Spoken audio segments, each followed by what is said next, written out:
Boom! A powerful straight punch struck the ground, causing the earth beneath Feng Yuan to collapse over several dozen meters. Of fierce energy radiated outward, forming an invisible blade of wind that shattered all obstacles around into fragments. Thick clouds of dust enveloped the area, but in an instant, three dark figures surged forth from the haze. Though the three figures stood at distinct positions, two of them fixated their gazes intently on a singular figure among them. Lord Mizukage. Several ninjas from a mist village looked anxiously towards that figure ahead. In O1, anticipated that formidable beings like Uchiha Madara and Senju Hashirama would join forces to confront a single individual, where one might wonder was the pride of such powerful warriors, even though they held a considerable admiration for their own Mizukage's strength. The sight of these two, equally labeled as monsters, elicited concern among them. Right, though, no matter what, you shall not leave today. Senju Hashirama spoke, his lips pursed, his expression a mixture of complexity. Despite their belonging to rival villages, Hashirama harbored a deep respect for Right-Do. The end of the chaotic era owed much to Right-Do's power. Yet this hard-won peace could not be allowed to be shattered by anyone. With this thought, Hashirama's gaze grew increasingly resolute. Not far from him stood a silent figure, Uchiha Madara. Recalling Right-Do's words from the recent Kage Summit, Madara fell into contemplation. What is true peace? The so-called method of distributing tailed beasts is utterly foolish. Only by unifying the entire shinobi world, allowing all ninjas to belong to one nation, can we naturally avoid conflict.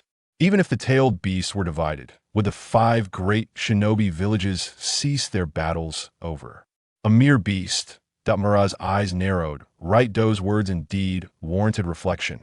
Yet if such a day were to come, it would not be Right-Do who achieved it, but rather Uchiha Madara. Observing Madara and Hashirama before him, Right-Do cracked his neck, a hint of helplessness crossing his face. Though he understood that he would eventually face them as foes, he hadn't anticipated it would come so swiftly. Indeed, one should refrain from boasting. Cautious development is the true path. While Hashirama often appeared simple-minded, he was undeniably decisive in battle.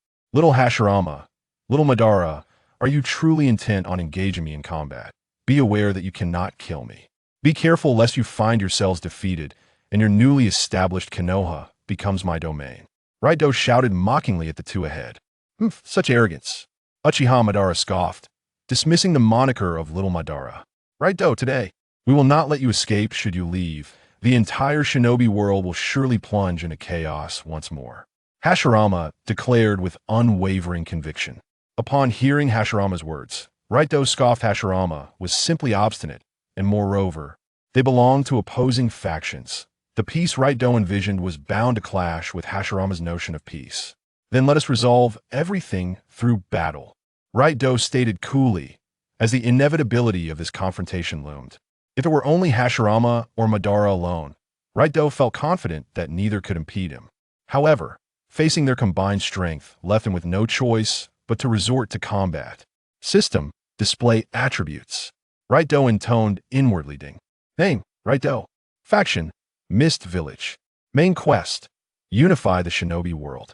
Ability, subhuman template, immortal body. Mutant Black Emperor Sebastian Shaw template.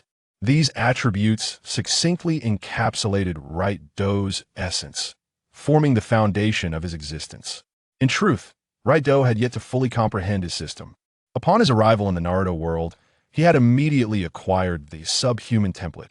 With its immortality and ability to summon spirits, he swiftly ascended to the position of Mizukage within the Mist Village in less than 3 years.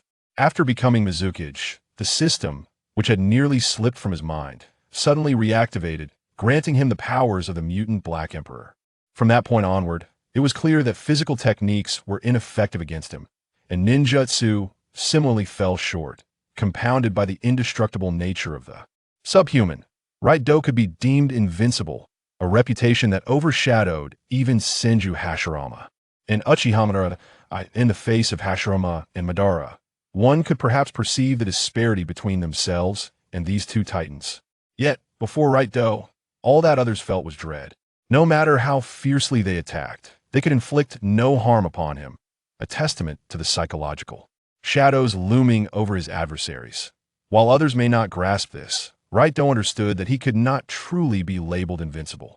The energy absorption and release of the Black Emperor were indeed formidable, yet two critical weaknesses lay hidden within. Point 1 was the limitation on the energy he could absorb. However, Raito harbored no concerns regarding this, for thus far, no one had managed to push him to even a third of his energy limit during battle. As for the second weakness, it pertained to mental attacks, against which the Black Emperor exhibited nearly no resistance. In the world of Naruto, such mental assaults manifested as Genjutsu. Yet, at present, Raito found solace in the fact that no one had yet uncovered this vulnerability. Due to his immortality, each time he perished, his mental fortitude received a boost, allowing him to disregard ordinary Genjutsu entirely.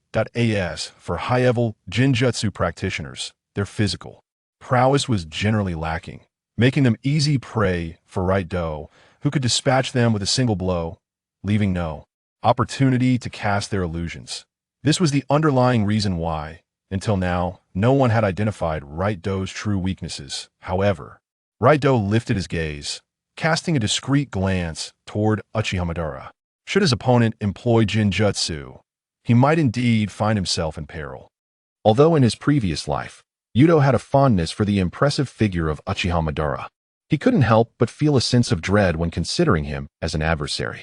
After all, be it in physical combat, illusion techniques, or ninjutsu, Uchiha Madara exhibited no weaknesses, coupled with an intellect that was formidable. Youto found himself overwhelmed by a throbbing headache. Confronting Senju Hashirama required mere brute force. But facing Uchiha Madara posed the risk of unforeseen pitfalls. Indeed, I have a distinct aversion to those who are too clever, Youto silently lamented. As Youto was lost in his thoughts, both Senju Hashirama and Uchiha Madara suddenly illuminated with determination, and without a moment's hesitation, they launched their attacks in unison. Fire style, great fire annihilation. Uchiha Madara swiftly clasped his hands together, completing the hand seals in the blink of an eye. A colossal flame erupted from his mouth, akin to an ocean of fire, radiating intense heat as it surged towards Youto.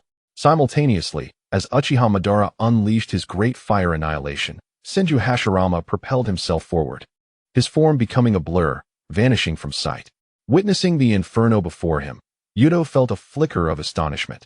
This mere B-rank ninjutsu, executed by Uchiha Madara, was more potent than many standard A-rank techniques. However, Youto did not evade. Indeed, he deemed it unnecessary to flee. In an instant, he found himself enveloped by the flames.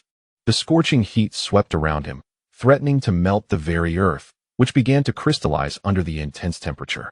Yet, in the following moment, the towering flames began to dissipate, and within a heartbeat, Youto had absorbed half of the fire. Impressive flames. I wonder what other techniques you possess, little Madara? He remarked with a light chuckle as he absorbed the fire. Uchiha Madara's lips curled into a cold smirk, showing no sign of being affected by Yuto's taunting. Youto narrowed his eyes slightly. Having been momentarily blinded by the great fire annihilation, he now realized that Senju Hashirama had vanished without a trace. Where could he be? Youto mused, surveying his surroundings. Suddenly, a soft thud resonated behind him. Super strength fist. Senju Hashirama's eyes widened as he thrust his fist forward, delivering a straightforward and powerful strike. A deafening buzz filled the air as his punch seemed poised to shatter the very atmosphere before him. The terrifying force slammed into Yuto's back, but it was as if a stone had sunk into the ocean. Yuto's body remained unyielding. Got you. Youto grinned, not bothering to turn around. In an instant, his back erupted in a torrent of flames, engulfing Senju Hashirama entirely. These flames were the very ones Youto had absorbed from Uchiha Madara's earlier attack. With a sudden forceful step, Youto propelled himself off the ground, akin to an arrow released from its bow, swiftly advancing towards Uchiha Madara. Little Madara, this punch is courtesy of Senju Hashirama. With a hint of a cold smirk, Raito unleashed a terrifying punch that struck directly at the chest of Uchiha Madara. Bang! Before Madara could even react, he disintegrated into splintered wood, his body exploding apart. TCH, a substitution technique, Raito scoffed, his body instantly moving away from the spot. Whoosh! Whoosh! In that fleeting moment of departure, countless wooden stakes erupted from the ground. Indeed, it aligned closely with the intelligence reports. Senju Hashirama wore a serious expression, his tone imbued with rare caution, though his eyes gleamed with excitement. Uchiha Madara nodded in agreement. The intelligence regarding Right Do had accumulated to fill an entire room within Konoha. Despite the extensive information available, both Hashirama and Madara remained skeptical. After all, distinguishing truth from falsehood in intelligence is a daunting task, and one cannot be certain whether the information gathered is intentionally disseminated by the enemy. Does Hashirama feel a surge of excitement? My body can hardly contain its tremors. Madara suddenly spoke, his fists clenched, a long-forgotten thrill evident in his voice. Indeed, Madara. Hashirama chuckled, having not experienced such exhilarating combat in ages. As the pinnacle of Konoha's combat prowess, neither Hashirama nor Madara were permitted to engage in unrestricted battle. Yet, before them stood Right Do, a formidable opponent capable of allowing both to unleash their full power. Boom, boom, with two resounding thuds. Madara and Hashirama transformed into streaks of light, charging toward Right Do. What are you two so excited about? Right Do remarked with a hint of sarcasm upon seeing them. Yet he remained oblivious to his own burgeoning excitement. Whoosh, whoosh. In the blink of an eye, Madara and Hashirama appeared before Right Do. Without distinction, they simultaneously grasped one of Right Do's arms, anchoring him firmly in place. Following this, as if in perfect synchrony, they thrust their fists toward Right Do's face with tremendous force. The overwhelming punch was absorbed entirely upon contact with Right Do. To him, it felt as though their fists merely pressed lightly against his face, barely registering any sensation at all. Fine punches, but still lacking. Right Do let out a low growl, utilizing the absorbed power from their strikes to yank both Hashirama and Madara off the ground, hurling them forcefully ahead. But it wasn't over yet. Water release. Exploding water colliding waves. Water release. Water dragon bullet technique. Right Do swiftly formed hand seals with both hands, executing the techniques almost instantaneously, unleashing them upon the two as they crashed to the ground. Right Do's ascent to the role of Mizukage was not solely due to his immortality. Equally significant was his remarkable talent. In the entire Mist Village, the only individuals capable of using one-handed seals, aside from Right Do, are merely Mizuki and Bai Lian. Susanoo. Wood release. Wood dragon technique. Two powerful voices resounded simultaneously at that moment.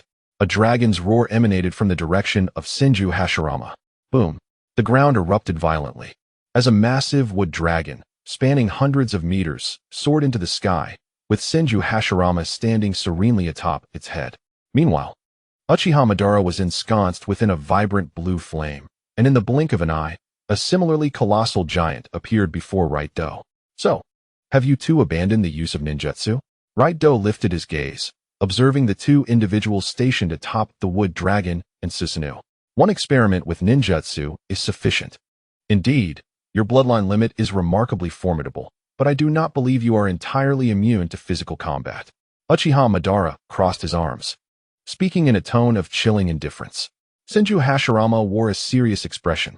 Right Do, as one of the legendary three shinobi of the tumultuous era, your warm-up is complete. What? Are those the two strongest individuals from Konoha? Such terrifying chakra. This is the power that will end the age of chaos. Is Lord Mizukage safe? Rest assured, Lord Mizukage is far more powerful than we can fathom. The distant ninjas of the Mist Village, witnessing the two gigantic figures and the wood dragon, could not suppress their astonishment. Really, do they think they can bully me for lacking a grand technique? Well, since it has come to this, let us cause a great uproar. Right Do cracked his neck. After all, gazing up at something hundreds of meters tall can be quite tiring. As an alpha-level mutant, the abilities of the Black Emperor far exceed what is depicted in films. The Black Emperor possesses the extraordinary capability to absorb all forms of energy and convert it into his own. Any energy in motion, including electrical, kinetic, and wind energy, can be harnessed by Right Do, rendering him immensely powerful. In typical combat, Right Do does not unleash his full power, even while standing still. The energy flowing through the air is already terrifying. Absorbing excessive energy without expending it can be quite troublesome. However, when facing the combined might of Uchiha Madara and Senju Hashirama, unleashing his full power is undoubtedly the wisest choice. In terms of consumption, Right Do fears no one. As Right-Do fully liberated his abilities, the ground trembled slightly beneath him. Countless energies flowing through the air began to converge towards him, and the once clear sky was suddenly shrouded in dark clouds. A fierce wind howled through the air, and thunderous roars echoed across the sky. The very air surrounding Right-Do appeared visibly distorted. This is the terror of an alpha-level mutant. A chilling aura radiated from Right-Do, causing the pupils of Senju Hashirama and Uchiha Madara to constrict simultaneously. Senju Hashirama distinctly sensed the ethereal chakra of sage arts permeating the air, surging relentlessly towards the body of Youto. This influx was not merely composed of sage chakra, but a myriad of energies intertwined. To have such a chaotic amalgamation of forces converge within a single individual would not only petrify them, but likely obliterate them entirely. However, Youto exhibited no signs of sage transformation. In fact, despite absorbing such a substantial amount of energy, his physique remained unchanged. Who was the first? Youto smirked slightly, casually striking his fists together, producing a resounding sonic boom. With a powerful stomp, he shattered the ground beneath him, and in the next instant, he vanished from sight. Ban! Behind you! Senju Hashirama suddenly bellowed. Uchiha Madara's Sharingan spun wildly. I can see you. Seeing is one thing, little one, but can your body keep up? Youto chuckled lightly, utilizing the upward momentum to position himself atop the head of Susanoo. With a resounding thud, he unleashed a punch that ruptured the air itself, shattering Susanoo's head as though it were mere parchment. Uchiha Madara reacted swiftly, having already shifted from the head of Susanoo to its chest area by the time Youto appeared behind him. Even so, the ease with which Youto breached his formidable Susanoo startled Madara. A resounding roar reverberated through the air as a colossal wooden dragon surged forward, clamping its jaws around Youto and crashing down towards the ground. The earth erupted in a cloud of dust and debris. Yet, Youto emerged unscathed, albeit slightly stiffened. A glimmer of realization sparked in Senju Hashirama's eyes. Their conjectures had proven correct. Sealing technique? A smirk crept upon Uchiha Madara's lips, the sole revelation amidst the ongoing battle that brought him a modicum of joy. After all, his prowess lay in ninjutsu, while Youto seemed nearly immune to all forms of it. The abilities of the Black Emperor could absorb all techniques save for Jinjutsu, rendering sealing arts ineffective against him. Thus, would release possessed a certain counteracting effect on Youto, albeit merely a limited one. Youto extended his fists, relentlessly hammering at the wooden dragon that ensnared him. In an instant, splinters flew as the dragon's head was battered beyond recognition. Despite Senju Hashirama's continuous attempts at repair, the rate of restoration could not keep pace with the destruction. Complete body Susanoo. Uchiha Madara's eyes widened in astonishment. A powerful force emanated from his Sharingan, causing the already colossal Susanoo to transcend the mountain peaks. Enveloped in a suit of ethereal blue armor, two massive blades, forged from pure energy, manifested in Susanoo's grasp. Merge with me. Uchiha Madara commanded the Susanoo, forcefully uniting the two colossal energy blades in his hands, transforming them into an even more formidable and terrifying energy sword. With a fierce roar, he lifted the sword and aimed it directly at Right-Do. Strike. In the midst of a relentless stalemate with Senju Hashirama, Right-Do found himself momentarily ensnared by a wooden dragon, rendering him immobile. As he beheld the gigantic blade descending from the heavens, spanning hundreds of meters, he couldn't help but curse aloud. Despite possessing the powers of the Black Emperor, Right-Do felt a chilling breath of death closing in upon him. The sheer intensity of Madara's sudden surge of power was overwhelmingly terrifying, beyond Right-Do's immediate capacity to absorb. Cursed fate. Right-Do's expression darkened. At this juncture, movement was utterly impossible, leaving him with no choice but to endure the impending onslaught.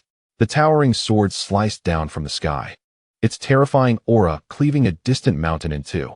Absorb it, Right-Do exclaimed, thrusting his left hand forward to brace against the descending energy sword, his voice booming. Boom. The oppressive force swept across the surroundings, as if the very earth had been cleared, leaving no trace of dust. Witnessing the scene below, both Uchiha Madara and Senju Hashirama's pupils contracted in disbelief. Right-Do had caught it, and with but one hand. The sight was reminiscent of an ant holding back the foot of a giant. No one understood the potency of that strike better than Madara. Even Hashirama would have been compelled to evade it. Cough. A trickle of blood escaped Right-Do's lips as the surging energy within him gathered violently. Madara let out a low growl, manipulating the Susanoo to grip the sword tightly and press downward with all his might. Yet, no matter how forcefully he exerted himself, the blade remained unmoved. Right-Do's left hand gripped the energy sword's hilt tenaciously, voraciously absorbing all the energy surging from it. His entire left arm illuminated in an ethereal blue radiance. What a truly terrifying maneuver. But as long as you fail to deliver a fatal blow, it is you who will perish. A glimmer of madness flickered in Right-Do's eyes as he raised his empty right hand high above his head. A torrent of azure light erupted from his palm, taking the shape of an energy sword. 1 meter, 2 meters, 3 meters, 10 meters, 50 meters, 100 meters. Within a mere instant, a sword identical to Madara's manifested in Right-Do's right hand, growing exponentially in size. Madara, withdraw. He is absorbing your chakra. Senju Hashirama shouted frantically as he formed hand seals, urgently warning Madara. A multitude of wooden dragons roared forth, and in a brief moment, dozens soared into the air, their claws poised to strike at Right-Do. Hashirama evidently hoped to employ the sealing power of the wooden dragons to curb Right-Do's absorption capabilities. Cursed fate. I cannot move. Uchiha Madara's expression darkened, for he was acutely aware that Youto was incessantly siphoning off his chakra. In that moment, Madara discovered, to his dismay, that his entire body had become immobile. Beads of cold sweat trickled down his forehead as the colossal energy sword in Susanoo's hand visibly diminished in size. Meanwhile, Yuto's energy sword, held aloft in his right hand, was swelling aggressively. This massive energy blade not only contained Madara's chakra, but also various energies from within Youto and a portion of Hashirama Senju's power. The sheer strength of the energy sword in Yuto's grasp was a mystery, even to him. At that moment, Yuto's eyes widened in realization. My great sword is complete. The enormous energy sword, towering at 600 to 700 meters, soared towards the heavens, rendering Yuto's entire form insignificant, akin to an ant in comparison. With a fierce swing of his right hand, he unleashed the energy sword, which mirrored his movement. In an instant, the dozens of wooden dragons that had encircled and suppressed Youto were obliterated. Without a moment's hesitation, Youto leapt into the air, raising the energy sword high above him and aimed it directly at Uchiha Madara. A cacophony of explosive sounds erupted, akin to shattering glass, resonating throughout the sky. The towering complete Susanoo was cleaved in two by Yuto's strike. A torrent of blood gushed from Madara's chest, his complexion turning ghostly pale. Had it not been for his quick reflexes, that blow could have severed him completely.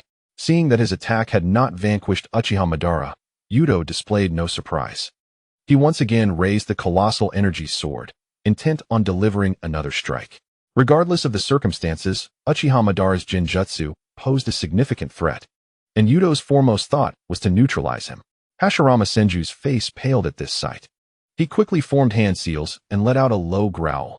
Would release. Would human technique. A thunderous roar ensued as a gigantic wooden figure appeared before Uchiha Madara. Its hands clasped together, intercepting the descending blade with force. Hashirama swiftly positioned himself in front of Madara, his hands glowing with a verdant light pressed against Madara's chest. At that moment, the vital energy of the wood element surged to its zenith, rapidly mending the deep wound on Madara's chest, restoring it almost to its original state in mere moments. Thank you, Hashirama. Uchiha Madara expressed with a complex gaze, uncharacteristically offering his gratitude. My wooden figure won't hold for long. Yuto's strength exceeds my expectations. Hashirama, however, paid little heed to the gratitude, his countenance grave. He increasingly felt that allying with Uchiha was indeed the right decision. The formidable prowess of Youto is such that, apart from the two of them, there exists no soul in the entire shinobi world capable of subduing him. His strength is so overwhelming that neither of them, as individual opponents, could ever hope to triumph over Youto. Astonishingly, such a being harbors ambitions to unify the entirety of the shinobi realm. This is a sight that Senju Hashirama absolutely dreads. Observing the solemn expression upon Hashirama's face, Uchiha Madara, for reasons unknown, suddenly erupted into laughter. Madara, have you been rendered foolish by Youto?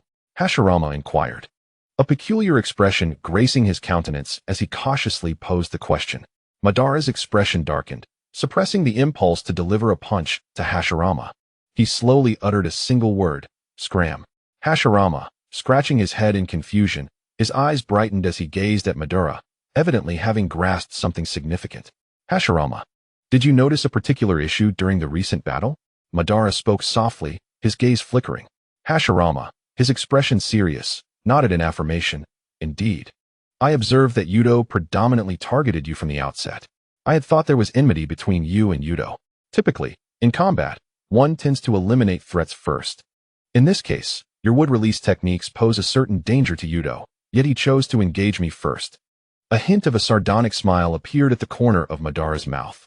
Both Hashirama and Madara exchanged a glance, their eyes shimmering, and simultaneously declared, "It is an illusion technique." Hashirama's eyes sparkled with realization. They had amassed a wealth of information regarding Youto. Yet they overlooked the fact that encounters with masters of illusion were remarkably rare in Yuto's battles. Even when such encounters occurred, they were often concluded with a singular, devastating strike from Youto, leading many to mistakenly believe that he harbored no fear of illusions. Moreover, in confrontations of their caliber, illusion techniques are seldom employed unless absolutely necessary, as being countered could adversely affect their mental fortitude. In the tempestuous arena of battle, the emergence of such complications could very well result in their defeat. Presently, Madara, not even possessing the full strength of the Sage of Six Paths, has yet to awaken his Rinnegan. Of course, it is also plausible that my abilities appear inferior in Yuto's eyes, prompting him to prioritize my elimination. Madara chuckled self-deprecatingly. Were Youto to overhear Madara's words, he would undoubtedly be astounded. Who would have anticipated that the venerable Madara would engage in self-mockery? Nonetheless, both Hashirama and Madara are unconvinced by this notion. They comprehend Yuto's character well. Anyone capable of posing a challenge to Youto would be swiftly dealt with by him. If this is indeed the case, we possess but a single opportunity, Hashirama declared with a grave expression. Madara nodded in agreement, and Hashirama immediately understood the implication. With a resounding crash, the colossal wooden figure standing before them was cleaved in two by Yuto's immense energy blade. Simultaneously, the ground beneath them was rent asunder, leaving a deep fissure in the wake of that formidable energy strike. Senju Hashirama and Uchiha Madara both retreated simultaneously. Where are you two headed, little Hashirama and little Madara? Right-Do smirked, wielding an enormous energy blade with relentless strikes. Wood release, birth of the world tree. Senju Hashirama swiftly formed hand seals, pressing his palms against the earth, unleashing a terrifying surge of chakra. In an instant, trees erupted from the ground, rapidly growing into a dense forest that materialized before everyone's eyes. Simultaneously, the trees seemed to come alive, countless branches extending aggressively towards Right-Do. Right-Do's expression remained indifferent as he casually swung his colossal energy blade, effortlessly clearing the oncoming branches. In mere moments, Hashirama's summoned forest was nearly obliterated by Right-Do. Suddenly, an overwhelming chakra erupted from ahead. Right-Do's demeanor shifted as he gazed forward, and upon witnessing Hashirama's expression, his pupils constricted slightly. Sage mode? He is finally ready to get serious. A resounding roar reverberated through the heavens and the earth, filled with chaotic and bloodthirsty chakra surrounding them. Uchiha Madara's Sharingan spun wildly as he stood atop the Nine Tails. Let us engage, Hashirama shouted, his hand seals blurring into afterimages. Sage art, true thousands hands. Boom. The earth trembled as a colossal Buddha with countless arms rose from the ground. The previously summoned wooden figure, towering hundreds of meters, seemed diminutive in comparison to this gigantic Buddha. Manifest Susanoo. Madara bellowed simultaneously. The immense Susanoo, akin to a suit of armor, enveloped the Nine Tails, wielding its formidable offensive power enhanced by the absolute defense of Susanoo. Both Senju Hashirama and Uchiha Madara unleashed their full might, a terrifying pressure sweeping across the surroundings. Even Right-Do felt a palpable weight bearing down on him. Boom. Accompanied by a thunderous rumble, the Buddha of True Thousands hands advanced, its size so immense that there was no refuge for Right-Do to escape. Right-Do, brace for my strike. Transformation into Buddha. Hashirama slammed his hands upon the colossal Buddha's crown. Thousands of massive arms descended like lightning, striking Right-Do in an instant. The enormous energy blade in Right-Do's right hand shattered under the onslaught of this overwhelming force. Despite possessing energy absorption, Right-Do was still forcefully slammed to the ground by the myriad arms, causing the earth to quake. Meanwhile, Uchiha Madara showed no restraint. commanding the Ninetales Susanoo to relentlessly bombard the area where Youto landed. This assault persisted for several minutes before finally ceasing. As Senju Hashirama and Uchiha Madara simultaneously halted their movements, they gazed intently at the site of the clash before them. There, the once even terrain had transformed into a vast pit, approximately several dozen kilometers in diameter and unfathomably deep. A dense cloud of smoke obscured the entire chasm, and for a moment, the battlefield fell silent as both Hashirama and Madara fixated on the stirring within the abyss. With the strength of Youto, such an onslaught would not prove fatal. Uchiha Madara spoke, his voice steady and composed. Hashirama nodded slightly, closing his eyes to keenly sense the life force emanating from within the pit. In Sage mode, Hashirama's perceptive abilities had multiplied exponentially. Within the immense chasm, Youto lay with closed eyes upon the uneven ground, his clothing tattered, and a rare array of contusions in varying shades of blue and purple marred his body. The combined assault from Hashirama and Madara had been executed with such fervor that, despite his capacity to absorb energy, Youto could not assimilate it all at once. He could only absorb a portion while enduring the remainder. At that moment, both Hashirama and Madara stood at their peak potential, reminiscent of their fierce battles witnessed in the anime, instilling in Youto a profound understanding of their terrifying prowess. Youto awaited an opportune moment. Suddenly, a wave of exceedingly subtle chakra penetrated Rado's senses. It has arrived. He abruptly opened his eyes, slamming his hands onto the ground, and in an instant, he transformed into a streak of light, soaring from the pit and shooting skyward. Sage Art, Heavenly Gate, Hashirama declared, forming hand seals and unleashing a thunderous shout. Boom, boom, boom. Enormous, gate-shaped objects descended from above, hurtling towards Rado's direction. Each colossal gate was inscribed with a myriad of talismans. Upon witnessing this, Rado swiftly adjusted his body, fiercely striking the air before him with his fists. The explosive sound of a sonic boom resounded, propelling him rapidly in the opposite direction. The Heavenly Gate technique had once been employed by Hashirama to forcibly suppress the actions of the Ten Tails, even momentarily restraining the reanimated Madara. If struck by this technique, Rado would find himself in a considerable predicament should he attempt to escape.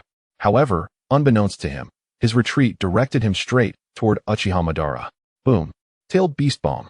The Ninetales let out a ferocious roar as a terrifying black chakra rapidly coalesced at its maw, forming a colossal sphere of energy in mere moments. Accompanied by the howls of the Ninetales, the Tailed Beast Bomb hurtled toward Rado. Thank you for the energy, little buddy. Knowing the immense energy consumption involved, Rado exclaimed, his heart swelling with excitement rather than fear as he extended his hands directly into the oncoming Tailed Beast Bomb. Contrary to expectations, no explosion occurred. Rather, the Tailed Beast Bomb diminished visibly, shrinking at an astonishing rate until, in the blink of an eye, the once massive sphere was entirely absorbed by Rado. Yet, the moment he completed the absorption, a chilling aura of death surged violently into Rado's consciousness. Ahead, Uchiha Madara, who had originally been at a considerable distance from Youto, now stood just before him, concealed by the protective veil of the Tailed Beast Bomb. Madara's eyes widened suddenly, the eerie pupils of his Mangekyo Sharingan reflecting directly into Yuto's gaze. This is bad, an illusion. By the time Youto realized Madara's intent, it was too late. He found himself frozen in place in an instant. Simultaneously, the energy absorption of the Black Sovereign experienced a brief moment of interruption. Both Senju Hashirama and Uchiha Madara's eyes gleamed with realization. Their suspicions had been confirmed. Boom, boom. Without the slightest hesitation, a terrifying barrage of attacks descended upon them. Blood splattered everywhere. Youto was wounded. It was the first time he had sustained injury since acquiring the power of the Black Sovereign, and it was a grievous wound that could very well cost him his life. Upon sensing the effects of Madara's Jinjutsu, Youto swiftly summoned a phantom, forcibly disrupting the flow of chakra within his body. The purpose of summoning the phantom was not to shield himself from the onslaught of Madara and Hashirama. In the realm of the demi-humans, while the phantom possessed considerable combat prowess, it was still merely on par with the Chunin in the world of Naruto. To employ a phantom as a shield against the attacks of such formidable opponents would surely result in its instant obliteration. Yuto's true intention in summoning the phantom was to inflict harm upon himself. As the phantom emerged, it immediately extended its claws, piercing through Yuto's entire body. This act, designed to combat the Genjutsu, was one Yuto had rehearsed countless times. A wave of excruciating pain surged through him, granting Yuto a fleeting clarity, compounded by the complete disruption of his chakra flow, enabling him to forcibly extricate himself from Madara's illusion. Such a self-destructive method of countering Genjutsu was likely one that no one but Yuto would dare to employ, although the Black Sovereign's ability had only been interrupted momentarily. For masters like Madara and Hashirama, that brief instant was sufficient for them to strike dozens or even hundreds of times. A copious amount of blood continued to pour from Yuto's mouth. At this point, a significant portion of his body had already vanished. "Yuto, you have lost." Hashirama spoke in a detached tone, observing Yuto's current state. "The moment you exposed your weakness, you forfeited all hope of victory." Madara, arms crossed, spoke with a hint of melancholy. For individuals of their caliber, even the slightest weakness could be magnified infinitely in their eyes. The gazes of Madara and Hashirama toward Yuto carried a trace of admiration, yet were predominantly laced with unabashed murderous intent. The era of Yuto was drawing to a close. Coughing violently, Yuto continued to expel torrents of blood. Given his current condition, even without the attacks from Madara and Hashirama, he could not endure for long. Thus, the two were not in a hurry to attack. After all, who could say what other hidden trump cards Yuto might possess? Should he attempt a counterattack before his demise? They certainly did not have the same immortal resilience as he did. As Senju Hashirama and Uchiha Madara awaited, they anticipated Reito's suicide, fully aware of his immortality.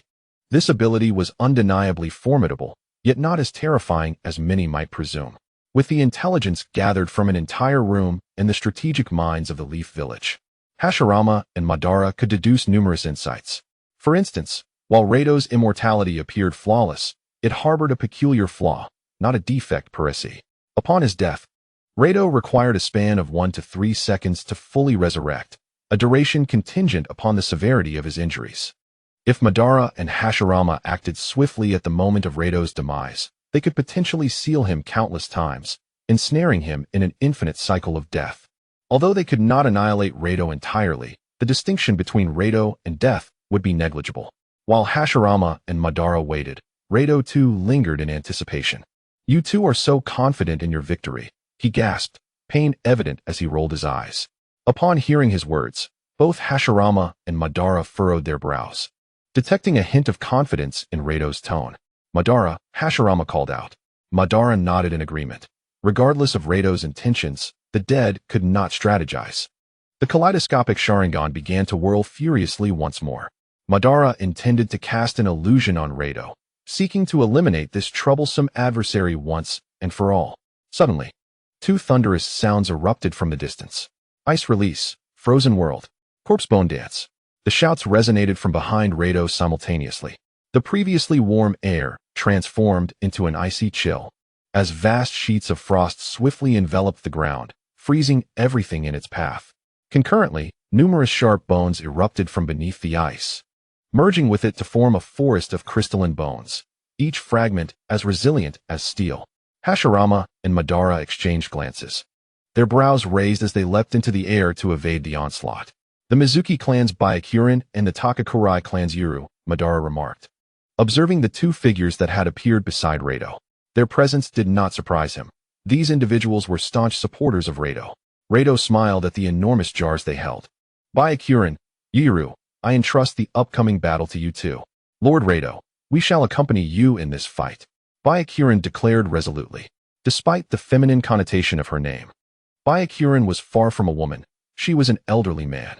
Reito waved his hand, accepting the towering jar from the two, its surface adorned with various intricate seals. "You two must leave this place immediately.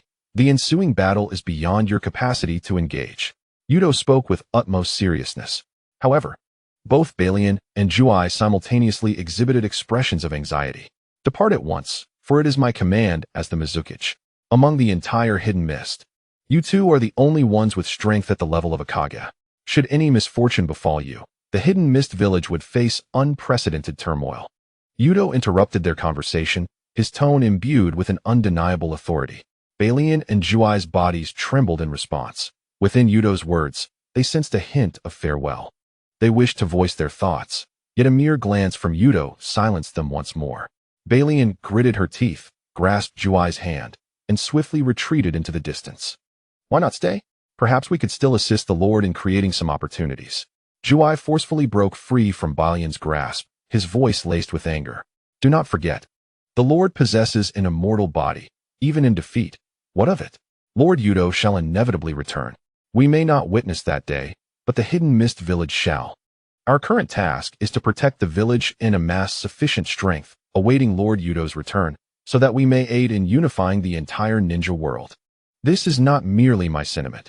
It is also the plan devised by Lord Youto and the higher-ups of the Hidden Mist. Balian's tone bore an unprecedented gravity and seriousness. Upon hearing her words, Juai shuddered. Had Lord Youto anticipated that Konoha would strike against him?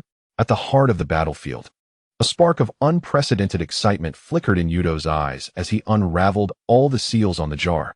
With a roar, an aura brimming with chaos and slaughter surged forth from the jar, ascending into the heavens. This is bad. He seeks to harness the power of the three tails. Uchiha Madara's expression momentarily faltered, his countenance shifting drastically. Senju Hashirama also reacted, instantly grasping the situation as he bellowed, "Stop him!" But it was already too late. A smile adorned Yuto's face as he beheld the three tails stirring to life, liberated from its confinement. This era does not belong to the Hidden Mist, but to Konoha. Yet, regardless of the outcome, Youto yearned to challenge fate. Both Senju Hashirama and Uchiha Madara had transcended the limitations of this epic. The Uchiha clan, with their Sharingan-S replication prowess, possessed a myriad of jutsu as their foundation, and once the Sharingan evolved into the Mangekyo Sharingan, the awakening of various terrifying abilities followed. To declare the Uchiha clan the strongest lineage would not be an exaggeration. As for the Senju clan, when it comes to physical prowess, few could rival them in the entire ninja world, save for the Uzumaki clan. Regarding wood-release techniques, few from the Senju clan have awakened such abilities, at least. Those Youto encountered were scarce, and their wood-release techniques were not comparable to those of Senju Hashirama. In Yuto's eyes, the Senju clan could not be held in the same regard as the Uchiha clan. However, within the Senju clan emerged a prodigy, Senju Hashirama, who single-handedly overshadowed the Uchiha clan's prowess. Raida once speculated whether the Sage of Six Paths, that ancient being, had bestowed special favor upon Hashirama. The Uchiha clan's power had visibly evolved, transitioning from a single tomo to three tomo, and further transforming into the Mangekyo Sharingan, culminating in the eternal Mangekyo Sharingan. In stark contrast, Hashirama's rise in strength was nothing short of terrifying. The so-called Sage Mode and various Sage techniques were capabilities that the Senju clan could scarcely possess. Had that been the case, there would undoubtedly have been more than just a solitary Hashirama within the Senju lineage. One was the reincarnation of Indra, and the other was the reincarnation of Azura. It was a tragic irony that both existed in the same era, within the village of Konoha.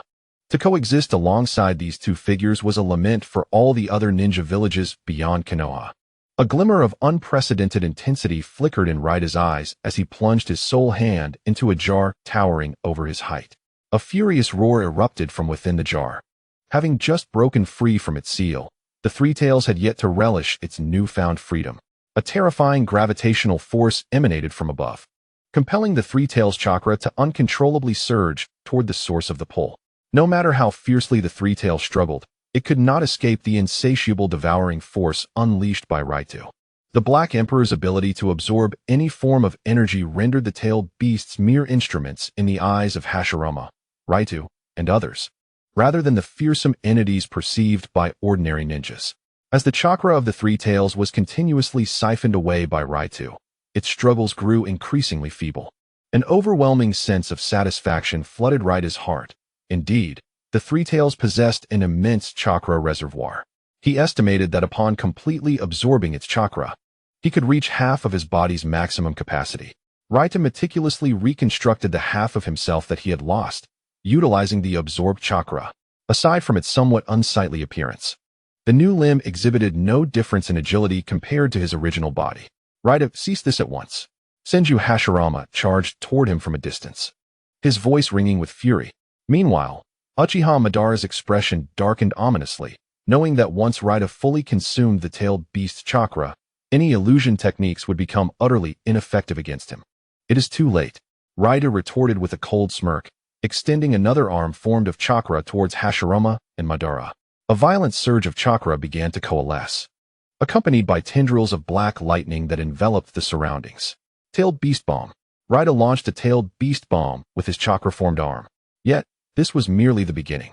After the first bomb was unleashed, the frenzied chakra once more gathered, coalescing into a new tailed beast bomb, which he launched anew. Boom, boom, boom. A tremendous explosion reverberated across the battlefield as the tailed beast balls were unleashed by Raida with reckless abandon. Senju Hashirama and Uchiha Madara lacked Raido's absorption capabilities. Their only recourse was to endure the assault relentlessly, as Raida used the tailed beast balls to impede their advance. The speed at which he absorbed the chakra from the three tails escalated rapidly, causing the chakra enveloping his body to take on an almost viscous quality. With a final, defiant roar, the three tails was completely drawn into Raido's being. Three tails, I shall be relying on you for the ensuing battle, Raida declared inwardly, showing no trace of embarrassment. The three tails, feeling utterly disgruntled, wished to retreat to a corner within Raido's form and curse him in silence. Noticing the three tails' lack of response, Raida remained unconcerned. Akin to the way the nine tails was enslaved by Uchiha's Sharingan, the three tails, too, found itself subjugated by Raida. Whether it agreed or not held no sway over the situation. Little Hashirama, little Madara, I warned you not to be overconfident. The true carnage is yet to unfold. This shinobi world is not merely your family's backyard. Raida bellowed, his terrifying chakra saturating the air around him, and in the next instant, he transformed into a streak of black lightning, disappearing from sight. Raida understood that this was his final gambit. Though Uchiha Madara and Senju Hashirama did not fully grasp the meaning behind Raido's last statement, they wasted no time in launching their own counteroffensive. The battlefield erupted with deafening roars and the sounds of collision. As Raida had proclaimed, the true slaughter was about to commence, for he had now become devoid of any vulnerabilities. The battle raged on, echoing across the land for 3 days. The terrain spanning hundreds of kilometers was irrevocably altered, leaving the earth in shambles. The clash between Raida and his opponents sent shockwaves throughout the entire shinobi world. The sheer magnitude of chakra and the relentless barrage of jutsu showcased a power capable of transforming the landscape with every movement. This spectacle reshaped the understanding of strength within the shinobi realm. While all were aware of the formidable prowess of Senju Hashirama, Uchiha Madara, and Raida, the extent of their might remained nebulous. However, the 3-day-long confrontation made the disparity between the combatants abundantly clear. From the hidden peripheries of the battlefield, countless powerful figures from the 5 great shinobi villages, Konoha, Kirigakure, Sunagakure, Humogakure, and Awagakure, observed the central conflict with bated breath. Even with their keen senses, they could only dimly perceive the 3 entangled figures at the heart of the clash. It was not that they lacked the desire to approach, rather, the mere residual energy from the battle could obliterate them in an instant, as they were simply not on the same tier. Among the 5 great shinobi villages, aside from the complex expressions of those from Konoha and Kirigakure, the rest bore an unusual calmness. Regardless of who emerges victorious or suffers defeat, it bears little significance for them. Their sole recourse is to accept the outcome. As for resistance, to avoid the annihilation of their village, such thoughts must be banished. The thunderous booms persist intermittently, although they have notably diminished since the initial cacophony. At that moment, an anguished roar ascended to the heavens, yet it was fleeting, vanishing almost as swiftly as it had come. Concurrently, the explosive sounds and reverberations at the heart of the battlefield ceased entirely. The onlookers outside the fray tightened their expressions, a singular thought blossoming in their minds. It is over. The spectators from the Mist Village, hidden at a distance, wore expressions of despair. For the furious roar was unmistakably that of Lord Youto. Lurk, await the return of Lord Youto. Messages rapidly coursed back to the village from the denizens of the mist. At the battlefield's epicenter, the conditions of Uchiha Madara and Senju Hashirama could only be described as lamentable. Their garments were reduced to mere scraps, barely concealing their most vital areas. Both were riddled with countless wounds, blood gushing forth as if they had plunged into a pool of crimson. Opposite them, Youto stood resolutely, his posture unwavering despite the near absence of life within him. His remaining hand defiantly raised towards Senju Hashirama and Uchiha Madara, presenting them with a middle finger. This fellow, even at death's door, seeks to scorn us both? Senju Hashirama wiped the blood from the corner of his mouth, a bitter smile gracing his face. To have such an adversary is truly exhilarating. Had he been allowed to prepare rather than hastily drawing the three tails into himself, the outcome could have been far from certain. Uchiha Madara regarded Youto with a gaze infused with both regret and relief. Such a proud individual as he could not summon even a shred of arrogance in the presence of Youto. Reflecting on Yuto's final counterattack, both Senju Hashirama and Uchiha Madara felt a chill creep into their hearts. Had they not each retained a contingency plan, it was conceivable that Youto could have taken one of them down with him. It is over, Hashirama. Before he is revived, let us employ the sealing techniques of the Uzumaki clan. Uchiha Madara spoke, one hand pressed against his chest, his tone somber. Senju Hashirama nodded in agreement. Gently striking the ground, utilizing the scant chakra he had left to summon a coffin entirely composed of wood release, enveloping Youto securely within. Hashirama bit his finger and casually slapped the ground, conjuring a massive scroll approximately a meter in height. He unfurled the scroll and, with a vigorous flick towards the coffin, unleashed a torrent of black patterns and arcane designs that seemed to animate, swiftly imprinting themselves upon the wooden coffin. After completing this intricate task, Senju Hashirama exhaled slowly, unceremoniously collapsing onto the ground. Upon witnessing the figure of Youto, completely sealed within the coffin, Uchiha Madara's eyes flickered with a hint of unease. He swiftly formed hand seals, and with a resonating hum from the earth, torrents of mud and sand rushed forth to envelop the coffin. Following this, a massive flame erupted from Madara's mouth. The initially pliable mud and sand rapidly solidified as Madara executed the same ninjutsu multiple times, until a colossal, hardened mass materialized before them. Hashirama, where do you intend to place Yuto's remains? Madara inquired, his tone laced with seriousness as he furrowed his brow. Let us banish him to a different dimension. There is no place safer than that, and it is sufficiently tranquil as well. Observing the enormous, solidified mound of earth, approximately 100 meters in size, Hashirama's lips twitched slightly. This earthen mass, having been meticulously refined by Madara numerous times, was likely harder than steel, even without the sealing. Escaping from within this iron-like lump would be no trivial feat to prevent Youto from absorbing any residual energy. The mound was devoid of chakra, rendering it impossible for him to draw upon any energy even if he desired to. As soon as Hashirama finished speaking, the mound, resembling a small mountain, abruptly transformed with a resounding thud into a puff of white mist, vanishing from sight. 1 year prior to the establishment of Konoha, the prolonged battle among the three legendary shinobi came to an end after 3 days, resulting in the fall of the First Mizukage, Youto, and heralding the true advent of Konoha's era. 3 years later, a climactic battle erupted between Hashirama Senju and Madara Uchiha at the Valley of the End, culminating in Madara's defeat. Shortly after Hashirama returned to Konoha, he passed away. With the demise of the last of the legendary trio, Hashirama Senju, the entire shinobi world, long suppressed, began to sense the ominous signs of an impending storm.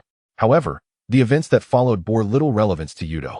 The hidden mist village, situated in the land of water, nestled within the mountains and near the sea, had long been shrouded in dense fog. Coupled with the brutal regime during the era of the Fourth Mizukage and its notorious title as the Village of Bloody Mist, it had become the most enigmatic of the 5 great shinobi villages.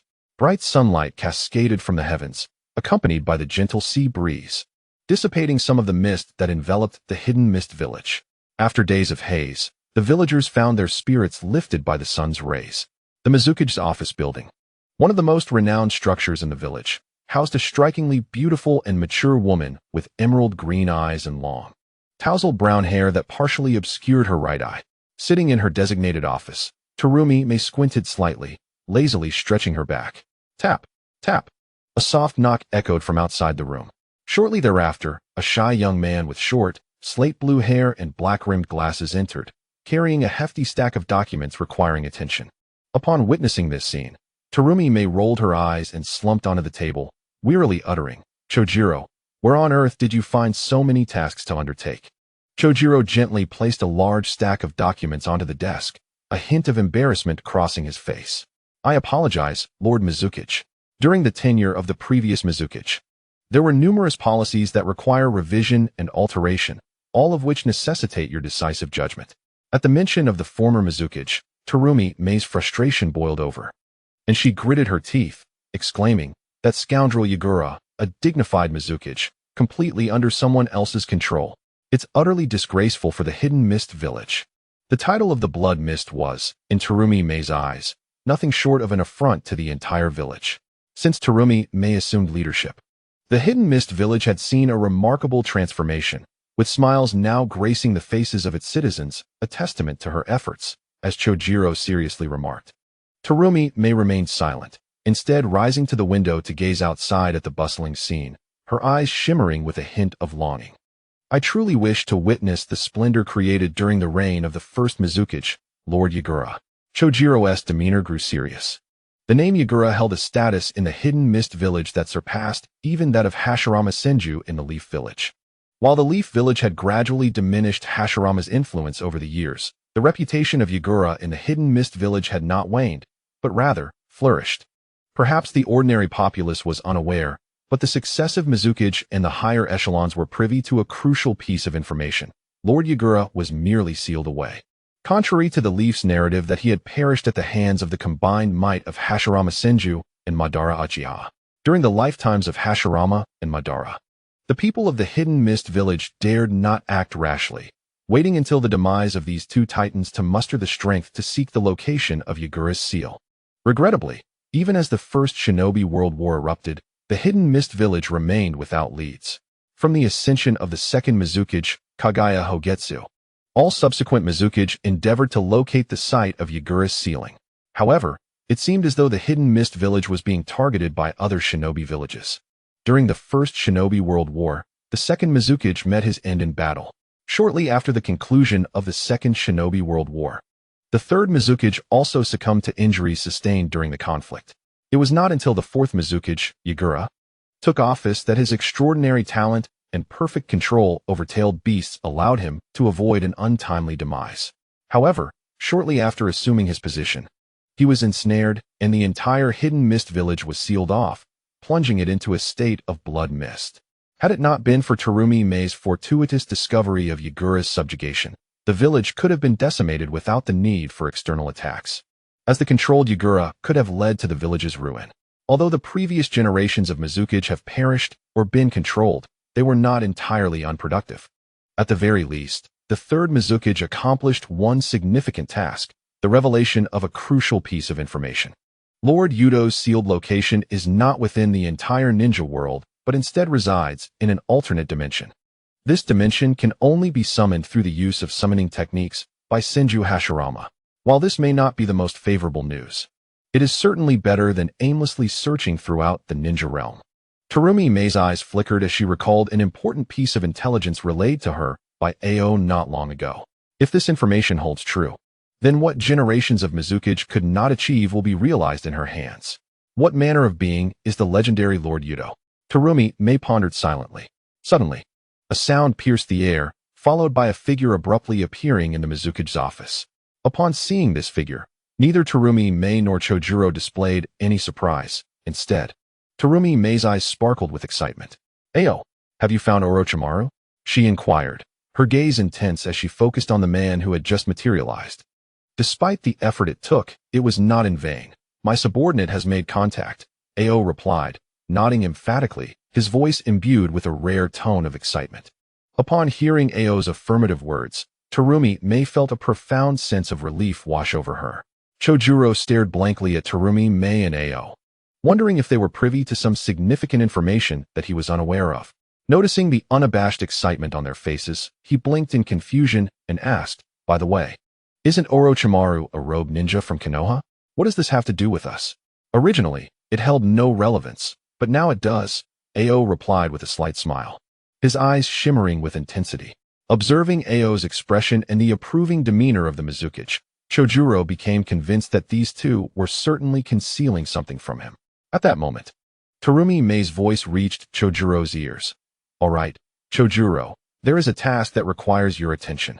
Chojiro's expression turned serious as he stood at attention. Noticing the gravity of his demeanor, Terumi Mei suppressed a smile, though her countenance remained composed. "For the time being, you will oversee matters in the Hidden Mist Village. If anyone inquires about my whereabouts with AO, simply fabricate an excuse to deflect their questions. With that, Terumi did not wait for Chojuro's response, and, alongside AO, transformed into two fleeting shadows, vanishing from sight. Wait. Chojuro's expression changed dramatically as he hurried to the window, watching the two shadows swiftly heading toward the entrance of the hidden mist village. In a dense forest, the two figures moved quickly ahead. Why didn't Lord Mizukage take Chojuro and the Umbu with us? After all, their presence would ensure your safety, AO questioned with a hint of perplexity. If the three of us leave, who will manage the overarching matters of the hidden mist village? Let those old geezers handle it. Moreover, the entire mist village is aware that you and Chojuro are my trusted confidants. If both of you are absent, those old geezers will certainly realize that I have ventured out of the village without permission, inevitably leading to some complications. Terumi spoke in a calm tone, glancing back at AO before returning her gaze forward. Orochimaru is a rogue ninja from Konoha. It is best that as few people as possible are aware of our visit to him. With remarkable speed, Terumi and AO swiftly traversed their surroundings, the vast trees retreating rapidly behind them. After more than an hour had passed, they finally arrived. AO, with one of his Byakugan eyes activated, surveyed the vicinity attentively. Terumi stepped onto a sturdy branch, her expression impassive as she inquired, "Have you discovered anything?" "Just a few insignificant ants," AO replied, a faint smirk gracing his lips as he suddenly addressed a certain direction ahead. "Since we have arrived, why hide any longer, Orochimaru?" With a rustling sound of leaves, a pale-skinned man clad in a kimono, adorned with a large purple knot on his back, leisurely appeared before them.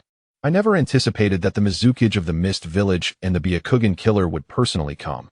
It is truly an honor," Orochimaru remarked, casting a glance in Terumi's direction, licking his lips with a hint of excitement in his eyes. "Let us dispense with the pleasantries, Orochimaru. The items you desire are here. Now fulfill your promise," Terumi stated resolutely, reaching into her ninja pouch to produce a scroll, which she tossed towards Orochimaru without a shred of concern for his potential reluctance. Momentarily taken aback by the scroll thrown his way, Orochimaru's smile widened. This Mizukage named Terumi was far more straightforward than he had anticipated. However, if he could indeed break the seal placed by that legendary figure, what significance would such a trivial matter hold for Mist Village? Youto. This name is taboo in every village outside of Mist Village. All records pertaining to him have nearly been obliterated. Even in Mist Village, under the reign of the fourth Mizukage, Yagura, much of the information regarding Youto has been destroyed. Orochimaru licked his lips again, his eyes ablaze with interest. Even without the resources of Mist Village, he was still quite intrigued by this legendary ninja. Were it not for his mentor being the third Hokage and his secret collaboration with Danzo, he would never have come across such confidential information. The true embodiment of immortality. A bloodline limit capable of consuming any energy. A being only vanquished through the combined efforts of Senju Hashirama and Uchiha Madara. Any one of these facts could send Orochimaru into a frenzy of obsession. Since the Byakugan killer is present, there is no need for my subordinates to remain concealed, Orochimaru suddenly grinned, clapping his hands. Swish, swish, swish, swish. Amidst the sound of wind, for figures hidden within the dense forest transformed into mere shadows, disappearing from their original positions, only to reappear behind Orochimaru. The sound for. Suddenly, four figures emerged, Zwajin, Eugene, Kido-Maru, and Jirobo. Observing these unexpected arrivals, Qing's expression remained unfazed. He had long since noticed their presence in the periphery of his vision. Nonetheless, Qing meticulously scrutinized the quartet. Were they of Chunin caliber? A slight frown creased his brow, as he was evidently perplexed by Orochimaru's intentions in summoning them. As for Terumi, impatience began to etch her features. She cast not a single glance at the newcomers, for her sole concern lay with Orochimaru. Everyone else was merely inconsequential. Orochimaru's lips curled into a subtle smile. Even without collaborating with the Mist Village, he was determined to witness the legendary figures of the turbulent era firsthand. Though he had not witnessed the might of Hashirama Senju and his contemporaries, his laboratory housed the cells of Hashirama Senju. If mere cells could attain such formidable power, one could only imagine the terror embodied by the real Hashirama. Moreover, the fearsome might of the duo, Hashirama and Madara Uchiha, who together could vanquish the likes of Rato, was indeed daunting. Not to mention the fabled immortality a body so tantalizingly coveted. However, a flicker of skepticism danced in Orochimaru's eyes. He had encountered claims of immortality before. Within the Akatsuki, there existed two individuals who professed to possess such a gift. Yet in Orochimaru's estimation, their supposed immortality was riddled with flaws. Orochimaru licked his lips, casting a glance at Terumi, Mei, and Ching. Rato had been sealed for nearly 60 years, confined in an empty, energy-less dimension. The veracity of his immortality and any potential flaws remained shrouded in mystery. Perhaps no one in this age truly knew. Orochimaru's collaboration with the Mist Village stemmed not only from a desire to acquire certain assets, but also as a precautionary measure. If Rato had indeed not perished, the presence of Mist Village shinobi might afford Orochimaru some semblance of security. After all, an ancient monster from the Warring States, upon discerning the presence of a rival village, would likely act decisively, sparing no thought for the merits of saving a supposed benefactor. Conversely, should Rato truly be deceased, a glimmer of greed ignited in Orochimaru's gaze. With the four sound ninjas present, they might hinder Terumi, Mei, and Ching for a time, providing Orochimaru ample opportunity to abscond with Rato's corpse. Orochimaru, you seem lost in thought. Beware lest I take your life. Terumi, Mei had inexplicably appeared behind Orochimaru. A shuriken poised against his heart, her voice icy as she spoke. Lord Orochimaru. At that moment, the quartet of sound ninjas finally reacted, hastily encircling Terumi, Mei, each adorned with a sheen of cold sweat, utterly oblivious to how she had materialized so stealthily. Orochimaru wore a faint smile upon his face, his arms outstretched, assuming a posture of feigned helplessness. It appears, Lord Mizukage, that you have grown somewhat impatient. Shall I? Before Orochimaru could finish his sentence, Kuratsuchi had already snapped his neck.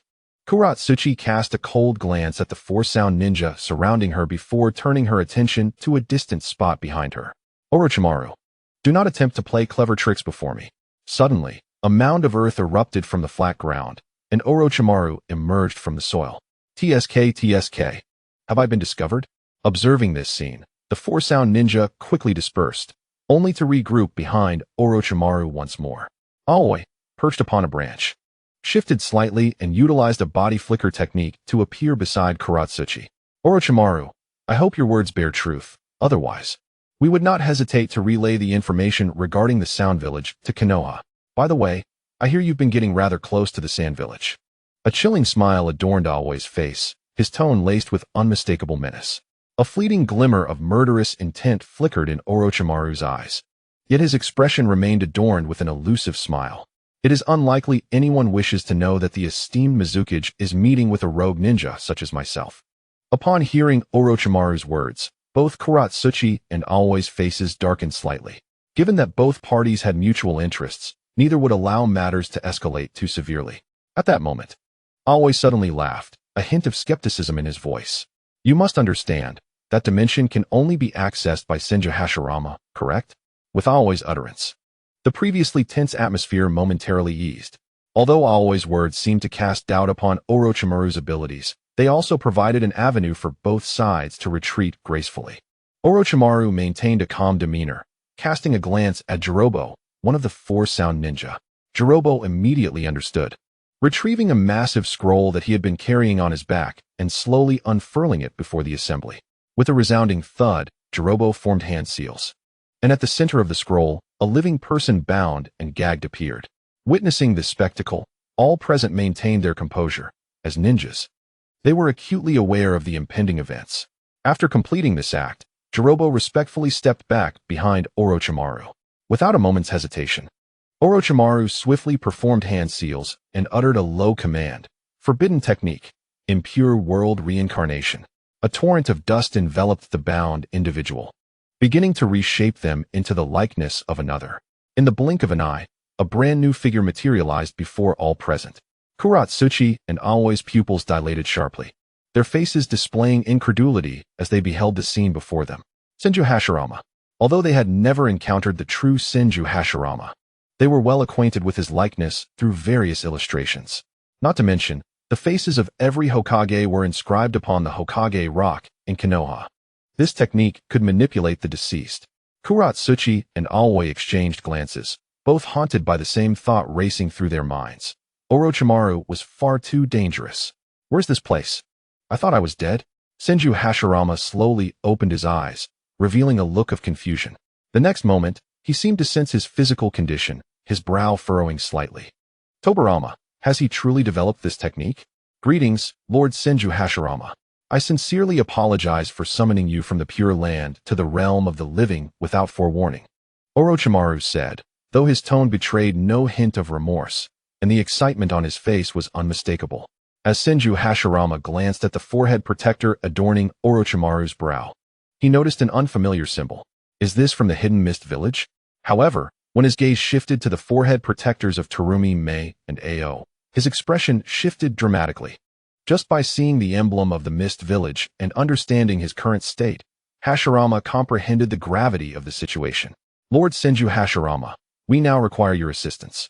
Orochimaru stated as he approached the reincarnated Hashirama, inserting a kunai inscribed with seals into the back of his head. Hashirama's body stiffened, and his consciousness swiftly faded. Let us begin, Orochimaru declared, a gleam of excitement illuminating his features as he took control of Hashirama. Under Orochimaru's command, Hashirama's body began to swiftly form hand seals, subsequently slamming his hands onto the ground. With a resounding thud, a massive mound of earth, several hundred meters in size, materialized before everyone's eyes. Though composed solely of soil, it emanated a metallic sheen under the sunlight.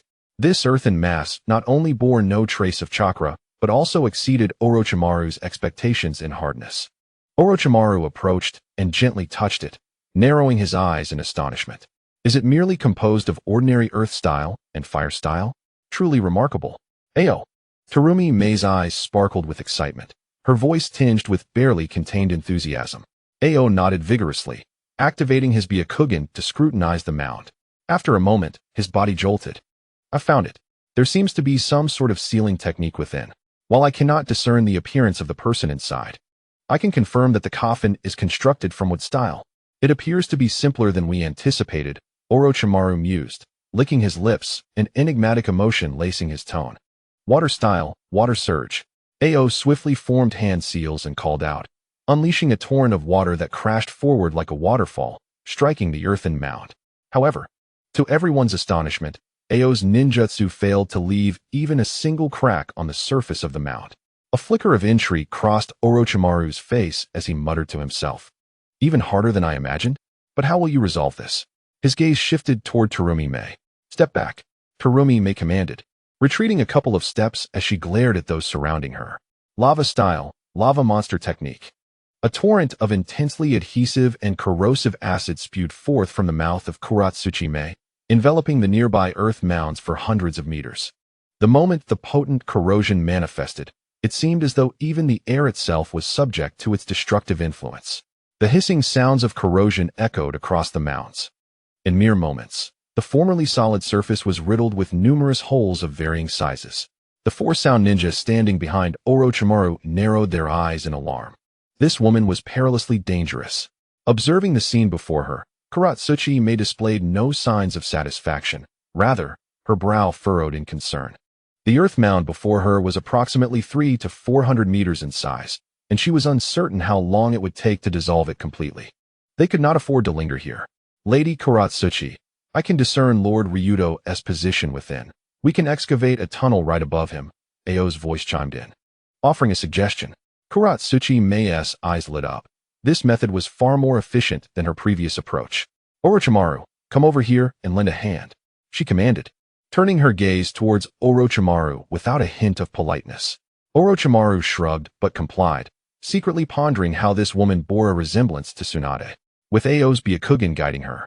Kuratsuchi Mei swiftly located a spot near the coffin within. Ao was responsible for scouting the direction, ensuring that they did not dig incorrectly, while Kuratsuchi Mei utilized her ninjutsu to dissolve the hard stone before her, creating a deep pit of nearly 3 meters. Orochimaru assisted her side by side. With Orochimaru's help, the four sound ninja were also kept busy, tasked with the laborious job of clearing away the dissolved remnants. Even with their combined efforts, it took a full hour to reach the center of the mound, which had been carelessly formed by Uchiha Madara's ninjutsu. With a final crack, the last section of the stone wall dissolved, revealing a wooden coffin over 2 meters high, adorned with intricate black sealing marks. "At last, we have found you, Lord Ryuto," Kuratsuchi Mei exclaimed, her expression brimming with excitement as she gazed upon the towering coffin. Not only was Kuratsuchi Mei exhilarated, but Ao, standing beside her, also wore a similarly fervent expression. Under the watchful eyes of the prominent figures, Kinkaku and Ginkaku, with expressions of sorrow, dutifully lifted the wooden coffin and brought it outside. Is this the sealing technique that Senju Hashirama used to bind Lord Ryuto back in the day? Ao pondered gravely, scrutinizing the black seals that adorned the coffin. Who could have imagined that Senju Hashirama himself would seal Lord Ryuto, only to now personally undo that seal? Kuratsuchi Mei cast a cold, mocking glance at the reincarnated Senju Hashirama, her tone laced with derision. Under the control of Orochimaru, Senju Hashirama approached the wooden coffin without hesitation. His hands moved swiftly, forming seals, culminating in the final gesture. The multitude of black curse markings on the coffin began to visibly fade at an astonishing pace. With a resounding crack, the unadorned coffin, bereft of the sustaining chakra, shattered into countless fragments, cascading to the ground. Suddenly, an overwhelming aura of murderous intent erupted, its terrifying presence enveloping the surroundings. It was as if a vision of a mountain of corpses and a sea of blood materialized before everyone's eyes. A faint yet haunting cry echoed in the ears of the onlookers. In that moment, all were frozen in place, the members of the sound force succumbing to dread. Drenched in sweat, collapsing to the ground. The first to react were the battle-hardened Kohyudatane, Aoi, and Orochimaru. A look of sheer horror simultaneously crossed their faces. The mere essence of killing intent had ensnared them in a similar illusion. Once liberated from the suffocating aura, Koharu and the others turned their solemn gazes towards the figure that had been sealed for so many years. Before them stood an astonishingly youthful man, clad in tattered garments from the Warring States era, barely concealing his modesty. His body was riddled with wounds, not a single part remaining unscathed, and astonishingly, half of his form had seemingly vanished. Yet, despite such grievous injuries, the young man stood upright, raising his remaining hand to extend a middle finger towards the front. Although the gesture might have appeared humorous, even Orochimaru, once of Konoha, found no amusement in the sight before him. The sheer brutality of the past battle was palpable. "My Lord Youto," Koharu breathed in awe, a faint whisper escaping her lips. A glimmer of greed and fear flickered in Orochimaru's eyes, although he faced merely a corpse. An inexplicable sensation lingered that the entity might awaken at any moment. As the sealing technique was undone, none noticed the sudden surge of dark particles emanating from Yuto's form. A faint sound resonated, a subtle yet significant noise. Both Koharu and Orochimaru instinctively lifted their gazes towards the location of Yuto's heart. It was the sound of a heartbeat. In the next instant, to the astonishment of all present, Yuto's previously fragmented body began to visibly mend at an astonishing rate. Even the injuries seemed to vanish within moments, as though he had never been harmed at all. The faint scent of earth filled the air, drifting into Yuto's nostrils, as if awakening from a long slumber. Yuto lazily opened his eyes, greeted by the glaring sunlight. He lifted his gaze to the blazing orb in the sky, slowly articulating, "I have returned." His calm declaration, though composed of merely 4 words, resonated with an unparalleled dominance and confidence. Fifth Hokage Kohyudatane pays her respects to the first Hokage, Lord Youto. Zhao Mei knelt gracefully on the ground, her voice tinged with an uncontainable excitement and reverence. The captain of the Mist Ninja Assassination Team, Qing, pays homage to Lord Youto. The first Water Shadow. Qing also knelt on one knee, his emotions betraying him despite his position as the captain of the assassination team and a seasoned ninja, his face reflecting fervor and enthusiasm. Upon hearing their voices, Yuto lowered his head expressionlessly, scrutinizing the individuals before him, Zhao Mei, Qing, Orochimaru, and the 4 members of the Sound Ninja. Such familiar yet unfamiliar figures. He had not anticipated their sealing for so many years. This is the reincarnated Senju Hashirama. Yuto momentarily paused at the sight of Hashirama, but quickly grasped the situation. With this realization, his brows arched slightly. It seemed that Senju Tobarama had indeed aided him significantly. Has it truly come to the 5th generation of Water Shadows? I had expected to be resurrected during the era of the 2nd or 3rd Water Shadow. Things are indeed becoming increasingly dire. Yuto spoke in a nonchalant tone, a hint of dissatisfaction lacing his words. He bore no intention of intimidating Zhao Mei. Rather, his discontent was genuine. Yuto's primary objective was to unify the entire ninja world, yet achieving this was not solely dependent on sheer strength. Timing, location, and harmony among people were all essential. Unifying the ninja world during two distinct periods posed immense challenges. The first period was the Warring States era, where one would inevitably confront the formidable Uchiha Madara and Senju Hashirama. Even with overwhelming strength, one could easily fall victim to their overwhelming prowess. The second period commenced after the narrative began. Though it appeared devoid of formidable characters, it marked the most stable and prosperous era for the ninja world, with all villages amassing their power. In this era, any attempt at unification would face the collective opposition of all ninja villages. Moreover, this period saw the emergence of new formidable figures, such as Uzumaki Naruto and Uchiha Sasuke, while the legendary Hashirama and Madara could resurface at any moment. Coupled with the clandestine machinations of Kaguya, who had survived for a millennium, this era was, in Yuto's estimation, the most troublesome, despite his uncertainty regarding the precise timeline. However, with the current fifth water shadow being Zhao Mei and the obediently standing 4 members of the Sound Ninja behind Orochimaru, Youto could surmise the general time frame he occupied. The most opportune moments for unifying the ninja world were during the Second and Third Ninja World Wars. Only during these two periods could the stranglehold of Konoha be challenged. The remaining eras belonged to Konoha. This reality contributed to Yuto's dissatisfaction. Having endured the Warring States era, where life was as expendable as grass, Yuto's disposition had long since evolved from the shy, innocent youth he once was in his previous life. Even though the individuals before him were remarkably familiar figures from a past life, anime. And even though Mei Terumi was one of his most cherished female characters from that era, upon encountering this group of living beings once more, Yuto found that his heart was devoid of any tumult. It felt as though he was merely facing an ordinary occurrence. The disparity in strength, status, and character was so vast that the sense of familiarity was merely a nostalgic reminiscence of a former existence. Had anyone else spoken ill of the Mist Village, Mei Terumi and Ao would have acted without hesitation. However, in the presence of the First Mizukage, Lord Youto, both Mei Terumi and Ao displayed expressions of shame, bowing their heads even lower. Compared to the era in which Lord Youto thrived, the current state of the Mist Village could indeed be described as subpar. Among the 5 great shinobi villages, the Mist Village and the Sand Village now stood on equal footing, competing for the positions of the weakest. Yet, in contrast to the Sand Village, which was reduced to mere grains of sand, the Mist Village at least had the mountains and ocean at its back, providing a relatively abundant resource base. Nevertheless, the fact that the Mist Village had fallen to such a lowly ranking is indicative of its overall weakness. Observing the two with expressions of shame, a smirk involuntarily tugged at Yuto's lips, as he felt validated in his assessment. Rise.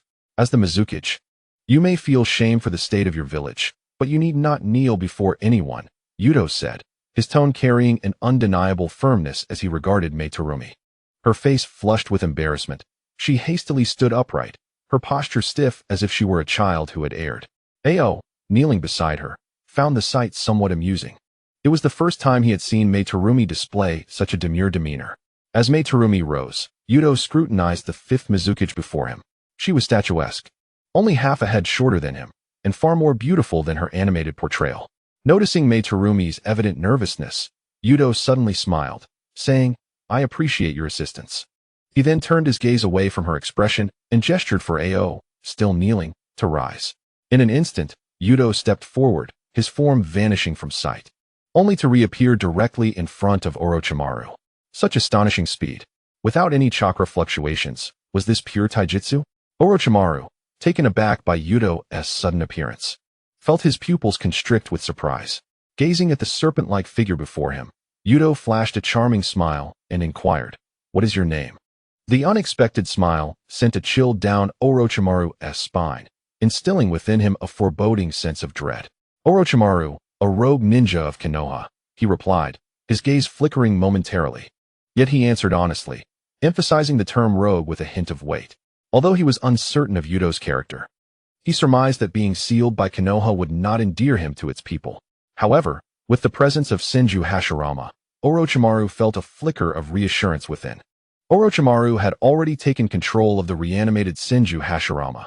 In the event of any unforeseen circumstances, he could directly command Hashirama to launch an attack. The renegade shinobi of Konoha were indeed formidable. The smile on Yuto's face remained undiminished as he suddenly turned to face Senju Hashirama, whispering, "In this state, Senju Hashirama possesses barely a fraction of his true strength." Rather than calling him Senju Hashirama, it would be more accurate to refer to him as merely a puppet of Senju Hashirama. With this, Yuto snapped his fingers. A sound reminiscent of fabric being torn echoed through the air. In an instant, under the watchful eyes of all present, Senju Hashirama was utterly obliterated. Without consciousness, he could not even evade the most rudimentary of attacks. Yuto gently shook his head, a hint of regret flashing in his gaze. When did this happen? How peculiar. A bloodline limit, perhaps? Orochimaru felt a chill run through his body, tension gripping him. Within his perception, he still sensed no fluctuations of chakra. Beside him, Kahaku and Aoi displayed expressions of excitement. It was said that Lord Youto could summon phantoms invisible to ordinary people for battle. The Senju Hashirama that had just been torn apart was likely the work of such spirits. Do not be alarmed. It is merely a small trick. Techniques such as the Byakugan and Sharingan, which enhance ocular abilities, can catch glimpses of it. Of course, those four little ones behind you, if they were to tap into their unique chakra, might also sense it, Yuto remarked, casting a teasing glance at the anxious Orochimaru while shifting his attention to the four sound ninjas. Orochimaru's pupils constricted. The unique chakra Yuto referred to was undoubtedly the power of the cursed seal. Could he truly perceive even that? However, through Yuto's gaze towards the sound ninjas, Orochimaru began to piece together some insights. Maintaining a calm demeanor, he spoke, "Lord Yuto, please feel free to express your needs." Upon hearing Orochimaru's words, Yuto nodded slightly, offering him an understanding glance. "Having been sealed for so long, the power within me has dwindled considerably.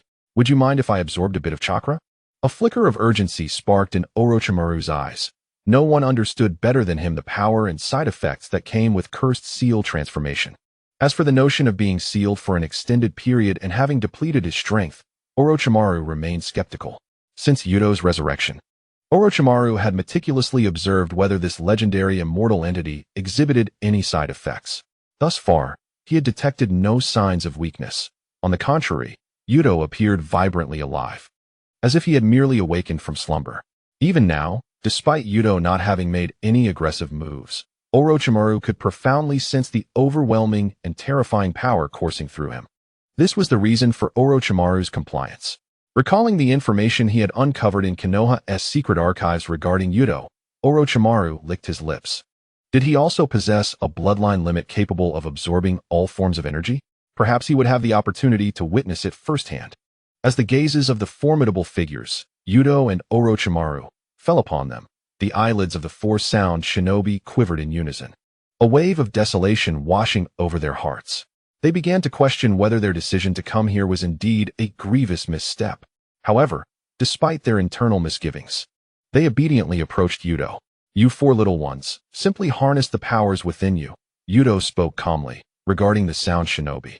During the final confrontation with Uchiha Madara and Senju Hashirama, he had discovered something crucial, albeit not having the opportunity to confirm it then, as he had been sealed by those two.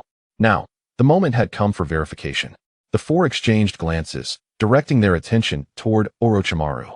Upon seeing Orochimaru nod slightly, they felt a surge of determination as the power of their cursed seals awakened instantly. Boom! For chilling and malevolent energies erupted from their beings, enveloping them in sinister, serpentine patterns. Although the designs varied among them, their collective presence surged from that of mere Chunin to the realm of elite Chunin. Witnessing this transformation, Terumi, Mei, and Ao's expressions shifted dramatically. They had not anticipated such a hidden advantage from Orochimaru. Ao's countenance darkened, realizing that Orochimaru's intentions extended far beyond merely acquiring that scroll. There were likely ulterior motives at play. Had it not been for Lord Yuto, they might have fallen victim to a cunning scheme.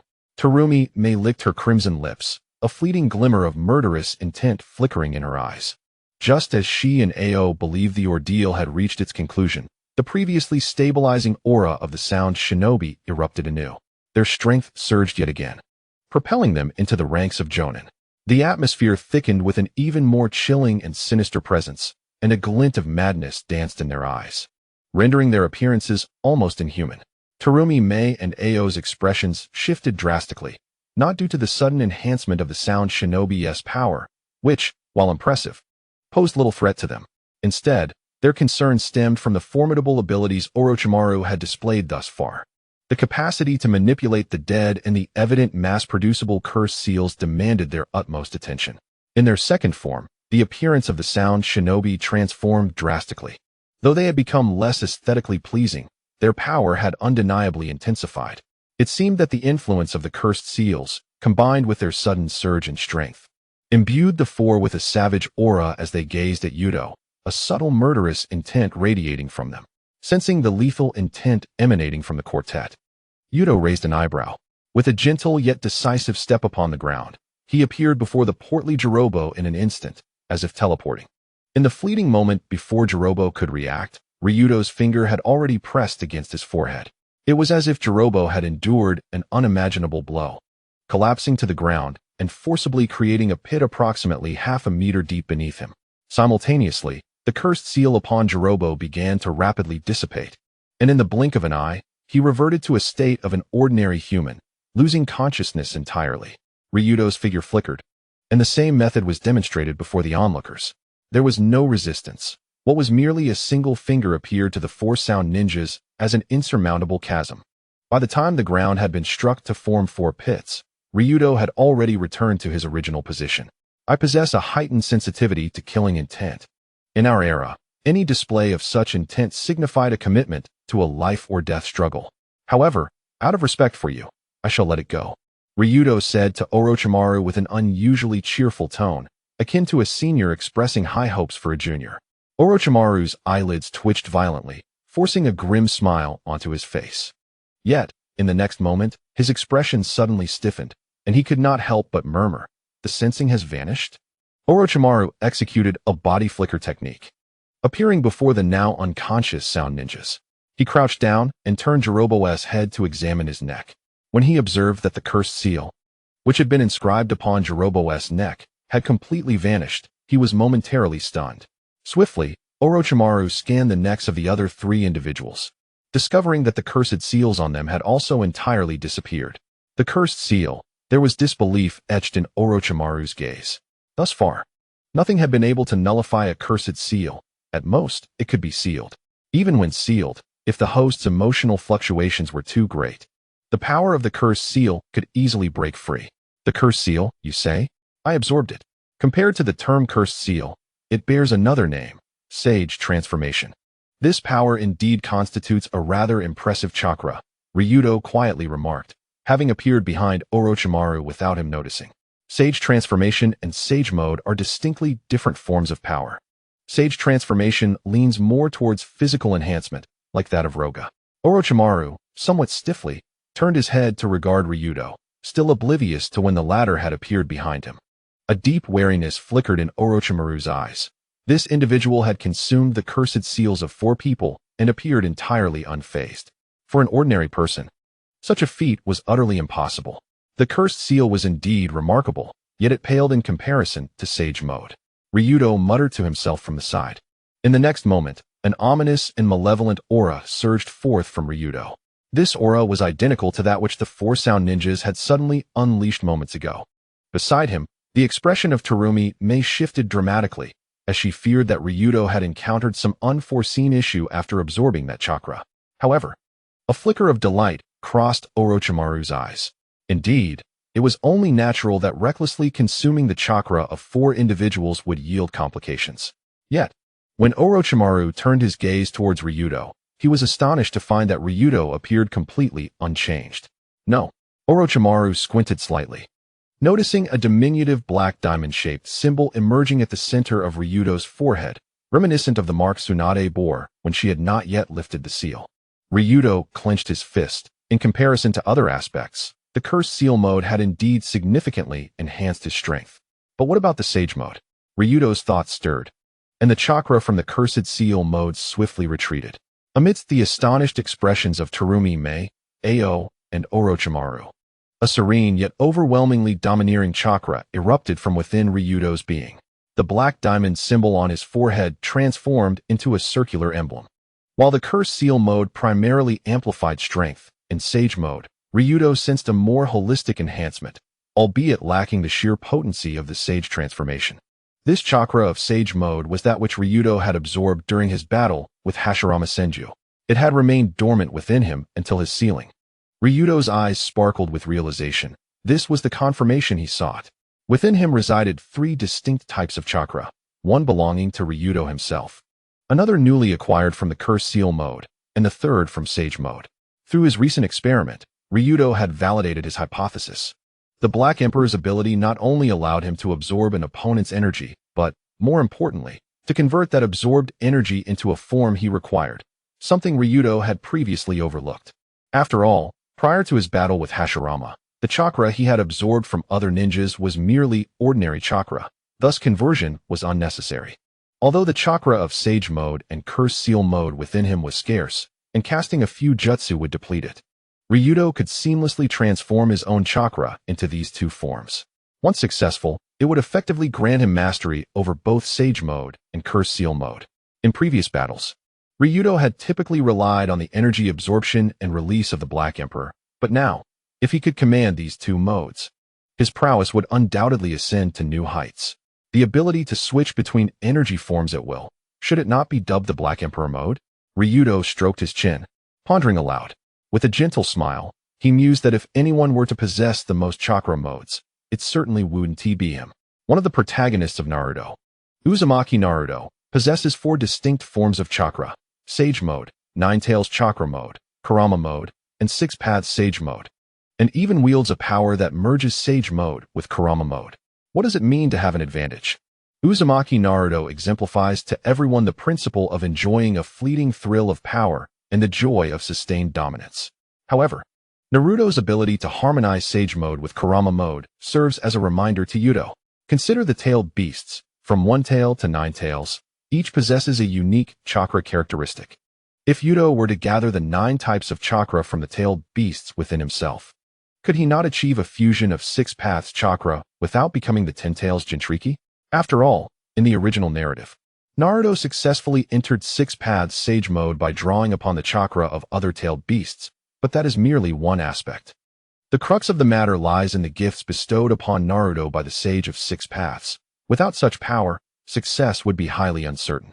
Nevertheless, for Youto, this endeavor is certainly worth attempting. Amassing the chakra from the 9-tailed beasts within himself is undoubtedly a wildly ambitious undertaking. Even Uchiha Madara and Uchiha Obito only attained 6 paths level power by becoming the 10 tails Jinchuriki. Youto cannot believe that Uchiha Madara never pondered this issue, as the world is never devoid of intelligent minds, which suggests the terrifyingly low probability of success. Youto speculates that Naruto's triumph is not only due to the 9 tails, a formidable ally, suppressing the other 8-tailed beast chakra, but also because Naruto garnered the goodwill of the other tailed beasts, who had no intention of causing disruption. Yuto's eyes flicker momentarily as he suppresses these thoughts. For now, he maintains a degree of confidence in his own abilities. However, he considers himself no match for a 6 paths level adversary. Pulling his thoughts back, he recognizes that it is premature to dwell on such matters. What lies before him is mastering Sage mode and Curse Mark mode. Some preparations will need to commence upon returning to the Hidden Mist Village. Youto retracts the power of Sage mode and raises his head, meeting the fiery gaze of Orochimaru. This look is akin to that of a beggar who has not eaten for over 10 days, suddenly presented with a piece of cooked meat. Standing a short distance behind Youto, Terumi, Mei, and Ao also bear expressions of astonishment. The two forces Youto had just demonstrated could each be described as terrifying. However, their feelings lean more towards excitement. The stronger Youto becomes, the more beneficial it is for the Hidden Mist Village. Orochimaru, what do you think of the two forces I just displayed? Youto inquires casually, observing the fervent gaze of Orochimaru. I am well acquainted with the power of cursed seals. It is chilling and malevolent, equally difficult to control. However, based on recent events, it is evident that Lord Youto has already harnessed this power. Orochimaru remarked with a hint of gravity in his tone. No one understands better than Orochimaru the dismal survival rate of cursed seal transplantation. After a brief silence, he continued. As for the second type of power, it is far more formidable and complete than the Cursed Seal. Here, Orochimaru paused. Withholding a thought, this force bears a striking resemblance to the power of Hashirama Senju, which they had previously studied in their laboratory. Do you wish to grow stronger? Would you consider joining the Hidden Mist Village? Youto inquired, a faint smile gracing his face as he regarded Orochimaru with a calm demeanor. Anyone familiar with Naruto knows that despite Orochimaru's somewhat capricious nature, he is undeniably a talent. For Youto, having someone of Orochimaru's caliber join the Hidden Mist Village would be a tremendous boon, as it would hasten the unification of the ninja world. Upon hearing Yuto's words, Orochimaru's expression turned peculiar, as if he recognized a phrase he often uttered himself. Yet, he was indeed tempted. The power of Sage Mode is likely irresistible to anyone. At that moment, having been effortlessly defeated by Itachi, Orochimaru was obsessively captivated by the Sharingan and the pursuit of immortality. The prospect of Sage Mode represented a secure alternative path for him. My apologies, Lord Youto, but I have matters to attend to, he said, taking his leave. After a moment of visible struggle in his eyes, he still declined Yuto's offer. As soon as Orochimaru finished speaking, his movements became exceptionally swift, summoning a colossal serpent. The serpent opened its mouth wide and swallowed the incapacitated members of the Sound Village in one gulp. With a resounding thud, the giant serpent vanished into thin air. Having completed this task, Orochimaru utilized Earth Release to swiftly disappear in one direction, fearing that if he lingered, he might indeed acquiesce to Yuto's request. The gates of the Hidden Mist Village are always open for you, Youto called out, a glimmer of regret flashing in his eyes as he waved in the direction Orochimaru had vanished. Behind Youto, Terumi Mei and Ao exchanged glances, both recognizing the shared sense of helplessness in each other's eyes. Harboring a rogue ninja from Konoha, especially one as perilous as Orochimaru, is a feat that perhaps only Lord Youto could accomplish. Let us depart, Mei. It has been quite some time. I wonder how the village is faring, Youto said, stretching lazily and turning to Terumi Mei. Terumi Mei suddenly let out a sharp gasp, her face flushing crimson as she quickly turned away. Observing her reaction, Youto appeared momentarily perplexed, a look of curiosity crossing his features. Lord Youto, your attire, Ao remarked, his tone tinged with slight embarrassment as he lowered his gaze. Heeding the reminder from Ching, Youto blinked and lowered his gaze. In the next instant, a faint blush crept across his face. The tattered garments he wore from the final battle seemed to be on the verge of collapse, swaying precariously as if they would soon fall apart. Clearing his throat gently, Youto gestured towards Ching. Understanding immediately, Ching swiftly removed his azure robe and respectfully offered it to Youto, draping the robe over himself with casual ease. Youto tore off a long strip of fabric from the hem and secured it around his waist. All right, let us proceed, he spoke nonchalantly. Although the robe was somewhat oversized, it did not hinder his movements, and the matter of appearance held little significance for him. At this moment, Mei turned around, stealing a furtive glance in Yuto's direction, a delicate flush coloring her cheeks. Whoosh! With the sound of 3 rushing winds, 3 figures transformed into mere shadows. Vanishing swiftly from the spot, deep within the dense forest, the trio darted away at an astonishing pace toward a specific destination. Youto furrowed his brow slightly. Their speed was unacceptably slow, having been sealed away for so many years. He was eager to ascertain the current state of the Hidden Mist Village and the precise moment in time, so as to devise an appropriate plan. As for why he did not inquire of Mei and the others, it was due to the differing time calculations among villages. Naturally, other villages would not measure time based on that of the Hidden Leaf Village. However, the timeline of the Naruto world is reckoned according to the founding date of the Hidden Leaf Village.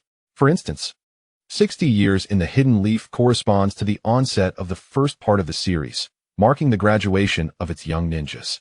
If this year were to be placed in the context of other villages, who could say how many years it would represent? Although Youto was the first Mizukage of the Hidden Mist Village, he had spent that era embroiled in conflict, scarcely concerned with the year in question. Even if it had been mentioned, it would have likely gone unnoticed by him. Where are we now? Youto suddenly asked Mei, having just come back to life, and thus unaware of their current location. My lord, we are still in the land of water. For safety reasons. The location for the transaction with Orochimaru is set on a small island west of the Hidden Mist Village, Mei replied, her expression one of respectful curiosity. Yuto nodded, extending his hands, one grasping Qing, the other holding Mei-in, and spoke in a calm tone, "Hold on tight." With a resounding boom, Yuto transformed into a streak of light, swiftly propelling himself toward the east. Those held by him, Mei-in and Qing, felt the world around them blur and recede at an astonishing velocity. Yet, neither Mei-in nor Qing experienced any jolt or resistance from the front. Qing's eyes widened in disbelief, a look of astonishment crossing his face, fully aware of the terrifying speed at which they were traveling. The faster the speed, the greater the resistance encountered. This is a well-known principle. However, the resistance before them seemed to have dissipated into thin air, with scarcely a whisper of wind to be heard. In contrast to Qing's astonishment, the expression on Terumi Mei's face remained largely unchanged. As the Mizukage, Terumi Mei possessed a wealth of knowledge that far surpassed that of Qing. Many believed that Lord Yuto's devouring ability was limited to consuming chakra. Yet within the forbidden scrolls that only the Mizukage is permitted to view, there exists a comprehensive overview of Lord Yuto's capabilities. At the entrance of the hidden mist village, Chujuru paced back and forth, his countenance fraught with concern. The Mizukage's unauthorized departure from the village was a matter of significant import. After all, as a Kage, no one could restrain her actions. However, the elders had become aware of this situation. Just moments ago, they had dispatched someone to find Chujuru, conveying that an urgent matter required the Mizukage's attention. With the Mizukage absent, Chujuru could only fabricate a temporary excuse to delay their inquiry. Nevertheless, from the tone of the elders' envoy, Chujuru discerned that the elders were already privy to the Mizukage's absence. They likely assumed that, as Terumi Mei's confidant, Chujuru must have knowledge of her whereabouts. Regrettably, he did not. Resigned to his fate, Chujuru remained at the village's entrance, awaiting the return of Terumi Mei and Qing. He could only hope for the swift return of the Mizukage. Otherwise, he would undoubtedly face the elder's ire. Just then, he caught sight of a dark figure in the distance, approaching at an astonishing speed. Chujuru's expression shifted as he prepared to signal the village's guards, but before he could act, the figure had already appeared before him. There was no sound of wind, or even a faint rumble accompanying such rapid movement. It was as if a true specter had materialized.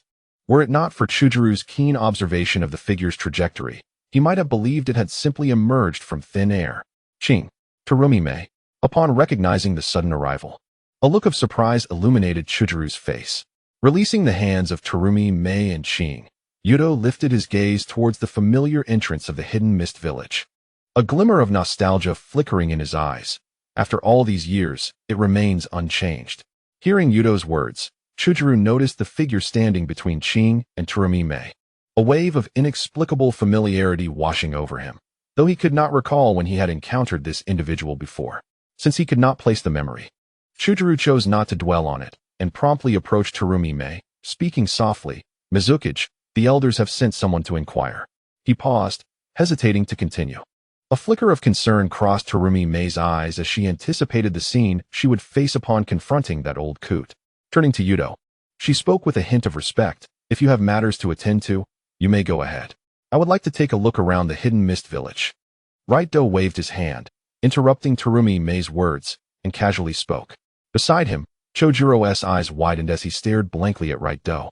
This was the second time he had witnessed someone directly interrupting the words of the Mizukage.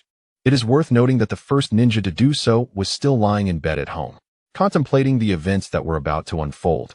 A chill of trepidation rose within Chojuro, yet he found himself momentarily entranced by the expression on the Mizukage's face.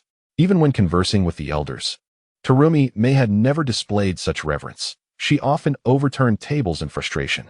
However, before him, the Mizukage bore not only respect but also a hint of admiration. Should someone be dispatched to guide the Mizukage? Regarding her identity, is it appropriate for Right-Do to interrupt her?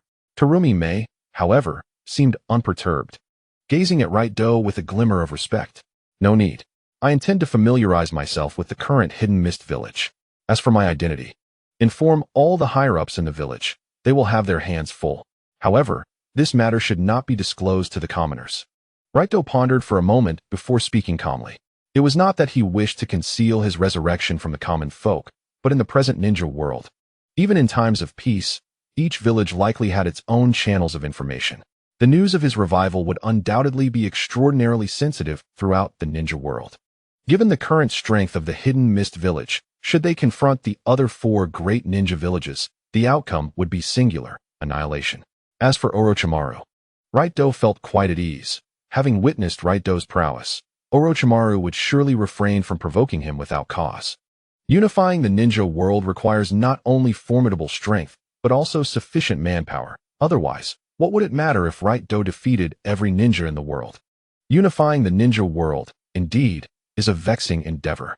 With this thought, Right-Do could not help but scoff inwardly.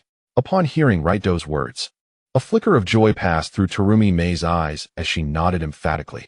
She turned and prepared to walk into the village, but at that moment, a light cough interrupted her. Ahem, could I borrow some money temporarily? Right-Do asked, somewhat sheepishly, looking at Terumi Mei. Terumi Mei paused, a hint of amusement flashing in her eyes as she thought to herself, Lord Right-Do is not as serious as I imagined. Despite this, she maintained her respectful demeanor and quickly retrieved a pouch of money from her bosom, placing it into Right-Do's hands. In the midst of Chojiro's astonishment, Terumi Mei swiftly pulled him along and leapt toward the village, simultaneously instructing, Now, please tell me what has transpired. Observing Terumi Mei quickly disappearing from sight, Chojiro promptly bowed respectfully to Right-Do before turning to follow in the direction she vanished. Watching the 3 depart, Right-Do smiled softly. Judging by the reactions of Chojiro and the others, it was evident that Terumi Mei was performing her duties as Mizukage quite well. Lowering his head, he gazed at the pink purse adorned with a chibi creature in his hand, a peculiar expression crossing Ryo's face. He never expected the seemingly mature Mei Terumi to possess such a purse, typically favored by young girls. On a street in the hidden mist village, Ryo held a skewer of fish balls in one hand and a cup of hot tea in the other, a blissful smile gracing his features. The street was not as bustling as he had imagined. Nevertheless, the sounds of passers-by and vendors still filled the air.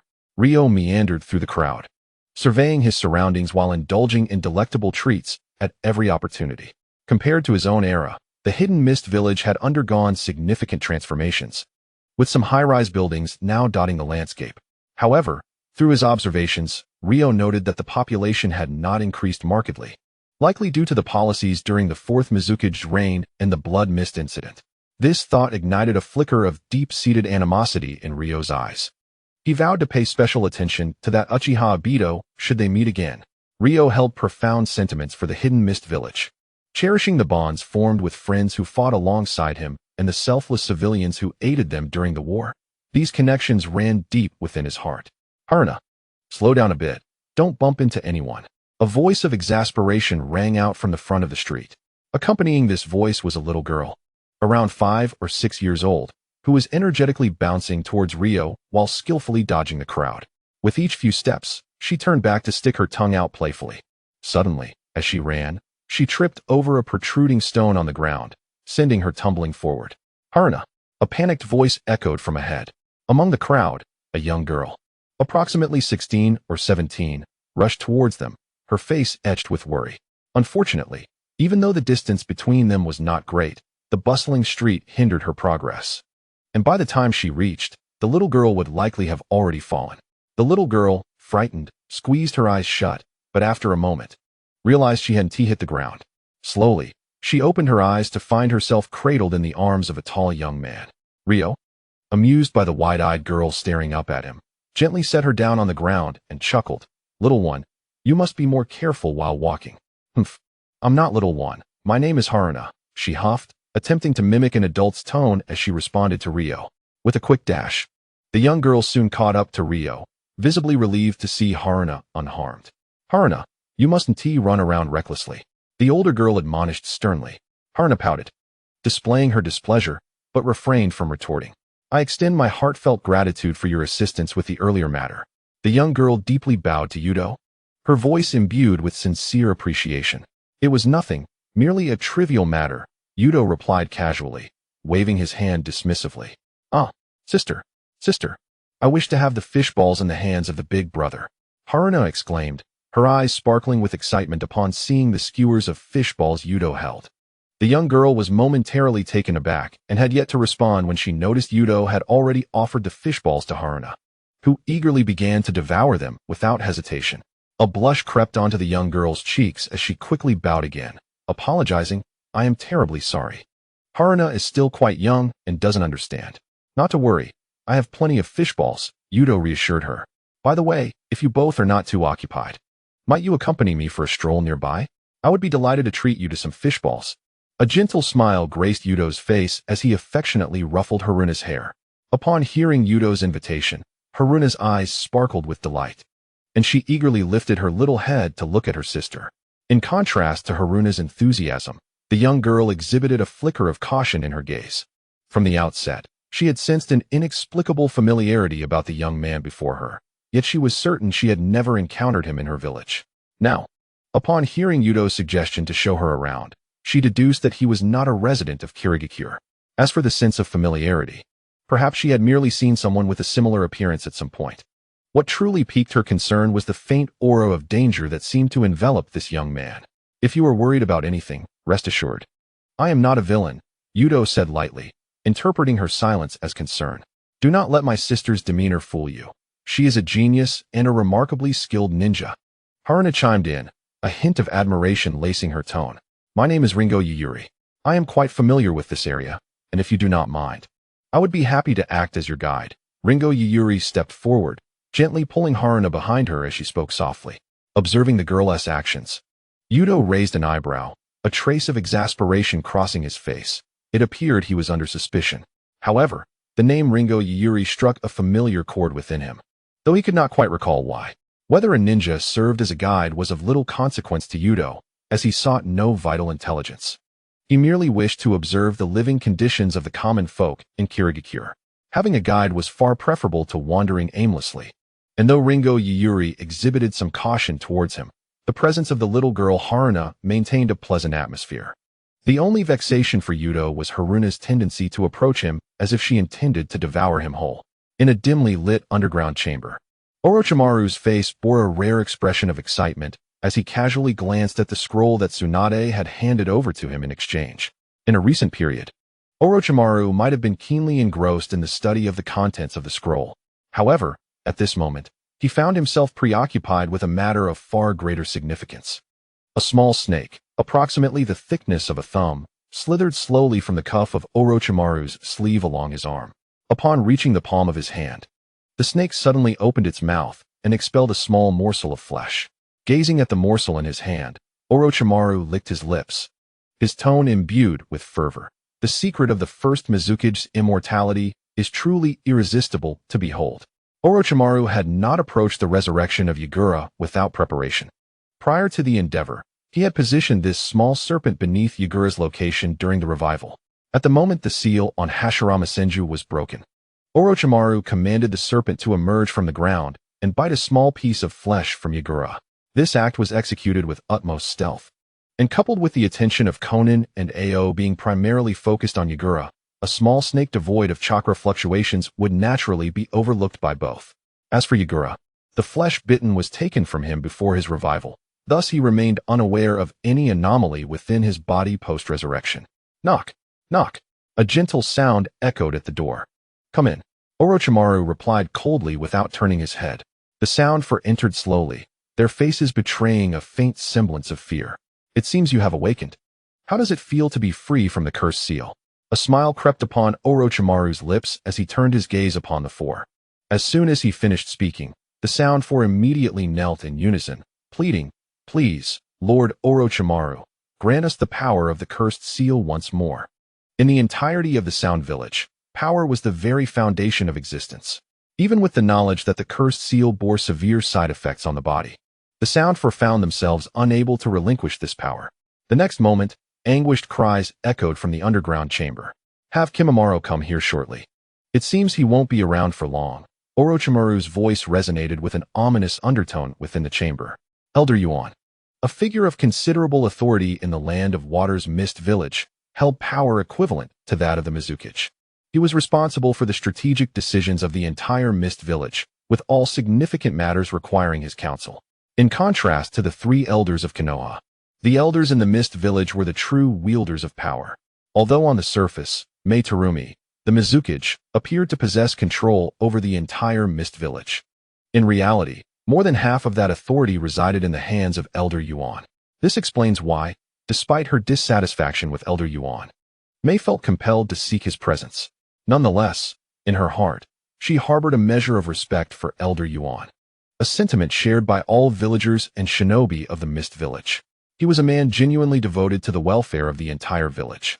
Within the spacious confines of a conference room, at the foremost position of the elliptical conference table sat an elderly man, whose age was evident, yet whose eyes sparkled with vitality.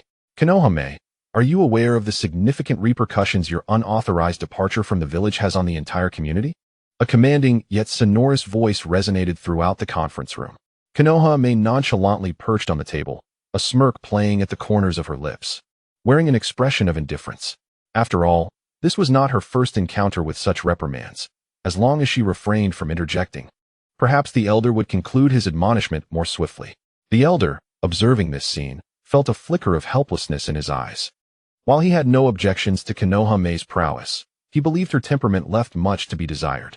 Had it not been for the fact that Konohame was the sole capable ninja in the entire Mist Village, he would never have permitted her to ascend to the position of Mizukage. The current state of the Mist Village was alarmingly frail, the quality of its ninja varied greatly, and the policies of the fourth Mizukage, Yagura, had resulted in a generational gap among the youth. The once mighty Mist Village now found itself devoid of any formidable combatants. Enough. Speak. What prompted your sudden departure from the village? You are not one to act so impulsively, the elder sighed, raising his gaze to Konohame as he spoke with a hint of gravity. Taken aback by the elder's unexpectedly accommodating demeanor, Konohame momentarily hesitated. She then leaped down from the table, her rare seriousness evident. I intended to inform you of this matter. My hasty exit from the village pertains to news regarding Lord Youto. The elder, who had maintained a calm demeanor, was jolted by Konohame's revelation, rising from his seat in astonishment. Why reveal such crucial information only now? This situation unfolded rather abruptly, and there were too many uncertainties to consider. Therefore, I personally accompanied Qing, Konohame explained evenly, interjecting before the elder could continue. Her tone now laced with excitement and reverence. Lord Yuto's message is as follows. All high-ranking officials of the Mist Village must prepare, for you will soon have much to attend to. Additionally, news of his revival must not be disclosed to the common folk for the time being. As Konohame uttered her final words, the elder's breath quickened, his eyes ablaze with fervor, and he appeared to rejuvenate several years in an instant.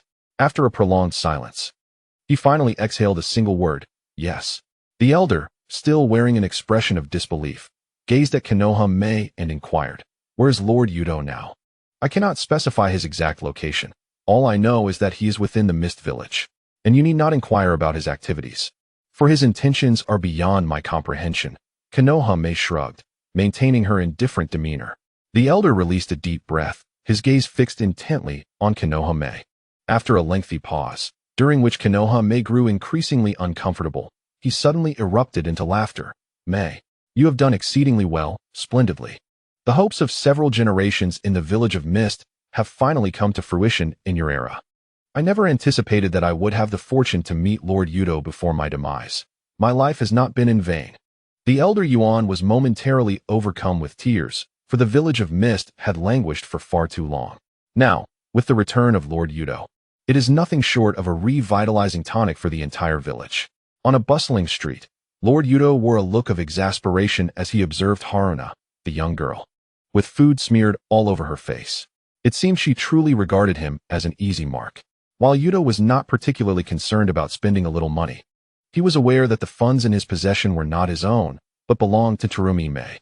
Fortunately, although Haruna had eaten quite a bit, it consisted mostly of inexpensive items, thus not costing Youto much at all. Beside them, Ringo Yuki felt her cheeks flush slightly. Encountering a gluttonous little sister was certainly a trying experience for her. Ringo held Haruna's hand while a flicker of curiosity crossed her gaze as she regarded the young man before her. After observing him for a while, Ringo discerned that this young man seemed to lack any ulterior motives, merely wandering about for leisure. Moreover, he did not appear to be a stranger to the village of Mist. In some areas, he was even more familiar than she was, almost as if he had once resided there. Though she sensed no malice from him, Ringo Yuki dared not relax her vigilance and had discreetly informed the village's jonin. Big brother, I'm full, Haruna declared with a contented expression, speaking softly to Ringo Yuki. Ringo's face reddened once more as she couldn't help but roll her eyes. After eating so much, if you're still hungry, we truly cannot afford to keep you. Big brother, you're so nice. Back at home, my sister never let me eat my fill, Haruna said, winking at Youto with a beaming smile. Taken aback by Haruna's words, Youto crouched slightly and chuckled. But your sister is a ninja. Her missions yield considerable rewards. Surely she would not let you go hungry? Although the life of a ninja is fraught with peril, it is also one of the few high-paying professions. A jonin can comfortably support a small family. Just as Haruna was about to respond, Ringo Yuki gently tugged at her and addressed Youto softly. Thank you for treating Haruna to so much food. If the opportunity arises, I would be honored to host you at the Ringo Yuki household. Noticing Ringo's subtle gesture, Youto maintained his composure and replied with a smile, certainly. Suddenly, a gust of wind cut through the air, followed by the appearance of a figure before the three of them. Upon seeing Ching, Ringo Yuki was momentarily taken aback. But a glimmer of joy soon shone in her eyes as she quickly bowed. Lord Ching. Ringo had thought that the message she sent would result in the village dispatching an ordinary jonin. To her astonishment, the one who arrived was none other than Lord Ching, a trusted confidant of the Water Shadow. Upon the appearance of Ching, he cast a fleeting glance at Lin Qingyu Yuli before respectfully bowing his head and addressing Youto. My lord, I've had my fill of wandering. Please lead me to the Water Shadow's office. Farewell, Koharu and Miss Lin Qingyu Yuli. Youto responded to Ching with a nonchalant tone, turning to wave goodbye to Lin Qingyu Yuli. As Ching, who stood behind Youto, gradually vanished from her sight, Lin Qingyu Yuli's expression of astonishment lingered for quite some time. Who, after all, was this young man they encountered today? It was well understood that within the entire Mist Ninja village, few could rival Ching's standing. Certainly not exceeding 10 individuals. Moreover, Ching was a trusted confidant of the current Water Shadow, Terumi Mei, thus elevating his status further still. The deference Ching displayed towards the young man only deepened Lin Qingyu Yuli's contemplation, casting doubt upon her own actions. On their way to the Water Shadow's office, Yuto's countenance grew slightly somber. Although Lin Qingyu Yuli exhibited some wariness throughout their stroll, Youto managed to glean only rudimentary information regarding the Mist Ninja village. Yet, it was precisely this basic information that Youto yearned for. As for crucial intelligence, whether Lin Qingyu Yuli possessed it or not, he could simply inquire directly. Nevertheless, from the scant information acquired, Youto had already formed a general understanding of the situation in the Mist Ninja village. Sensing Yuto's subdued mood, Ching's expression turned serious, and he proceeded with caution. What is the situation with the village elder, Yuan Shi? Youto inquired, his gaze fixed ahead, his demeanor impassive. During their earlier excursion, the common folk had expressed high regard for both Terumi Mei and elder Yuan Shi. If it were merely the commoners, it could be overlooked. Yet even a ninja of Lin Qingyu Yuli's caliber seemed to hold the elder in esteem. This indicated that elder Yuan Shi was indeed a figure concerned for the welfare of the Mist Ninja village, unlike the ambitious Danzo of the Leaf village, who garnered no such admiration. However, this raises a dilemma. Regardless of intentions, the principle of two tigers cannot coexist on the same mountain remains clear to Youto. Particularly for a power holder, when a faction is represented by two voices, mutual restraint is inevitable, whether one is virtuous or merely self-serving. Furthermore, Youto recalled that he was the one who initially proposed the elder's position. Yet, the elder's duties were merely to assist the Water Shadow, offering counsel without any authority to counterbalance her. Suddenly, upon hearing Yuto's words, Ching's body trembled, surprise flickering in his eyes. Truly, Youto was remarkable. Merely by taking a casual stroll through the Mist Ninja village, he had already identified its most pressing issues. During the tenure of the Fourth Mizukage, a remarkable event transpired, leading the elders to assume control and suppress the authority of the Mizukage, all to prevent any similar occurrences in the future. A hint of embarrassment crept onto Ao's face as he lowered his head and spoke. The events of the Yagura era are a source of immense shame for any ninja of the Hidden Mist village, especially in the presence of the First Mizukage. Although Ao did not elaborate, Ryuto was acutely aware of the details, perhaps more than anyone else. A sudden surge of intense killing intent emanated from Ryuto, but it dissipated as quickly as it had appeared. Cold sweat beaded on Ao's forehead. Though the killing intent lasted but a moment, he realized his back was already soaked. Ryuto spoke softly, "Let us proceed." Upon hearing his words, Ao hastily fell and stepped beside him. In the Mizukage's office, Ryuto reclined on a sofa, casually perusing the documents in his hand. Chojuro approached, his eyes brimming with unabashed admiration as he clutched some papers, exclaiming excitedly, "Ryuto-sama, here are the documents you requested." Chojuro had learned of Ryuto's true identity from Ao, and as a lifelong admirer, he could hardly contain his excitement. Ryuto nodded and replied with a light chuckle, "Thank you, Chojuro. There is no need to be so anxious." Chojuro promptly shook his head, nervously insisting, "I am not anxious." Ryuto smiled gently, choosing not to elaborate further. From the documents provided by Chojuro, he had gleaned a general understanding of his current timeline. One document pertaining to Konohagakure mentioned that in 3 months, the Chunin exams would take place, coinciding with the 60th anniversary of the village, indicating that the story was just beginning. Ryuto found it amusing that his awakening had occurred neither too early nor too late.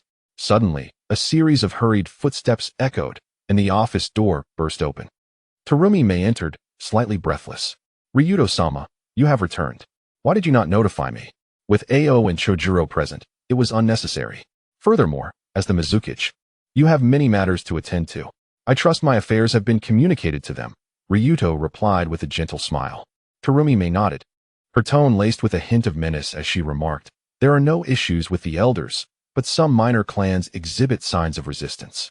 Ryuto wore an expression of understanding as he replied nonchalantly, "That is entirely expected. My emergence will undoubtedly disrupt the current structure of the Hidden Mist Village, something most would prefer to avoid." Suddenly, a firm knock echoed through the room. Ryuto and Terumi-Mei exchanged glances, both surprised. Chojuro promptly moved to open the door, revealing a ninja with an anxious expression who, upon seeing Terumi-Mei, immediately knelt and exclaimed, "Mizukage-sama, the Six-Tails Jinchuriki has defected." "What?" Terumi-Mei's expression shifted. Disbelief etched across her face. In contrast to the serene demeanor of Kirigakure's Mizukage, Yuto's expression was notably more subdued as he regarded the ninja before him. With a calm tone, he inquired, "When did the Jinchuriki of the Six-Tails defect?" The ninja, puzzled, glanced at Yuto and, upon noticing the Mizukage's silence, replied, "Based on the timeline, it appears he defected this morning. 2 Chunin on duty have already perished, and the Six-Tails Jinchuriki must have been gone for half a day. However, he likely has not yet exited the land of water. Has Lord Mizukage dispatched anyone to pursue him?" Yuto lifted his gaze to observe the Mizukage's troubled countenance, then gently shook his head and stated, "Inform all senior members of Kirigakure to convene a meeting tomorrow morning." Suddenly, a gust of wind surged through the office, and in the blink of an eye, Yuto vanished from sight. Watching him depart, the Mizukage was momentarily taken aback, her eyes reflecting a flicker of astonishment. She had not anticipated that Lord Yuto would take such initiative personally. Was it a manifestation of his disappointment in the current state of Kirigakure, or perhaps a reflection of his dissatisfaction with her competence as Mizukage? Regardless, the defection of the Jinchuriki was undeniably linked to her role as the leader. "Should we send someone to assist Lord Yuto?" inquired Chojuro, a hint of concern etched on his face. "Lord Yuto requires no assistance. Our focus should be on the others," Mizukage replied, her expression hardening as she regarded the ninja who remained half-kneeling before her. With an icy tone, she demanded, "You claim the Six-Tails Jinchuriki defected this morning. Yet it has been over half a day since then. Why are you only now delivering this message? Furthermore, it was your responsibility to monitor him during this time." Reporting to Lord Mizukage, the Six-Tails Master, Haru, requested a ritual, which is why monitoring was not conducted, the ninja stammered, his face betraying his anxiety, though the bow of his head concealed it from the others. Upon hearing his explanation, Mizukage's previously grim expression transformed into one of stark neutrality. Yet her gaze grew ever colder. She licked her lips and cast a measured glance at Chojuro, whose demeanor shifted instantly from bashfulness to resolve. In the next moment, he was behind the ninja, and before the latter could comprehend the situation, Chojuro struck the back of his neck, rendering him unconscious. "Take him to Ao," Mizukage ordered coldly. Chojuro nodded in silence, hoisting the unconscious ninja and departing, acutely aware of Mizukage's rising ire. After a considerable pause, a knock resounded at the door once more. Ao and Chojuro entered simultaneously. Chojuro's earlier shyness had faded, yet both bore an almost imperceptible hint of bloodlust. Ching stepped forward, his tone laced with gravity as he addressed Komi-Mei, stating, "The defection of the Six Tails Jinchuriki did not occur this morning, but rather last night. Intriguingly, they intended to report this, yet were suddenly delayed upon receiving news of Lord Yuto's resurrection." A knowing expression crossed Komi-Mei's face, though she arched an eyebrow in question. "They?" Ching nodded, his voice cold as he declared, "Moki no Shitajiro and Sachida Masamitsu. Nearly a full day has passed since last night. And given the vastness of the land of water, if the Six Tails Jinchuriki truly wished to hide, locating them would not be a simple endeavor." Chojuro raised his gaze to the setting sun outside the window, concern etched upon his features. "The meeting will proceed as scheduled tomorrow. You two must immediately inform all the high-ranking Miss Shinobi." Komi-Mei interrupted Chojuro, her confidence unwavering despite her awareness of the sabotage occurring within.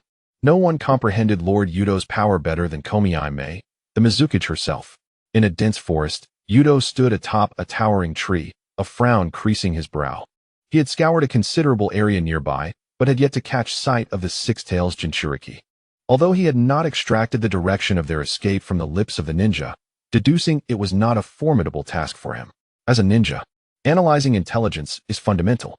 The village hidden in the mist lies at the easternmost edge of the land, bordered by the sea to the north and uninhabited islands to the south. If they fled in those directions, the likelihood of discovery would be exceedingly high. As for the east, the Six Tails, having just escaped from the village, would certainly not return. The only plausible direction left was west, with its intricate terrain and expansive forests, making it an excellent hiding place. Furthermore, once they crossed the borders of the land of water and traversed a waterway, they would find themselves in the land of waves, where they could truly surf freely. Yet, a faint hint of tailed beast chakra in the air reminded Yuto that the bubble had undoubtedly not yet vacated this vicinity. Having previously absorbed the chakra of the three tails, he was quite familiar with the presence of tailed beast chakra. Where could it be? Yuto mused, unable to suppress a smirk. Not on the ground. Is it in the sky? Suddenly, a thought struck him. He had nearly forgotten that the Six Tails Jinchuriki, bubbles, possessed the ability to utilize bubble-like ninjutsu, allowing them to float in the air. With a gentle smile, Yuto raised his gaze to the darkening sky, his hand crossing over his chest as he swiftly formed several hand seals. Secret technique, rain of cutting. As the technique was activated, a light drizzle began to fall from the sky. At that moment, approximately 30 meters above the forest floor, a bubble quietly hovered in midair, appearing empty from the outside. In the midst of the bubbles, a dashing young man clad in a cerulean robe reclined languidly within the effervescent realm. He had not anticipated that the response from one in village would be so sluggish. If he could just endure until nightfall, all would be well. Resting his head on his hands, he spoke softly, "Is it raining?" Observing the sudden onset of a gentle drizzle outside, a flicker of perplexity crossed his eyes. However, in the next moment, his expression shifted dramatically. From the previously tranquil surface of the bubble, ripples began to emerge unexpectedly, with a soft pop. Before he could comprehend the situation, the enormous bubble he occupied burst abruptly. Consequently, he plunged from the sky. Damn it, they caught up. During his descent, he swiftly retrieved a bamboo stick from his bosom and blew gently into it, conjuring a multitude of bubbles that surrounded him, slowing his fall. "I found you," remarked Yuto, perched atop a grand tree, a sly smile playing on his lips as he observed the figure plummeting from above. Crouching slightly, Yuto sprang forth like a coiled spring, transforming into a blur as he darted towards the descending bubbles. While maintaining his descent with the bubbles, a faint voice echoed in Foam's ear, "Your speed is too slow, allow me to assist you." Foam's countenance changed dramatically, yet before he could react, a searing pain struck his abdomen. With a thud, Yuto's fist propelled Foam downward from the sky. The intense impact sent him crashing to the ground, toppling numerous trees and creating a crater in his wake. A trickle of blood stained Foam's lip as he awkwardly emerged from the pit, cautiously surveying his surroundings while hastily forming hand seals. Water style, bubble clone.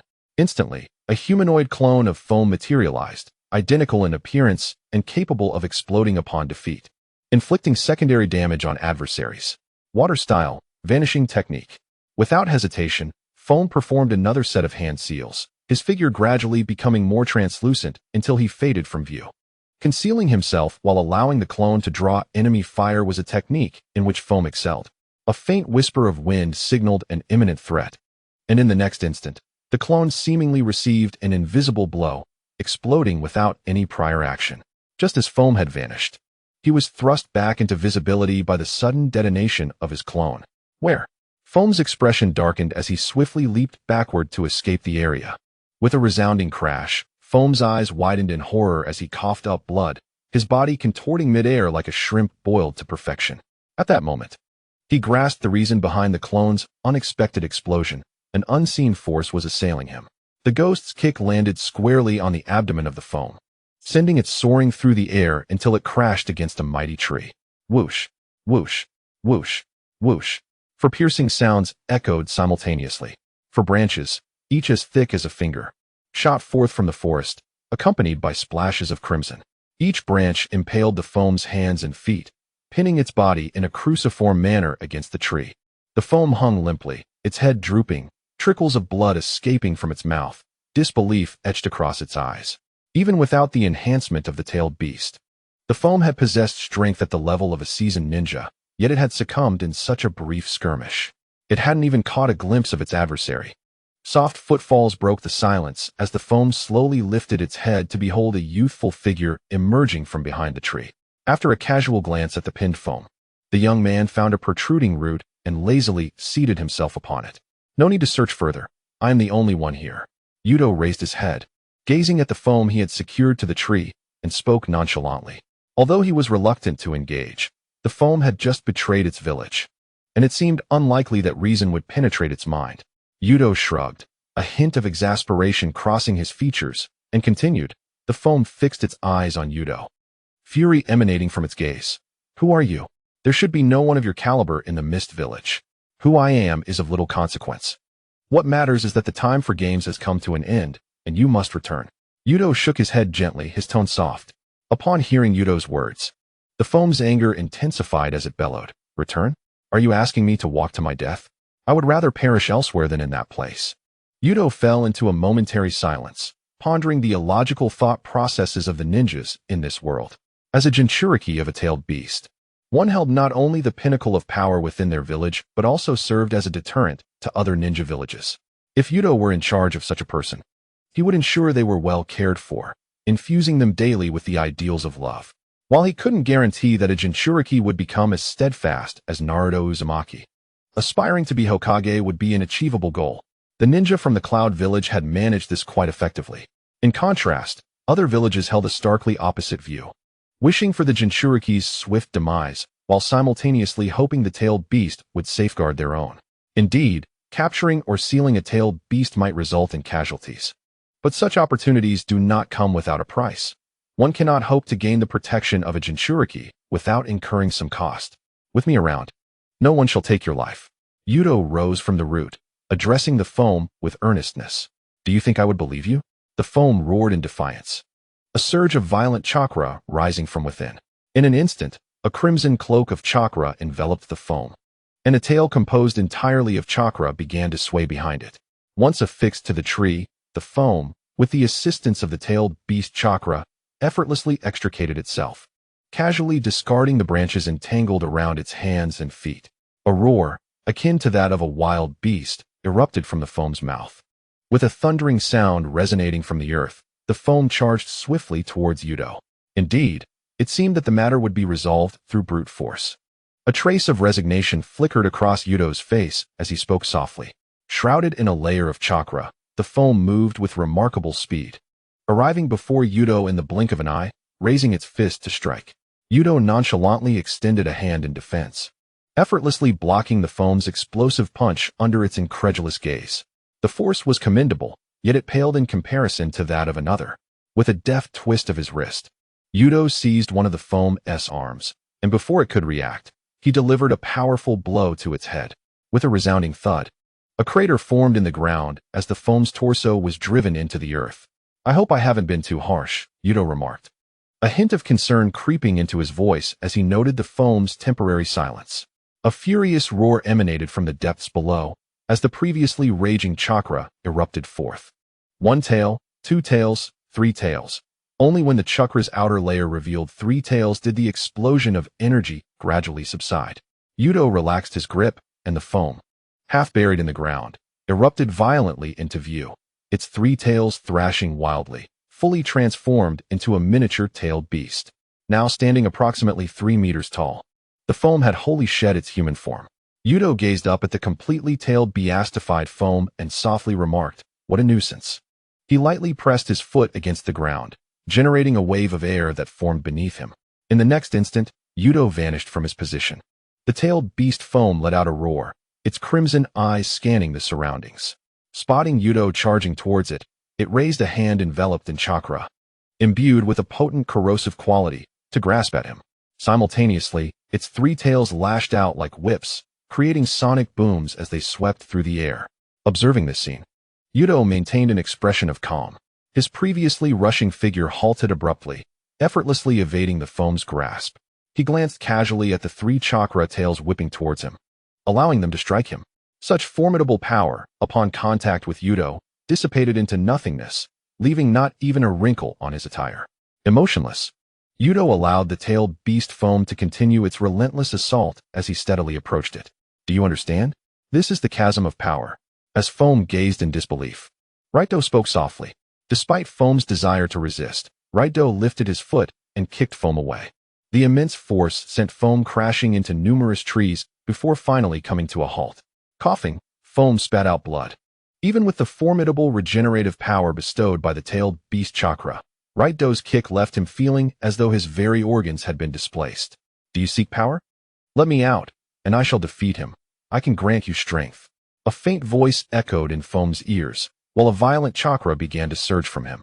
He recognized this as the voice of the monster within, aware that three tails were his limit. If the chakra continued to spread, he would surely lose consciousness. Yet, confronted with the formidable youth before him, foam gritted his teeth. If this continued, defeat was inevitable. In that case, do not blame me. Foam resolved silently, roaring. The raging chakra engulfed foam entirely, and in the moment he lost consciousness, his once slender form began to expand rapidly. In the blink of an eye, a colossal slug, towering over 100 meters and adorned with 6 milky white tails, materialized before Raito. The six-tailed slug, even more grotesque than he had imagined. Witnessing the viscous substance oozing from the six-tailed slug, a look of disdain crossed Raito's face. Finally, I have emerged. As a reward for releasing me, you shall meet your demise. The six-tailed slug turned towards Raito and let out a thunderous roar. Dense chakra began to coalesce at the mouth of the six-tailed slug, forming a massive sphere of high-density black energy. The creature radiated a terrifying aura as it swallowed the concentrated black energy, then opened its mouth once more, unleashing the dreadful energy in a direct assault. As the colossal black-purple energy beam hurtled towards him, Raito's lips curled into a smile, and he charged forward. An overwhelming sense of exhilaration surged within him. It felt as though every cell in his body had come alive. He could not help but exclaim, "Truly, the tailed beast ball is a source of abundant power." The tailed beast ball was actually absorbed. How could this be possible? The six-tailed slug trembled, its viscous fluids splattering everywhere, producing corrosive sounds. Suddenly, the six-tailed slug recalled a conversation from many years ago with the three tails, who had mentioned a certain individual. According to the three tails, this person was even more terrifying than Uchiha Madara and Senju Hashirama. The memory of the three tails' fearful expression piqued the six-tailed slug's curiosity. However, no matter how many questions he asked, the three tails had remained tight-lipped, merely advising that if he ever encountered a man capable of devouring chakra, specifically one who could effortlessly consume a tailed beast ball, he should run without hesitation. After all, how could Sanbaiishi express the experience of being swallowed whole in front of others? It is likely that Ryudo, without employing any sealing techniques, directly consumed it, leaving a psychological scar on Sanbaiishi. The six tails, looking towards Ryudo, suddenly spoke with a hesitant voice. "Are you the first Hokage, Ryudo? You know me?" Ryudo was momentarily taken aback, curiosity flashing across his face. Among the nine-tailed beasts, aside from the nine tails and the three tails, he had not encountered any others. During the first Five Kage Summit, although Hashirama Senju proposed the division of the tailed beasts among the various ninja villages to maintain balance at that time, neither he nor Ryudo and the remaining three Kage had captured any tailed beasts. They merely engaged in a simple plan, with the hidden leaf village of the Fire Country receiving the strongest, the 9 tails. While the other 4 nations received 2 each, the Water Country claimed the 3 tails and the 6 tails, the Wind Country the 1 tail and the 7 tails, the Lightning Country the 8 tails and the 2 tails, and the Earth Country the 4 tails and the 5 tails. To Ryuto and the others, capturing tailed beasts seemed a matter of convenience, as if they were already in their grasp, merely needing to determine their allocation. In Hashirama's words, "Can this thing even kill?" As for what transpired later, due to the main storyline task of the system, Ryuto opposed whatever Hashirama suggested, ultimately leading to a stalemate in the Five Kage Summit, resulting in Ryuto and Hashirama overturning the table. Anticipating the collapse of the summit, Ryuto had previously instructed his subordinates, Bai Lian and Jie, to prepare for the capture of the 3 tails, which was nearby in the Water Country, as a contingency. What ensued was a fierce battle. Witnessing Ryuto's acknowledgement, the 6 tails' enormous compound eyes twitched violently, and in the next moment, to Ryuto's astonishment, the 6 tails turned and fled into the distance. "You can't escape." Ryuto couldn't help but curse aloud. When tailed beasts become so cowardly, with a swift motion, he transformed into a fleeting shadow, pursuing the retreating 6 tails. Fortunately, the immense size of the 6 tails made it an unmistakable target, impossible to lose track of. Before long, Ryuto stood atop the head of the 6 tails. As a crucial asset of the Mist Village, you cannot depart so easily. Ryuto observed the 6 tails below, struggling to throw him off, and said nonchalantly. The 6 tails writhed violently, attempting to dislodge Ryuto. Regrettably, the 6 tails lamented its decision to emerge, secretly cursing Ishii for claiming that the first Hokage had already been sealed by the combined efforts of Uchiha Madara and Hashirama Senju. What was happening now? Alas, no matter how the 6 tails twisted and turned, Ryuto remained steadfast, as if anchored to its form. It was nearly time to conclude this encounter. Gazing at the dimming sky, Ryuto murmured to himself. With that, he placed his hand directly upon the 6 tails' head, and the terrifying gravity of the Black Emperor erupted instantaneously. The frantically writhing body of the 6-tailed rhinoceros dog came to an abrupt halt as it fled into the distance. In that instant, the creature sensed the once surging chakra within it rapidly depleting. No matter the means employed, it could not stem the tide of its chakra's loss, which only seemed to accelerate with the passage of time. At that moment, the 6-tailed rhinoceros dog finally comprehended the profound terror experienced by the 3-tailed Isabu. Such an ability was akin to a natural nemesis for tailed beasts. It felt as though it were confronting the 10 tails, powerless to resist or obstruct, merely witnessing its own consumption. Fear flickered in the eyes of the 6-tailed rhinoceros dog. It would rather remain docile within the confines of the bubble as a Jinchuriki than be devoured directly by Ryuto. Even though it understood that death was not an immediate threat, the sensation of being controlled by another was one no creature wished to endure, especially not a proud-tailed beast. As Ryuto continued to absorb its chakra, the 6-tailed rhinoceros dog emitted cries of surrender. Yet, Ryuto's expression remained unchanged. He ceased his absorption only after claiming a third of its chakra. It was not that Ryuto desired to stop. Rather, he recognized the peril that further consumption could pose to the bubble's occupant, whose life was intricately linked to that of the tailed beast. Should Ryuto absorb approximately half of the beast's chakra, a transfer of consciousness would likely ensue, rendering the act indistinguishable from outright extraction. With the terrifying pull finally abating, the 6-tailed rhinoceros dog exhaled deeply in relief. However, the next moment, a cold voice pierced its ears. You now face 2 paths. One is to obediently return to the bubble, and the other is, before Ryuto could finish. The chakra of the 6-tailed rhinoceros dog began to swiftly retreat back into the bubble, its once massive form visibly shrinking before the eye.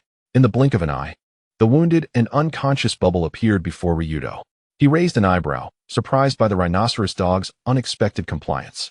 With time still remaining before dawn, Ryuto seized this opportunity to experiment with the immense chakra of the 6 tails, contemplating his thoughts aloud. With that, he settled into a meditative posture, eyes gently closed, summoning the Sage Mode chakra within him. As the Sage Mode coursed through his body, a small black circle manifested on his forehead. Night had fallen, and a gentle breeze swept through, bringing a refreshing chill from the horizon. Although he had done nothing yet, under the influence of Sage Mode, Ryuto felt his perception expanding rapidly. After a considerable time, he fully grasped the state of Sage Mode. If one were to draw a comparison, it was as though he had acquired a pair of Sharingan, rendering the surrounding world and its trajectories far clearer than ever before. However, for Youto, these considerations hold little significance. The imperative to master Sage techniques arises from the fact that in the latter stages of the Hokage era, lacking even a single Sage technique would render one incapable of breaching the defenses of others. The defenses and assaults constituted by the truth-seeking orbs render ordinary ninjutsu utterly ineffective. Perhaps taijutsu could suffice, but relying solely on raw physical strength to confront the truth-seeking orbs would only invite self-inflicted distress. The power of the Black Emperor is classified as Alpha, while Youto speculates that his combat prowess has likely brushed against the realm of Omega. Even Kagaya Otsutsuki, in Yuto's estimation, has reached the Omega level, as her ability to conjure space at will is, without a doubt, beyond the capabilities of an Alpha. Regardless, mastering Sage Mode is a fundamental necessity.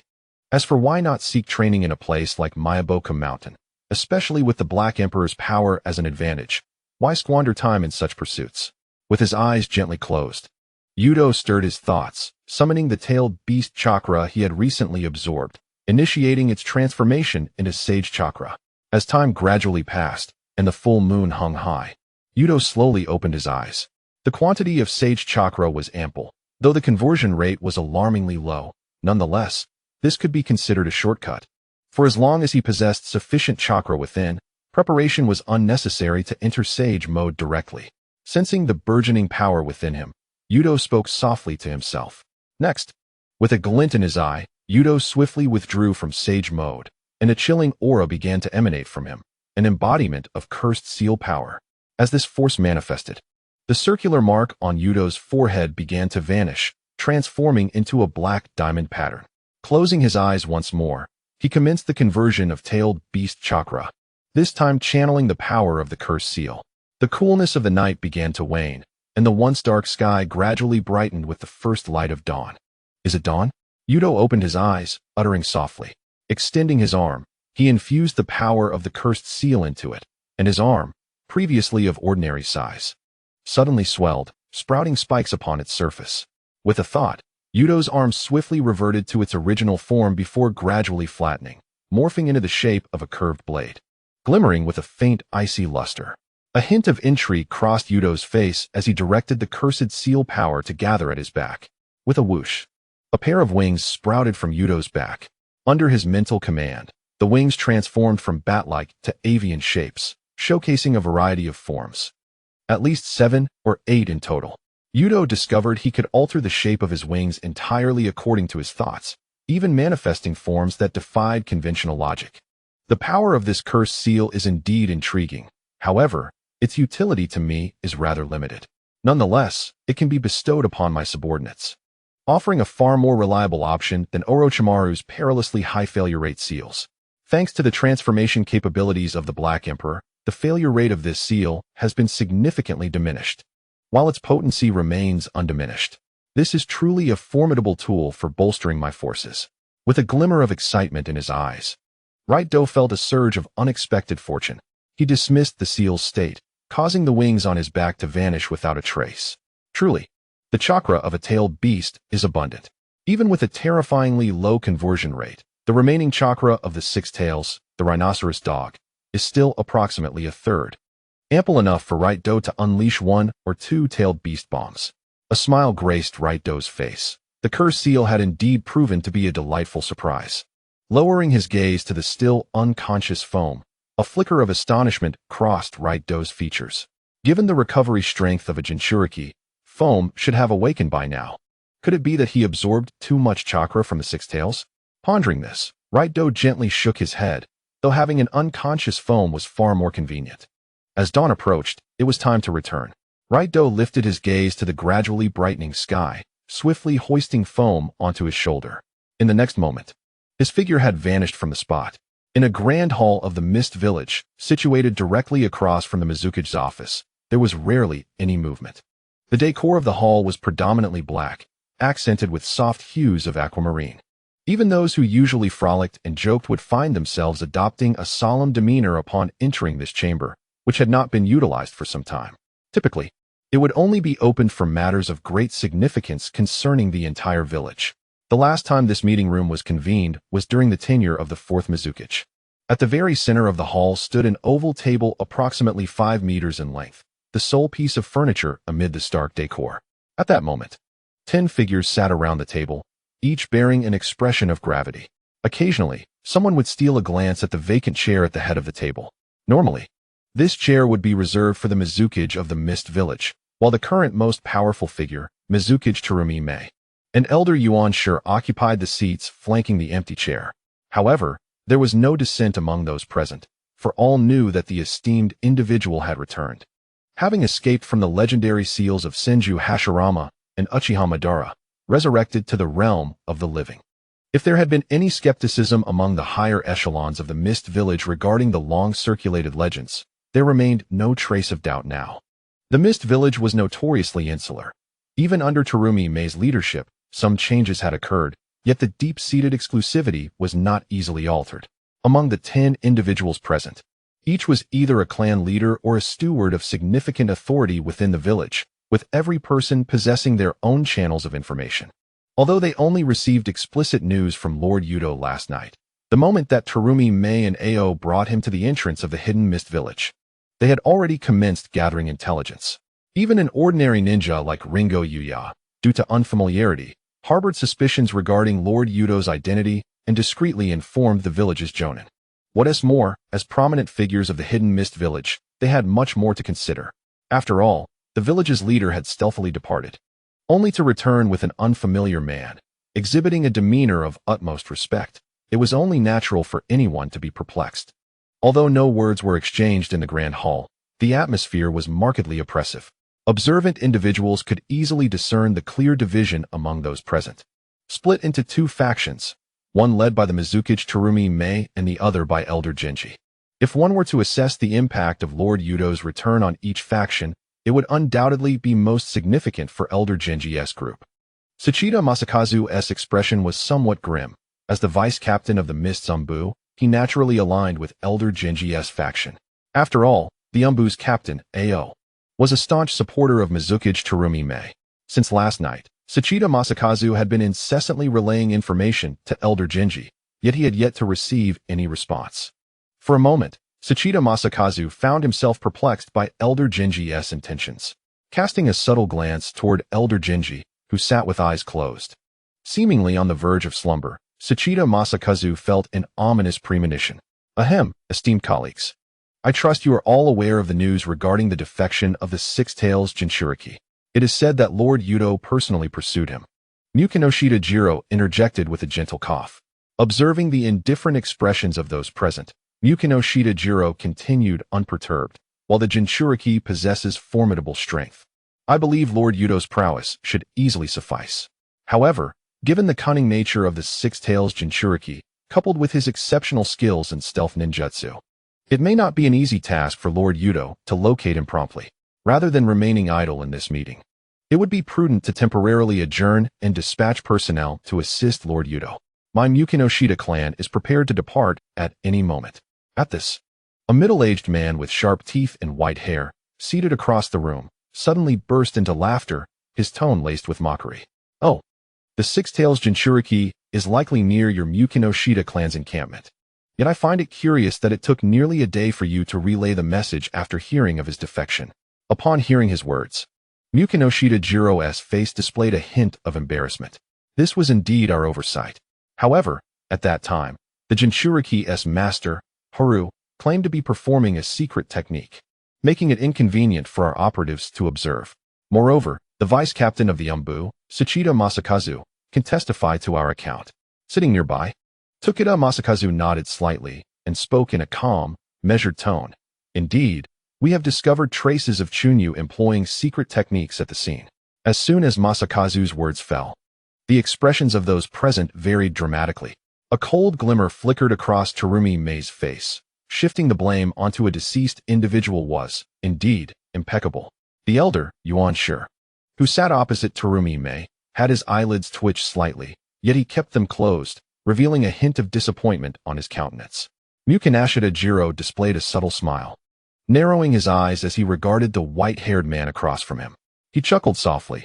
Ah, it seems your Kagebu clan is truly on the decline. Unable to manage even a junior. That little rascal, Kagebu Mizuki, not only sneaked out of the village, but also stealthily took away the summoning scroll that grants access to the 7 spirit blades controlled by your clan. Upon hearing Jiro's remarks, the clan leader of the Kagebu turned pale, as this incident was indeed a disgrace for their clan. Being confronted with it so boldly only served to embarrass them further.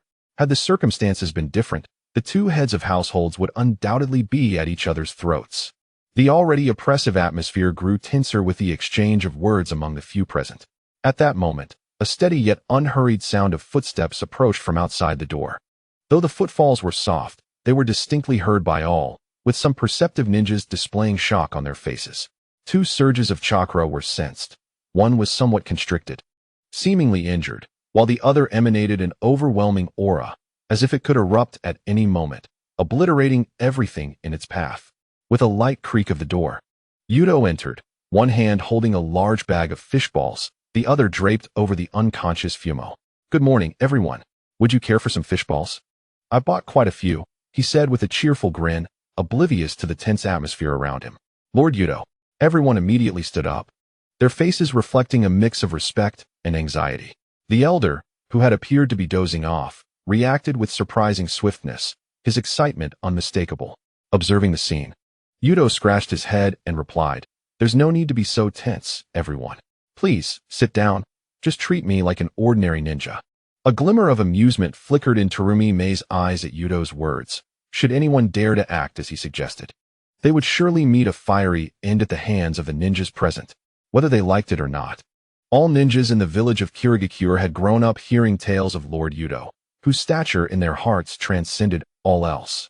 Upon Yuto's request, everyone resumed their seats, albeit with an air of solemnity and seriousness etched upon their faces.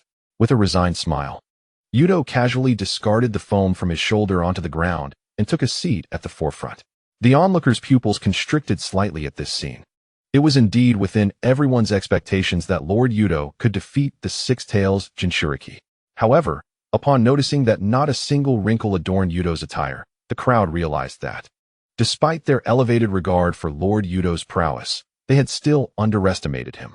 As for whether the discarded Six Tails Jinchuriki would suddenly awaken and flee, a flicker of disdain crossed everyone's eyes. Considering Lord Yuto's presence and the assembly's status as the highest combat power of the Hidden Mist Village, if the Six Tails could escape under such circumstances, they might as well abandon their duties and return home to farm. As soon as Youto settled himself, Terumi Mei promptly produced a scroll and a booklet, carefully placing them on the table before him. Youto offered a gentle smile to Terumi Mei, causing her to quickly lower her head. Youto found himself bemused. Was he truly that intimidating? He casually flipped through the booklet, and his eyes brightened at its contents. The names and detailed information of everyone present were all inscribed within, along with analyses of their personality traits, clearly reflecting Terumi Mei's concern that Youto might not recognize those gathered and thus face an awkward situation. Youto cast a satisfied glance at Terumi Mei. The young girl had indeed done well. As for the scroll beneath the booklet, he chose to set it aside for the moment. Raising his gaze to observe the assembled crowd, Youto lifted the fishball in his hand. Is there truly no one who wishes to partake? Upon hearing Yuto's words, the assembly glanced at the fishball in his hand, unable to suppress a twitch at the corners of their eyes. After a prolonged silence, with no one responding, Yuto's expression turned one of regret as he sheepishly lowered the fishball. Since no one was inclined to eat, he felt it inappropriate to consume it in front of them. The elder, Yuan Shi, displayed a hint of surprise in his eyes, clearly sensing that with Lord Yuto's words, the previously tense and serious atmosphere had noticeably lightened. Though my resurrection has not been long, I have come to grasp a general understanding of the situation in the Hidden Mist Village, Youto remarked with a smile, his tone light.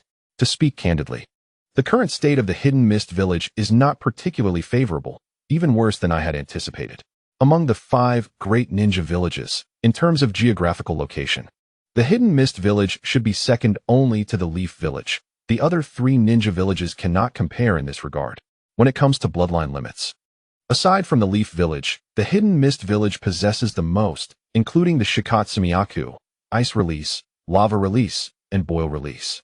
I recall there is also a small clan whose bloodline limit closely resembles mine, known as the Meitan. Although it has certain flaws, it has proven immensely helpful to me. At this juncture, Youto chuckled softly, while the heads of all present had lowered to an almost abject degree. Once, the three great clans of Kirigakure, the Mizunokuni clan and the Taketorai clan, were annihilated, leaving only the dwindling Kagaya clan. The small family that once mastered the art of the underworld has likely met the same fate. However, we now possess a slight advantage over Konoha. When it comes to rogue ninjas, Kirigakure takes the lead. Youto wore a smile, yet everyone could discern the underlying chill in his tone. Had he not known that two remaining members of his staunch supporters, the Mizunokuni and Taketorai clans, still existed, he might have succumbed to a murderous rampage, targeting the Akatsuki organization. At this juncture, Youto paused, observing the gathered assembly with a steady gaze. The hall fell into a profound silence, broken only by the sound of collective breaths. Elder Genscher let out a slow, remorseful sigh, his expression laden with guilt. Suddenly, Youto erupted into laughter, light and carefree. Waving his hand dismissively, "There is no need for concern. My words carry no blame towards you. Ultimately, the responsibility primarily lies with me. My mere existence has undoubtedly drawn the ire of other ninja villages towards Kirigakure." His tone now imbued with a hint of regret. A loud bang resonated as Terumi Mei slammed her palm onto the table, rising amidst the astonished gazes of those present. How could this possibly be Lord Yuto's fault? If it weren't for the uncertainty of when Lord Youto would resurrect, other villages would surely target Kirigakure even more aggressively. Upon realizing the shocked expressions directed at her, Terumi Mei's cheeks flushed crimson, compelling her to hastily sit back down, wishing to vanish from sight. Coughing lightly, Youto redirected the attention from Terumi Mei back to himself. "The reason I speak thus is not for any ulterior motive. I merely wish for everyone to comprehend the current predicament of Kirigakure. I do not desire to witness any underhanded actions among us." With that, he glanced at the unconscious figure of Mako beside him. The assembly understood instantly, clearly. Youto harbored dissatisfaction regarding the defection of the Jinchuriki of the Six Tails. Nevertheless, two individuals in the room breathed a sigh of relief, recognizing that Youto did not intend to trouble them. Seeing the tension return to the faces of those around him due to his earlier remarks, Youto chuckled softly. "I have said enough for today.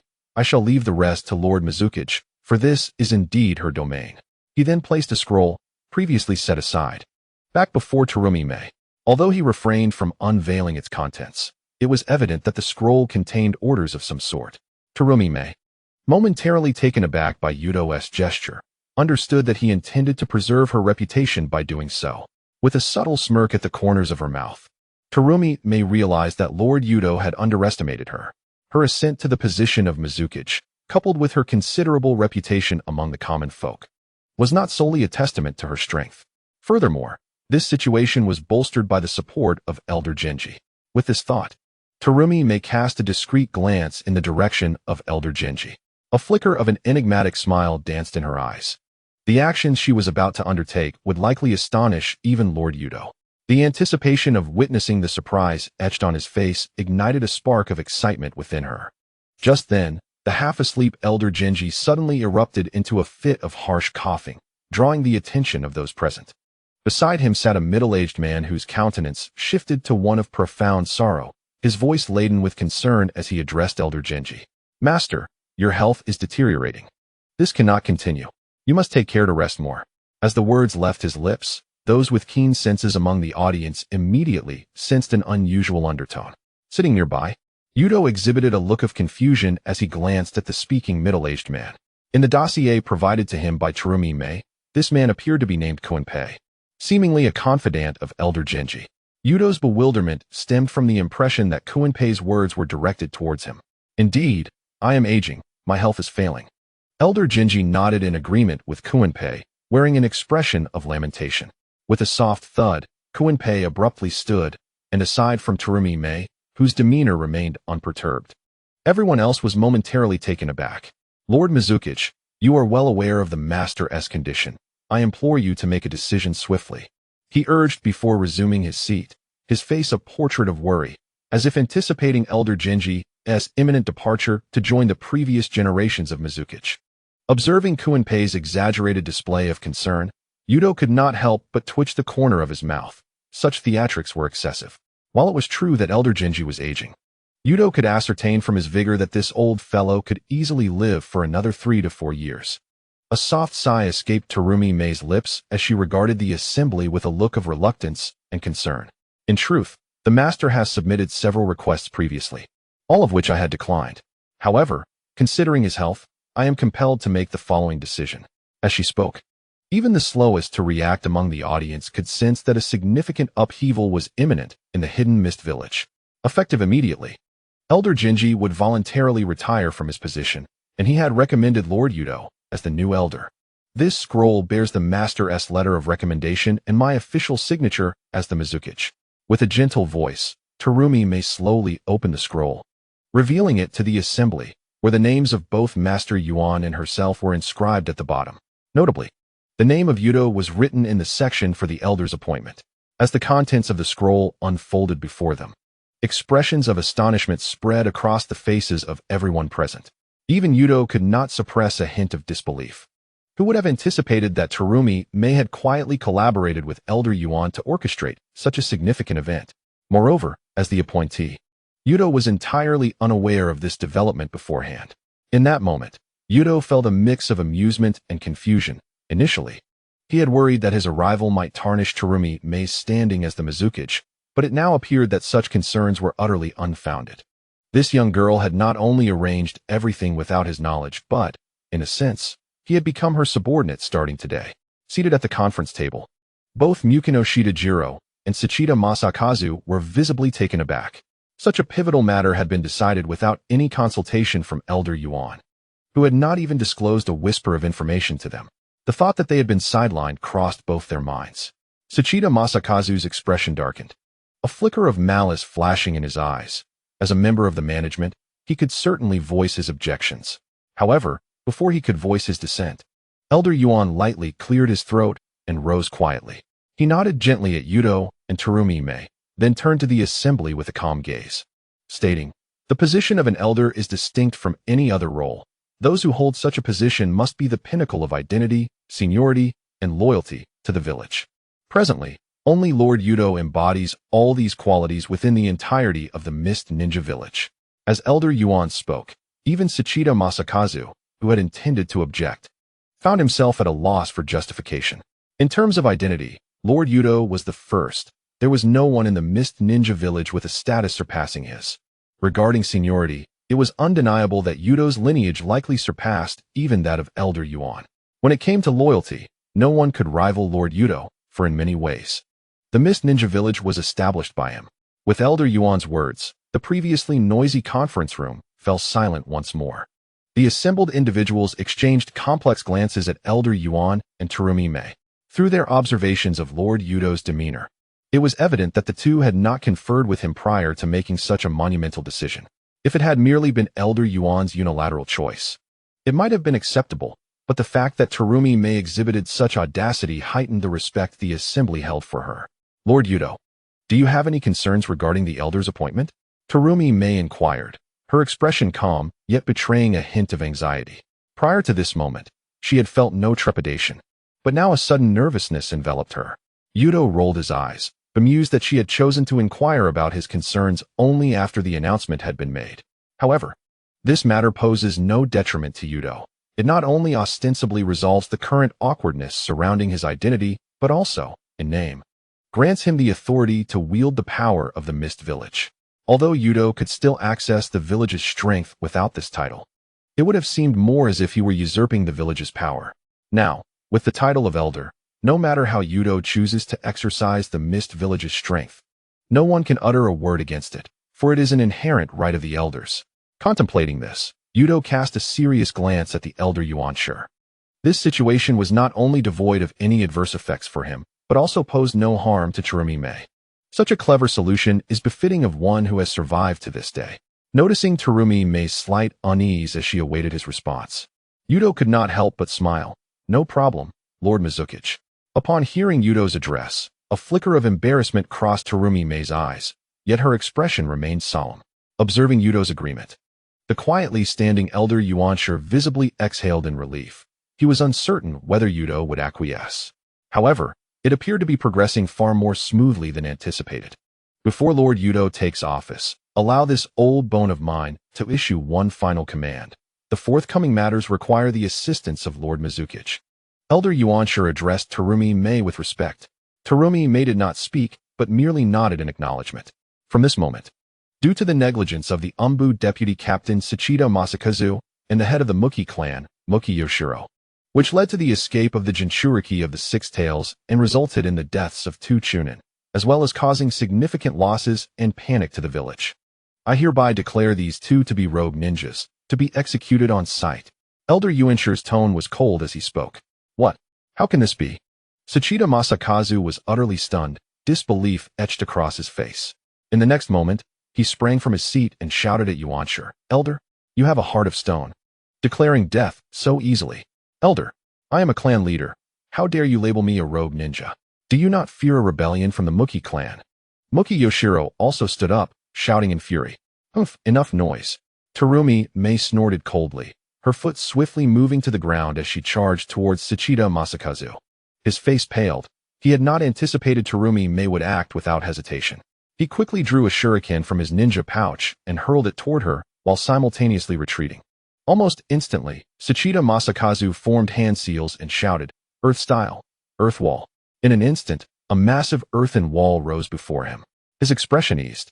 The purpose of this technique was not to block Terumi Mei's attack, but rather to facilitate his swift escape. However, before Tsuchida Masakazu could make his move, a faint chant suddenly echoed ahead. Boil release, hazy mist. A thick white mist suddenly enveloped the surroundings, rendering the earthen wall that stood before Takatani Masamitsu utterly ineffective. Upon contact with the mist, it was reduced to mere rubble. In the blink of an eye, this ethereal vapor had encircled Takatani Masamitsu. A piercing scream escaped his lips as, before the gaze of all present, his body was swiftly corroded beyond recognition, vanishing completely without a trace. This was a force capable of creating a significant breach even in Uchiha Obito's Susanoo. Although the battle appeared to have lasted a brief moment, it was, in reality, a mere instant. Ryuto, witnessing this scene, felt an involuntary chill run down his spine. Terumi Mei's melting and boiling techniques could reduce a person to nothingness. A veritable method for obliterating evidence. Flee. Meanwhile, Makinokita Kijuro, upon hearing Takatani Masamitsu's agonizing scream, found no desire to engage in combat. Yet, as he took a few steps forward, he was confronted by a figure blocking his path, his face etched with bitterness. He realized escape was futile. For standing before him was none other than Lord Ryuto. The prospect of fleeing in the presence of Lord Ryuto was utterly impossible. Ryuto gestured slightly towards Terumi Mei, who stood behind Makinokita Kijuro, poised to strike. By the way, is it true that all members of the Makinokita clan have golden hair? Ryuto inquired, intrigued by Kijuro's golden locks. Upon hearing Ryuto's question, Kijuro momentarily froze, understanding the absurdity of the inquiry amidst such dire circumstances. However, grateful for the chance to survive, he hastily replied. After confirming that all members of his clan had golden hair, a mischievous glint appeared in Ryuto's eyes, as if he were concocting a devious plan. In an instant, Ryuto flashed behind Makinokita Kijuro, who, caught off guard, fainted without a moment's resistance. Take Makinokita Kijuro to the prison and keep him under close watch. Additionally, assign someone to monitor the entire Makinokita clan discreetly. Any signs of unusual activity should be met with lethal force, Ryuto instructed. His gaze fixed on a particular direction in the conference room. As Ryuto finished speaking, 2 masked members clad in black ninja attire appeared in the conference room. They bowed respectfully to Ryuto before lifting Makinokita Kijuro and carrying him away. Ryuto then swiftly returned to his seat. At that moment, the remaining attendees finally grasped the gravity of the situation, their faces reflecting sheer astonishment, their bodies trembling with dread. The individual who had just shared their space had met a swift demise. Some were taken away, while others faced an uncertain fate. Among those present, perhaps none felt the weight of fear more profoundly than the leader of the Akagami clan. Just moments ago, Makinokita Kijuro had been a formidable presence, now so effortlessly whisked away by the Umbu, without even a semblance of resistance. As the assembled crowd felt a surge of trepidation, they swiftly analyzed the current predicament. While Takeda Masamitsu's position as an assistant captain of the Dark Division was significant, it was not irreplaceable. Many could assume such a role. The true crux of the matter lay with Mu no Shida Jichiro. The influence of an entire clan surpassed his individual prowess. Even employing the means of a master could render the situation exceedingly complex. Yet, it was precisely this complexity that illuminated the attitudes and determination of the master to all present. On the surface, two advantages emerged from this scenario. Firstly, accountability was sought regarding the defection of the Six Tails Jinchuriki, especially given the deaths of two Chunin and the resultant devastation to the village. Someone must bear responsibility, and that individual could not be the Six Tails Jinchuriki, whose very existence exacerbated the village's internal strife. To place the blame solely upon them would likely yield counterproductive results. The second advantage was the groundwork being laid for Terumi Mei. Though she held the esteemed title of Mizukage, a considerable faction within the village remained unconvinced. As previous Mizukages had earned their renown through valorous deeds in times of war, while Terumi Mei's experience in this regard was evidently lacking. The presence of the master served to dissipate the discontent lurking in the shadows. Ostensibly, the master's authority acted as a counterbalance to Terumi Mei, yet this dynamic was, in fact, a path to equilibrium, with benefits far outweighing drawbacks. However, to presume this was the extent of the master's intentions would be to underestimate him gravely. Most present had ascended to their positions through wisdom, not folly.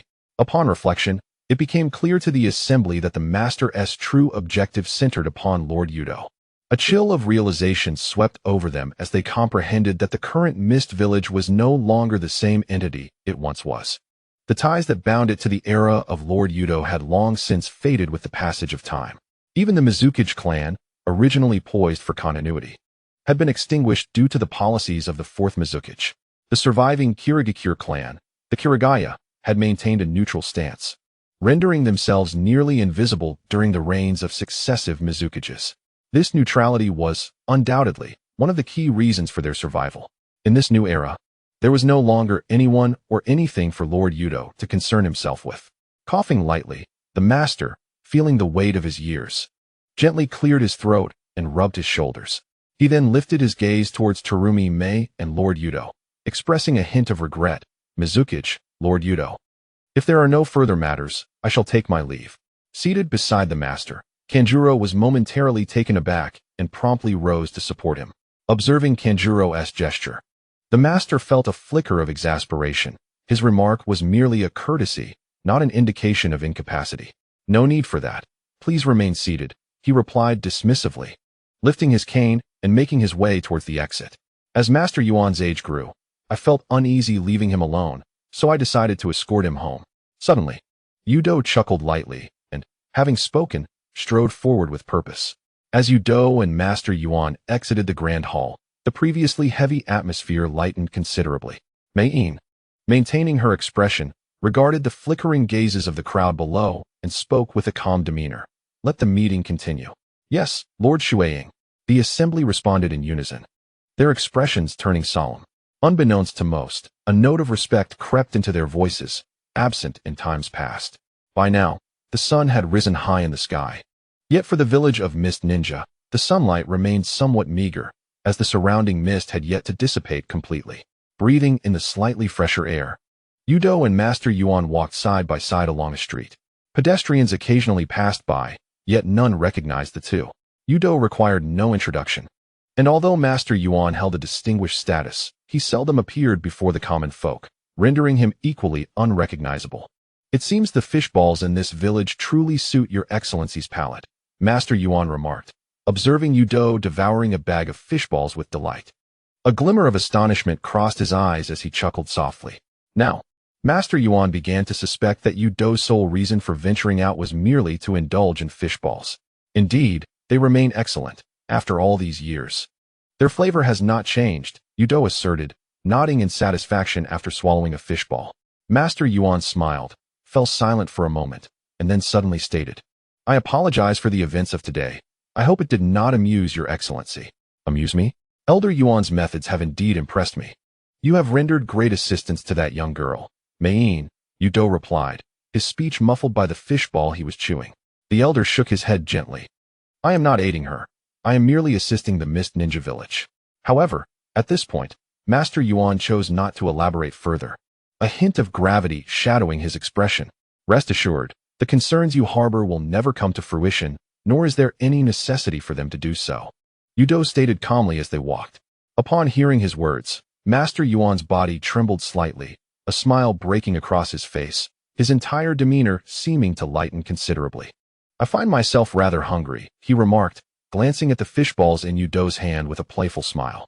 Youto rolled his eyes, reluctantly producing a skewer of fishballs and offering it to Master Yuan. With a gleeful expression, Master Yuan accepted the fishballs from Youto. Resembling a cunning old fox, the Mookie clan was no small family.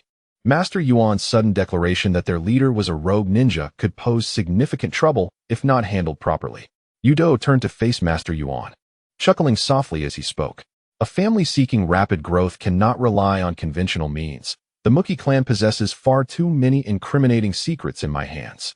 For me, this situation is merely a minor inconvenience, since he is disobedient and has become a stumbling block under the feet of the Water Shadow. It would be prudent to replace the clan leader. However, more than that, I find myself increasingly intrigued as to why Lord Youto has chosen to spare the life of Kijiro Mikenoshita. Master Yuan's face exhibited a curious expression as he gazed at Youto, clearly perplexed by the latter's decision to let Kijiro Mikenoshita live. Upon hearing Master Yuan's words, Youto blinked, unable to suppress a silent thought. This old fox seems to have already deemed Kijiro Mikenoshita a dead man. Undoubtedly, a successor for the Mikenoshita clan has already been chosen. Youto shrugged and remarked, I never claimed I would spare Kijiro Mikenoshita's life. It's merely that he is suited for a particular task. By the way, it seems we may soon find ourselves in need of the Mikenoshita clan's strength. Will we require the Mikenoshita clan's power? That's not an issue. But given that their leader has recently become a rogue ninja, it's uncertain whether they will be committed to any task. A flicker of amusement crossed Master Yuan's face. Though he refrained from inquiring about Yuto's intentions for Kijiro Mikenoshita, he naturally understood the boundaries of inquiry. Reputation is indeed the easiest matter to resolve. Whether he is known as a rogue ninja or a hero, what difference does it make to Kijiro Mikenoshita at this juncture? Youto suddenly chuckled, casting a glance at Master Yuan. Master Yuan momentarily froze, only to be followed by a glimmer of realization in his eyes, and he too broke into laughter. Whether as a rogue ninja or a hero, Kijiro Mikenoshita's fate had long been sealed. However, the manner in which he meets his end, as a rogue or a hero, will certainly hold different significance for the Mikenoshita clan. In that instant, the street echoed with their raucous laughter, reminiscent of two cunning foxes. Just then, the sound of hurried footsteps approached from down the street. As the figure passed by Youto and Master Yuan, they suddenly froze in their tracks. Master Yuan. The figure abruptly halted, bowing respectfully to Master Yuan. Oh, Yuri, are you off to undertake a mission? Master Yuan regarded the suddenly halted figure with a benevolent expression. Standing beside him, Youto raised an eyebrow upon recognizing the familiar silhouette. Was this not the young lady Yuri Ringo? Yes, Master Yuan. I just received a B-rank mission, Ringo replied, her head bowed in respect. Master Yuan chuckled lightly. The old man has no urgent tasks. You should hurry along. Just as Ringo lifted her head to respond, she caught sight of Youto standing beside Master Yuan and was momentarily taken aback. Well, it's been quite some time, Miss Ringo Yuri, Youto smiled gently, revealing a playful grin. Ringo's expression faltered as she recalled Lord Ao's demeanor towards this young man during their last encounter, indicating that his identity was indeed extraordinary. Now, seeing him alongside Master Yuan only heightened her suspicions. Could this young man be the son of the daimyo of the Land of Water? Yuri Linqing, unable to suppress her speculation, felt a deeper bitterness wash over her. Not only had Haruna dealt a severe blow to her adversary, but she had also discreetly warned him. Would this young man harbor resentment towards her? Master Yuan, I shall take my leave, she declared, and with that, she swiftly vanished from the perplexed gazes of Right Do and Master Yuan. Right Do, it seems that Linqing is rather intimidated by you, remarked Master Yuan, turning to him with an expression of curiosity. Right Do scratched his nose, equally bewildered. It was merely a meal, was it not? Seeing Right Do's silence, Master Yuan gazed at the spot where Linqing had disappeared, admiration evident in his eyes.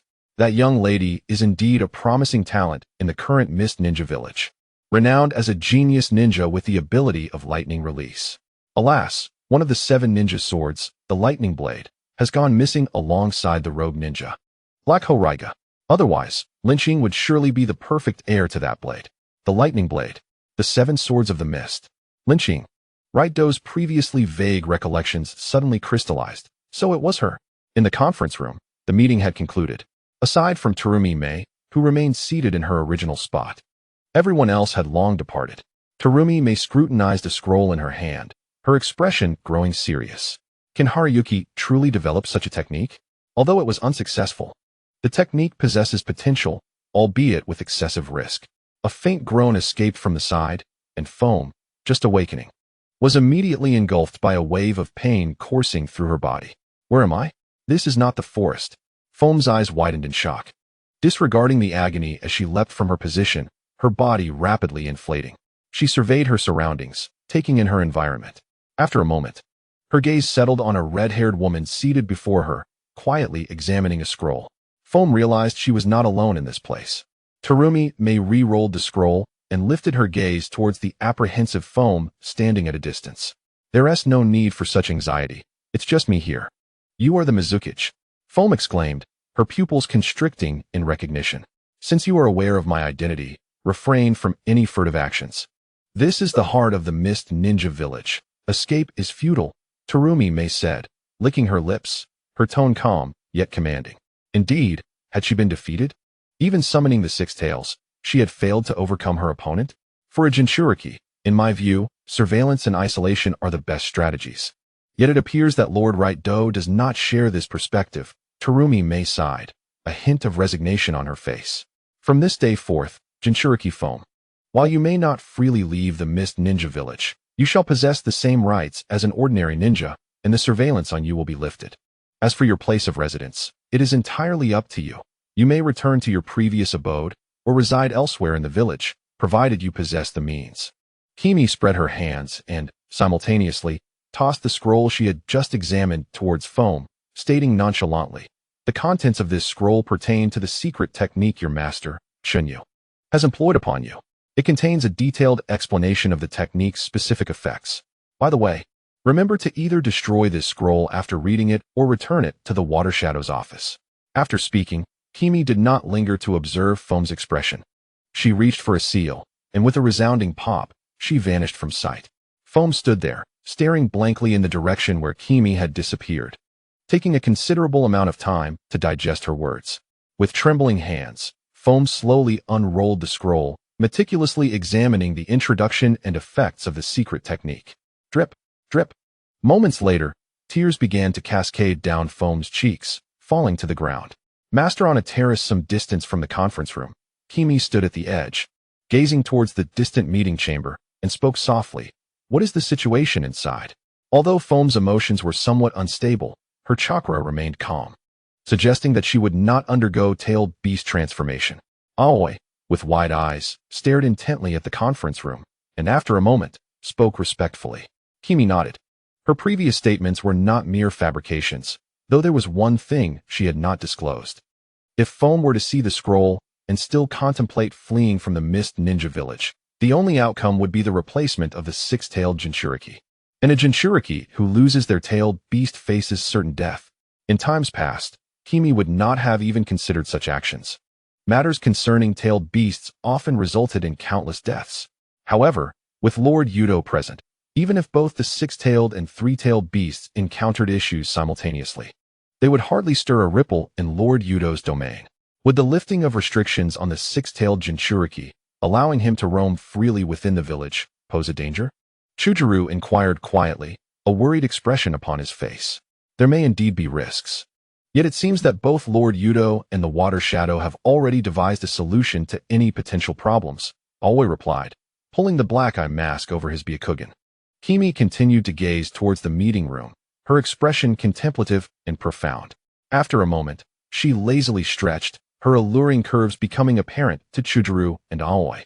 Chujuru, already somewhat bashful, quickly turned his head away, a flustered look upon his face. Aoi lowered his gaze slightly and murmured, speaking of which, It is high time for the water shadow to consider marriage. A cool breeze swept through the air. A chill suddenly enveloped Qing's back. A palpable sense of murderous intent surrounding him. A trace of bitterness flickered across his face as he couldn't help but want to slap himself for speaking out of turn. With a smile gracing her features, Koamiya narrowed her eyes slightly, chuckling softly as she cautioned, "Be careful, or it could be fatal." Lord Shueying. Lord Youto must be waiting for us in the office. We shouldn't keep him waiting. Qing, mustering his courage, stammered out his words. Koamiya's previously clenched fist relaxed momentarily as she patted Qing's shoulder firmly, her tone calm as she said, "Let's go." In the Shueying's office, Lord Youto lounged languidly on the sofa, his expression one of despondence. Engaging in conversation with the Master Yuan was mentally taxing, should there be another opportunity. Lord Youto was resolute in avoiding that cunning old fox. No more chances.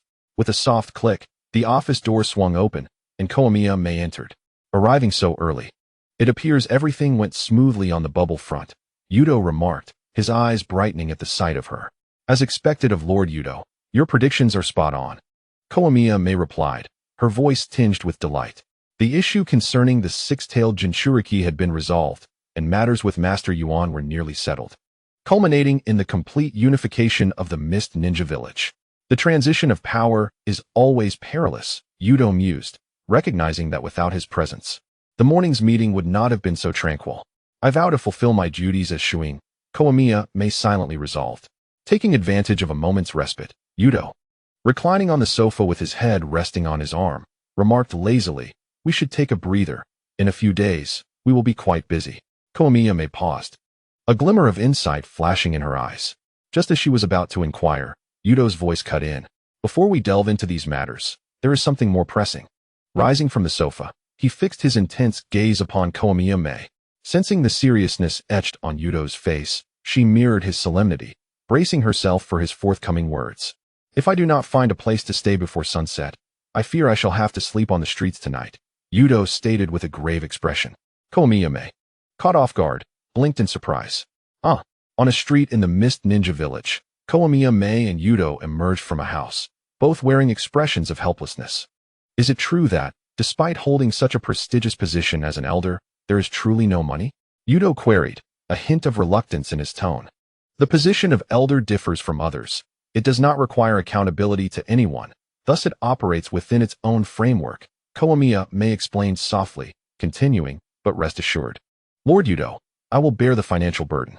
Hearing her words, Youto sighed deeply, having initially assumed that as Shuing, Koamiya would possess considerable wealth. It was discovered that although there was some wealth, it fell considerably short compared to the affluent young lady. They had just inquired about that house, which marked the 7th establishment they had visited. These properties were either excessively priced or only available for rent. As a respected elder, Kagaya naturally would not permit Youto to reside in a rented accommodation. Of course, the privileges of an elder were still intact. A property was already allocated. Yet it was currently occupied by the cunning Yuansher. Youto had no intention of cohabiting with that old fox and could not simply evict him. As for a new residence, even if construction were to commence now, it would likely require at least half a year. Well, if you wouldn't mind, Lord Youto, perhaps you could temporarily stay at my place. My house is quite spacious and has several vacant rooms, Kagaya suggested softly while walking down the street. Upon hearing her words, Youto blinked. A solitary man and woman sharing a room. Was that appropriate? Moreover, Youto harbored strong suspicions that Kagaya's motives were merely to save on expenses. A conflicted expression crossed Yuto's face, and after a moment's contemplation, he sighed. Very well, but my room must be large. With the housing dilemma resolved, both Youto and Kagaya felt a sense of relief. As they traversed the street, passers-by, upon seeing Kagaya displayed expressions of respect, bowing slightly without intruding. Likewise, Kagaya with a warm demeanor, nodded in greeting to the crowd. Kagaya, what is your dream? Youto inquired curiously, observing the scene before him. My dream? I aspire to become someone like Lord Youto, who can protect the village and earn the respect of others, Kagaya responded, tucking a strand of hair behind her ear, her curiosity piqued. To unify the ninja world, Youto replied matter-of-factly. Recently, the Mist Village had been unsettling, with commoners occasionally spotting ninjas, who were seldom seen, leaping across rooftops. Concurrently, Various rumors circulated among the populace, though most remained skeptical. For instance, there were whispers that the esteemed elder Yuanshi had stepped down, and the newly appointed elder appeared to be a very young man. Additionally, it was rumored that a young man had mysteriously taken residence in the home of the Mizukage. In contrast to the common folk of Mist Village, the impact on the ninjas during this time was far greater. All upper ninjas vaguely understood the nature of the young man, now seated in the elderess position. While the upper ninjas were stirred with emotion, they also discreetly concealed this information. The true identity of Youto was classified as a top-secret matter within the entire Mist Village. Only the upper ninjas were privy to it, while the middle and lower ninjas remained completely unaware. Moreover, a covert message had emerged from the Mizukage's office. All high-ranking officials and upper ninjas were to prepare for war. Upon realizing Yuto's identity, everyone had already braced themselves. After all, the reason for Lord Yuto's initial sealing was widely known throughout the ninja world. The unification of the ninja world is, without a doubt, the most fervent aspiration shared among all ninja villages within the realm of Hokage. Each village has dreamt of achieving this unification, yet to date, none have succeeded. The term war may evoke a sense of aversion among the majority of the ninja populace. However, two villages defy this sentiment. The first is the Sand Village, situated in a region of extreme poverty, compelling the village to seek development by any means necessary. This relentless pursuit is the very reason for the Sand Village's often unruly behavior. The second is the Mist Village, which has faced relentless scrutiny since the First Shinobi War, particularly due to the humiliation of their fourth Mizukage being manipulated. This event has ignited a fervent rage within every ninja of the village. As for the other three villages, the Raikage of the Cloud Village, A, is known for his fiery temperament and hawkish demeanor. On the other hand, Inoki, the Tsuchikage of the Stone Village, although not a hawk himself, is certainly no dove. In contrast, the third Hokage, Hiruzen Sarutobi of the Leaf Village, embodies a staunch pacifist approach. Yet his overly lenient political strategies have allowed the emergence of factions like Danzo's, which harbors dissenting voices within its ranks. While Danzo's influence stems from Hiruzen's own decisions, it is perhaps indicative of the latter's perceived inadequacies. The peculiar ideology regarding the roots buried underground and the leaves atop trees is, in Yoto's view, nothing short of a farce. Every faction possesses both light and shadow, yet Hiruzen, as a leader, seems preoccupied with projecting an image of virtue while delegating the darker undertakings to Danzo. Such an unorthodox leadership style disqualifies him from being a competent leader. Danzo, too, strikes Youto as an oddity. One is insufficiently virtuous, while the other is insufficiently malevolent. In Yoto's estimation, true leaders in the history of the Leaf Village are limited to two individuals, Hashirama Senju and Minato Namikaze. Despite their differing personalities, both exhibited unwavering decisiveness in their actions. Currently, while the ninja world may appear tranquil, the relationships between the villages are far from simple. Years have passed since the Third Great Ninja War, and the strength of each village has largely been restored.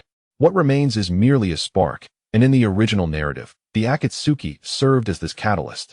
However, the emergence of overwhelmingly powerful figures later on forced the five great villages to unite against them.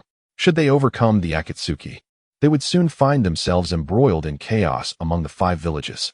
Perched upon a high rocky outcrop, Youto contemplated the uncontrollable nature of the Akatsuki and the challenges of engaging with them. A spark, he mused, sitting at the edge, with his legs dangling. A contemplative glint shone in his eyes. Suddenly, inspiration struck, as if a light had illuminated his thoughts. A gentle breeze whispered past him, and a small, water-blue butterfly fluttered into his view, twirling before dissipating into a wisp of mist. It seemed news had arrived. A smile graced Yoto's face as he chuckled softly. In the next moment, the figure of Youto had vanished without a trace. In the office of the Water Shadow, Terumi May was ceaselessly scrutinizing the various pieces of information laid out on her desk, a hint of worry etched upon her brow. A light, teasing voice broke the silence. What troubles our esteemed Water Shadow so? A flicker of joy crossed Terumi May's face as she quickly lifted her head, noticing Youto had taken a seat on the sofa without her realization. "Yuto-sama, you've arrived," she exclaimed. Youto nodded, casually plucking an apple from the desk and taking a bite, then inquired, "Have we received any news from over there?" Terumi May picked up a scroll from the table and tossed it in Yuto's direction. As he caught the scroll, She softly remarked, "According to the intelligence provided by Yuto-sama, our operatives have indeed discovered a village near the border of the land of water and the land of fire, where funerals are unusually frequent. The Umbu utilized Jinjutsu to control a villager and extracted some information, according to the details obtained. The rogue ninja Kurizuki Reiga is hiding in that very village." A glimmer of delight illuminated Terumi Mei's countenance. Of the former members of the Mist Ninja Seven Swordsmen, save for Chujuro, the others had either perished or turned traitor. The revelation of Kurizuki Reiga's whereabouts was a piece of good news for her. Yuto glanced at the information on the scroll. Indeed, Kurizuki Reiga had not strayed from his notorious penchant for hosting funerals. Yet, these funerals were not for the deceased. Rather, Reiga personally executed the living before conducting the ceremonies, weeping profusely during them. One could not help but label Kurizuki Reiga as a peculiar individual in this regard. By the way, Yuto-sama, how did you deduce that Kurizuki Reiga would conceal himself in a village with a high frequency of funerals? Terumi Mei inquired, her curiosity piqued. They had dispatched numerous personnel in search of traces of these rogue ninjas, yet to no avail, while Yuto's mere utterance had led them directly to their target. Nothing much. A few days ago, while reviewing intelligence regarding Kurizuki Reiga, I noticed he frequently attended funerals, which inspired this line of thought, Yuto replied nonchalantly. Upon hearing his words, Terumi Mei's eyes sparkled with admiration. She could not help but think, truly, Yuto-sama is remarkable. He can derive such insights from a mere fragment of information. Yuto continued to peruse the information before him, suddenly captivated by a detail indicating that Kurizuki Reiga often carried a child on his back. If the plot had not deviated, this child should be Lanmaru, possessing the bloodline limit of the red-eyed dojutsu. This ability could counter the Byakugan and even surpassed it in chakra observation. A slight smile graced Yuto's lips as he raised his gaze to Terumi Mei, stating, "The child Kurizuki Reiga carries certainly piques one's interest." Terumi Mei nodded in agreement, recognizing that a ninja of Kurizuki Reiga's caliber would never bear a burden. In other words, the child on the back of Black Holeya possesses talents that even Black Holeya regards with importance. The village has stabilized, and it is time to re-establish the 7 Swords of Mist ninjas. With a serious expression, Terumi Mei spoke softly. Ever since she fully assumed control of the Yuanshi forces, the problems that had been lurking beneath the surface have emerged in their entirety. The current state of the Mist Village is far worse than Terumi Mei had imagined. Right-Do smiled gently, finding that Terumi Mei's thoughts aligned with his own. The Mist Village does not lack high-end combat power. As long as he is present, the Mist Village can surpass all other ninja villages in terms of elite strength. However, in terms of mid to low-tier combat power, the Mist Village lags significantly behind the other 4 ninja villages. Thus, the reformation of the 7 Swords of Mist ninjas is imperative. Regarding the rogue ninja Black Holeya, who should be tasked with this mission, Terumi Mei spoke softly, her eyes glimmering with contemplation. Black Holeya is an experienced jonin, and the involvement of one of the 7 ninja swords, the Lightning Blade, makes Terumi Mei approach this matter with caution. "I have 2 commendable candidates," Right-Do said, observing Terumi Mei's pondering expression. With a gentle smile, he formed a few simple hand seals. A mist of water began to condense in his hands, gradually transforming into 2 azure butterflies. With a light push of his hands, the 2 azure butterflies fluttered through the window and took flight. This jutsu is not particularly profound, nor is it a secret technique. Even a genin could master it with a little practice. However, no one bothers to learn it, as the technique lacks any offensive capability. Its primary function is communication, alerting the recipient to proceed to the Mist Ninja office. Thus, it is rarely learned by those who find it neither entertaining nor daring. In a modest courtyard, a petite figure continuously formed various hand seals. Unfortunately, this figure seemed somewhat distracted, resulting in a chaotic sequence of seals. "Haruka, if you continue to be so inattentive, you might as well skip lunch today." Lin Jin Yuri's dissatisfied voice came from behind Haruka, followed by a small wooden stick tapping lightly on Haruka's head.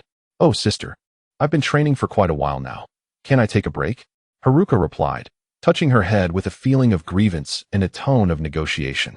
"A break? You've only been training for 10 minutes. Lin Jin Yuri's expression darkened as she suppressed the urge to act, gritting her teeth. "I never said I wanted to become a ninja," Haruka murmured softly while rubbing her head. Lin Jin Yuri narrowed her eyes and replied coolly, "Oh, are you saying you don't even want to have dinner?" No, I will definitely become a powerful ninja like you, sister, Haruka declared earnestly, her spirit renewed. Hearing her words, a satisfied expression spread across Lin Jinyuri's face. Suddenly, an azure butterfly flew from the distance toward them. As it circled in front of Lin Jinyuri, it transformed into a puff of mist and vanished. Lin Guayuyuli paused for a moment, turned to Haruna, and said, "Focus on your training and do not slack off, otherwise, you know the consequences." Raising her fist, Lin Guayuyuli firmly stomped the ground and swiftly leaped onto the rooftop, heading towards the Mizukage's office. In just a few powerful jumps, she vanished from Haruna's sight. Watching Lin Guayuyuli depart, Haruna pouted and dashed outside. Training? What is that? Can it be eaten? On the eastern edge of the Mist Ninja Village. In stark contrast to the bustling center filled with people, the residents here could be described as sparse, resulting in a much quieter atmosphere. Leaning against a stout tree, Foam reclined on a thick branch, exuding an air of leisure, though a hint of sorrow lingered in his expression. Although Terumi may had mentioned that he could roam freely within the village, Foam had no desire to do so, given the disdain the villagers held for him. He preferred to avoid trouble. Moreover, his nature inclined him towards tranquil places, making the lively center of the village less appealing. As Foam rested against the tree, a shadow of melancholy crossed his eyes. Initially, he harbored deep resentment towards his master, but now, that animosity had transformed into profound guilt. This very spot was where Foam had once trained alongside his master. Perhaps out of nostalgia or other sentiments, he chose to reside here. It was peaceful, devoid of prying eyes and interruptions, a perfect sanctuary for someone like Foam, who favored solitude. If boredom struck, he could always blow bubbles or converse with the six-tailed rhinoceros dog within him. Recalling the youth who had effortlessly defeated him, a subtle change appeared on Foam's tranquil face. Through conversations with the six-tailed rhinoceros dog, he had learned about the identity of Youto, the legendary figure of the Mist Ninja Village. What a formidable man! Foam mused to himself. Suddenly, Foam, who had been languidly drooping his eyelids, slowly opened them to behold a water-blue butterfly fluttering before him. A flicker of astonishment flashing in his eyes, he instinctively understood the significance of this water-blue butterfly. A task. As a Jinchuriki, Foam had previously been unable to leave the village, and naturally, he was not assigned tasks within it. This implied that, despite being a Jonin, the missions he had undertaken were negligible. The Mizukage's office, you say? In that case, I shall pay a visit, but first, I need to inquire about its location. Foam observed the water-blue butterfly transform into a misty vapor and rose from the tree, drifting into the distance. Terumi may watched Youto with curiosity, evidently intrigued by whom he had assigned this task. The difficulty of the task was not to be underestimated, considering it involved a seasoned Jonin and an enigmatic child. Though curious, Terumi may refrained from asking, instead allowing a look of interest to grace her face as she quietly awaited the arrival of the two individuals. Since Youto moved into Terumi May's residence, she discovered that the legendary Youto was not as stern as she had imagined. Rather, he was quite casual. Yet, there was one exception, his propensity to spend money rather liberally. In recent days, Youto frequently ventured to the seaside with a handful of cash, returning each time with an abundant catch of fish, to the point where they had been consuming fish for several consecutive days. Reflecting on the ample supply that could last them for nearly half a month, Terumi May couldn't help but sigh. Knock, knock. At that moment, a gentle knock echoed through the air. Almost immediately, under Terumi May's gaze, a girl with red hair entered the room. Ringo Ayuri approached the Mizukage's office. Noticing Terumi May seated at her desk, regarding her with a hint of nervousness, she promptly bowed respectfully and spoke. Mizukage, Ringo Ayuri, a prodigious ninja from the Mist Village in recent years, was proficient in lightning release techniques, making her quite capable in dealing with adversaries like Kurokuro Raiga, who also specialized in lightning. The instant Terumi May laid eyes on the red-haired girl, the name and details of the girl flashed through her mind. This mission requires two individuals. Apart from you, there is another person, Terumi May remarked with a subtle smile, addressing the somewhat anxious Ringo Ayuri. Understood, Mizukage, Ringo Ayuri responded, momentarily taken aback, but quickly regaining her composure. Ah, it has been a while, Miss Ringo Ayuri, came a light-hearted voice that resonated in Ringo's ears. Upon hearing the slightly familiar tone, she swiftly turned her head towards the source, and upon recognizing Youto seated on the adjacent sofa, She was momentarily stunned before bowing again, her face tinged with a hint of embarrassment. Yuto-sama. Observing the respectful demeanor of Ringo Ayuri, Yuto's expression revealed a trace of indifference. He had presumed she was unaware of his identity, yet it appeared she was already informed. A flicker of curiosity crossed Terumi Mei's eyes as she noted the familiarity between the two. She recalled that Ching had once reported to her that when Youto first arrived in the Mist Village, a girl had guided him. It seemed that this girl was indeed Ringo Ayuri. Knock, knock. Just then, a new knock resounded, and the figure of Foam entered with an air of nonchalance. Aside from Yuto's impassive expression, both Terumi Mei and Ringo Ayuri's countenances shifted simultaneously. Ringo Ayuri's body instinctively tensed, her hands involuntarily moving back. Realizing her actions, a fleeting look of awkwardness crossed her eyes, and she relaxed her posture, though her face still bore a look of tension. Foam, the host of the Six Tails and the most perilous figure in the entire Mist Village, was someone most ninjas might not have encountered frequently. Yet it was nearly impossible to find one who was oblivious to his existence. Upon entering, Foam naturally sensed Ringo Ayuri's subtle movements, but maintained an expression of calm indifference. He had witnessed such scenes far too many times before. In contrast to the tense demeanor of Ringo Ayuri, the atmosphere surrounding Foam was remarkably tranquil.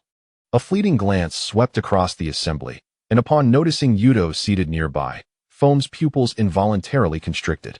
In that instant, Foam distinctly sensed the chakra of the tailed beast within him contract slightly. Could it be that even the formidable tailed beasts harbor fears? Ah, Foam. Yuto greeted with a gentle smile. Foam's expression stiffened, and with a hint of awkwardness, he responded, Lord Yuto. Terumi Mei cast a penetrating glance at Yuto, surprised to discover that the second individual summoned by him was Foam. Moreover, this mission pertained to an assignment outside the village. Despite the myriad thoughts racing through her mind, Terumi Mei maintained a serene smile. Now that everyone is present, let us discuss the mission. Although Foam had harbored suspicions since entering, hearing it from the lips of the Mizukage himself, Ringo Ayuri still found it hard to believe that her partner would be a Jinchuriki. Your task is classified as an A-rank mission. As for the specifics, you may refer to this mission scroll, Terumi Mei continued, flicking her fingers to send a scroll from the table into Ringo Ayuri's hands. An A-rank mission. Upon hearing the mission's classification, Ringo Ayuri's eyes sparkled. The rewards for A-rank missions were indeed substantial. She hurriedly unfurled the scroll, her gaze fixed on the section detailing the rewards. Ninja missions are generally categorized into 6 ranks. Super S rank. Internationally classified top-secret missions, undertaken at the request of foreign nations or personal needs, typically involving interstate interests, beyond mere monetary compensation. S rank. Nationally classified secrets, with rewards generally exceeding 1 million Ryo. A rank. Tasks related to national or village movements, with rewards typically ranging from 150,000 to 1 million Ryo, including the protection of important individuals or the subjugation of enemy ninja forces. B rank. Personal missions, undertaken at individual requests, with rewards ranging from 50,000 to 150,000 Ryo, involving the protection of individuals amidst potential confrontations with hostile ninja. C rank. Personal missions, also at individual requests, with rewards ranging from 10,000 to 50,000 Ryo, generally involving the protection of individuals without combat or the delivery of confidential documents. D rank. Basic errands and minor tasks. Upon glimpsing the figures of the rewards, a flicker of disappointment crossed Ringo Ayuri's eyes. While the total sum was not insignificant, it seemed rather meager when divided between two. However, in comparison to the previous B-rank mission, this reward was indeed far more generous. After reviewing the compensation, Ringo Ayuri turned her attention back to the mission details. The next moment, a startled exclamation echoed throughout the office. This is Raijin's lightning blade. Observing the excitement in Ringo Ayuri's expression, Terumi Mei found herself somewhat perplexed, but continued. Indeed, your target for this mission is the rogue ninja, Kurochi Raijin, one of the 7 ninja swordsmen. You must bring him back. Beside Haichiro Raya stood a young child, whom he endeavored to escort back to the village. Raito gently rubbed his ear, observing the excited Lin Pingyu Li, his lips curling into a subtle smile as he spoke softly. In due time, the village will hold a new selection for the 7 mist blades. If you are interested, you may wish to participate. Lin Ping Yuli paused momentarily, her face alight with enthusiasm. I shall certainly bring back Ryodea. In stark contrast to Lin Ping Yuli's fervor, the figure known as Foam appeared rather indifferent. At that moment, a hand reached out towards him. Foam's eyes widened slightly in surprise as he regarded Lin Ping Yuli's outstretched hand. Please take care of me, she said, her smile revealing somewhat pointed teeth. Foam, observing the hand, felt a tremor of emotion within, but maintained a stoic expression, turning instead towards the entrance. As Foam approached the door, a faint voice reached Lin Ping Yuli's ears. Hurry and complete your task. I wish to return soon. Lin Ping Yuli pouted in discontent before hastily following suit. The door to the Water Shadow's office closed once more, and with the departure of Lin Ping Yuli and Foam, the office sank back into silence. Noticing the hint of concern on Terumi Mei's face, Ryodea offered a gentle smile. If you are worried about the Jinchuriki, you need not be. Given that Foam has chosen to stay, his nature ensures he will not betray us. With that, Ryodea stretched his neck, rose, and casually remarked, since they have already departed, it is time for me to set out as well. Terumi Mei was momentarily taken aback by Ryodea's words, struggling to comprehend. How many of Orochimaru's hidden bases have been located? Ryodea inquired suddenly. Not many, and none have shown Orochimaru's presence, Terumi Mei replied, shaking her head. Curiosity flickering in her gaze as she pondered Ryodea's abrupt question. Provide me with the addresses of those few bases. Consider it a courtesy for our meeting with Orochimaru. Ryodea declared with a light-hearted grin, acknowledging that these lesser strongholds would likely not harbor Orochimaru himself. However, should any of his research findings be present, it would indeed be a delightful surprise. While others might be uncertain of Orochimaru's whereabouts, Ryodea was far from uninformed. Lord Ryodea, regarding the matter of Kijiromaki, Terumi Mei interjected, observing Ryodea's readiness to depart. Since that incident, Kijiromaki has remained imprisoned, and without your orders, none dare to act against him. Yet, keeping him confined is quite distressing for the Maki clan, as they cannot select a new leader while he still lives. The Maki clan has remained silent. Why should we rush? It is essential to apply some pressure, Ryodea chuckled, as if harboring a mischievous scheme. In Terumi Mei's eyes flickered a glimmer of brilliance. Although Mu no Shida Jalaro currently languished within the confines of a prison, he had, in a certain sense, transformed into a sword suspended above the head of the Mu no Shida clan. Due to Lord Yuto's influence, Jalaro found himself unwilling to embrace death, and the Mu no Shida clan dared not allow it either. It appeared that Lord Youto had taken an interest in the Mu no Shida clan, desiring them to undertake certain tasks. For a fleeting moment, Terumi Mei felt a pang of pity for Jalaro. Had he merely been the leader of a modest clan, or akin to Sachida Masamitsu, just an individual, perhaps he could have met his end with greater ease. If blame were to be assigned, it would fall squarely upon Jalaro for choosing the wrong path, concealing the defection of the Six Tails Jinchuriki alongside Sachida Masamitsu. Chosen by the original master, he had become a stepping stone for Terumi Mei. In politics, there is never a clear right or wrong, only victors and vanquished, and Jalaro was evidently among the latter. Boom! An explosion resonated through a dense thicket, brushing off the fine dust that had settled upon him. Youto glanced at the marked location on the scroll and drew a large cross. This marked the destruction of his final secret stronghold, which had already been rendered deserted, likely due to the discovery of Mist Ninja Village searching these locations. While the lack of useful findings was somewhat disappointing, it was within Yuto's expectations. Sound Ninja Village. He mused with a faint smile, and in the next instant, he vanished from sight. In the land of Rice, situated at the confluence of the land of Earth, the land of lightning, and the land of fire, the unique geographical position rendered the ninja of various villages seldom present on its territory. Consequently, the sudden emergence of a village named Sound Ninja Village seemed to escape the notice of the other ninja villages, or perhaps they were aware but chose to disregard it. No one could have anticipated that this diminutive ninja village was established by Orochimaru, who had firmly taken control of the entire land of Rice. Perched upon a sturdy branch of a tree towering 7 or 8 meters high, Youto surveyed the Sound Ninja Village founded by Orochimaru with keen interest. The village itself was modest, at least within Yuto's line of sight, with buildings scattered haphazardly, rendering the entire ninja village devoid of vibrancy. It was no wonder the 3 great ninja villages paid little heed to this suddenly emerged Sound Ninja Village. Given its appearance, there seemed little merit in further investigation. Compared to a typical ninja village, Sound Ninja Village scarcely harbored any civilians. Even if some existed, they were merely experimental subjects of Orochimaru. To Youto, it resembled less a ninja village and more an extensive base for Orochimaru. Whoosh! Just as Youto was observing the Sound Ninja Village, a sharp sound sliced through the air from one side. A kunai shot forth from a concealed position, aimed directly at Yuto's heart. Casting a fleeting glance at the kunai, Youto nonchalantly flicked his finger.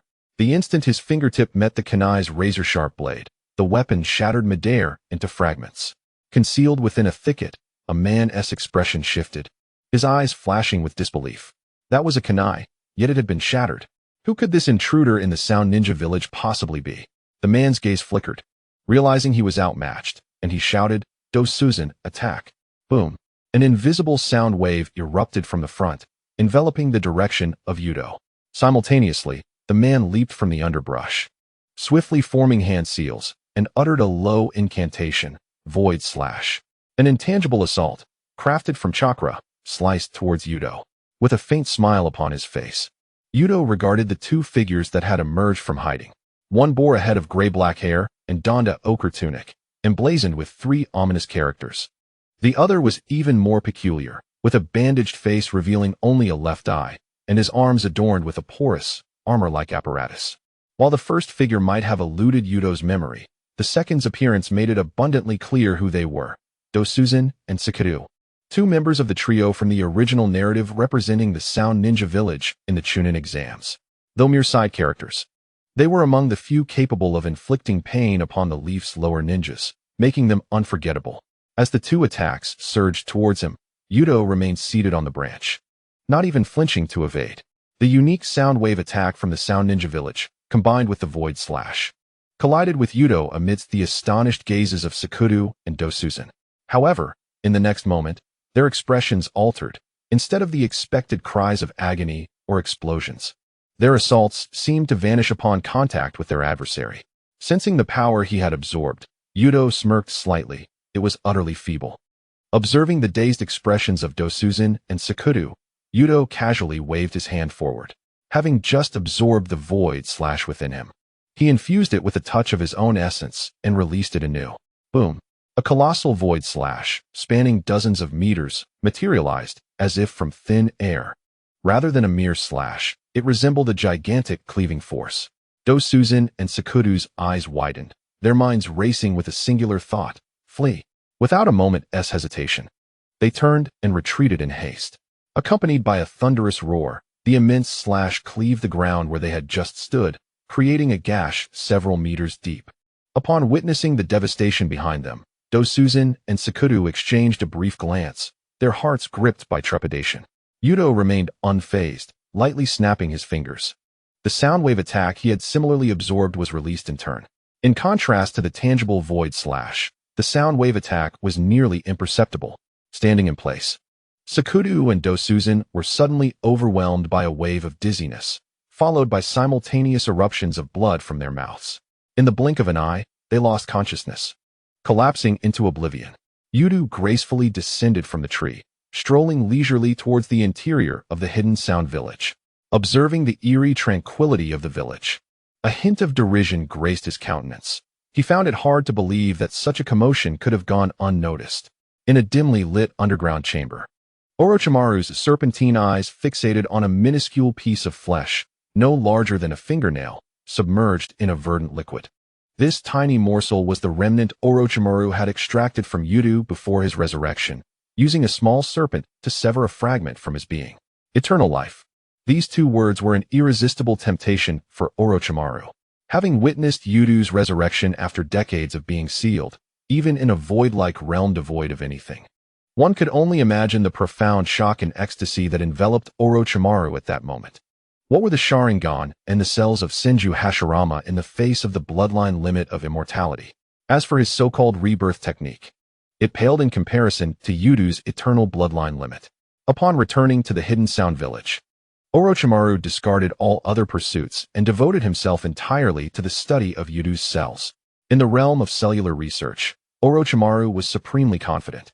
If he claimed the second position, none in the ninja world would dare to assert themselves as the first. Even the cells of Senju Hashirama were but playthings in his hands, bolstering his confidence. Yet, as he delved deeper into his research, for the first time, Orochimaru began to doubt his own capabilities. He discovered that this cell bore little distinction from that of an ordinary ninja. How could this be? Naturally, Orochimaru refused to accept this conclusion. Was his research direction flawed, or was the cell's vitality too diminished? Licking his lips, a cold gleam flickered in his eyes, laced with an inexplicable emotion. The flesh he had procured was from Youto during a state of death, implying that what he possessed were merely lifeless cells. Therefore, Orochimaru speculated that living cells might yield significant revelations.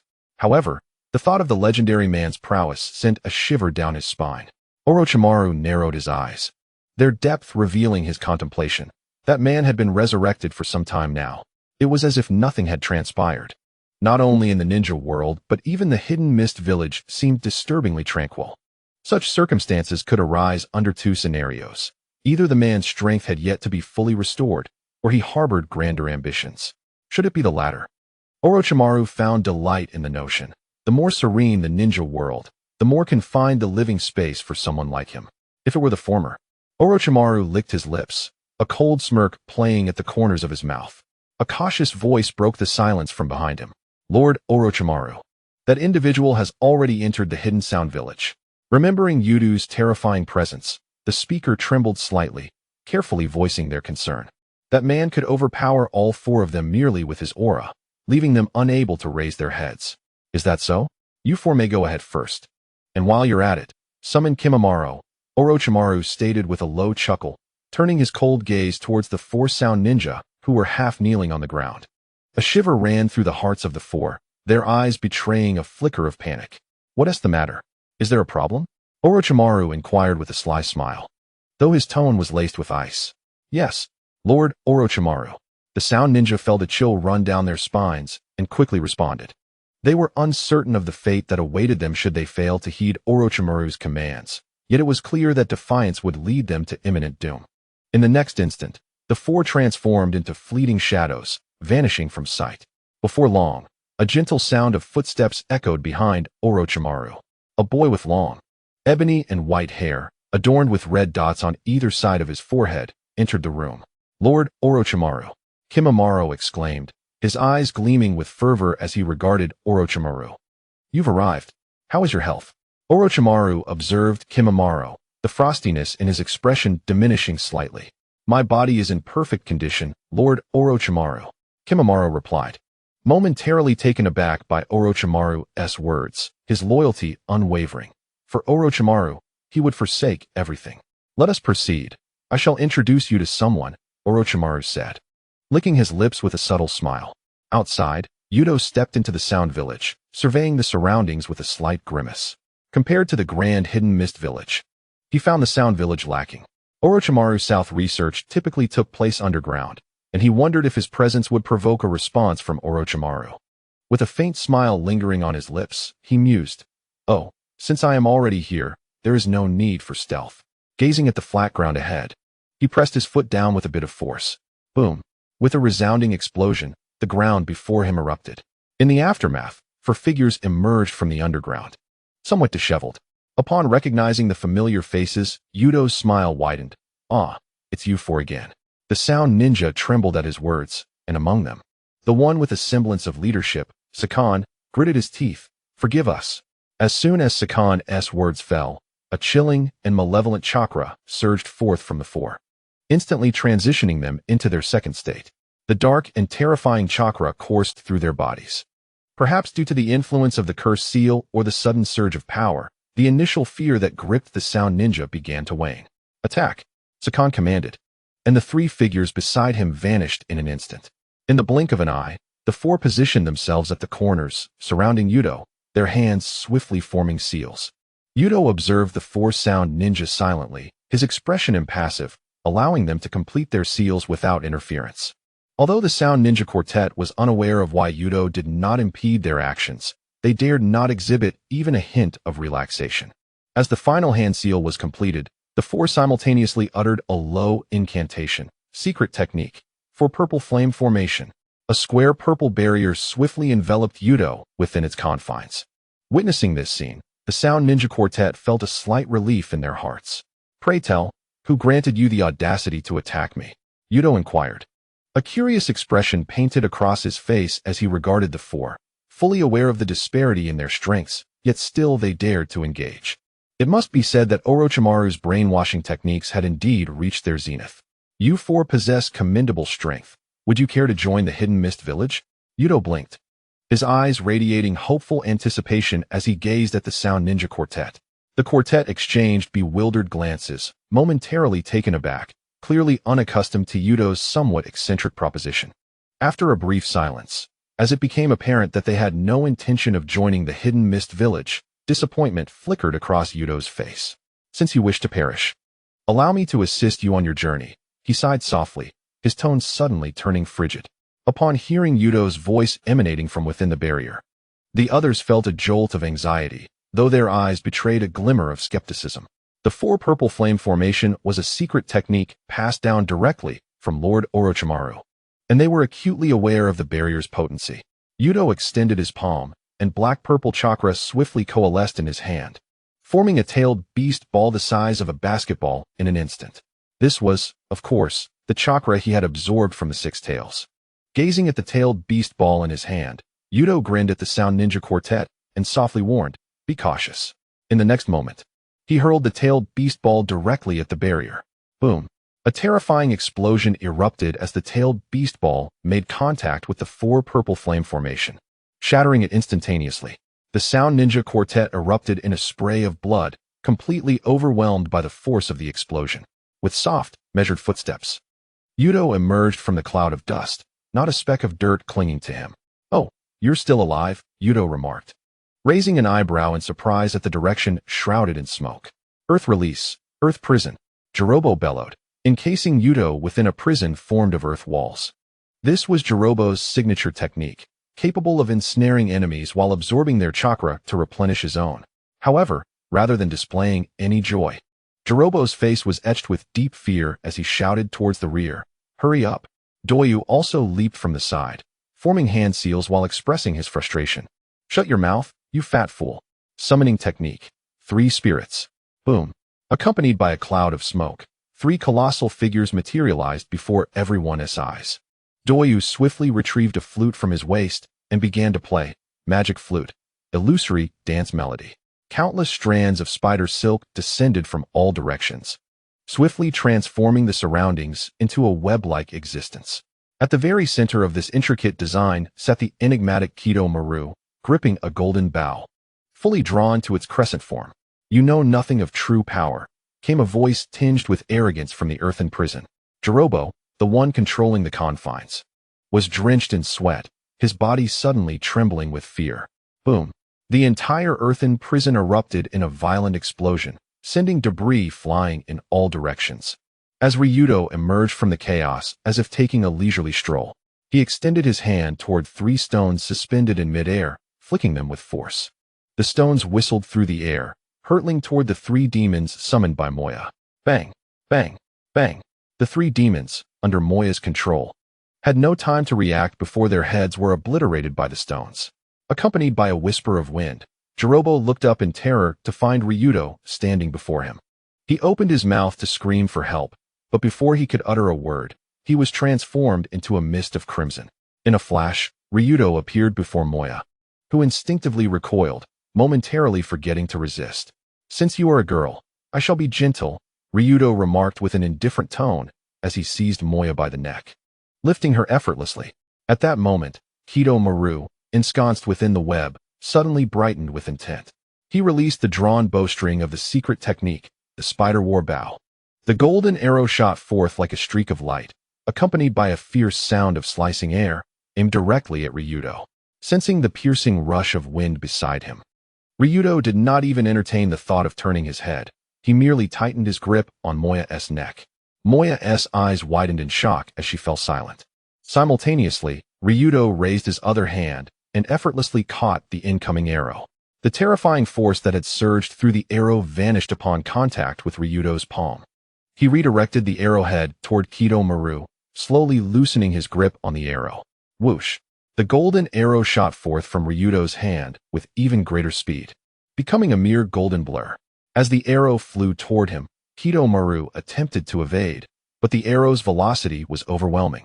And a singular thought flashed through his mind: 100% accuracy. Bang!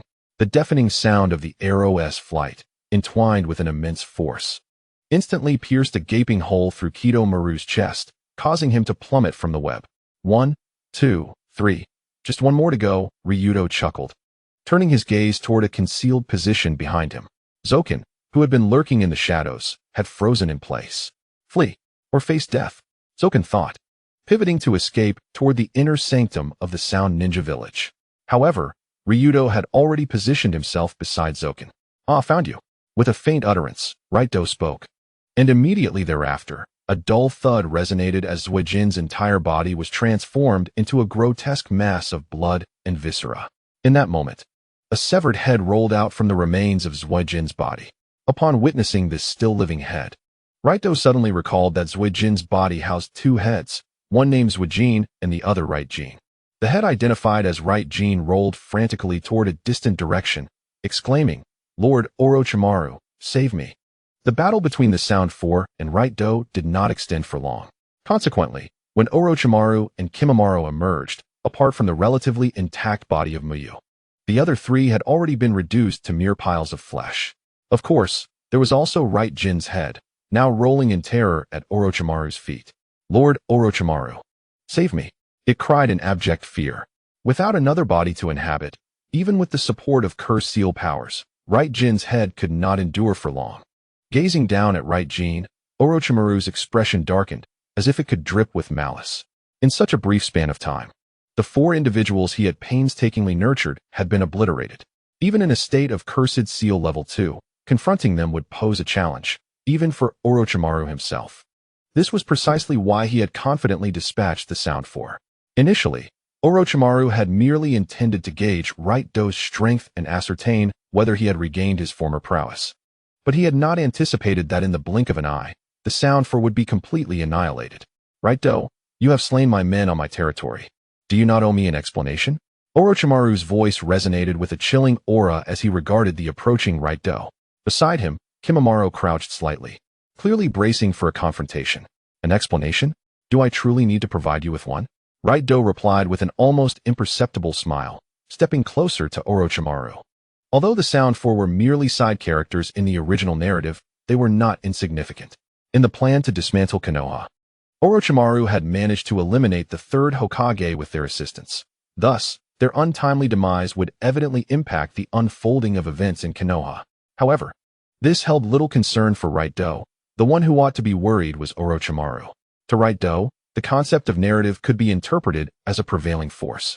Even with the Sound Four's demise, he firmly believed that, with Orochimaru's cunning, he would surely find individuals capable of establishing the Four Purple Flames formation. Reflecting on this prevailing force, a glimmer of contemplation crossed Ryuto's eyes. Previously, he would have never subscribed to such theories of fate. However, since encountering Hashirama Senju and Madara Uchiha, a flicker of belief had ignited within him. Consider the timing of his own resurrection. It coincidentally aligned with the onset of the narrative. Based on intelligence acquired from the Mist Village and calculating the timeline, it was likely that Naruto Uzumaki had only recently become a genin, still engaged in D-rank tasks such as weeding. Originally, Yuto's plan was to resurrect during the second or third Great Ninja War, and he had even prepared some contingencies for that time. Unfortunately, fate had other designs. Upon opening his eyes, he found himself in this era. The Shuinazuki and Take-Torai clans, which were meant to be his backup, had already been annihilated. Had Yuto revived earlier, these calamities would surely not have transpired, yet it seemed as though an unseen force was thwarting his premature resurrection. Whether it be the ancient Kurojitsu, the Sage of Six Paths existing in a spectral form, or even the Reaper, sealed away by the likes of the Shinigami. Along with the prophetic Old Toad of Maiboka Mountain, the indications were clear. This shinobi world was far from simple. Contemplating this, a faint smile curled upon Yuto's lips. It was becoming increasingly intriguing. With a swift motion, he stepped forward and vanished from his original position, only to reappear a short distance before Orochimaru. "Oh, there's still half of him left," Yuto remarked, casting a glance at the fallen Ryukin before lifting his foot to tread upon him. Orochimaru's pupils constricted. He instinctively raised his arm but quickly lowered it again, his expression remaining impassive. At this juncture, to provoke Youto would be unwise, even with the card of Hashirama Senju in his possession. Unless absolutely necessary, Orochimaru would refrain from employing this trump card, fully aware of the irreversible consequences it would entail, signaling that there would be no room for reconciliation between them. While Orochimaru hesitated to act, Kimaru, standing beside him, drew forth a bone blade from his palm. For Kimaru, the insult to Lord Orochimaru was intolerable. With a swift crouch, Kimaru propelled himself forward like a spring, the bone blade aimed directly at Youto. Witnessing this, Youto momentarily halted. As the last bloodline of the Take-Torai clan, he had been aware of Kimaru's presence the instant he appeared. Observing Kimaru's sudden aggression, Orochimaru remained unfazed. Had it been anyone else daring to strike Youto, the outcome would have been predictable. However, Kimaru was different. Orochimaru recognized the esteemed position the Take-Torai clan held in Yuto's heart. The sound of slicing air echoed in Yuto's ears as Kimaru thrust the bone blade toward his heart. Just a few centimeters away from its target, Kimaru's eyes widened with surprise. The opponent showed no inclination to evade or even block the attack. A fierce glint flickered in Kimaru's gaze, prompting him to accelerate the thrust of his bone blade. Yet, in the next moment, Kimaru found himself frozen in place. Though the blade had made contact with Yuto's form, it failed to pierce even the surface of his clothing. Despite Kimaru's efforts, he could not advance the blade any further. The speed and force were commendable, yet regrettably lacking in follow-through. It seemed the bloodline limit of the Take-Torai clan had significantly impacted his physical capabilities, Youto observed. His gaze fixed on Kimaru, whose pupils had contracted in disbelief. As soon as the words left Yuto's lips, Junmaru's body stiffened, and a flicker of astonishment crossed his eyes. His condition was known only to Lord Orochimaru and a select few individuals from the Sound Village. How could this man possibly be aware of it? Meanwhile, Orochimaru, standing a short distance away, felt a glint of excitement in his serpentine pupils. He could not help but lick his lips. Having tried countless methods to alleviate the affliction of Junmaru's bloodline limit, all to no avail. This ailment was deeply rooted in the Kage clan's bloodline limit. And unless the bloodline limit itself was eradicated, the illness would never vanish. Orochimaru lifted his gaze towards Youto, pondering that if anyone in this world possessed knowledge of the Kage clan's bloodline limit, it would be Youto, the original Hokage. Orochimaru had thoroughly researched the clan's history, noting that the formidable warrior Kage had never experienced a condition like Junmaru's. Neither legends nor records spoke of such a state afflicting Kage. As Orochimaru contemplated, Junmaru made his move once more. Realizing that the bone blade in his hand was ineffective, Junmaru retreated while raising both hands towards Youto. Bone pulse, 10 fingers penetration. With a whoosh, 10 bony projectiles were launched like bullets, exhibiting both remarkable speed and incredible power. Observing this, Youto wore an expression of resignation, allowing the attacks to strike him. The moment the bony projectiles made contact with his body, they seemed to lose all momentum, sliding harmlessly off his clothing. Seeing that Junmaru's assault had no effect on Youto, Orochimaru's eyelids twitched slightly. Enough, Junmaru, cease your attack. At the sound of Orochimaru's voice, Junmaru hesitated. A flicker of reluctance in his eyes, yet he complied. Before Youto could react, Orochimaru lifted his leg and stomped downward. With a splatter of blood, Orochimaru crushed the head of the nearby Jun near Youto, deeming him of no further use and thus unnecessary. Maintaining a calm demeanor, Orochimaru remarked, I presume, Lord Youto, that your visit today is not merely for my ineffectual subordinates. Youto smiled gently, glancing at Junmaru, and softly replied, I require 2 individuals.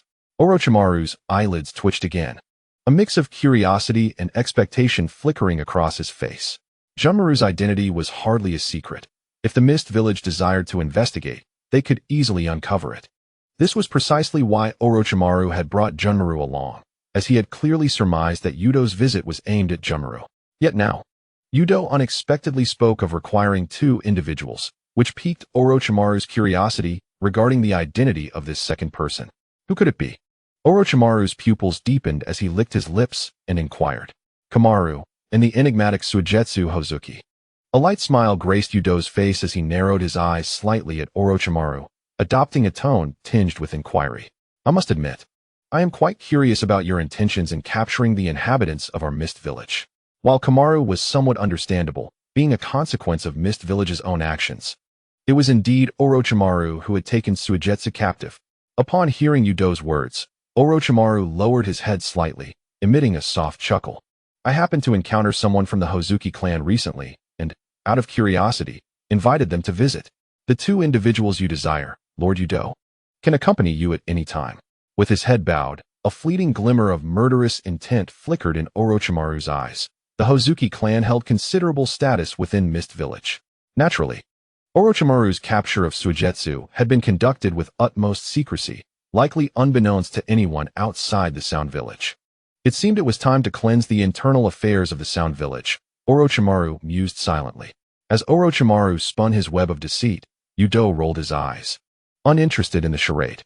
The conversation between the two men left Kamaru stiffened, filled with disbelief. Lord Orochimaru, do you no longer require me? Before Orochimaru could respond, Yudo, with a serious demeanor, addressed Kamaru. You are Kamaru of the Take-Torai clan from Mist Village, never a part of the Sound Village. Upon uttering these words, Yudo noticed that Kamaru's attention was not on him, which elicited a hint of exasperation. Orochimaru's brainwashing skills were indeed remarkable. Yudo believed he lacked the ability to easily alter another's perception through mere words. Thus, he fixed a menacing gaze upon Orochimaru. Sensing Yudo's stare, Orochimaru's eyelids twitched. Yet his expression remained unervingly calm as he regarded Kamaru. As you can no longer serve as a vessel, you hold no further value. Am I truly of no value? Kamaru trembled at Orochimaru's indifferent gaze, murmuring to himself in despair. Following this, Orochimaru turned away, no longer regarding Kamaru, and formed a hand seal, sending a small snake swiftly darting away from his body. While Kamaru stood in a daze, a gentle hand rested upon his shoulder. He mechanically lifted his head to meet Yudo's warm expression. One's worth is never determined by others. It ultimately resides within oneself. Mist Village needs you. And so do I. Yudo's gentle voice reached Kamaru's ears, and upon realizing he was needed, a flicker of brightness ignited in his previously vacant eyes. At this juncture, Yudo paused. Transforming Kamaru's mindset would undoubtedly be a gradual process. However, Yudo felt no urgency. After all, he had ample time at his disposal. The sound of footsteps echoed from afar. Ghost Lantern Mizuki, intrigued, wondered what had prompted Orochimaru to release all the shackles that had confined him, even sending two individuals to escort him out. Observing the two, one holding him and the other leading the way, he noted their lackluster strength as mere common ninjas from the Sound Village. Despite feeling somewhat weakened from prolonged confinement, Mizuki remained confident in his ability to dispatch them effortlessly. However, recalling Orochimaru's formidable power sent a shiver down his spine, leading him to decide to follow obediently. Before long, Mizuki found himself before Orochimaru, accompanied by a casually composed young man standing opposite him. After delivering Mizuki, the two Sound Village ninjas gazed at Orochimaru with fervent admiration and announced, Lord Orochimaru, we have brought Ghost Lantern Mizuki. Orochimaru nodded nonchalantly, waving his hand dismissively at the two ninjas. They promptly bowed and hurriedly departed.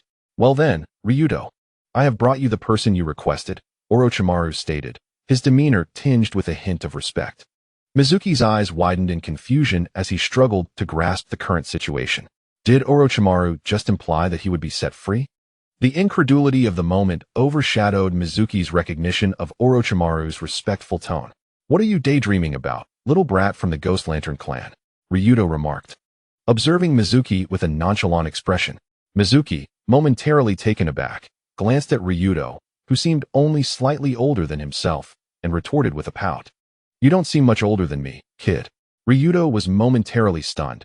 It was the first time since his resurrection that someone had called him a kid.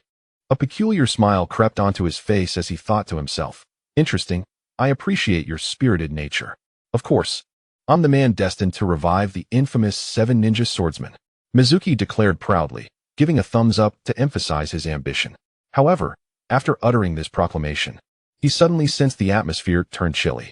Cautiously glancing at the impassive Orochimaru, he then turned his gaze to Ryudo, his eyes gleaming with curiosity. Mizuki felt a genuine apprehension toward Orochimaru, making him all the more intrigued by Ryudo, who appeared to converse with Orochimaru on equal footing. Where are you taking me? Mizuki inquired softly to Ryuto. Back to the Mist Village, of course. Did you think anyone else would come for you? Ryuto replied with a look of incredulity. In truth, it wouldn't be long before someone would retrieve Mizuki from the grasp of Orochimaru. The Mist Village, Mizuki exclaimed, momentarily taken aback before his expression darkened.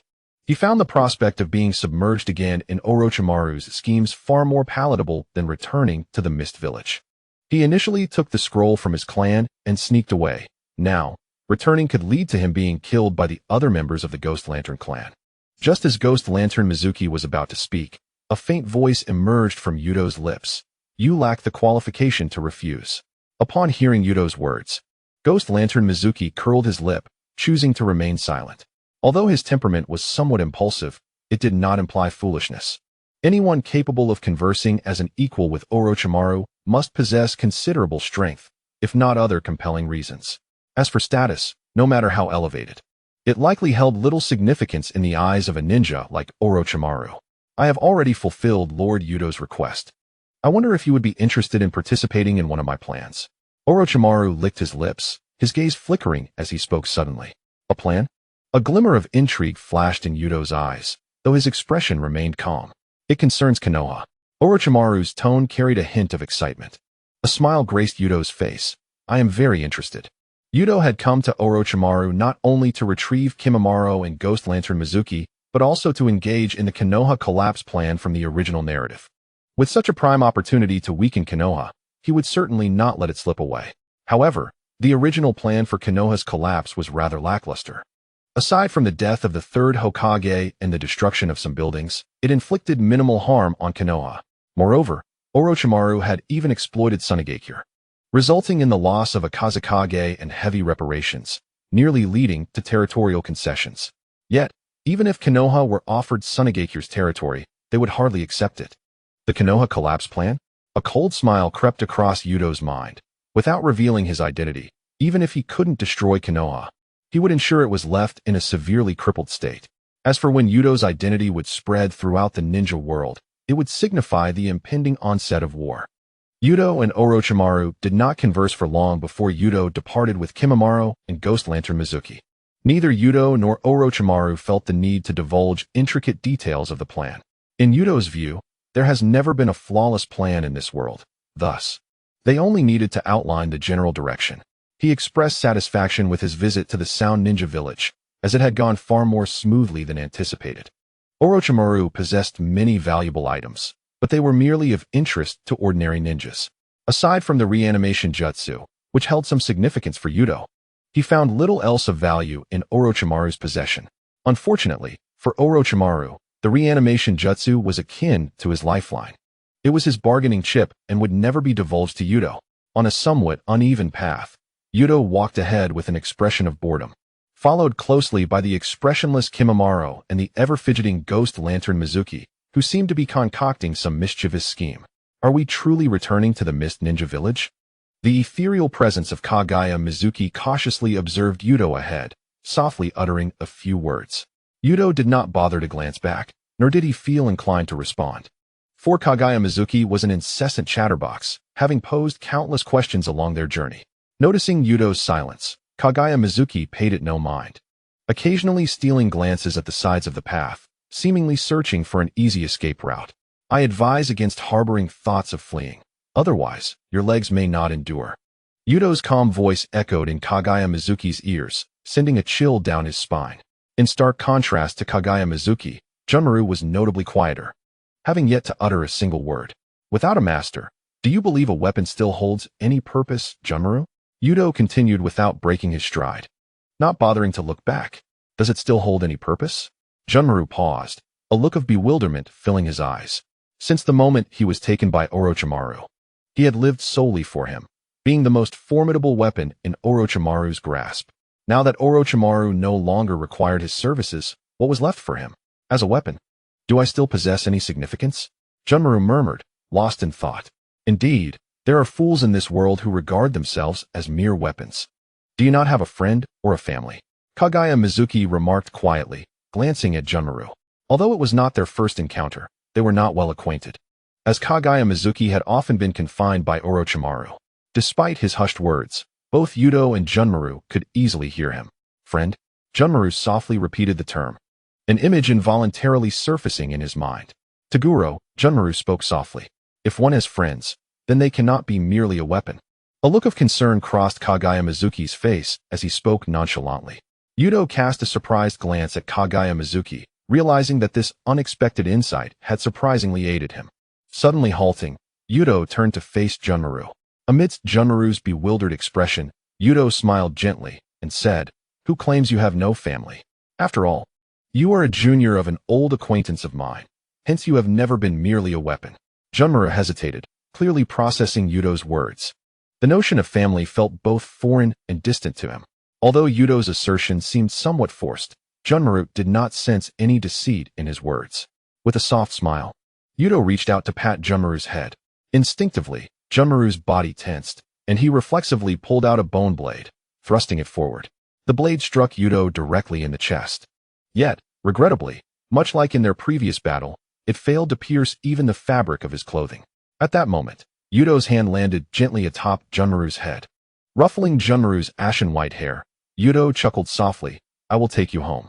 Junmaru's body stiffened, a sudden wave of familiarity washing over him. It was akin to the feeling he experienced the first time he encountered Lord Orochimaru, when the latter took his hand and guided him away. An inexplicable sense of tranquility enveloping him. Yet now, this sensation was far more profound than it had been in Lord Orochimaru's presence. Junmaru continued to trail behind Ryuto, his expression as impassive as ever. However, compared to the initial moments, the look of bewilderment in Junmaru's eyes had diminished somewhat. Kisame Suigetsu observed Ryuto's silhouette with curiosity. Having overheard the conversation between Ryuto and Junmaru, it was common knowledge that the Taketorai clan had long been annihilated, a fact that Kisame was well aware of. A glimmer of contemplation flickered in Kisame's eyes as he considered Ryuto's words, which did not seem to be fabrications. "Who exactly are you?" Kisame could no longer restrain himself and quietly inquired of Ryuto. "You shall soon discover my identity. Additionally, you possess the summoning scroll of the 7 ninja swords. Do you not?" Ryuto remarked, casting a brief glance at Kisame. Kisame, placing his hands behind his head, allowed a hint of pride to shine in his gaze. "Of course. This is the ancestral summoning scroll of the Hozuki clan. We have historically been the leaders overseeing the 7 ninja swords, tasked with safeguarding the scroll." He continued nonchalantly, however. "The scroll currently only contains 3 swords, the long sword sewing needle, the dull blade Kubikurabocho, and the explosive blade Kiri. The other 4 swords are likely in the possession of their respective owners, and thus are not recorded in the summoning scroll." With a slight nod, Ryuto acknowledged this information. If all went well with Ringo Yuri, along with the 3 swords from Kisame, the Mist Village would then possess 5 swords. Only the great sword Samahata and the decapitating sword be left unaccounted for. Ryuto was not particularly concerned about the current wielder of the decapitating sword, Momochi Zabuza. But the true complication lay with the wielder of Samahata, Kisame Hashigaki. Akatsuki, perhaps?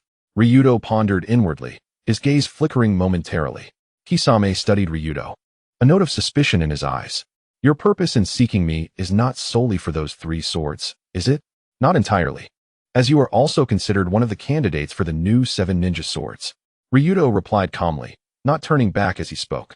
"The new 7 swords." Kisame was momentarily taken aback, followed by a surge of excitement on his face as he exclaimed, "Are you saying that the Mist Village intends to re-establish the 7 swordsmen of the Mist?" Ryuto nodded in affirmation, observing Kisame's unmasked delight. The reason Kisame had departed from the Mist Village was due to the demise and defection of the 7 swordsmen, a reality he could not accept as one who aspired to revive the name of the 7 ninja swords. Coupled with the village's inaction and lack of intent to restore the 7 swordsmen, Kisame had left in secrecy.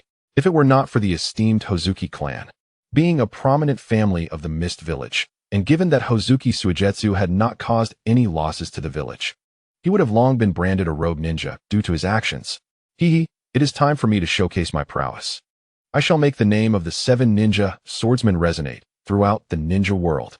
Hozuki Suigetsu exclaimed with a boisterous laugh. "Confidence is commendable, but have you given thought to which of the 7 swords you desire?" Yuto remarked, casting a glance at Suigetsu that was laced with incredulity. Our Hozuki clan is well versed in the art of wielding the 7 swords, and I am a prodigy. Any sword shall be a mere extension of my will, Suigetsu declared with an air of arrogance. However, as he spoke, he met Yuto's indifferent gaze, causing him to shudder slightly. His tone diminished, and he cautiously added, I rather prefer the term decapitation. The decapitating blade is quite splendid, and of course, the dull blade of Kubo, capable of shattering all defenses, is also acceptable. Upon hearing Suigetsu's words, Youto turned back, stating coolly, if you can defeat Zabuza, the decapitating blade shall be yours, and you will soon have the opportunity to prove yourself. Suigetsu's eyes sparkled with excitement as he murmured, Zabuza-senpai? He held a modicum of respect for Momochi Zabuza. However, when it came to the matter of the ninja's swords, he would not concede. Amidst the ruins, flashes of lightning danced through the air, rendering the already dilapidated surroundings even more desolate. 2 figures moved with remarkable speed, and the sounds of clashing weapons echoed intermittently. Foam glanced ahead at Ringo Yuri, engaged in combat with Kurigane Rhea, feeling a slight sense of relief. This battle was nearing its conclusion. Such an impressive bloodline limit. I am grateful for the intelligence that alerted us, or we would have found ourselves in quite a predicament. Foam observed a massive bubble floating beside him, speaking softly. Inside the bubble lay a petite figure, blinking curiously at the unfolding battle. This child, known as Lanmaru, was the one mentioned in the intelligence report as being allied with Kurigane Rhea. Initially, neither Foam nor Ringo Yuri paid heed to the boy, unaware that they nearly fell victim to a trap set by this seemingly innocent child.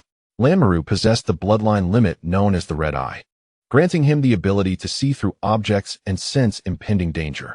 This was precisely why the two of them almost stumbled into Kurigane Rhea's snare. Fortunately, both were quite skilled, with Foam managing to separate Lanmaru from Rhea. The reason Lanmaru rested within the bubble was not due to injury, but rather because his physique was exceedingly frail, incapable of even basic walking. For safety's sake, Foam had placed him within the bubble he had conjured. Will Lord Kurigane Rhea die? Lanmaru inquired suddenly from within the bubble. He will. After a moment of silence, Baomu softly inquired, You do not intend to kill me. But where are you taking me? After a brief pause, Lanwan continued to ask, One of the 5 great shinobi villages, the village hidden in the mist, has a certain lord who wishes to meet you.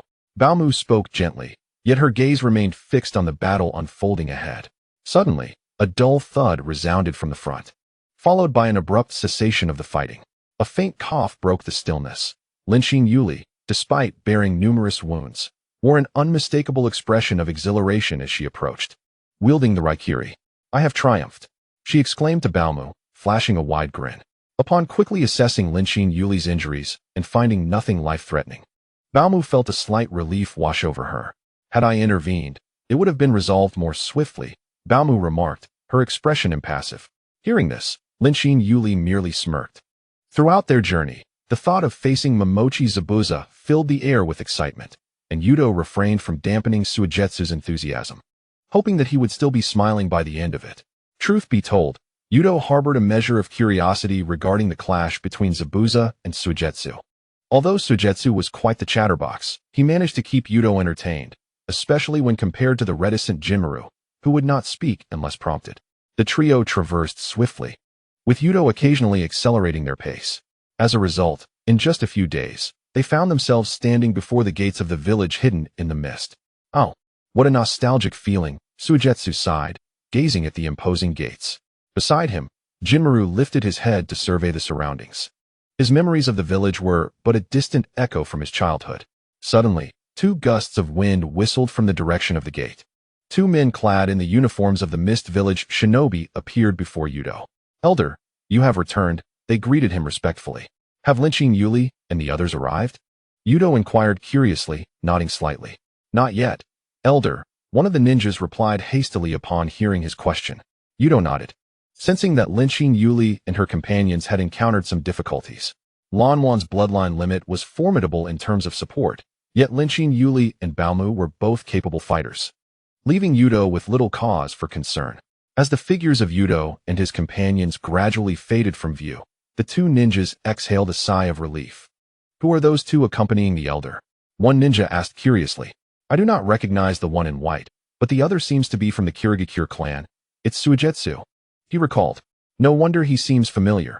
It appears the village will soon be bustling with activity. Another elder ninja, whose furrowed brow had suddenly relaxed, let out a soft chuckle.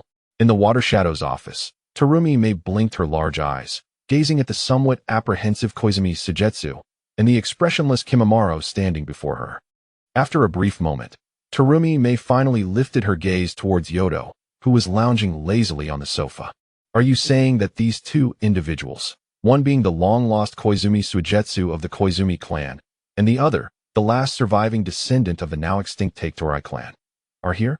While Koizumi Sujetsu is somewhat understandable, what is the story with Kimimaro? Wasn't it said that his clan had been eradicated years ago? Terumi Mei, slightly bewildered, pondered how her outing had resulted in the return of two individuals with such unique backgrounds. The Take-Torai clan stronghold should still exist, right? Youto shrugged and inquired. It does. Terumi Mei replied. The Take-Torai clan is inherently combative, which is why their stronghold is situated in a remote area, away from the village's heart, near the outskirts of Kirigakure. Slightly taken aback, Terumi Mei nodded in acknowledgement. In that case, I shall leave Koizumi Suijetsu in your care. Kimimaro, let us proceed to your Take-Torai clan stronghold. Youto smiled gently and called out to Kimimaro. A flicker of emotion crossed Kimimaro's eyes. The stronghold of my Take-Torai clan? Deep within every individual lies a root, untouched by their experiences or circumstances, especially for Kimimaro, who yearned for a place to anchor his troubled spirit. While Youto could emulate Orochimaru and become a source of solace for Kimimaro, he found such a notion beneath him, not only because Kimimaro was the descendant of a once dear friend, but also because individuals like Kimimaro and Haku represented the few remaining blank spaces on the otherwise dark canvas of the ninja world. To exist in such a world was indeed a sorrowful fate for those like Kimimaro and Haku. As Terumi Mei observed Youto lead Kimimaro away, a glimmer of insight flickered in her eyes. It seemed that Lord Youto held a considerable regard for the youth named Kimimaro, which was hardly surprising. A survivor of the Take-Torai clan, one wondered if any remnants of the Mizunake's clan still existed. Terumi Mei's gaze flickered thoughtfully, pondering the implications. Lord Mizukage, might I accompany you to the Take-Torai clan stronghold? Koizumi Suijetsu lamented, watching as Youto unhesitatingly abandoned him, his expression turning sour. Upon hearing Suijetsu's words, Terumi Mei glanced down at the three ninja blades resting on the table, a faint smile involuntarily gracing her face. No need for that. It will save us some trouble later. She waved her hand dismissively, chuckling lightly. Seeing the smile on Terumi Mei's face sent a chill down Koizumi Suijetsu's spine, making him question whether his return had been a wise decision. Just then, a knock echoed from the door. Moments later, a middle-aged figure slowly walked in. Upon seeing this newcomer, Koizumi Suijetsu's entire body trembled, a palpable sense of fear washing over him. The leader of the Ghost Lantern clan respectfully addressed Mizukage Terumi Mei, expressing his gratitude regarding the matter of Mizukage Suijetsu. Terumi Mei, with a slight narrowing of her eyes, gently shook her head with a soft smile. The leader was not merely thanking her as an individual ninja, but rather on behalf of the entire Ghost Lantern clan, indicating that this gratitude was far more significant than it seemed. I have not exerted any effort in this matter. If gratitude is to be expressed, it should be directed towards Lord Youto. Her voice, calm and measured, reached the ears of the Ghost Lantern leader. His face registered surprise, yet his gaze remained unchanged. Prior to his visit, he had gathered sufficient information and was well aware that Mizukage Suijetsu was brought back by Lord Youto. However, understanding did not negate the necessity of showing gratitude, for establishing a connection with the Mizukage was paramount. Historically, the Ghost Lantern clan had remained apart from the world, but the current state of the Mist Village was markedly different from the past. The Mizukage before him, Terumi Mei, was no longer the easily influenced figure she once was. She now stood alongside Lord Youto. The fact that Lord Youto cohabited with Terumi Mei was hardly a secret within the village.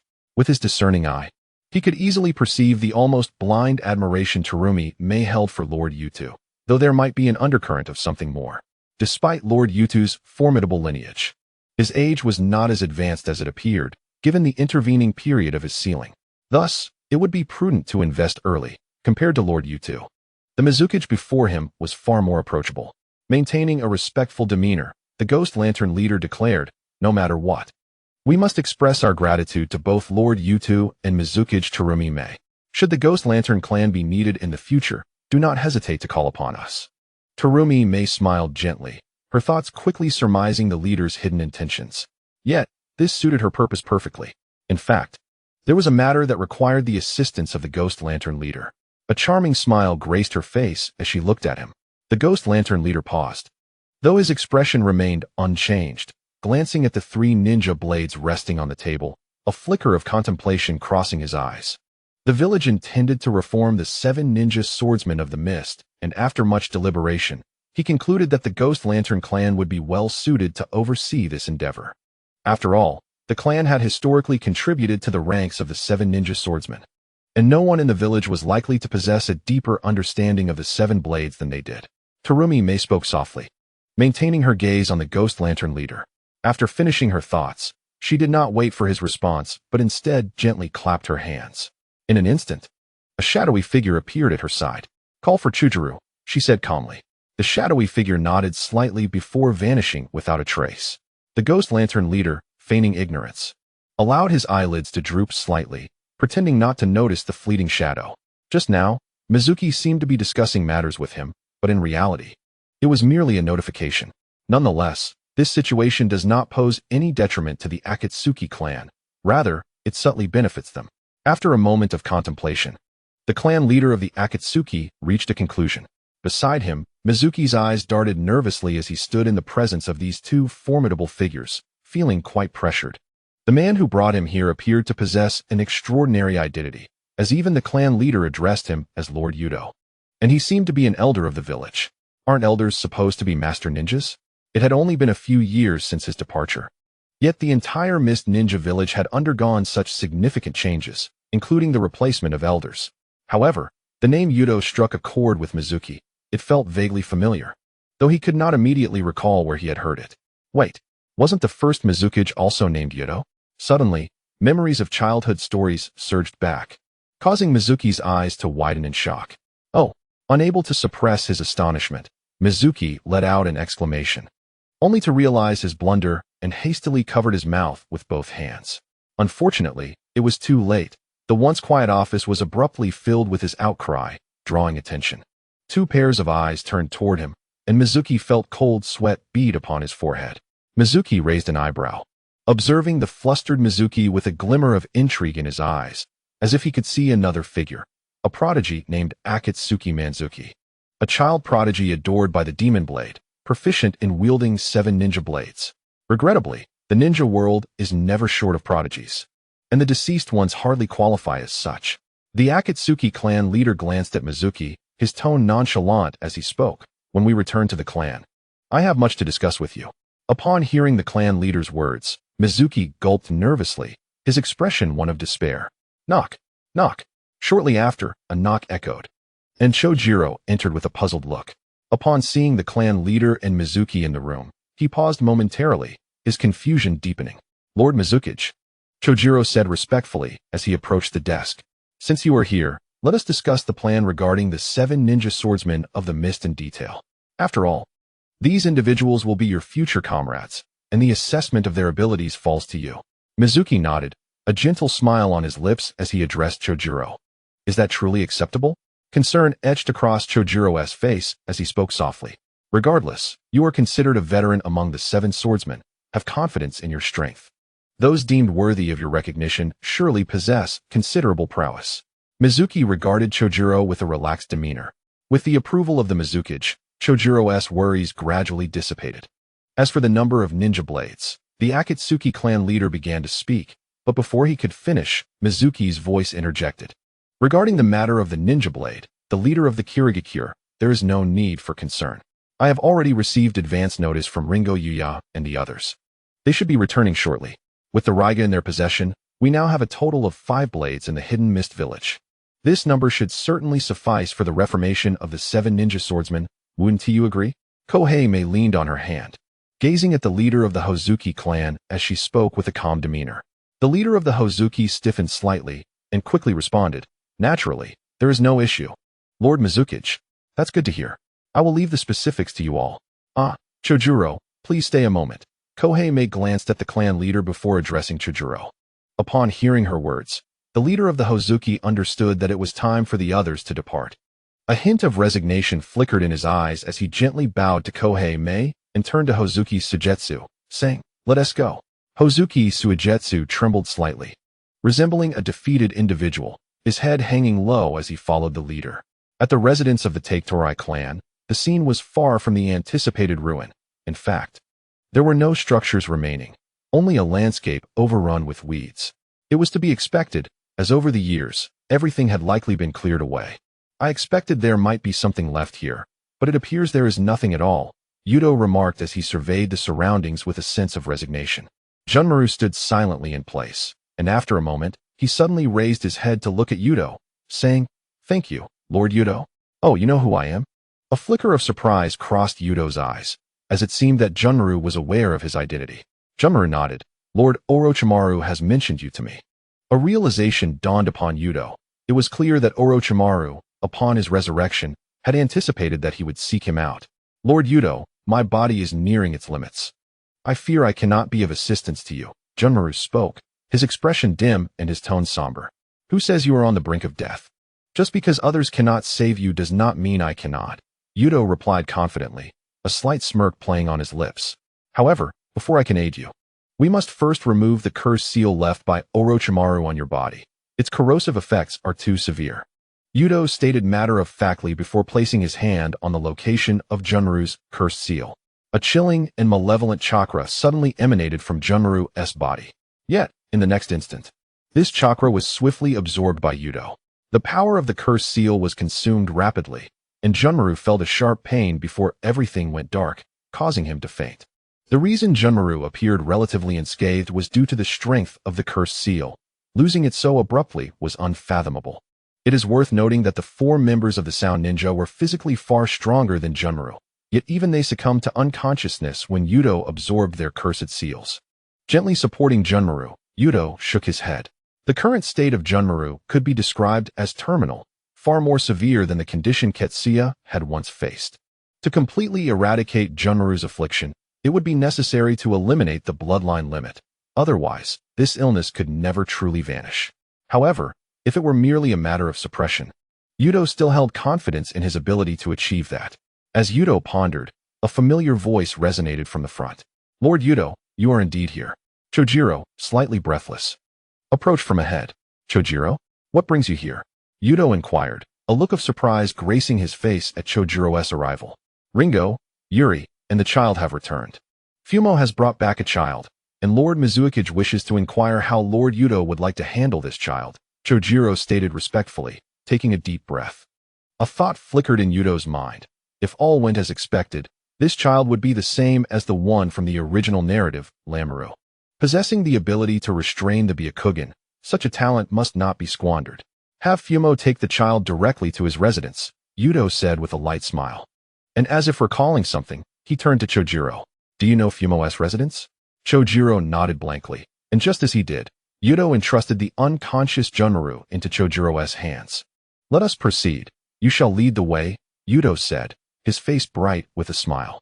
Chojiro, with Junmaru cradled in his arms, reflexively replied, "Yes, Lord Youto."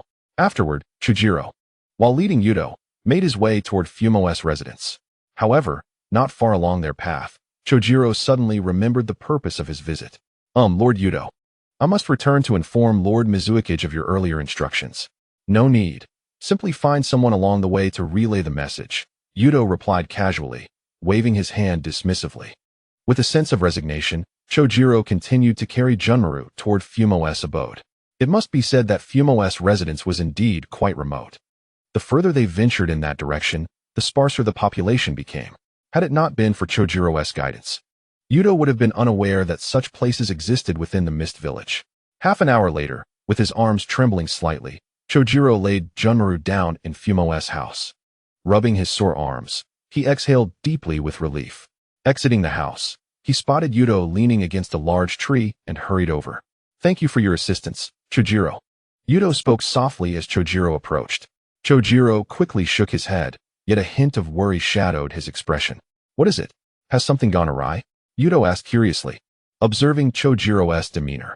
Chojiro scratched his head and briefly recounted the situation regarding the 7 ninja swordsmen of the mist to Youto. Have a bit of confidence in yourself. Though your strength may be somewhat lacking, your efficiency in carrying out tasks is commendable. Right-do gently patted Chojiro on the shoulder, offering a semblance of comfort. Chojiro managed a faint smile, yet he could not shake the feeling that this gesture was devoid of genuine solace. With numerous preparations required regarding the ninja blade, Chojiro excused himself and departed. Shortly after his exit, foam appeared in Right-do's view, bringing along the bubble-encased Ranmaru. With an impassive expression, Foam regarded Right-do and pushed the bubble towards him, stating flatly, "I have brought you the person." With that, Foam turned and walked back to his dwelling. What an unlikable disposition, indeed. Observing this scene, Right-do shrugged and curiously regarded the bubble-ensconced Ranmaru. Simultaneously, Ranmaru cautiously scrutinized Right-do from within the bubble. Foam's earlier demeanor suggested a hint of fear towards the man before him, for Foam was, thus far, the most formidable ninja Ranmaru had encountered. Curiosity flickered on Ranmaru's face as his originally dark brown pupils began to gradually shift to crimson. Boom. In the next instant, Ranmaru felt as though his head might explode, enveloped by an overwhelming sense of peril. In his perception, Right-do was unlike any ordinary ninja. While one's strength is not solely determined by the amount of chakra, the quantity of chakra is nonetheless a crucial factor in discerning a ninja's prowess. For instance, upon first encountering Foam, Ranmaru had sensed that Black Shovel Lightning Fong was surely doomed. It was the first time he had experienced the existence of someone possessing such terrifying chakra. However, now, in Ranmaru's vision, Right-do's form resembled an invisible black hole. He not only failed to detect any chakra, but also noticed that his line of sight began to distort. The sensation of danger heightened to an extreme, evoking an almost death-like feeling. The crimson hue in Ranmaru's eyes quickly dissipated as he clutched his head, his frail body trembling uncontrollably. In Right-do's perspective, Ranmaru merely displayed a flash of red in his eyes, soon transforming back to a dull brown, before curling up in fear, clutching his head. Right-do blinked, amusement flickering across his face as he extended a finger and gently tapped the bubble, causing it to dissipate. Ranmaru tumbled to the ground as a result. "Little one, you'd best refrain from directing those red eyes at me. Otherwise, be wary lest your little head might explode," a soft voice echoed in Ranmaru's ears. As the voice resonated, Ranmaru felt a sudden release in his body, and Right-do effortlessly lifted him. Right-do scrutinized Ranmaru closely. He had a head of gray-black hair and an undeniably cute appearance, resembling a young boy. Sensing no malice from Right-do, Ranmaru's trembling ceased, and he cautiously regarded him, a hint of nervousness in his voice. "Who are you?" "My name is Right-do, and I am currently an elder of the Mist Ninja Village," Right-do replied with a gentle smile, his tone calm and assured.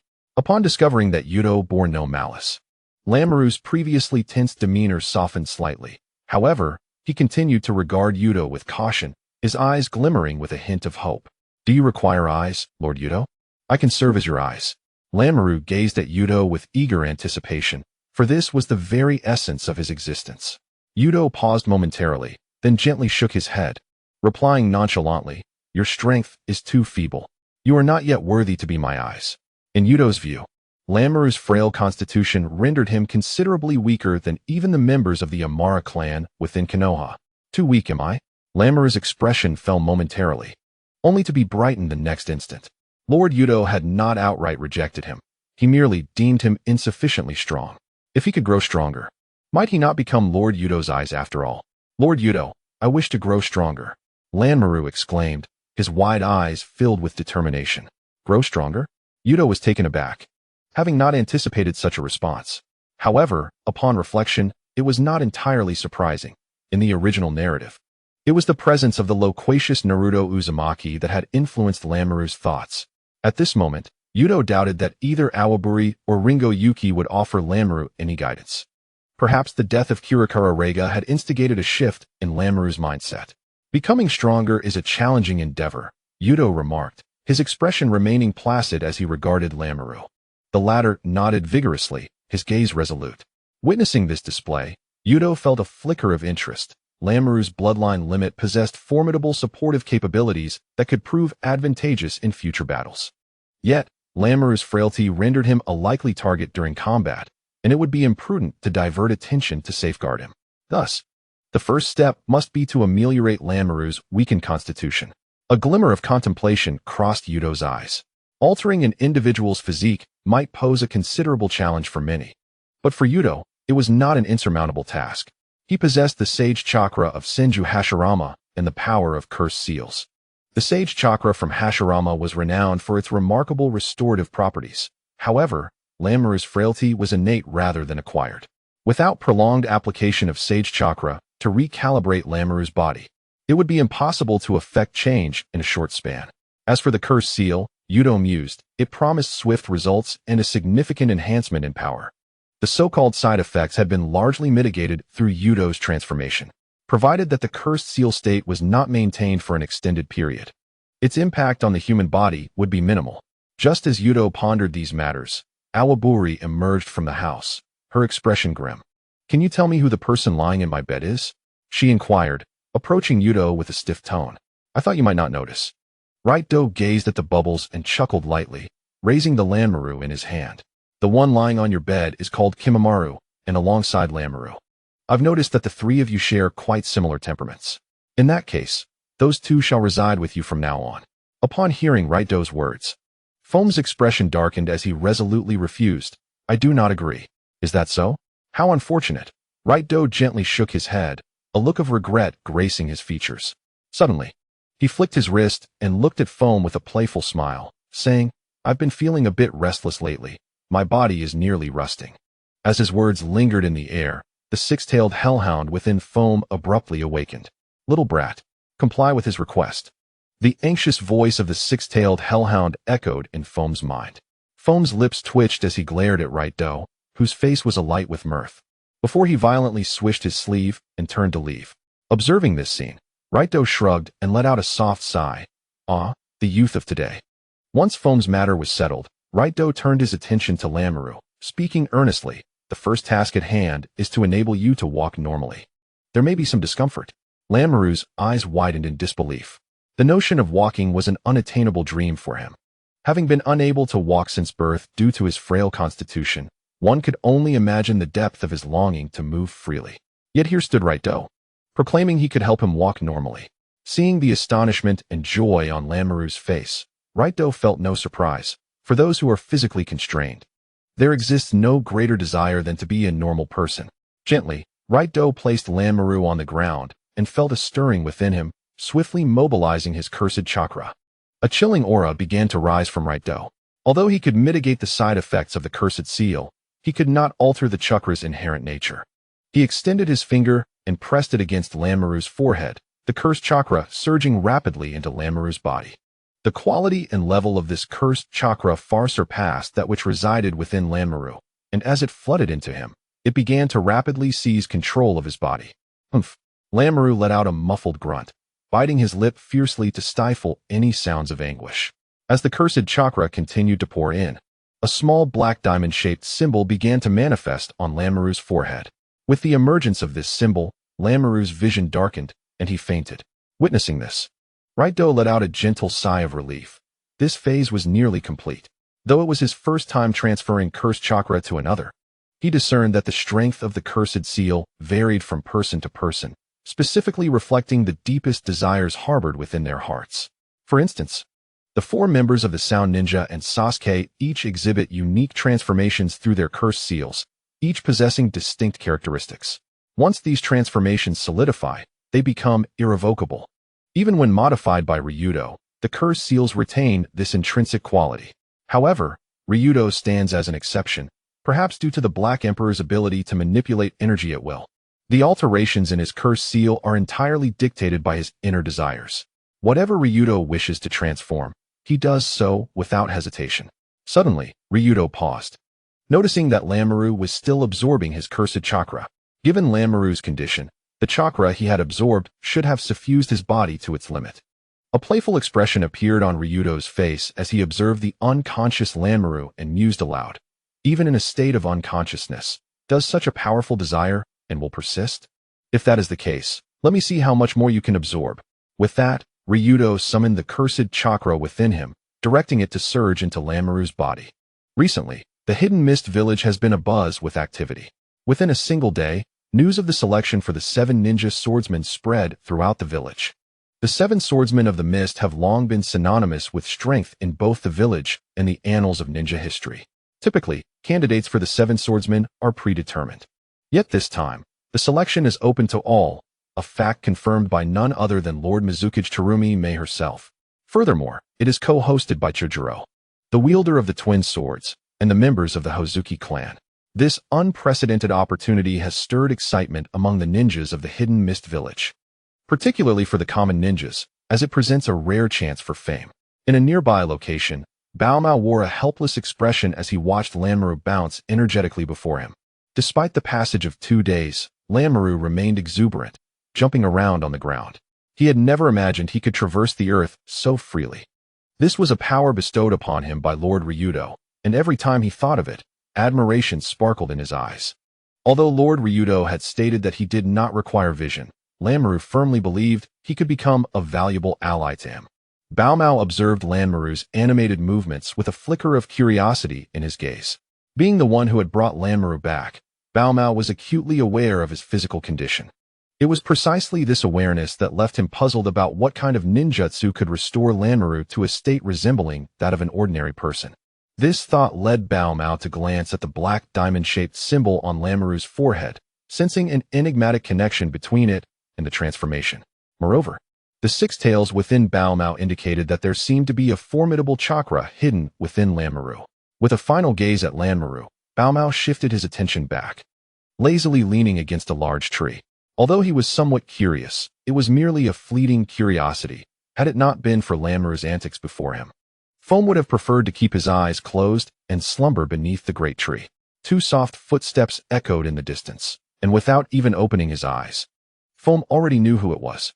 Junmaru's complexion appeared slightly pale, and he could still feel the lingering weakness within him. However, his eyes sparkled with vigor, as the pain his body had grown accustomed to had noticeably diminished thanks to Lord Yuto's treatment over this period. Junmaru could distinctly sense that his affliction was being gradually subdued. For the time being, he was advised against employing ninjutsu, and it was best to refrain from utilizing chakra altogether. Furthermore, if he were to employ the Shikatsumiyaku in the future, all bones extracted from his body must be discarded and not returned within. Lord Yuto observed Junmaru's pallid visage and spoke in a calm tone. "Yes, Lord Yuto." Junmaru respectfully replied upon hearing his words. At that moment, a voice filled with reverence called out from ahead. Yuto turned to see Lanmaru approaching with a light jog, a smile gracing his face. If there was one thing that had astonished Yuto upon his resurrection, it was indeed Lanmaru. So far, the only source of genuine delight for him.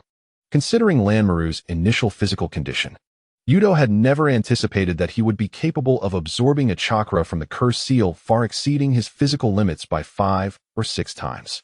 Now, Lanmaru appeared to be an ordinary child on the surface, yet upon activating the cursed seal, his strength could surge to the level of a jonin, augmented by the prowess of his bloodline limit, the red eyes.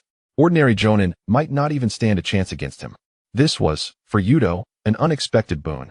However, this instance seemed to be a rare exception. Lanmaru's tenacity regarding his physical state and ability to walk surpassed Yuto's imagination, and coupled with his formidable willpower, it was the key to Lanmaru's perseverance. Yuto reached out to affectionately ruffle Lanmaru's little head and asked softly, "How well have you mastered your power?" "Lord Yuto, Lanmaru can now enter the cursed seal transformation at will. I never anticipated that the bloodline limit would further aid in mastering it," Lanmaru replied, reveling in Yuto's gentle touch, his face beaming with joy. Yuto's eyes sparkled. The abilities of the red eyes could be likened to a variant of the Byakugan, and in some aspects, they were indeed far superior. Of course, they could not compare to the Rinnegan. "I knew you would be here, Lord Yuto." A slightly alluring voice suddenly resonated from behind. Yuto turned, taken aback, to see Terumi May approaching leisurely. "Ah, Lady Mizukage, what a surprise to see you out and about today," Yuto remarked with a teasing smile as he watched Terumi May draw near. Terumi May rolled her eyes and shrugged, saying, "Have you forgotten that today is the selection day for the 7 ninja swordsmen?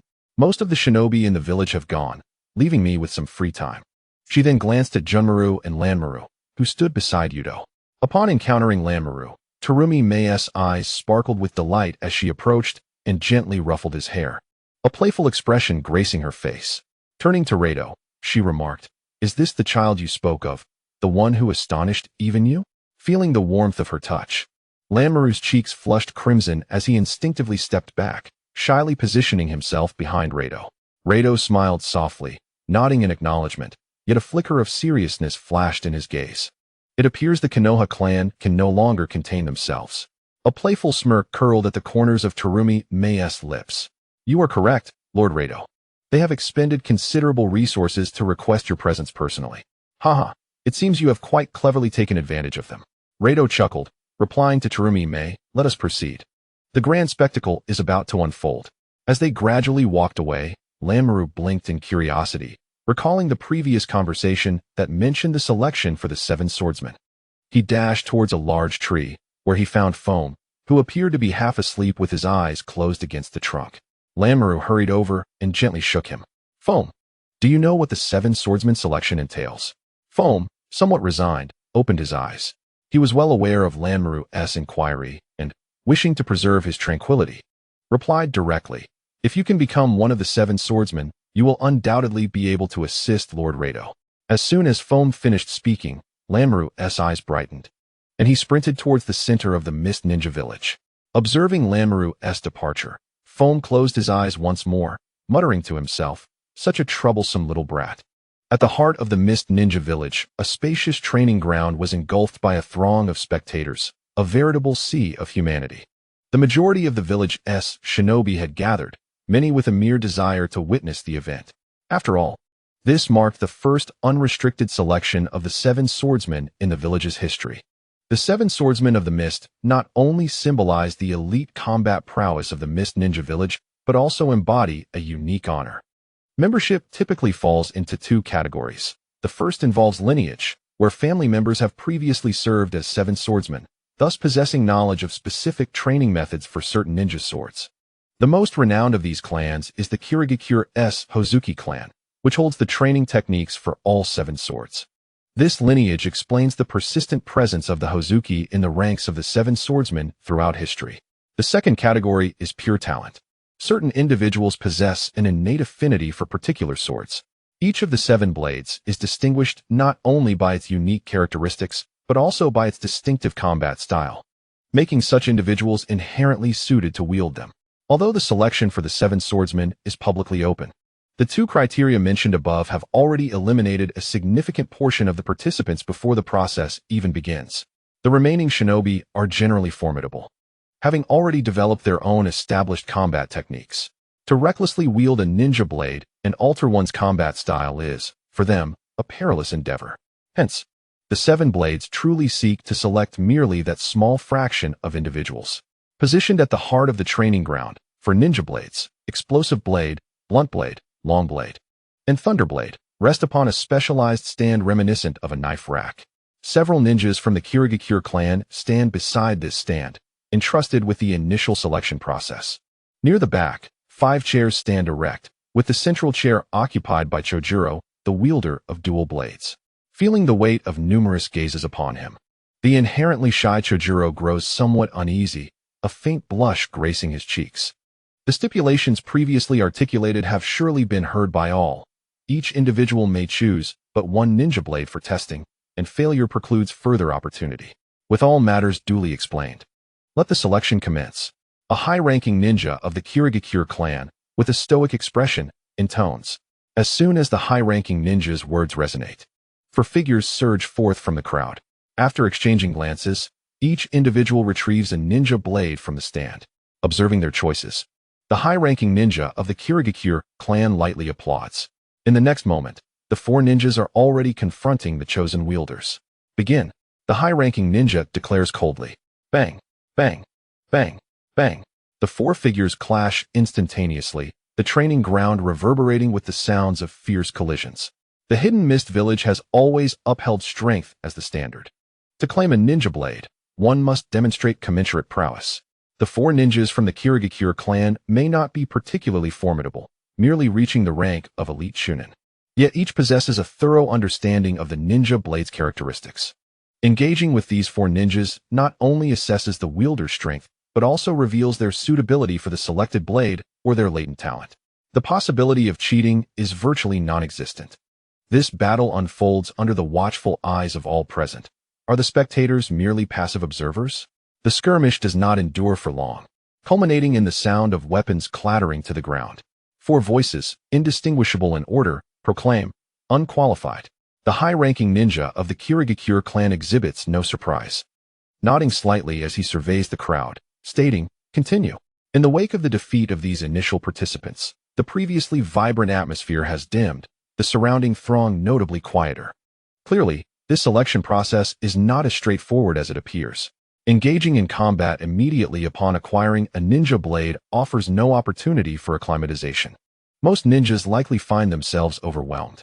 As time marches on, the echoing declarations of disqualification intermittently fill the training ground, with only occasional murmurs of success breaking through. Thus far, only 5 qualified individuals have emerged, having passed the initial trial, yet all of them ultimately fell to the prowess of Chojiro. Without the recognition of Chojiro, the wielder of the dual-bladed flatfish, one naturally cannot ascend to become a member of the new 7 ninja swordsmen. It is not that Chojiro's trials are excessively arduous, but rather that this group of ninjas is exceedingly lacking. Even the numerous ninjas observing from a distance wore expressions tinged with gloom. When did the strength of the hidden mist village decline to such a level? Just moments ago, a ninja who chose the long blade needle nearly suffered injury from its steel wires during combat, instead of being harmed by Chojiro. It is noteworthy that this ninja hailed from the family of the previous wielder of the long blade needle. Moreover, such instances were not isolated. How could Chojiro acknowledge such wielders? Amidst the crowd of spectators, in a position that was not particularly prominent, Haruka tugged at Ringo Yuri's sleeve and whispered, "Sister, I think they are no match for you. Why don't you step into the arena?" Ringo Yuri gently patted Haruka's head, explaining that opportunities are fleeting, and she did not wish to fail. Thus, she had been diligently observing Chojiro's combat style since earlier. Now, she felt assured. "Haruka, wait for your sister's name to resonate throughout the entire Hidden Mist Village," Ringo Yuri declared, beaming with a smile as she playfully patted Haruka's head once more. With a slight movement of her feet, Ringo Yuri swiftly leaped towards the training ground. The Jonin from the Hozuki clan cast a fleeting glance at Ringo Yuri before retracting his gaze. Unbothered, Ringo Yuri approached the weapon rack and retrieved the Thunderblade, holding one in each hand.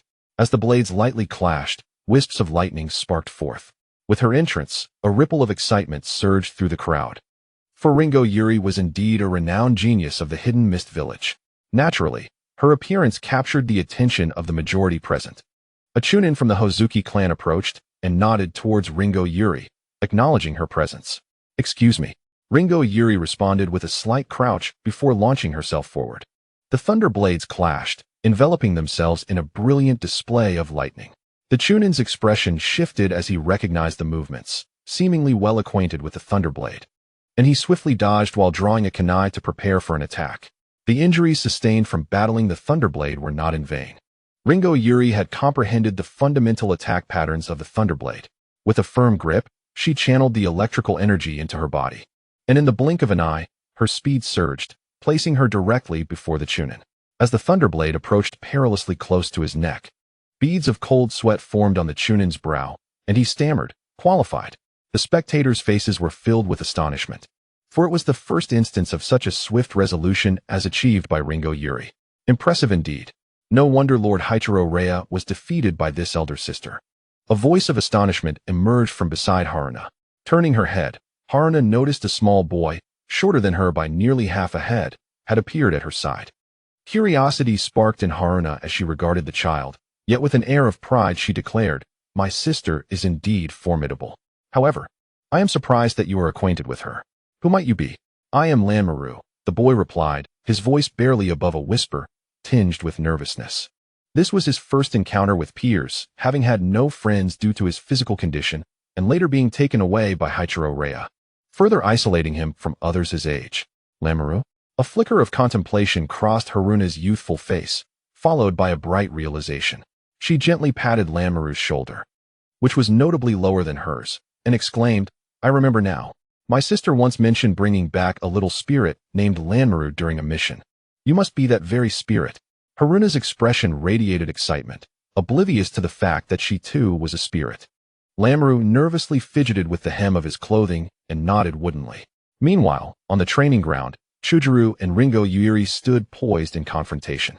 In truth, Miss Ringo Yuiri was already qualified to wield the Raikuya, as her ability to defeat Hachiro Rhea had proven her worth. Chujuru regarded Yuiri with a soft voice. I cannot concur with that sentiment. After years of defection, relying on the strength of a child, such a person has long since forfeited the awareness of a true warrior. Should even a hint of vulnerability be revealed during battle, it would seal the outcome, especially since I was not the sole participant in the last mission. Ringo Yuiri, grasping the Reiku, felt a surge of exhilaration. After spinning the blade between her fingers, she gazed at Chujuru and declared, compared to Hachiro Rhea, I yearn more for your acknowledgement, Chujuru-senpai. I shall prove to everyone that I, Ringo Yuiri, am the rightful bearer of the Reiku. Upon hearing her words, Chujuru's expression turned to one of resignation. It seemed this battle was inevitable. He slowly unsheathed the twin blades, Hiramiki, gripping them firmly. Though his face retained a boyish shyness, his eyes gleamed with determination. Ringo Yuiri focused intently, knowing that Hiramiki could enlarge based on the amount of chakra absorbed, and was the only ranged weapon among the 7 ninja blades. She realized that only by closing the distance could the battle turn in her favor. With the Reiku positioned across her chest, she secured the hilt with her arms and swiftly formed hand seals. Lightning release, Reiku. Streams of electricity coursed between her hands, transforming into bolts of lightning that surged toward Chujuru. Unfazed, Chujuru raised Hiramiki to shield himself. As he made his move, Ringo Yuiri sprang into action, her form resembling a launched arrow, her legs crackling with electric energy. Evidently, he harnessed the unique attributes of the Thunderblade, employing the power of lightning to invigorate the chakra in his legs, thereby doubling his speed. In the blink of an eye, Linshin Yuli had surpassed Chujuro, appearing directly behind him, brandishing the Thunder Fang and thrusting it toward his position. Bang! Before the Thunder Fang could pierce its target, Chojiro's entire form dissipated into a torrent of water. A water clone. Linshin Yuli's eyes narrowed slightly, pondering whether Chojuro had managed to form the hand seals while using his weapon as a shield. Release, Flatfish. A faint voice emanated from the side. Chojuro, wielding the now enlarged Flatfish, which had grown to over 2 meters, swung it fiercely toward Linshin Yuli. A beam of pure chakra erupted from the Flatfish, hurtling toward him. Witnessing this, Linshin Yuli swiftly crossed the Thunder Fang, letting out a low exclamation. Lightning release. Lightning ball. The lightning-infused chakra surged into the blade, coalescing at its tip into a sphere entirely composed of lightning chakra. Boom! The basketball-sized lightning ball shot forth, colliding midair with the beam emitted from the Flatfish, resulting in a tremendous explosion. At this moment, the attention of numerous observing ninjas converged upon the spectacle, their faces illuminating with intrigue. Even the sword-wielders preparing for practice in the training ground paused to watch the two figures engaged in combat at the center. How fascinating! The two had truly engaged in earnest. The gaze of the elite ninja from the Mizukage clan also turned toward the action. Water release, great waterfall technique. In the arena, Linshin Yuli remained undeterred. After completing the hand seals, he opened his mouth wide, unleashing a torrent of water that surged toward Chojuro. Chojuro frowned slightly. This technique, while consuming a vast amount of chakra, posed little threat to him. Given Linshin Yuli's prowess, he should be well aware of this. With the Flatfish in hand, Chojuro cleaved fiercely at the oncoming waters, unleashing a blade of light that cleaved the torrent in two, dispersing it to either side. Whoosh! Linshin Yuli's figure surged forward once more, the Thunder Fang crackling with electricity. Flatfish pincer. With a powerful tug, Chojuro transformed the Flatfish into 2 blades. As it was originally composed of 2 symmetrical blades joined together, each hand grasping a blade, Chojuro charged forward. Although the Flatfish was primarily a weapon for long-range attacks, it did not imply his close combat skills were lacking. At the level of a Jonin, one does not exhibit weaknesses. Rather, one accentuates their strengths. Just as a student might achieve perfect scores in mathematics while still excelling in language arts, it does not denote inferiority in the latter. They remain outstanding among their peers. Observing Chojiro's advance, Linshin Yuli's lips curled into a slight smile. Suddenly halting his rapid momentum, he deftly rotated his wrist, transforming his body into a spear-like form, and launched the Thunderblade from his left hand. Whoosh! With a swift motion, Chojiro struck the falling lightning blade from the air, causing it to tumble aside. Success! Lynching Yuli's face brightened as she embedded the remaining lightning blade into the ground. Lightning blade technique. Thunder Gate. Instantly, the chakra of the lightning attribute surged into the blade anchored in the earth. Crack! Crack! Chojiro's body suddenly stiffened. The blade he had just knocked down erupted with a torrent of electricity. Although the power of the lightning was not particularly formidable, Chojiro's expression darkened. This is the lightning blade technique. From a distance, a jonin of the Kirigakure's Gazuki clan observed with keen interest, murmuring, utilizing the damp ground created by the earlier waterfall technique, and leveraging the unique properties of the two lightning blades to establish a special stance that immobilizes Chojiro's movements. What an ingenious strategy. Seeing Chojiro momentarily unable to move, Lynching Yuli revealed a charming smile and remarked, "Forgive me, Chojiro-senpai. Lightning blade technique. Falling thunder." The special stance composed of lightning swiftly converged towards the blade next to Chojiro. In the next moment, a massive pillar of lightning erupted with a thunderous roar. The terrifying force of thunder exploded at the center of the training ground. However, with the lightning blade serving as a coordinate, the power of the thunder did not spread outward but was entirely concentrated at the center. The expressions of the surrounding ninjas shifted. With just this one move, most present would be unable to withstand the onslaught. It seemed that the new generation of the 7 ninja swordsmen of the mist had emerged. The jonin from the Gazuki clan turned to Lynching Yuli and softly remarked, "Release the fish and flatfish." A low growl resonated from the heart of the raging lightning. Following that, several blades of light sliced through the center of the thunder, and Chojiro's somewhat disheveled figure burst forth from within. Witnessing this scene, Lynching Yuli's eyes widened in astonishment. Indeed, the previous generation of the 7 ninja swordsmen was far more formidable than she had anticipated. Hastily, she withdrew the lightning blade from the ground. But as she prepared to act, she saw Chojiro raise his hand. "No need to continue. You have qualified," he stated promptly. Hearing Chojiro's words, Lynching Yuli's expression turned regretful as she lowered the lightning blade once more. Chojiro exhaled in relief, sheathing his twin blades, the fish and flatfish, on his back before stepping toward Lynching Yuli and affectionately ruffling her hair. "Your technique was impressive. You have won. I haven't won." Chojiro-senpai didn't even employ the techniques of the fish and flatfish. "It's merely a draw," Lynching Yuli replied, her eyes wide with anticipation. Chojiro's gaze conveyed a hint of exasperation. He often felt that every generation of the 7 ninja swordsmen, aside from himself, was particularly combative. "By the way, you haven't learned the lightning blade technique, have you? How did you manage that?" Recalling the 2 strikes from earlier, Chojiro's face reflected curiosity. Had he known that Lynching Yuli was capable of wielding the lightning blade technique, he certainly would not have so easily placed himself in a precarious situation. "During the battle with the Raijin's sharp fangs, I observed how frequently he employed them.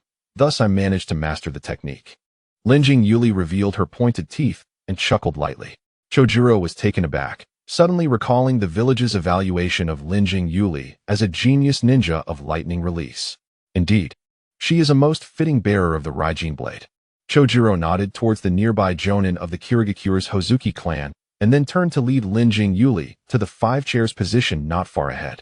"This is your place now," he said, scratching his head as he addressed Lynching Yuli. "It is hereby announced that Lynching Yuli has become the bearer of the Raijin Fong." Joining the esteemed ranks of the 7 ninja swordsmen of the mist, declared the jonin of the Hozuki clan, his expression grave as he addressed the crowd. A murmur of excitement rippled through the spectators, yet no one voiced any dissent. "Lamoru, look. Isnt my sister amazing," Chunhua exclaimed. Her cheeks flushed with excitement as she clapped enthusiastically. Lamoru nodded vigorously, his eyes shining. "Will being one of the 7 swordsmen truly aid Lord Youto?" "Of course. The 7 ninja swordsmen are the most formidable, able to assist anyone." Chunhua shot Lamoru a serious glance, convinced he was unaware of the 7's prowess. Meanwhile, as the jonin of the Hozuki clan concluded his announcement, a ninja approached from the side, presenting a scroll to Chojiro before swiftly departing. This scroll contained detailed training methods for the Raijin blade, along with insights recorded by previous wielders, including the complete Raijin techniques that Lynching Yuli had just employed. Chojiro chuckled and handed the scroll to Lynching Yuli. Thank you, Senior Chojiro. Linjing Yuli's eyes sparkled with fervor as she gazed at the scroll in her hands. Having long yearned for the unique techniques of the Raijin Fang, there's no need for thanks. Every new member of the Seven Swordsmen receives a scroll pertaining to their respective weapon. However, these scrolls must remain within the village and be returned after review. Chojiro said with a casual shrug. At the training ground, the selection process continued, yet since Linjing Yuli's success, no other candidates had emerged. The Jonin of the Hozuki clan furrowed his brow, while he had not anticipated selecting all four wielders of the ninja swords. He had not expected that only one would appear thus far. And where is Hozuki Suigetsu? Why hasn't he shown up yet? This time, the Hozuki clan had several candidates for the Seven Swordsmen, yet ultimately, the clan leader chose Hozuki Suigetsu as the next member. However, the delay was concerning. A flicker of unease passing through the Jonin's eyes. Meanwhile, Hozuki Suigetsu lay lazily on a sturdy branch outside the training ground, wearing an expression of utter boredom. His desired weapon was the decapitating sword, and he had no intention of participating in the selection, knowing that once a ninja sword was chosen, it could not be changed. A resolute glint flashed in Lamuru's eyes as he lifted his foot and strode towards the training ground. Observing Lamuru's actions, Haruna paused momentarily, her expression tinged with confusion. "What are you planning to do?" she inquired. "I, too, wish to become one of the seven." Lamuru's face betrayed a hint of bashfulness, yet his tone resonated with determination. "You foolish child, how could someone so small possibly join the Seven Blades?" Haruna puffed her cheeks, regarding him with an expression akin to disbelief. Lamuru shook his head, choosing silence as he marched resolutely towards the training area. As he moved, more and more eyes began to gravitate towards him. Initially, the onlookers assumed he was merely a child brought along by some ninja, but as Lamuru approached the training ground, realization dawned upon them. What is up with this little brat? Is he serious? Haha, what an amusing little one. Laughter filled the air, laced with mockery from the gathered crowd. The Jonin of the Kirigakure clan also turned his gaze towards the scene, his brows furrowing slightly upon spotting Lamuru. With a shy demeanor, Lamuru slowly made his way to the center, where three remaining ninja blades lay, contemplating briefly before advancing towards the largest among them. Explosive blade. A chunin from the Kirigakure jumped forth, attempting to intervene. "This is no place for childish games. I am not here to play games," Lamuru murmured, his small hand grasping the hilt of the sword, exerting force as he spoke. His face flushed crimson as he realized he could not lift it. "Ha! This is too funny." Laughter erupted from the crowd, mocking his struggle. Unfazed, Lamuru softly uttered, "Curse mark 1. Boom. A terrifying surge of chakra suddenly erupted from Lamuru. And in an instant, his diminutive form began to swell at a visible pace.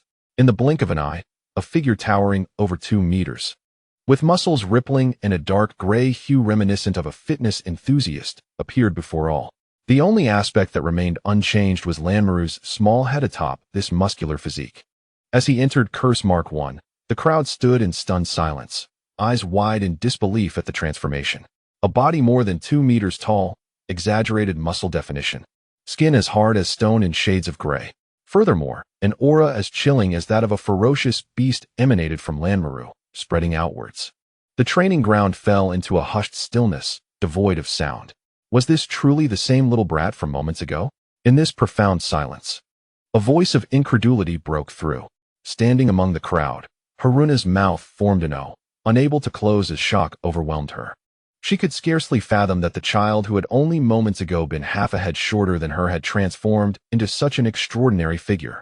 The middle ninja, who had intended to intervene, instinctively stepped back several paces, his voice tinged with astonishment. "W are you?"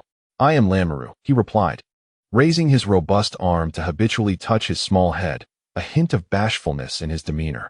At that moment, Lamuru's palm was 2 or 3 times the size of his head, causing the gathered ninjas to flinch, fearing that a mere misstep could result in a grievous mishap. Nearby, Chojiro and Ringo Yuhi, observing from a short distance, widened their eyes in exaggerated disbelief. "Is that truly the child you brought back?" Chojiro stammered, glancing toward Ringo Yuhi. "Indeed, it is him. What has Lord Youto done?" Ringo Yuhi replied, nodding numbly, her expression stiff. At that moment, she sensed an overwhelming aura of danger emanating from Lamuru. If Youto were present, he would likely shrug in resignation, for Lamoureux's condition was a peculiar blend of coincidence and unforeseen circumstance. Even Youto had not anticipated Lamoureux's profound obsession with possessing a healthy body. Perhaps it stemmed from years of immobility combined with an intense yearning for acceptance from others, leading Lamoureux's fixation on his physique to exceed Youto's imagination. The cursed seal not only significantly enhances chakra, but also induces bodily transformations based on one's deepest desires. If the seal on Lamoureux were Orochimaru's, his transformation would merely reflect his obsessions, resulting in a misshapen form. This is because the energy bestowed by Orochimaru's seal is limited. Conversely, Youto allowed Lamoureux to absorb the chakra from the cursed seal without restraint, continuing until Lamoureux's body could no longer accommodate it. This immense chakra from the cursed seal was the reason behind Lamoureux's current appearance, reminiscent of a perfect physique akin to a diamond Barbie. Unfortunately, Lamoureux had only mastered the first state of the seal. For reasons unknown, he had yet to access the second state, a fact that left Youto feeling somewhat regretful. The Jonin from the Hozuki clan, after a moment of contemplation, shifted his gaze toward Chojuro. No matter how one looked at it, Lamoureux did not resemble a resident of the Hidden Mist village. Feeling the Jonin's scrutiny, Chojuro's eyes flickered with contemplation, his hesitation growing. He glanced at Ringo Yuhi beside him, suddenly recalling that Lamoureux was backed by Lord Youto. Could Lamoureux's participation in the selection of the 7 ninja swordsmen be at Lord Youto's behest? With this thought, Chojuro gently nodded at the Hozuki Jonin. Observing Chojuro's gesture, the Jonin made a discreet hand sign, signaling several ninjas hidden within the crowd to gradually disperse. Lamoureux's small face lit up with excitement as he effortlessly lifted the explosive blade, which he had previously struggled to raise. Unbeknownst to him, he had narrowly escaped an ambush moments ago. The Chunin, who had stepped back several paces, swallowed hard and approached Ranmaru once more, raising his gaze to meet Ranmaru's eyes as he spoke softly. If you are certain about your choice to wield the exploding blade, then let us commence. Upon his utterance, all eyes gravitated towards them, for Ranmaru's imposing stature was impossible to overlook. The exploding blade is a weapon that masterfully merges with explosive power, boasting an attack capability akin to an explosion, rendering it extraordinarily lethal. In comparison to other ninja blades, the exploding blade's usage difficulty is only slightly less than that of the long blade, yet in terms of danger, it ranks as the most perilous among the 7 ninja swords. This peril applies equally to both the wielder and the adversary. The blade is divided into 2 sections. One is a conventional edge, while the other is affixed with explosive scrolls, akin to detonation tags. A user of the exploding blade must not only manage the number of explosions, but also time them impeccably. Failure to do so can result in catastrophic consequences, potentially obliterating oneself while leaving the enemy unscathed. This is the reason it is deemed the most hazardous of the 7 ninja blades. Begin. The Chunin's gaze was fixed intently on Ranmaru as he suddenly called out. Boom. The ground reverberated with a resounding thud as Ranmaru's robust form unleashed a speed that surpassed all expectations. Before the echo of the ground's rumble had subsided, Ranmaru's figure materialized before the Chunin. Grasping the exploding blade, Ranmaru opted not to utilize the sharp edges, but rather the blade's body, striking toward the Chunin with a sweeping motion. The Chunin barely had time to register a blur before the blade's body was mere centimeters from his face. As the blade halted just short of him, an overwhelming sense of impending doom washed over the Chunin, causing beads of cold sweat to cascade down his forehead. With a breathless motion, Ranmaru's sweeping action generated a gust akin to a miniature wind release, sending the Chunin hurtling backwards into a large tree. The scene fell into a stunned silence, overwhelmed by the sheer velocity and force displayed. Remarkably, Ranmaru had not even employed the explosive capabilities of the blade. He had effortlessly dispatched a Chunin through mere physical prowess and speed alone. In that moment, the gazes of all present towards Ranmaru were imbued with caution. Confronting such an individual necessitated the use of ninjutsu or jinjutsu to restrain him, for should one find themselves within his reach, defeat would be inevitable. Ranmaru's countenance betrayed a hint of embarrassment. He had not possessed this power for long and still lacked complete mastery over it. After a brief pause, a faint and intermittent sound emanated from the direction of the Chunin who had been sent flying. Chojuro, observing the towering figure before him, tightened his grip on his sword, feeling the pressure that such stature exuded. Though reluctant to speak, he felt compelled to offer a warning. Be mindful, The explosive power of the blade is formidable. Carelessness could lead to self-harm. Beside them, a high-ranking ninja from the Gazuki clan cast a glance at Lanmaru and offered a reminder. "Thank you, Senior," Lanmaru replied. His expression momentarily flustered as he bowed deeply. After that, he turned back to face Chojuro, silently vowing, "For Lord Youto, I must become one of the 7 swordsmen. Commence." A voice, slightly low in tone, resonated from the side. With a swift motion, Chojuro retreated explosively, forming hand seals. Water release, water barrier. A torrent of water erupted from his mouth, spiraling into a formidable wall that encircled him, creating an impenetrable defense. Without pausing, Chojuro formed another series of seals. Summoning a water clone, an identical figure appeared before him, and they positioned themselves strategically, cautiously observing the scene beyond the water wall. Boom! A violent collision echoed from outside the water barrier. Due to his overwhelming speed, Lanmaru slammed into the wall, causing it to shudder. Chojuro's eyelids twitched slightly at this sight. Indeed, at such velocity, ordinary offensive jutsu would struggle to reach him. Lanmaru stared at the flowing wall before him, momentarily regaining his composure. He raised his explosive blade, striking down against the water barrier with the unsharpened side. Boom! With no resistance whatsoever, the water barrier succumbed to Lanmaru's terrifying strength, revealing Chojuro's figure within. Joy blossomed on Lanmaru's face, but it momentarily faltered as he beheld the 2 Kojuros. However, in the next instant, his originally brownish-gray pupils transformed into a vivid red. In Lanmaru's eyes, the 2 figures of Chojuro instantly differentiated, revealing which was the real body and which was the clone. Is this what Limpa Yuri referred to as the red eye? Chojuro pondered, recalling Yuri's earlier words. Water release, splash strike. A current of water surged beneath Chojuro's feet, allowing him to glide swiftly across the ground. Just as he finished forming seals, Lanmaru dashed past the water clone, appearing directly before Chojuro, his heavy explosive blade descending with force. Water release, great water arm technique. Chojuro called out, his slender arms suddenly expanding more than double their size. He gripped the flounder tightly, bracing against the crushing blow of Lanmaru's strike. Bang, bang, bang. The sounds of heavy impacts reverberated throughout the training ground. Even with the support of ninjutsu, Chojuro struggled to keep his head up beneath the onslaught of Lanmaru's ferocious power. Truly, as a trusted confidant of Lord Mizukage, he had mastered the great water arm technique. Yet, without the Gazuki clan's secret technique of water transformation to sustain it, this technique could not hold out for long. Nevertheless, the battle was nearing its conclusion. The Gazuki clan's high-ranking ninja watched with a hint of astonishment, softly remarking to Chojuro, not only he, but the experienced onlookers among the numerous ninjas had already discerned the trajectory of the battle. Although it appeared that Chojuro was being overwhelmed, barring unforeseen circumstances, victory would ultimately belong to him. The young spirit named Lanmaru possessed scant combat experience. In battles among ninjas, unless one possesses overwhelming strength, mere superiority does not guarantee victory. Sensing the pain coursing through his arms, Chojuro realized that the technique of the water arm was on the verge of failing him. However, he felt he had reached a pivotal moment. Out of the corner of his eye, he caught a glimpse of Lanmaru's crimson eyes. Had it not been for the information imparted by Ringo Amayuri regarding the capabilities of those eyes, he might have already lost this encounter. Release the flounder.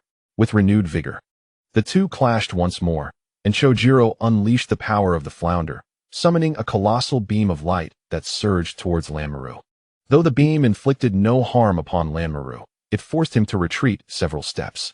At that precise moment, the water clone, which Lanmaru had consistently disregarded, had stealthily positioned itself behind him.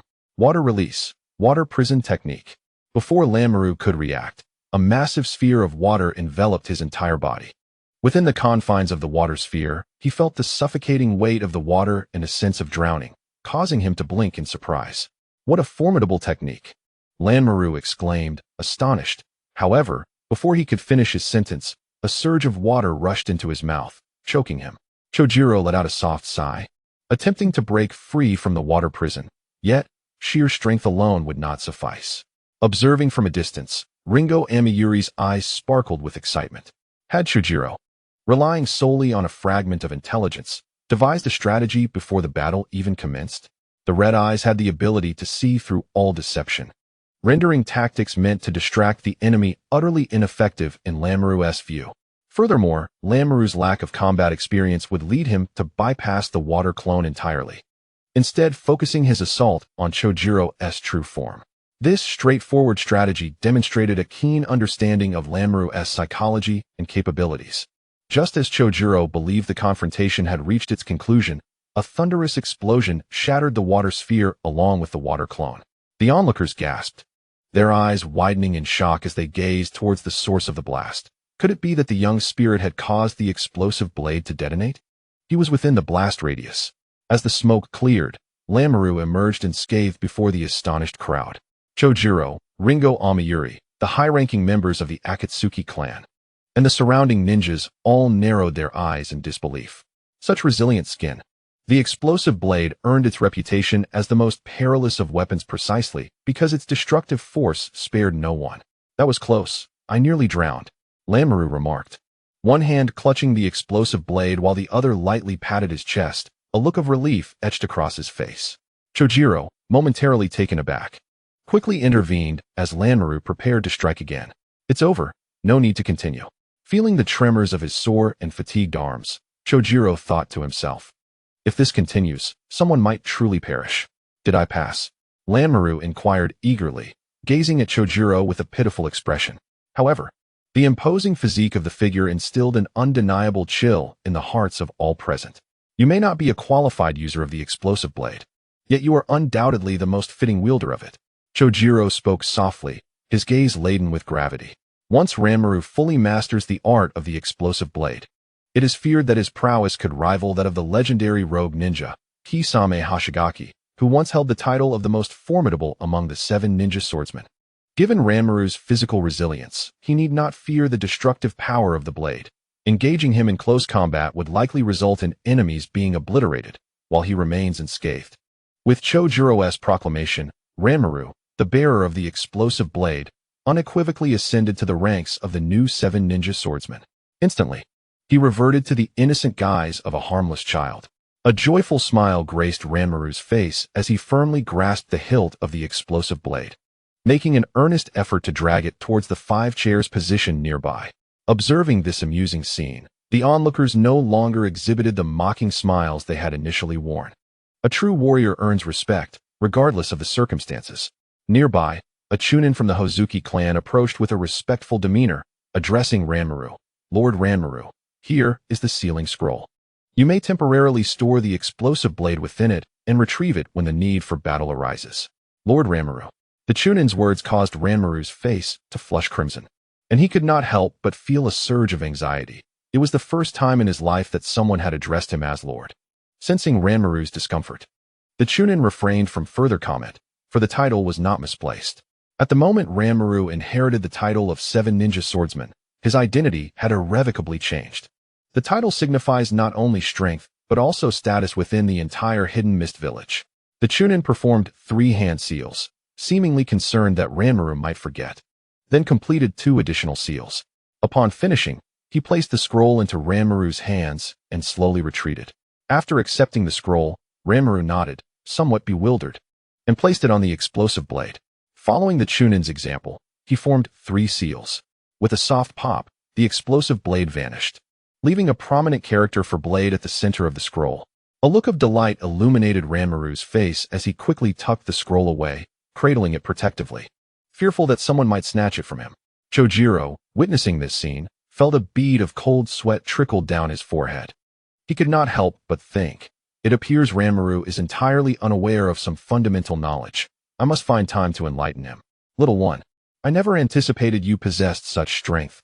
This is indeed surprising, remarked Ringo Amayuri, who had appeared at a short distance from Ramuru, her face alight with excitement. Ramuru instinctively took a few steps closer to Chojiro, feeling a twinge of trepidation towards the elder sister who had vanquished the formidable Raiga. The selection process for the 7 swordsmen continues unabated. Regrettably, apart from Lin Xingyu, Yoli, and Lan Wan, no one else has managed to qualify.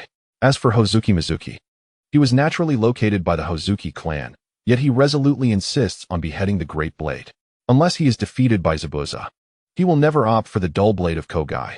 A certain jonin from the Hozuki clan felt a hint of exasperation, but a flicker of relief crossed his eyes as he glanced at the remaining 2 ninja swords on the platform. Neither the lightning attribute Raikiri nor the explosive capabilities of the Bakudo align with the Hozuki clan's attributes, thus their selection of these 2 blades does not concern the clan. As for the remaining swords, the long knife, sewing needle, and the dull blade Kogai, they bear no significant impact on the Hozuki clan. Regardless, the Hozuki clan must hold a position within the 7 swordsmen, if it were not for Hozuki Mizuki being personally brought back by Lord Youto, and the clan leader's specific request for him to speak. Only one of those 2 ninja swords would remain in the Mizukage's office. As the selection for the 7 swordsmen nears its conclusion, Youto and Terumi Mei are also wrapping up their discussions. An elder from the Moku no Yuta clan slowly rises from his seat and bows to Terumi Mei and Youto, stating, "Since matters have been settled, I shall take my leave first, Lord Youto and Lord Mizukage." Upon finishing, the elder lets out a gentle sigh and turns to exit the room. It is only after the elder from the Moku no Yuta clan has departed that Terumi Mei lightly claps her hands. In the next moment, 2 Umbu ninjas enter, restraining Moku no Yuta Jiro by the arms. Noticing the ashen expression on Moku no Yuta Jiro's face, Terumi Mei speaks coolly. "You must have heard the content of our earlier conversation. I trust you harbor no doubts." Moku no Yuta Jiro numbly nods. From the moment of his defeat, he has known that his demise was inevitable, merely a question of when and how. You now have 2 paths before you. One is to refuse, the other is to agree. Though both lead to death, the outcomes they represent should be clear to you. Terumi Mei maintains her impassive demeanor as she regards Moku no Yuta Jiro. Seated beside her, Youto observes Moku no Yuta Jiro with curiosity, eager to discern the choice of the former clan leader of the Moku no Yuta. One path leads to death as a rogue ninja. The other potentially signifies a heroic end to his life, albeit a possibility, for should he fail, Moku no Yuta Jiro would still meet his fate as a rogue ninja. Whether he can achieve this hinges upon the capabilities of this former clan leader. Moku no Yuta Jiro falls into contemplation. The choice between dying as a rogue ninja or as a hero presents a dilemma that any rational individual would likely ponder. However, should he choose the first path, he would merely die as an ordinary rogue ninja, perhaps impacting the Moku no Yuta clan somewhat, but not excessively. Conversely, choosing the second path carries the risk that, if anything were to go awry, the Moku no Yuta clan might lose any hope of resurgence. Of course, if he succeeds. Upon contemplating this, Kinoshita Jiro discreetly cast a glance at Lord Youto.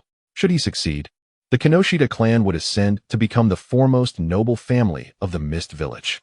After a considerable pause, Kinoshita Jiro slowly lifted his gaze, his eyes shimmering with resolve and brilliance, as if the aura of the clan leader had returned. "I find myself with no alternatives, do I not?" He regarded Terumi Mei and suddenly broke into a smile, lightly chuckling as he spoke. Truly worthy of being a former clan leader. Terumi Mei let out a soft exclamation, producing a scroll which she tossed into Kinoshita Jiro's hands, stating, "Inside this scroll are some materials for your perusal. Once you have reviewed them, please destroy it immediately. Moreover, you have 10 minutes to prepare." Kinoshita Jiro accepted the scroll, and upon glimpsing its contents, a flicker of surprise crossed his eyes, though his expression remained impassive. 2 minutes later, he closed the scroll and, before Terumi Mei and Youto, promptly destroyed it. "The land of waves," Kinoshita Jiro murmured, and in the next instant, he leapt through the window, vanishing swiftly from the sight of Youto and Terumi Mei. 10 minutes later, clap, clap. A serious expression emerged on Terumi Mei's face as she clapped her hands twice. Whoosh. Whoosh. The sound of wind filled the room as 10 Umbu members appeared simultaneously. Issue a bounty across the entire ninja world. The leader of the Kinoshita clan has gone missing. Whoever can provide information on Kinoshita Jiro will be rewarded with the bounty of an S-rank rogue ninja. A calm voice resonated within the Mizukage's office. As the members of the Mist Village's Umbu departed, the office fell back into silence. After a considerable time, Terumi Mei, unable to suppress her curiosity, turned to the relaxed Youto, who lounged on the sofa. "Lord Youto, why not directly issue a bounty for Kinoshita Jiro as a rogue ninja, instead of choosing to announce his disappearance? Surely a bounty at the S-rank level would attract considerable attention." Youto stretched lazily, a gentle smile gracing his lips as he glanced at Terumi Mei. replying nonchalantly. Among the other 4 great ninja villages, which do you perceive as the greatest threat? Threat? Terumi Mei was momentarily taken aback, pausing to gather her thoughts before responding. The Cloud Village. Upon hearing her answer, Yuto's expression remained unperturbed. This was not only Terumi Mei's perception, but likely that of most individuals within the ninja world. Noticing Yuto's silence, Terumi Mei continued. Although the Rock Village and the Leaf Village possess formidable strength, there exists a disparity due to their leaders. The stubborn personality of Inoki from the Rock Village ensures that he seldom errs. Yet, he is also overly cautious and will not act without absolute certainty. As for Hiruzen Sarutobi of the Leaf Village, renowned throughout the ninja world for his pacifism, it is likely that among all the villages, the Leaf Village is the most reluctant to initiate war. Yuto's face registered surprise as he glanced at Terumi Mei, taken aback by her profound analysis. Sensing his astonished gaze, Terumi Mei raised an eyebrow in pride. Yuto smiled softly, gazing at the proud Kimi, and remarked, I believe the village's archives must contain records detailing the causes and outcomes of each ninja world war. While every ninja village has its own victories and defeats, have you ever considered the losses suffered by Konohagakure? Kimi paused, caught off guard, and her expression grew serious as she replied, in every ninja world war, Konohagakure has consistently incurred the least damage among the 5 ninja villages. Yuto, observing the shift in Kimi's demeanor, felt a flicker of intensity in his eyes as he stated, Thus, I am quite eager to see whether Konohagakure can withstand the assaults from the 4 other ninja villages. With Yoshikawa Jiro serving as the catalyst I have set in motion. At this point, Yuto hesitated, leaving unspoken a thought. Should Konohagakure fall under the onslaught of the 4 villages, he would have no reason to remain hidden. Conversely, if Konohagakure persisted through the attack, the implications would be intriguing. The other 3 villages would merely serve as the testing ground for his experiment on Konohagakure.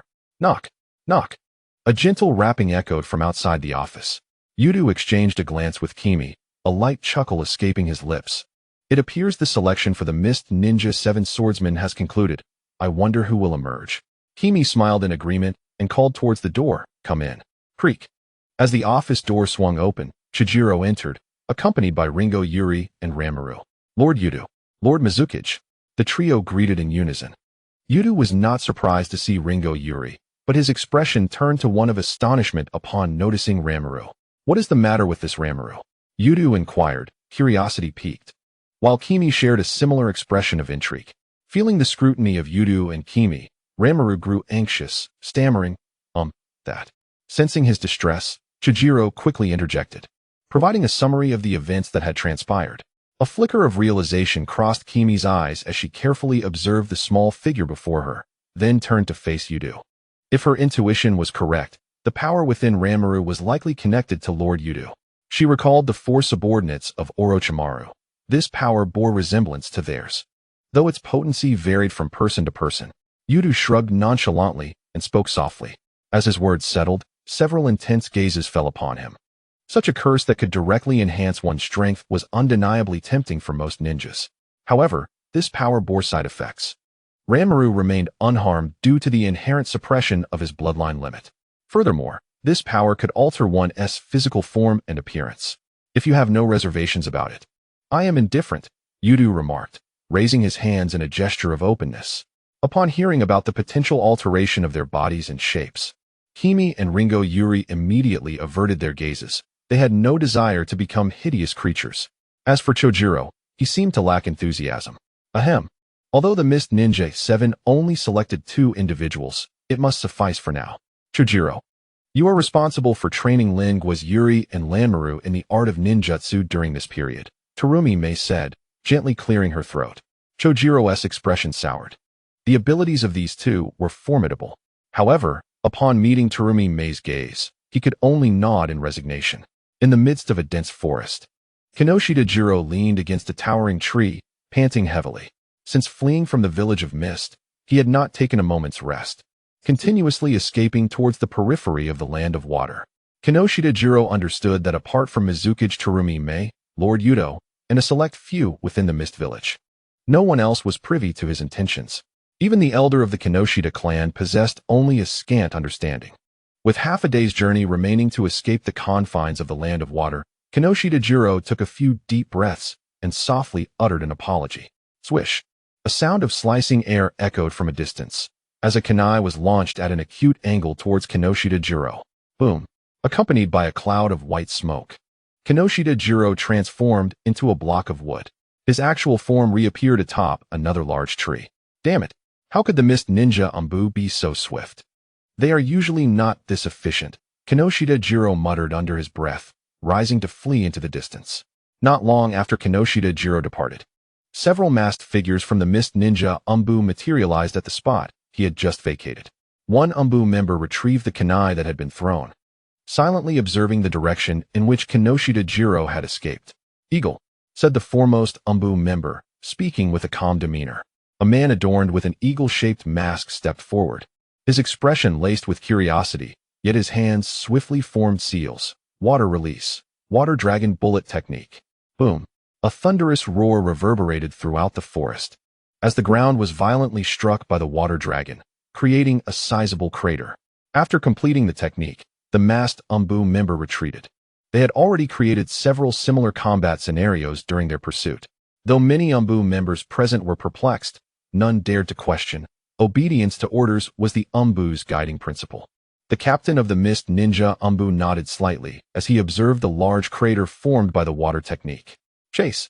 With the utterance of that low, resonant voice, all Ambu members vanished from their positions, pursuing the path ahead. As time progressed, the bounty on Kinoshita Jiro spread throughout the ninja world in less than 2 days. This was not only due to the allure of the S-rank Rogue Nin's bounty, but also significantly influenced by the covert machinations of the Mist Village. In the land of Earth, Iwagakure, the third Tsuchikage, Oyama, regarded the intelligence report laid upon his desk with an impassive expression. Though his hair had turned gray, Inoki still exuded a vigorous spirit. Haido, what are your thoughts on this matter? After a brief silence, Inoki glanced at a tall girl beside him and spoke softly. It is indeed rare to encounter a bounty of this level, especially one that merely seeks information rather than the life of Kinoshita Jiro. Observing the individual named Kinoshita Jiro, it was evident that he possessed critical intelligence or items pertaining to the hidden mist village, which had led to this situation. But do we truly need to intervene? Haida casually folded his arms behind his head and inquired. Intervene? Why should we? Inoki replied coldly, levitating from his seat. The hidden cloud village of the land of lightning. A robust, bronze-skinned middle-aged man scoffed. The strength of the hidden mist village is diminishing. They cannot even keep their own ninjas in check, and now resort to bounties. Lord Reikage, it is likely that Kinoshita Jiro possesses vital information about the hidden mist village and merits our attention, suggested Mabui, who stood beside the table, her eyes reflecting contemplation. No need. There lies a nation of fire in between us. By the time our people arrive, this fellow will likely have fallen into the hands of those from the Leaf Village. The fourth Reikage, waved his hand dismissively. In the land of fire. Within the Hokage's office, Sarutobi Hiruzen contemplated the intelligence laid before him, taking several puffs from his pipe, his gaze revealing a thoughtful expression. Suddenly, a knock interrupted his musings. Frowning slightly, he called out, "Enter." With a creak, the door opened, and Danzo strode in, leaning on his cane. A glance at the documents on the desk prompted him to speak in a detached tone. You must have received the intelligence regarding the hidden mist village. Kinoshita Jiro likely harbors some secret, and I intend to send someone to make contact. At Danzo's words, Hiruzen frowned, though his expression remained unchanged as he replied coolly. This situation seems rather peculiar. It does not align with the typical conduct of the hidden mist village. Hiruzen, you are overly cautious. Given the current strength of the hidden mist village, what could their intentions possibly matter? Danzo scoffed lightly before continuing. I have already dispatched someone to scout the borders of the land of water. While they did not delve deeply, there are indeed signs of battle in the vicinity. Your concerns are unwarranted. A glimmer of insight flickered in Hiruzen's eyes at Danzo's words, yet he remained silent. Recognizing Hiruzen's tacit approval, Danzo chose not to linger and turned to exit the Hokage's office. Once Danzo had completely departed, Hiruzen let out a gentle sigh, muttering to himself, of late, the Sand Village has been rather active, and with the recent happenings in the Hidden Mist Village, I hope I am merely overthinking. In the village of Kirigakure, not far from the dwelling of Foam, there lies a training ground. Raito gazes with keen interest at the 4 individuals engaged in a fierce battle within the arena. Ringo, Yuki, Ranmaru, and Kimimaro. These four are embroiled in a tumultuous clash, reminiscent of a chaotic melee. Under Raito's guidance, Kimimaro's affliction has been thoroughly suppressed. Initially, Raito had no intention of bestowing another cursed seal upon Kimimaro, but after witnessing Ranmaru's transformation, Kimimaro has approached Raito no fewer than 7 or 8 times. Reluctantly, Raito informed Kimimaro that he must first master his current physique before receiving the seal anew. The fray before them originally stemmed from a duel between Kimimaro and Ranmaru. But soon Ringo, captivated by their fervor, joined the fray. Meanwhile, the unfortunate Kazuki was unceremoniously thrust into the fray by Raito. In this chaotic skirmish, every participant is an adversary, and Kazuki, thrown into the fray, had no opportunity for explanation before being immediately besieged by the other three. Even if Kazuki wished to avoid confrontation, he had no choice but to endure the onslaught from the remaining combatants. Raito-sama, Kazuki won't he come to harm, will he? Long Shiro inquired cautiously, observing the perilous situation of Kazuki in the arena. After all, Kazuki was under his care, and should anything transpire, Long Shiro would find it difficult to justify to the clan leader of the Kazuki. Rest assured, he shall not perish, especially with my presence here, Raito replied, waving his hand with a light-hearted chuckle. Long Shiro, once a trusted aide of Terumi Mei, is now among the 7 ninja swordsmen, who have been directly placed under Raito's command. This signifies that the 7 ninja swordsmen of Kirigakure are now subordinate to Raito, obeying only his directives. Upon hearing Raito's relaxed tone, Long Shiro felt a slight relief wash over him. Long Shiro, would you care to join the fray as well? Raito suddenly suggested. Looking towards him, Long Shiro was momentarily taken aback, intending to decline, only to realize that Raito had vanished from his side. When he reappeared, he held Kazuki, who was in a state of disarray, half transformed into water. In the next instant, Long Shiro found himself airborne, and by the time he comprehended the situation, he had already entered the fray. With a resounding crash, Long Shiro was thrust into the chaotic melee. Honestly, it seems your strength is the weakest among us. I was pondering whether to seek out others from the Kazuki clan as alternatives, Raito remarked, observing the still-dazed Kazuki. Raito wore a beaming smile as he regarded Kazuki in his grasp. At Raito's words, Kazuki, who had been in a half-water state, jolted awake, regaining his composure. This is rather inappropriate, Raito-sama, Kazuki stammered, a sheepish expression crossing his face. Now that the 7 ninja swordsmen of Kirigakure were entirely under Raito's command, if Raito were to strip him of his eligibility as a candidate, it would indeed be a precarious situation.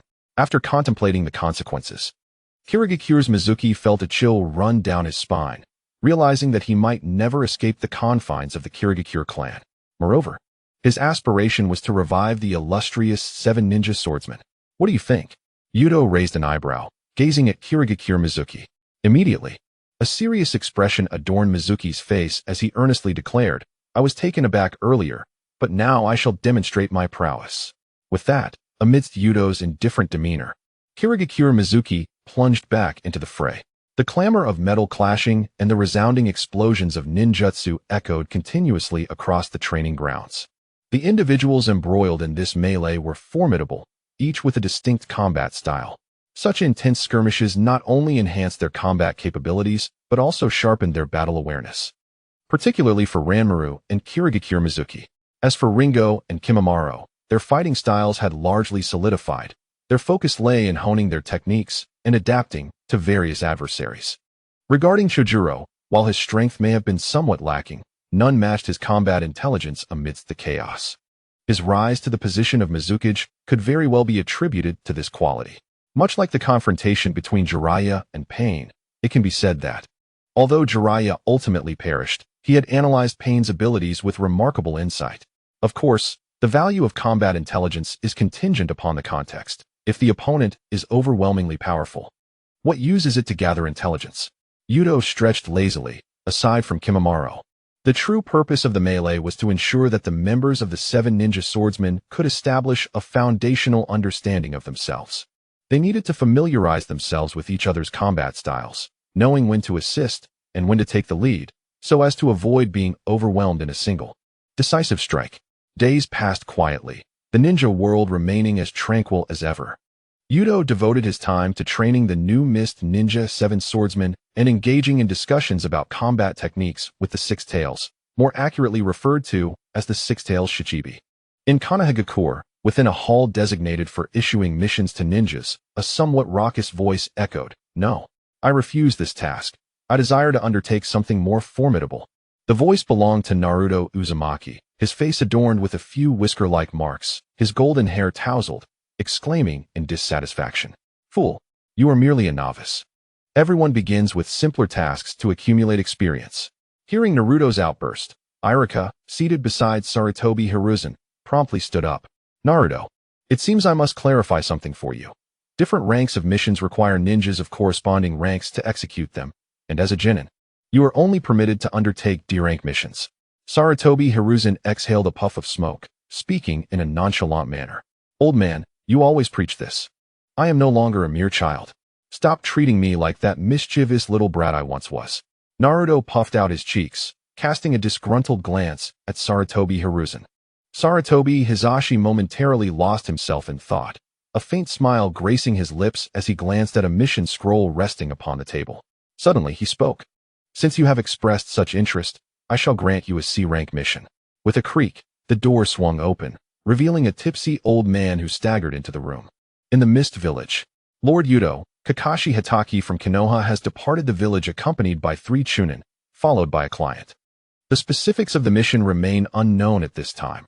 A Mist Umbu ninja suddenly appeared beside Youto, speaking with utmost respect. "Oh, it seems the curtain is finally rising on this grand performance," Youto remarked, a subtle smile playing on his lips. "Understood, you may leave now." He waved his hand dismissively at the Umbu, chuckling softly. Clap, clap. Youto observed the ongoing skirmish before him, lightly clapping his hands twice. Swish. The training ground, previously engulfed in chaos with the likes of Ringo Yuri and others, abruptly ceased, their expressions a mix of surprise as they turned to Youto. The training had only just commenced. How could they be resting so soon? Kisame Hashigaki exhaled a sigh of relief. The relentless training had been quite taxing. For him, any cessation of training was a welcome reprieve. "Ringo Yuri, Kisame Hashigaki, please come here," Youto called softly to the two. Upon hearing his words, Ringo Yuri's face brightened, and he hurried over, having noticeably felt a steady growth in his abilities due to Lord Yuto's rigorous training. In contrast, Kisame Hashigaki wore a grim expression. Whenever Youto summoned him, it rarely boded well. "Prepare yourselves, we will be leaving the village shortly," Youto stated directly as the two approached. "Leaving the village? Is it a mission?" Ringo Yuri inquired, a hint of confusion in his voice. "Not quite a mission, but rather an opportunity to witness one of the legendary 7 ninja swordsmen, the wielder of the decapitating blade, Zabuza Momochi." Yuto's lips curled into a sly smile. "Zabuza Momochi?" Kisame gasped, his eyes widening in excitement. "Have you not always desired the decapitating blade? Now the chance is upon you. Whether you can claim it depends on your skill. Just be careful not to meet your end at Zabuza's hands," Youto teased, observing the newfound vigor in Kisame. "Heh, I am Kisame Hashigaki," he retorted, his excitement unabashed. Meanwhile, Ringo Yuri raised an eyebrow, watching the proud Kisame with a hint of mischief, then placed the thunder blade against Kisame's shoulder. Rip! A jolt of electricity accompanied by a piercing scream echoed through the air as Kisame crumpled to the ground, convulsing. "Will Lord Youto be joining us this time?" Ringo Yuri turned, eyes reflecting curiosity as he respectfully addressed Youto. How could one miss such an intriguing affair? After all, this is a grand spectacle. Yuto's eyes narrowed slightly, an air of mystery enveloping him. "Water release, great waterfall technique." A clear voice echoed through the forest. Zabuza, gazing at the surging torrents, bore an expression of disbelief. Boom. Accompanied by a resounding crash, Zabuza was struck directly by the colossal water sphere. Just as depicted in the original narrative, White appeared and whisked Zabuza away, while Kakashi collapsed to the ground, subsequently being carried to the home of the bridge builder, Tazuna, by Naruto and Sasuke. Once both teams departed, 3 figures suddenly emerged at the location where Zabuza had battled Kakashi. Zabuza-senpai truly embarrassed himself, being outmaneuvered to such an extent by that Konoha ninja named Kakashi Hatake. Rinjin Yuri sneered with dissatisfaction, her voice laced with unabashed malice as she uttered Kakashi's name. Although Zabuza was a rogue ninja from the Mist Village, He had once proudly held the title of one of the 7 ninja swordsmen of the mist. Had he been defeated in a straightforward confrontation, Rinjin Yuri might not have been as irate. However, being bested by Kakashi's mere tactics was an affront to the esteemed name of the 7 ninja swordsmen of the mist. Youto, feeling bored, yawned. Zabuza's failure could be described as utterly unwarranted. The Sharingan is renowned throughout the ninja world. And while the abilities of an ordinary 3-tomo Sharingan might not be well understood by every ninja village, their general capabilities can be discerned. Moreover, Zabuza was aware of Kakashi's reputation for having copied thousands of jutsu. In such circumstances, what was there to be astonished about when witnessing Kakashi performing the same hand seals as himself? Could it be attributed to the so-called aura of the protagonist suppressing him? Youto mused with a hint of dark amusement. Isn't it a bit quiet today, Suigetsu? Rinjin Yuri inquired, raising an eyebrow at the side.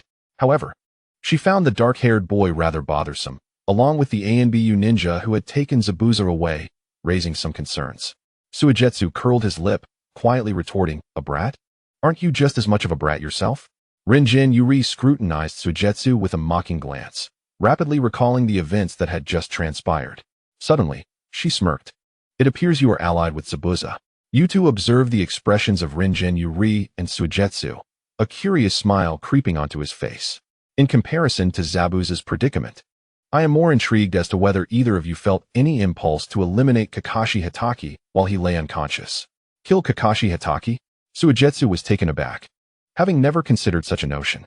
Rinjin Yuri also hesitated slightly. Although she had entertained the thought of killing Kakashi, she had ultimately restrained herself. After all, if Hitaki Kakashi were to perish at their hands, it is likely that the village of Konoha would exert pressure on the Mist Village, potentially igniting the flames of war. Suddenly, Ringo Yuri seemed to have an epiphany, her eyes widening in realization. Youto wore a faint smile as he gently ruffled Ringo Yuri's hair, speaking softly, "Indeed. Our purpose is to incite war, but not between Konoha and the Mist Village. Rather, it is a war between Konoha and the other 4 ninja villages."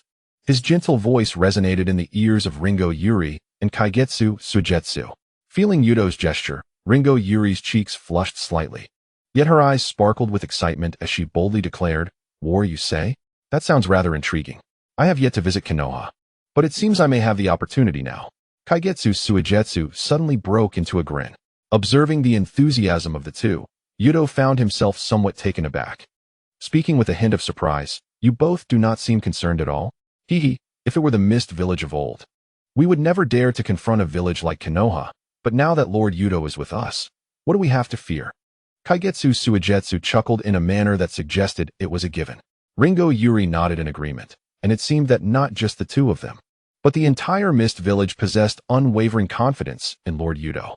Witnessing their demeanor, Youto felt that his own worries were perhaps unwarranted. Shrugging his shoulders, "Let us proceed. Before the grand spectacle unfolds, we shall take a few lives." "Whose?" Kaigetsu Suigetsu inquired with curiosity. "Of course, those from Konoha." Ringo Yuri rolled her eyes as if regarding him as foolish. In the next moment, the 3 figures vanished from their location, near the borders of the Land of Waves. 4 masked ninjas clad in black uniforms of a specialized design from Konoha cautiously surveyed their surroundings. Once they confirmed the area was clear, one of the ninjas spoke in a hushed voice. "If I am not mistaken, Moku no Shida Kijiru has already entered the territory of the Land of Waves. Although it is an island nation, if Kijiru wishes to conceal himself, it may prove somewhat troublesome." As the ninja spoke, a momentary silence enveloped the 4. Lord Danzo had not afforded them much time, and the longer they tarried, the greater the risk of instability grew. "In that case, we shall split up. Once Kijiru's whereabouts are discovered, signal immediately with the code. If a confrontation arises, you know what to do," a ninja who appeared to be the leader stated coldly. The other 3 nodded slightly. Currently, this was the most prudent course of action. Just as the 4 conversed, the mist around them began to thicken ominously. "This is bad. It's a mist technique," one of the root ninjas, wearing a mask, urgently warned. The other 3 were taken aback, quickly positioning themselves back to back, facing 4 different directions. "Wind release, great breakthrough." One of the root ninjas swiftly formed hand seals and unleashed a tremendous gust of wind from his mouth toward the front, desiring to disperse the dense fog with the power of wind release. Alas, it is too late. "Water release, water iron cannon technique." hidden within the thick mist. The figure of Kirigakure's Suigetsu emitted a chilling laugh, raising a hand in a gun-like gesture and firing forward. Such excessive chatter. Akane Yuyuri cast a fleeting glance at Suigetsu, as the lightning coiled fiercely around the Raikiri in her grasp. With a swift motion, she charged ahead. Two adversaries, evidently not Muku no Shida Yashiro. A ninja from the Root organization, sensing chakra emanating from two directions, spoke in a nonchalant tone. Upon hearing the words of this Root member, the other three felt a slight sense of relief. As long as it was not Muku no Shida Yashiro, their concerns were considerably diminished. Swift and decisive action is required, the Root leader coldly stated, simultaneously raising his voice towards the direction of the chakra. We are ninja of Konohagakure, executing a special mission. Is there perhaps a misunderstanding? Konohagakure ninja? A faint voice emerged from the depths of the fog.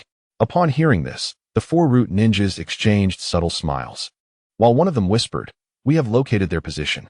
However, before he could finish, a chilling voice resonated in their ears. "It is you, Konohagakure ninja, who shall perish." Akane Yuyuri had, unbeknownst to them, materialized a short distance away, hurling her Raikiri with determination. Simultaneously, she swiftly performed hand seals, exclaiming, "Raikiri technique, Thunder Gate." Raikiri technique, falling thunder. Blinding arcs of electricity crackled around the hurled Raikiri, unleashing a torrent of electric currents towards the quartet. "Earth release, earth flow rampart." One Root ninja shouted, slamming his hands onto the ground, causing a wall of earth to rise instantaneously before them. Whoosh, whoosh. As the earth flow rampart ascended, the four Root ninjas dispersed in an instant, each darting in different directions. Meanwhile, the one heading east, infused with a tinge of anger, exclaimed, "Are you attempting to instigate a war? War?" A cold smile graced Akane Yuyuri's lips as she leaped atop the earthen barrier, seizing the still falling Raikiri. "You wish to draw me in? So be it." With her gaze fixed towards the east, she crouched slightly. Electric currents enveloped her feet, and in the next moment, she transformed into a blur, pursuing the eastern path. On the other hand, the Root ninja, moving westward, cautiously scanning his surroundings, treaded forward with utmost care. The surrounding fog was so thick that he could not afford to be reckless. Yet, this ninja remained blissfully unaware that a stream of water was slowly advancing towards him. Crack! The moment this Root ninja stepped onto the water, Kirigakure's Figetsu emerged, binding him firmly in place, and swiftly produced a kunai, plunging it directly into the heart of the Root ninja. The Root ninja's eyes widened in shock, blood trickling from the corners of his mouth, and in the next instant, he ceased to breathe. Within this dense fog, we, the Mist ninjas, reigned supreme. Kirigakure's Suigetsu gently laid the corpse upon the ground before vanishing once more into a cascade of water. In stark contrast to the tranquility surrounding Suigetsu, flashes of lightning surged through the mist where Yukari Ringo was engaged. A piercing scream echoed within the fog, abruptly silenced the next moment. Subsequently, a bolt of lightning darted away in a different direction. On the outskirts of the fog, the captain of the Root unit emerged first, his expression darkening upon hearing the scream from within. "Damn it! Who could that be? It seems we must retreat for now." Just as the captain prepared to depart, his body suddenly froze. Not far ahead, a young man sat, observing him with keen interest. The Root captain swiftly drew his kunai, readying himself for battle. "Oh, another one has managed to escape," a dispassionate voice resonated from behind the Root ninja. "When did this happen?" In an instant, cold sweat trickled down the Root ninja's back, for the young man before him had already vanished. Rado observed the Root ninja, who was resolutely turning to fight, and shook his head slightly. He raised a finger and gently flicked it towards the Root ninja's head. Before the ninja could react, he felt a tremendous impact to his brain, and the next moment, he lost consciousness. Rado removed the mask from the unconscious Root ninja, revealing an unremarkable middle-aged man. Although he had suffered Rado's blow, the ninja did not perish. He had merely sustained severe brain trauma, resulting in a state of utter foolishness. Whoosh, whoosh. Two gusts of wind sliced through the fog as Yukari Ringo and Kirigakure's Suigetsu materialized before Rado. "2. Ringo remarked with a triumphant expression, glancing at Suigetsu. The latter merely shrugged, choosing not to respond, for he had only claimed one life. "Lord Rado, what is this?" Ringo inquired, noticing the vacant-eyed, dazed Root ninja beside Rado. To prevent him from committing suicide, and in his current state of foolishness, he is more susceptible to Jinjutsu, Reito explained. A faint smile gracing his lips as he regarded the dazed root ninja. At the Dazuna residence, Sakura Haruno's gentle voice chimed in. Thank you, uncle. If it weren't for your assistance, we would be at a loss. It was no trouble at all, just a small favor. After all, during this time, I have also been residing here. As a ninja invited by Mr. Dazuna, it is only right that I lend my aid. A warm voice replied, soon followed by a curious question. Have you been attacked by other ninjas? Indeed, a formidable ninja, known as the Ghost Man, but I still managed to defeat him. Naruto Uzumaki's slightly boastful voice chimed in from the side. How impressive! As the gentle voice resonated once more, tinged with a hint of surprise, Kakashi Hatake, who had been in a state of bewilderment, slowly opened his eyes. Kakashi-sensei has awakened. A glimmer of joy appeared on the face of Sasuke Uchiha, who sat beside him. Kakashi, supporting his somewhat heavy head, gradually sat up. Have I overexerted my Sharingan? You're finally awake, Kakashi-sensei. The delighted voices of Sakura Haruno and Naruto Uzumaki reached his ears. Oh, my apologies for causing you concern, Kakashi replied with a slight nod, his tone imbued with a touch of remorse, as he lifted his gaze to survey his surroundings. Upon noticing a middle-aged man in ordinary attire standing beside their client, Dazna, Kakashi's pupils involuntarily constricted. And who might you be? He inquired, his expression remaining unchanged as he directed his gaze toward the man. Naruto, eager to introduce, hesitated momentarily. For despite their earlier conversation, he was unaware of the man's name. Greetings, esteemed ninja. You may call me Jairu, the man replied, a gentle smile gracing his features. Kakashi, maintaining his impassive demeanor, shifted his attention back to Dazna. This gentleman, Jairu, sustained injuries some time ago and has been recuperating at our home, providing us with considerable assistance. Dazna's daughter interjected softly. Is that so? Kakashi's eyelids drooped slightly as he responded quietly. Recalling the dialogue that transpired upon his awakening, he glanced at Naruto and Sakura, noting that, aside from Sasuke's wariness, the other two seemed to harbor little caution towards the man before them.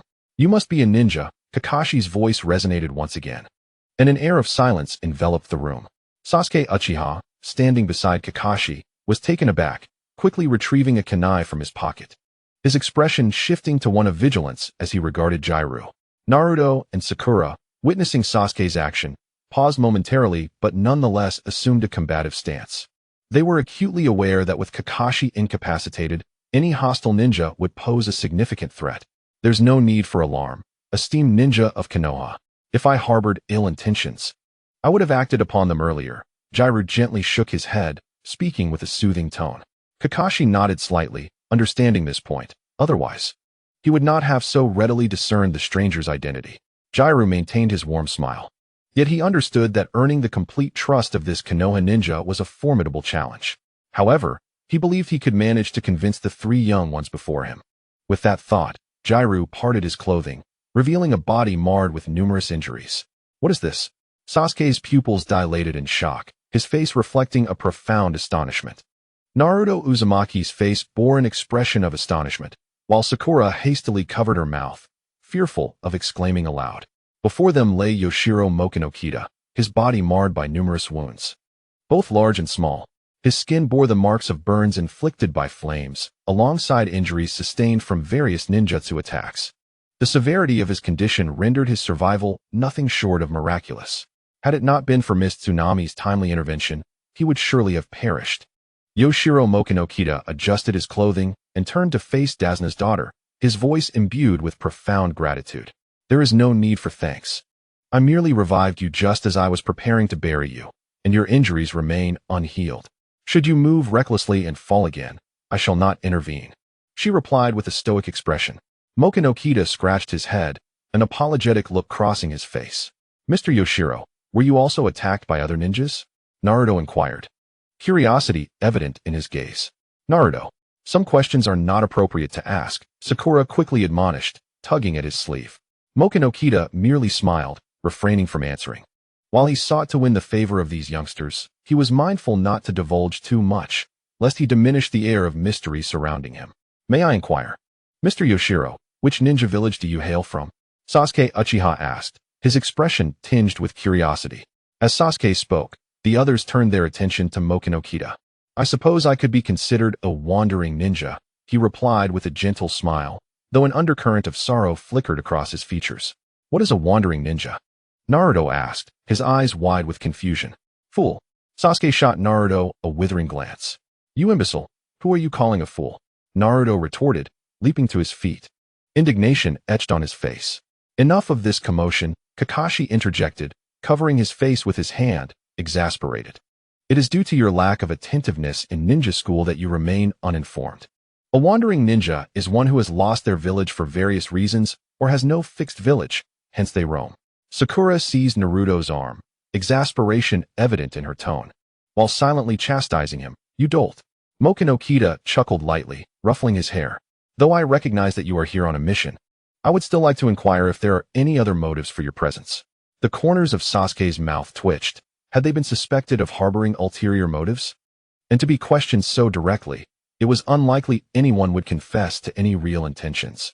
A bead of sweat formed on Sakura's forehead as she glanced between the gentle Mokinokita and the bewildered Naruto. Why do these two seem so utterly clueless? Rest assured, sir, we have no ulterior motives. By the way, I am Naruto Uzumaki, destined to become the Hokage, Naruto proclaimed, thumping his chest boldly. Before him stood Kinoshita Jiro, who evoked a profound sense of fondness in Naruto. After all, Jiro was among the few who did not regard him with disdain. The name Uzumaki, what a magnificent surname it was. Upon hearing the words Uzumaki, an expression of surprise flickered across Jiro's face, though his eyes betrayed a hint of sorrow. A magnificent surname? Sakura glanced at Naruto in bewilderment, as she failed to comprehend the greatness of this name. Sasuke, too, cast a curious look at Naruto. He had always presumed that Uzumaki was merely a minor clan, yet it appeared to be far more complex than that. Kakashi, standing nearby, cast a brief glance at Jiro but refrained from speaking. Uncle, what do you know? Naruto suddenly exclaimed, his eyes sparkling with an unprecedented excitement. No one had ever informed him of the significance of the Uzumaki surname. He had once thought it to be an ordinary name. Now, however, someone was telling him it was a great lineage, and Naruto couldn't help but feel exhilarated. Perhaps he could uncover information about his parents. Observing Naruto's expression, Jiro looked puzzled. Has no one ever told you? He inquired. At this juncture, Jiro raised his hand and pointed to Kakashi's Jonin attire. The uniforms of your Konoha higher-ups and Jonin are all emblazoned with the Uzumaki clan symbol, serving as a testament to the friendship between the Uzumaki clan and Konoha. Long ago, the leader of the Whirlpool country's Uzumaki village, Uzumaki Ashina, signed a friendly agreement with the first Hokage, Senju Hashirama. This event is quite renowned in the annals of shinobi history. Jiro sighed as he recounted this. Sasuke and Sakura exchanged glances, astonished that as residents of Konoha, they were entirely oblivious to this fact. In contrast to their astonishment, Naruto trembled slightly with excitement. However, before he could revel in his elation for long, Jiro's voice resonated once more. Alas, the Whirlpool country has been obliterated. Jiro's gaze lowered slightly, his tone somber. Obliterated? How could that be? Naruto's earlier excitement froze on his face. The emotional roller coaster he experienced was palpable. He had briefly entertained the hope of learning about his parents, only to have that hope dashed instantaneously. Yes, it was destroyed many years ago, Jiro affirmed with a nod, speaking softly. Destroyed long ago? No wonder there are no records of the Whirlpool country in the Ninja Academy, Sakura murmured, as if seeking a rationale for herself. Sasuke regarded Naruto with a complex expression, silently pondering whether their situations were similar. I seem to have spoken too much today. My injuries have yet to fully heal, so I must take my leave and rest. Jiro remarked with a wry smile, slowly rising to head towards the door. Naruto remained rooted in place, seemingly absorbing the weighty information Jiro had just imparted. Kakashi remained silent, quietly observing the scene before him, pondering the true intentions of the man in question. Although Konoha's Kajiro had shown no hostility throughout, a subtle unease lingered within Kakashi's heart. He cast a glance at Naruto, who appeared momentarily dazed, and sighed softly. The words spoken by Kajiro were far from secrets, yet for Naruto, who had never encountered such revelations, it would likely take time to process. Kakashi narrowed his eyes, determined to recover swiftly, while also noting the self-proclaimed wandering ninja, whose motives warranted scrutiny. Was Naruto the target, or merely a distraction? Standing aside, Dasna had not comprehended the exchange between the others, nor did he care to. Regardless, this matter seemed to have reached its conclusion. Having defeated such a formidable ninja, he felt a sense of relief wash over him. With a joyful expression, Dasna turned to Kakashi, but his demeanor shifted to one of silence as he added a cautionary note. Zabuza might not be dead after all. Dasna was taken aback, panic flickering across his face as he regarded Kakashi. How can that be possible? The others, too, were momentarily stunned, including Naruto, who snapped back to reality, staring at Kakashi in disbelief. Kakashi proceeded to articulate his analysis of the situation, and, due to his own physical condition, he resolved to bolster the abilities of Naruto and his companions to avert any unforeseen events. In a dimly lit room, Kato wore a mocking smile as he gazed at Zabuza, who lay on the bed. Is this what they call a demon? I never expected you to return empty-handed. The ninja of the Mist Village truly are inept. Besides Zabuza, Haku's expression soured at Kato's taunts. At that moment, a chilling voice echoed through the room. To insult the Mist Village, one must be prepared to pay with their life. With a splatter of blood, Kato clutched his severed arm, letting out a piercing scream. Who did this? The two samurai standing behind Kato paled, drawing their swords and cautiously scanning the surroundings. Crack! A flash of lightning illuminated the room, revealing a red-haired girl suddenly standing before Kato. The two samurai, hands pressed against their gushing necks, fell lifelessly to the ground without uttering a sound. My, you're quite ruthless, came the taunting voice of Kirigakure Sujetsu from behind Kato. Overwhelmed with fear, Kato collapsed to the ground, stammering, please, don't kill me. I have a lot of money, a lot. Is that so? After we kill you, your wealth will belong to us, replied Ringo Yuri with a grin, raising her lightning blade to deliver the final blow. Blood sprayed forth. The affluent Kato, who possessed immense wealth capable of wielding influence over a nation, met his demise in a most abrupt manner. Gue Dangshueyu instinctively took a few steps back, fearful that the blood from Kato might splatter onto him. Who are you? Bai positioned himself protectively in front of Zai Bujan's bed, his expression a portrait of anxiety. Cough, cough, that is the Thunderblade. It appears that the fellow from the Black Hole, Leia, has already perished. Zai Bujan gently coughed a couple of times, propping himself up on the bed, his gaze fixated on the Thunderblade in Lin Jing Yuli's grasp, a cold smirk escaping his lips. Tao Di Zai Bujan, you now face two paths. One leads to death, the other to becoming my tool. A faint voice echoed from a corner of the room. Zai Bujan's expression shifted as he quickly turned towards the source of the voice, where a youthful figure leaned against the wall, seemingly unnoticed until now. Haha, two paths, you say? I choose a third. Zai Bujan let out a chilling laugh.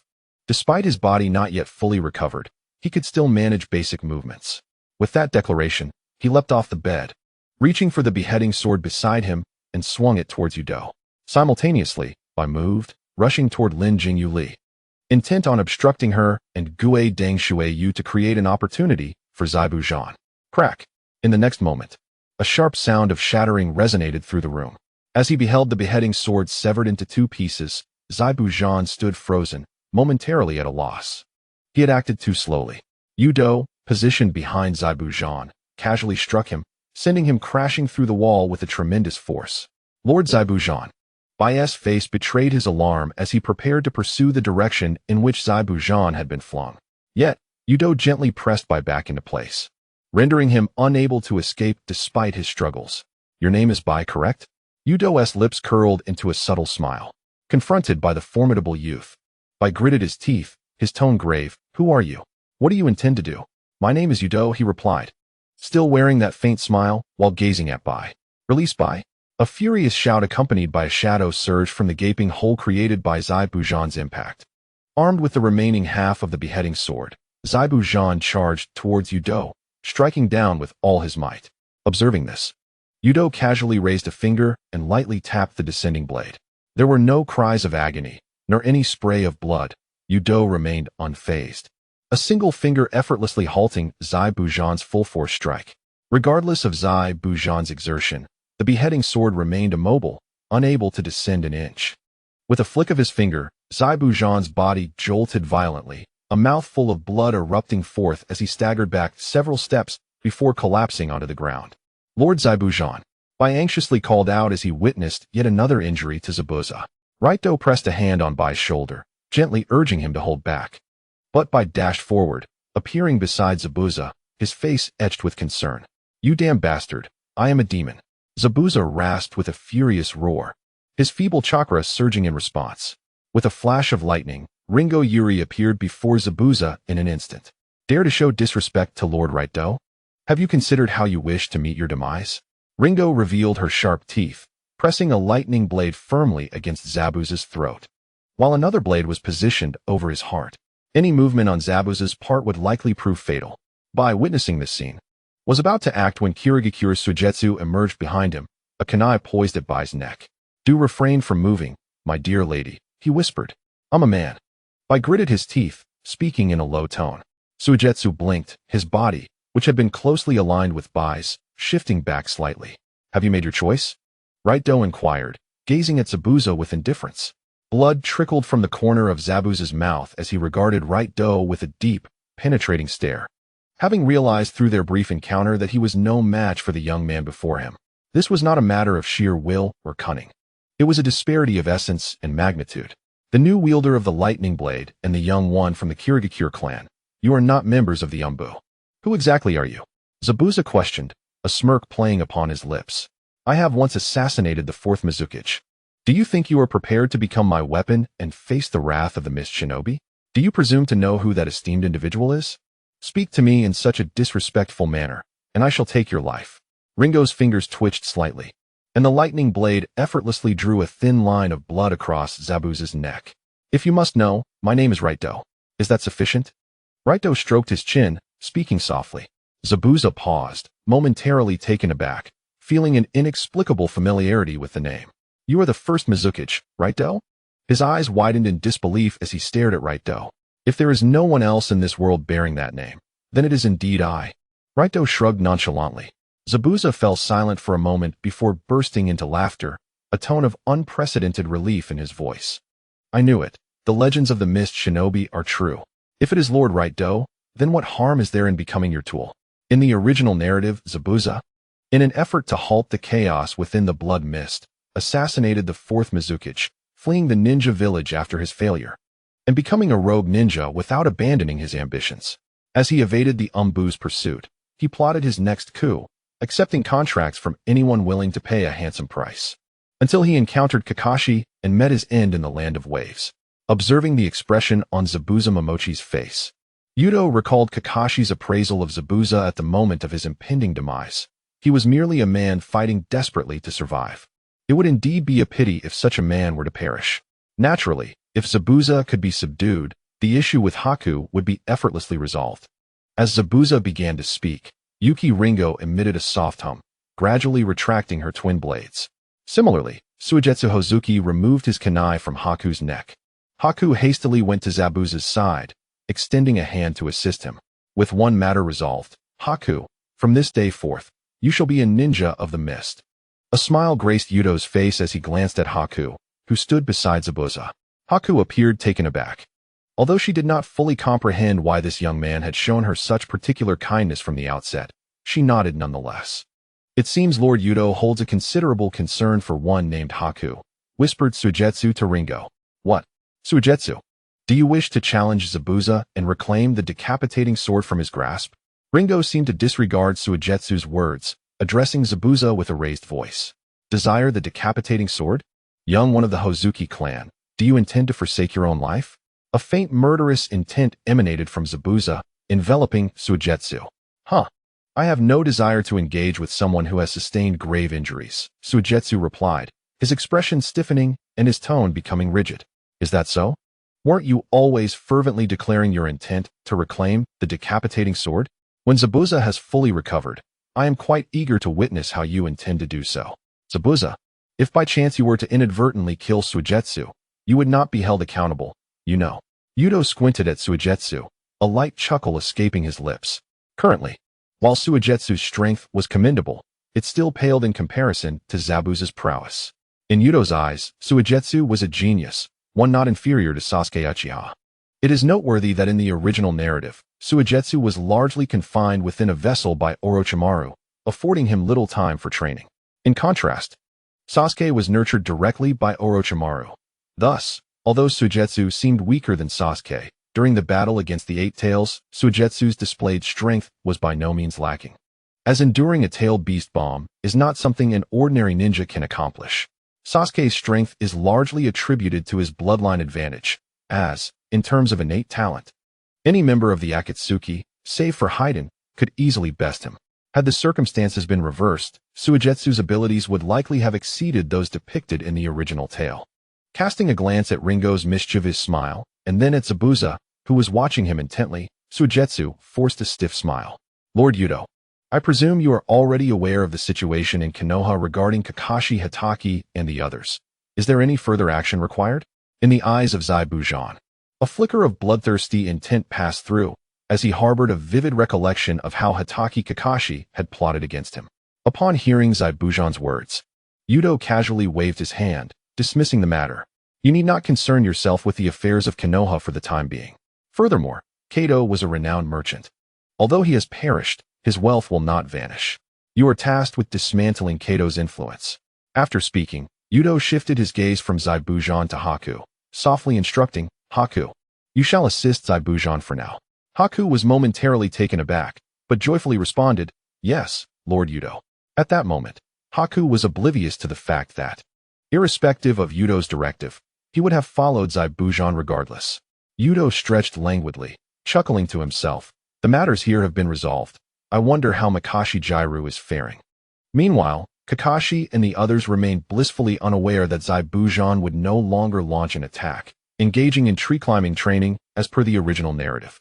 On the other hand, Makashi Jairu had made no moves over the past 2 days, though the one change was that Naruto, Sasuke, and Sakura had lowered their guard against him. During this interval, Naruto inquired multiple times whether Makashi Jairu had any information regarding the Uzumaki clan.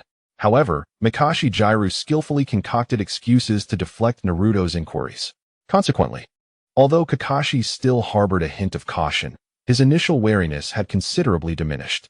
Nevertheless, from Makashi Jairu's perspective, Kakashi's vigilance, or lack thereof, held little significance.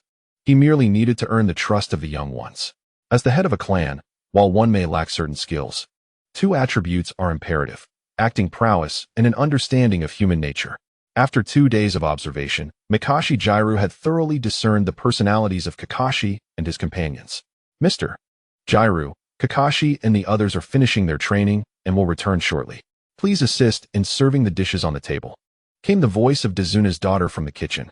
Certainly, Makashi Jairu replied, a gentle smile adorning his face as he walked toward the kitchen. However, his eyes remained unnaturally indifferent. Having squandered 2 days, he realized it was time to commence his actions. At the dining table, Naruto and Sasuke appeared to be in a contest, voraciously devouring their meals.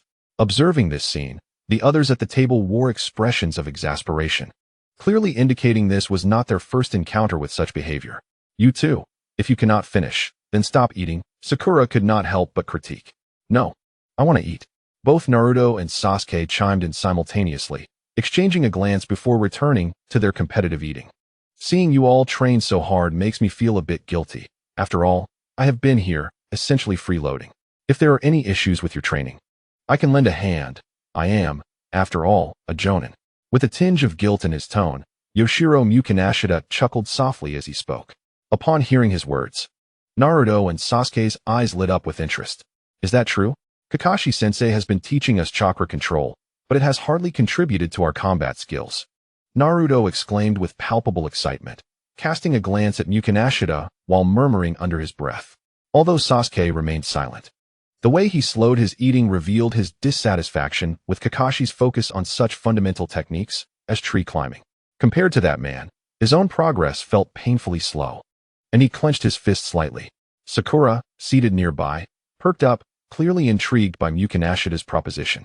Enough of this, Naruto, Kakashi said, his eyelids drooping slightly. Though his peripheral vision couldn't help but drift toward Mukinashida, who sat across from him. It's all right. We wandering ninjas have fewer restrictions. However, as for ninjutsu, let's set that aside. Not only would it take time to develop combat prowess, but I wouldn't want to embarrass myself compared to the ninjas of Konoha. Nonetheless, I do possess some insights regarding combat techniques, which should be quite beneficial for self-preservation. If Lord Kakashi does not mind, we could share knowledge. Mukinashida laughed heartily. Scratching his head, Upon hearing that there would be no ninjutsu to learn, a flicker of disappointment crossed Naruto's and Sakura's faces. In contrast, a knowing expression appeared on Sasuke's face. Even though Mukinashida was a wandering ninja, it was unlikely he would casually teach ninjutsu. Furthermore, the Uchiha clan was not lacking in ninjutsu, but the combat skills of a jonin would significantly aid in his current power enhancement. If the three of you wish to learn, I have no objections, Kakashi remarked, observing the expressions of Naruto, Sakura, and Sasuke, realizing that his attempts to deter them were futile. Besides, this wandering ninja named Yoshiro Mukinashida was becoming increasingly enigmatic. It seemed safer to keep him close rather than allow him to stay at Tezuna's home, and Kakashi was eager to discover Mukinashida's true intentions. The next day, in a dense forest, Kakashi leaned against a large tree, his gaze fixed on a small book in his hands. Yet, from the corner of his eye, he frequently glanced toward Mukinashida, who was instructing Sasuke and the others at the center of the woods. Naruto, you have too many extraneous movements. Reduce your range of motion. Sakura, you are doing excellently. Naruto, you should learn more from Sakura. Sasuke, you are quite impressive. You've memorized everything I mentioned so quickly. The earnest sounds emanating from the center made Kakashi feel like an outsider, while Mukinashida appeared to be the true instructor leading the group. With a subtle smile on his face, Mukinashida observed the three trainees, having quickly discerned their talents despite the short duration of their training. Sasuke and Naruto possess the highest talents, while the one with the least aptitude is the girl named Sakura. However, under the meticulous guidance of Kishin Mochizuki, it appears that Naruto, who seemingly has the least talent, is actually the one who requires the most instruction. There is a saying that the more one attempts, the more mistakes one makes. If we consider that for each action, Sasuke and Sakura receive an average of 1 lesson, then Naruto receives 2 or even 3 lessons from Mochizuki. On the surface, Mochizuki seems to instruct with great diligence, yet, unbeknownst to Naruto, this creates an illusion of inferiority, making him feel less capable than others. Mochizuki's aim is to continuously undermine Naruto's self-confidence, leading to a psychological breakdown. When an individual's mental defenses crumble, they become the most susceptible to external influence and the most prone to belief in others. Of course, achieving this is not as simple as it may appear, especially within a short time frame. However, for Mochizuki, dealing with these young ones is far from challenging. When executing the same action, even slight variations can lead to vastly different outcomes. Mochizuki's guidance for Sasuke and Sakura is entirely accurate, while his instruction for Naruto, though seemingly identical, is fundamentally flawed. Over time, this will create a significant disparity. Under Mochizuki's direct tutelage, even Kakashi Hatake, standing beside him, would find it impossible to discern the difference.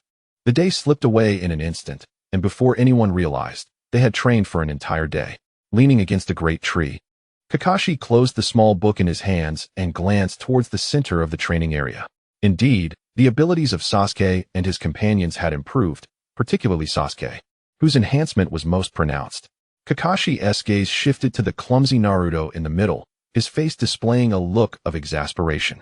It was evident that Naruto's boisterous nature made it somewhat challenging for him to grasp these techniques or combat styles. With this thought, Kakashi turned to Mochizuki.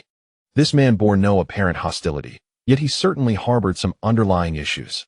Observing the three drenched in sweat, Mochizuki spoke with a gentle smile. All right. The training will conclude for now. Everyone, take a brief rest and prepare to head back. Upon hearing Mochizuki's voice, Sasuke halted, taking several deep breaths, clenching his fists tightly. Excitement flickered in Sasuke's eyes. Although combat techniques may seem to offer minimal improvement in power, they surprisingly yield significant gains. Reflecting on his previous combat methods, he realized how naive he had been. Thank you, Mr. Kishin, Sasuke addressed him with a tone of respect. Sakura, standing nearby, echoed his sentiments, acknowledging that while her advancement was not as substantial as Sasuke's, she too had gained much. I would like to practice a bit more, Mr. Kishin, Naruto chimed in, wiping the sweat from his forehead with a smile. Is that so? Just don't train for too long, Mochizuki replied. Mizuki Yoshiro was momentarily taken aback, then gently reached out to stroke Naruto's head. Shall we take our leave now? By the way, Kakashi-sensei, would you care to join us? Mizuki Yoshiro smiled at Sasuke and Sakura while also directing his gaze towards Kakashi. Having lingered here for quite some time, he felt a bit fatigued. Indeed, it was time to return. Naruto, do take care during your training, Kakashi remarked, stretching lazily. For the time being, Kakashi's strategy was to ensure that Mizuki Yoshiro remained within his line of sight. Deep down, among the three, he was most concerned about Uchiha Sasuke. The thought of letting Sasuke depart with Mizuki Yoshiro left him feeling uneasy.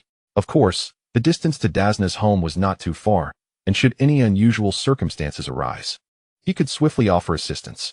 Watching Kakashi and the others depart, Naruto's gaze flickered slightly as he continued to practice the techniques imparted by Mizuki Yoshiro.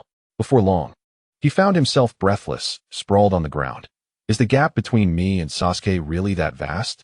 Even Sakura is learning faster than I am? A hint of frustration crossed Naruto's face as he recalled Mizuki Yoshiro's gentle demeanor. Perhaps he could seek private counsel from Mr. Yoshiro. Surely he wouldn't refuse, would he? A gentle breeze swept across, rustling the leaves softly. Feeling the caress of the wind, Naruto's already weary body succumbed to drowsiness, and he could not resist the temptation to slowly close his eyes. A faint, imperceptible sound echoed nearby, unnoticed by Naruto, as a figure had quietly taken position beside him. Observing the seemingly slumbering Naruto, Yuto's face broke into a faint smile. Indeed, compared to the son of his former teacher, Kakashi was far more concerned about his dear friend's kin. The legendary teacher, Minato Namikaze, had proven to be quite the failure. One had perished. The other had turned rogue, igniting the Kyuubi chaos and indirectly leading to the demise of both himself and his wife. As for the other, Youto chuckled softly and shook his head, unconvinced that Kakashi was unaware of Naruto being his teacher's child. Youto extended his hand and placed it upon Naruto's abdomen, applying a gentle pressure that sent a surge of chakra directly into Naruto's body. Accompanying Yuto's actions, Naruto, caught in a liminal state between sleep and wakefulness, sensed something amiss.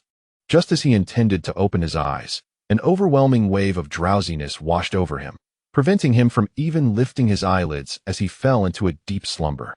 Tick-tock, tick-tock. The sound of dripping water echoed in Yuto's ears. Dark, damp, and expansive. Youto curiously surveyed the channel before him, reminiscent of a sewer. A smile gracing his lips. A massive iron cage dominated much of the space, within which a colossal figure lay concealed in darkness. 9 enormous tails swayed languidly behind it. As the 9 tails, eyes shut, rested on the ground. This aura.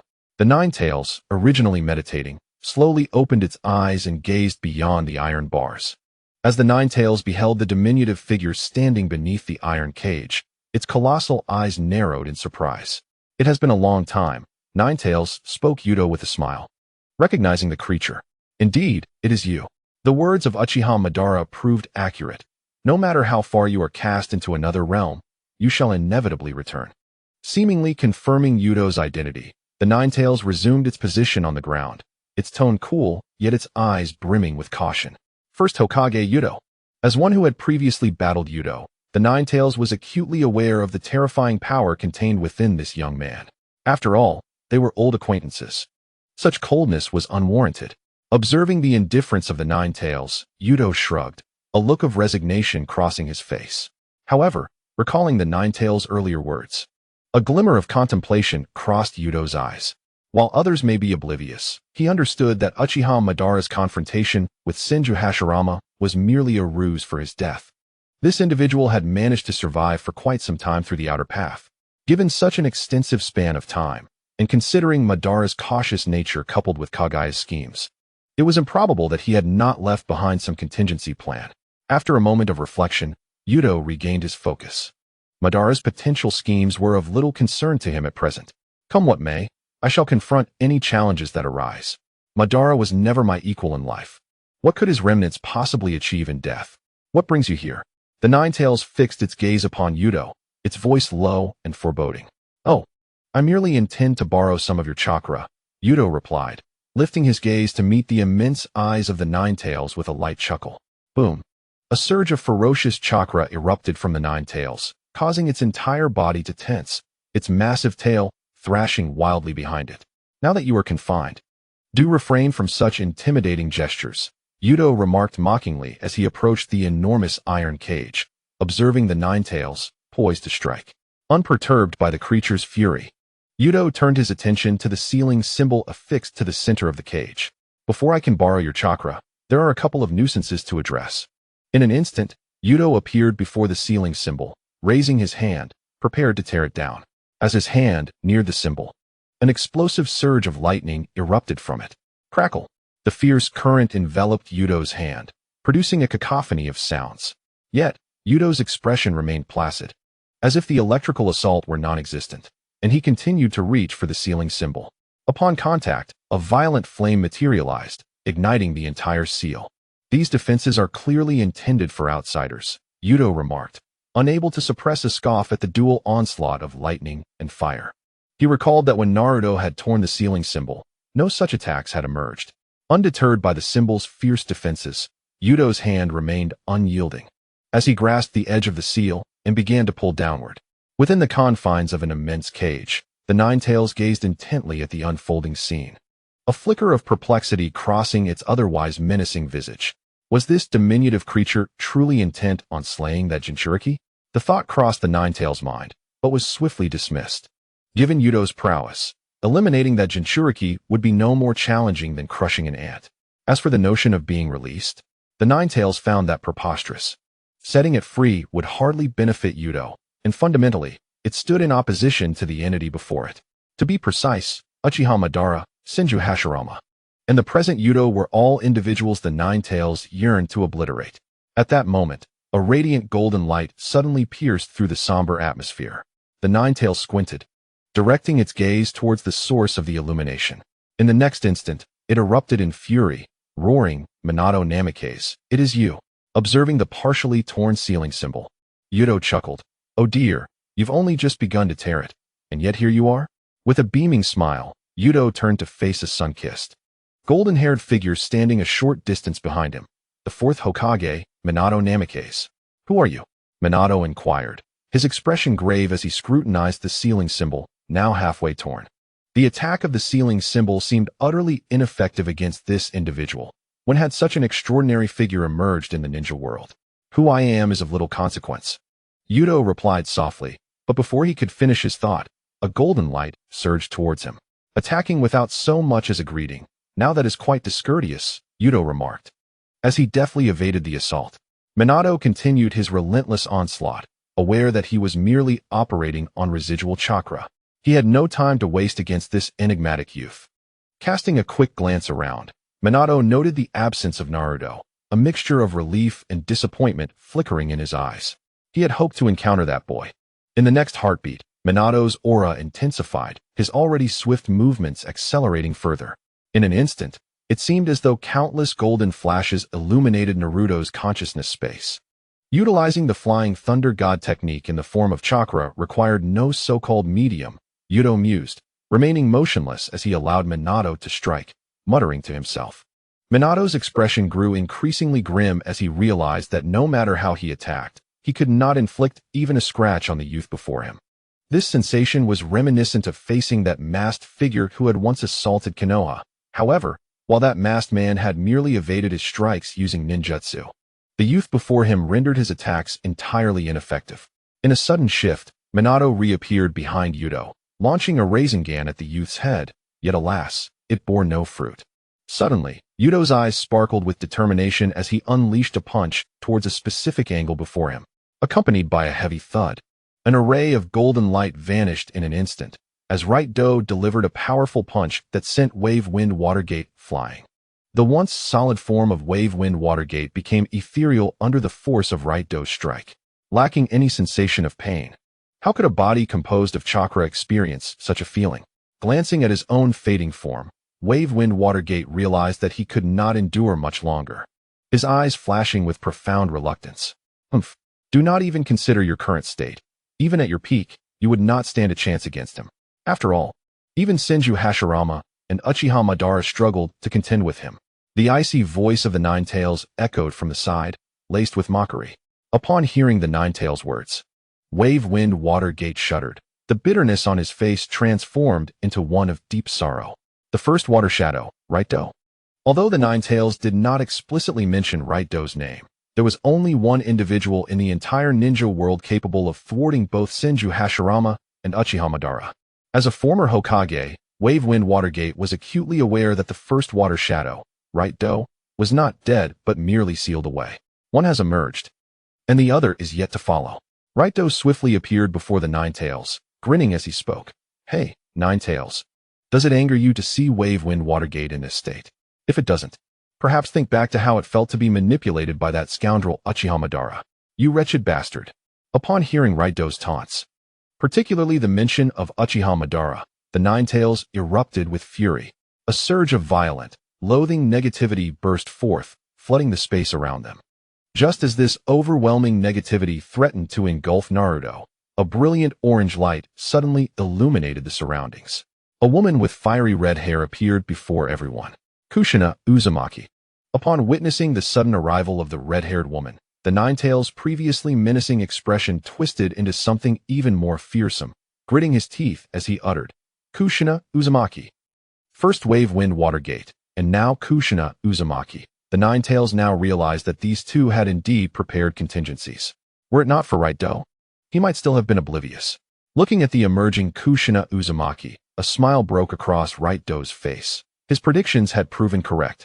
The method to summon Wave Wind Watergate was to tear the ceiling symbol, while the means to bring forth Kushina was to allow the Nine Tails' negative emotions to affect Naruto. Even in death, their protective instincts over Naruto remained unwavering. Wave Wind Watergate, upon seeing Kushina, momentarily froze, yet his eyes shimmered with profound guilt. In an instant, he was before Kushina. Drip drop. Kushina lifted her gaze to meet Wave Wind Watergate's, tears cascading down her cheeks in an instant. The next moment, amidst the astonished expressions of Right Do and the Nine Tails, Kushina burst into tears, weeping like a child. Watergate, Naruto, he is so pitiful. Hunin tightly embraced Minato, her body trembling with sorrow. I'm sorry, Hunin, Minato murmured, his heart pierced by the sight of her weeping inconsolably in his arms, leaving him consumed by profound guilt. Within Naruto's consciousness, whether it belonged to Minato or Hunin, the injustices he had faced since childhood could be felt, even if not seen. Despite everything, that child still smiled every day, didn't he? Why must you treat him so cruelly? Regardless of whether you are the first Hokage or a figure of great renown, I will not permit you to lay a finger on Naruto. With tears brimming in her eyes, Hunin forcefully broke free from Minato's embrace, unleashing her remaining chakra in a powerful surge. Boom, boom, boom. Diamond lock. Dozens of chains woven from chakra surged forth like a tempest towards Ryuto. The formidable chakra emanating from her surpassed even that of Minato. Bang, bang. In an instant, Ryuto found himself firmly bound by these chains. Could her residual chakra possess such might? Ryuto stood, astonished by the power contained within the chakra chains. Minato, use the sealing technique. Hunin called out urgently, having witnessed the earlier battle between Ryuto and Minato. If ninjutsu and taijutsu were ineffective against Ryuto, then sealing techniques were their only recourse. As Hunin spoke, Minato had already moved, appearing beside Ryuto in a flash of golden light. However, at that moment, the diamond lock began to move of its own accord, being absorbed by Ryuto. Hunin stumbled, nearly collapsing to the ground, and as Ryuto continued to absorb the diamond lock, her body began to fade away. In desperation, Hunin severed her connection to the diamond lock. What a pity, if you had still been alive. The diamond lock might have truly posed a challenge for me, Ryuto remarked, glancing at Hunin with a hint of nostalgia. Boom. A tremendous roar erupted as an even more potent diamond lock surged forth from Ryuto, aiming directly at Minato and Hunin. Due to Ryuto's earlier absorption, Hunin's remaining chakra had weakened to the point where she could not evade. She could only watch helplessly as the chakra chains hurtled towards her. Minato swiftly dodged Ryuto's attack, and in a flash of gold, he appeared directly in front of Hunin, holding her tightly in his arms, tears streaming down his face. He smiled radiantly and said, I'm sorry for putting you through this. Puff, puff. The diamond lock pierced through both Minato and Hunin's bodies, suspending them in midair. Kushina struggled to lift her head, her face streaked with tears, yet she attempted to feign anger, weakly raising her hand to gently tap Minato's head. Men must not cry, lest they be looked down upon. Tears that had been welling in Minato's eyes suddenly cascaded down his cheeks. With great difficulty, Kushina turned her gaze towards Naruto's direction, her voice frail as she implored, Please, don't harm Naruto. I truly wish to see that child, just to remind him to eat well. Youto fell into a moment of silence, refraining from speaking. Any promises made at such a time held no significance. Under Yuto's control, the adamantine ceiling chains trembled violently. Before Kushina could finish her words, the chakra of both her and Minato completely dissipated before Yuto's eyes. Observing the fading figures of the couple, Youto wore a pensive expression. Previously, his quest for unifying the ninja world was merely a task assigned by the system. Now, however, he found a peculiar satisfaction in this mission. After all, it would mean a reduction in the rampant chaos that plagued the ninja world. Hashirama Senju, your decision was indeed misguided. Uchiha Madara likely shares this sentiment. Minato Namikaze was undoubtedly a competent Hokage. Every decision he made was the right one for Konoha at that time, yet he fell short as a father. In contrast, Kushina Uzumaki proved to be an exemplary mother and wife. Given the robust constitution of the Uzumaki clan, had Kushina not willingly chosen to face death alongside Minato, she could have survived for a considerable time. During that period, she could have arranged for Naruto's future well-being before her demise. Furthermore, when Minato sealed the Nine Tails, he could have easily sealed half of the beast's chakra within Naruto and the other half back into Kushina's body. This method was not unviable. After all, when Naruto was on the brink of death after having his yang chakra extracted, Obito Uchiha successfully resealed the yin chakra back into him, allowing Naruto to survive. This alone proves the method's feasibility. Though standing on opposing sides, Youto found himself admiring Kushina more than Minato. If Kushina were still alive, Konoha would think twice before bullying Naruto. She would likely dismantle the village in her fury. After a brief moment of contemplation, Youto lifted his gaze towards the direction of the Nine Tails and softly declared, "Now, it is your turn." Roar. The Nine Tails' fur bristled at once. Despite the barriers separating them, it suddenly sensed a peculiar sense of security within its confines. The colossal beast rose, glaring menacingly at the diminutive figure before it. Youto had been pondering how to extract the Nine Tails chakra, but to his surprise, Kushina had provided him with an unexpected boon. By absorbing Kushina's chakra, alongside the absorption of the adamantine sealing chains, and utilizing the abilities of the Black Emperor, Youto found himself capable of complete replication. The adamantine sealing chains not only possessed offensive and defensive capabilities, but also held a certain sealing effect. The technique can be deemed a paragon of ninjutsu. And for a practitioner like Youto, whose offensive methods are rather limited, it is undeniably a commendable skill. Fortunately, the adamantine seals are solely associated with the chakra of the Uzumaki clan, rather than any unique bloodline limit. Otherwise, Youto would find replication impossible. Go. Yuto's expression remained impassive as he uttered a soft incantation. In an instant, 6 adamantine seals surged forth from within him, racing towards the Nine Tails. Upon witnessing this, the Nine Tails emitted a furious roar. However, confined within the seal, it was utterly incapable of mounting any resistance, akin to a fish trapped in a barrel. At that moment, the Nine Tails could only hope that the seal before it would withstand Yuto's assault. With a clattering sound, as the adamantine seals made contact with the barrier, there was a slight pause. Yet, before the Nine Tails could rejoice, the seals pierced through the barrier in a shocking display. The 4-symbol seal, which imprisoned the Nine Tails, originated from the sealing techniques of the Uzumaki clan, and the adamantine seals also possessed sealing properties, indicating their shared lineage. Bang! Bang! With Yuto's augmented strength and the formidable nature of the adamantine seals, the Nine Tails' resistance proved utterly futile. 5 chakra chains ensnared the Nine Tails' head and limbs, while an additional chain plunged into its body, yanking forcefully. A mass of ethereal Nine Tails chakra was extracted, and the chakra chain retracted back into Yuto's form. At the moment the Nine Tails chakra entered Yuto's body, he effortlessly took control of it. A soft golden light emanated from Youto, enveloping him in a flame-like chakra while dark markings and patterns materialized on his body. Is this the Nine Tails chakra mode? Youto gazed at his transformed state, momentarily taken aback. Compared to the other tailed beasts he had encountered, the Nine Tails chakra was indeed quite exceptional. In his past life, he had pondered the reasons behind the stark differences in the chakra modes of the Nine Tails and other Jinchuriki, which had been previously elucidated. The chakra of the Nine Tails is closer to that of the 10 Tails, the primordial source of all chakra in the world, thus accounting for the superiority of the Nine Tails mode over the forms of other tailed beasts. Youto shook his head slightly, a flicker of thought crossing his mind as he cancelled the Nine Tails chakra mode. For Youto, the Ninetales Chakra mode was merely superfluous. Its enhancement was inferior to that of Hashirama's Sage mode. While the QB mode might have held some significance, the mere Ninetales Chakra mode was hardly worth his attention. Furthermore, Youto was not the Jinchuriki of the Ninetales. Maintaining this power would necessitate the conversion through the abilities of the Black King, rendering it not only superfluous, but also cumbersome. Entirely unnecessary. Yuto's intention in seizing the Ninetales Chakra was to amass the chakra of all nine-tailed beasts, thereby merging to harness the power of the 10 tails, and ultimately entering the true Six Paths mode. As for the current Ninetales Chakra mode, Right-Do held it in contempt. A roar, filled with fury and hatred, erupted from the direction of the Ninetales. The creature glared with its blood-red eyes, fixating intently on Right-Do, though its gaze lacked the power to kill.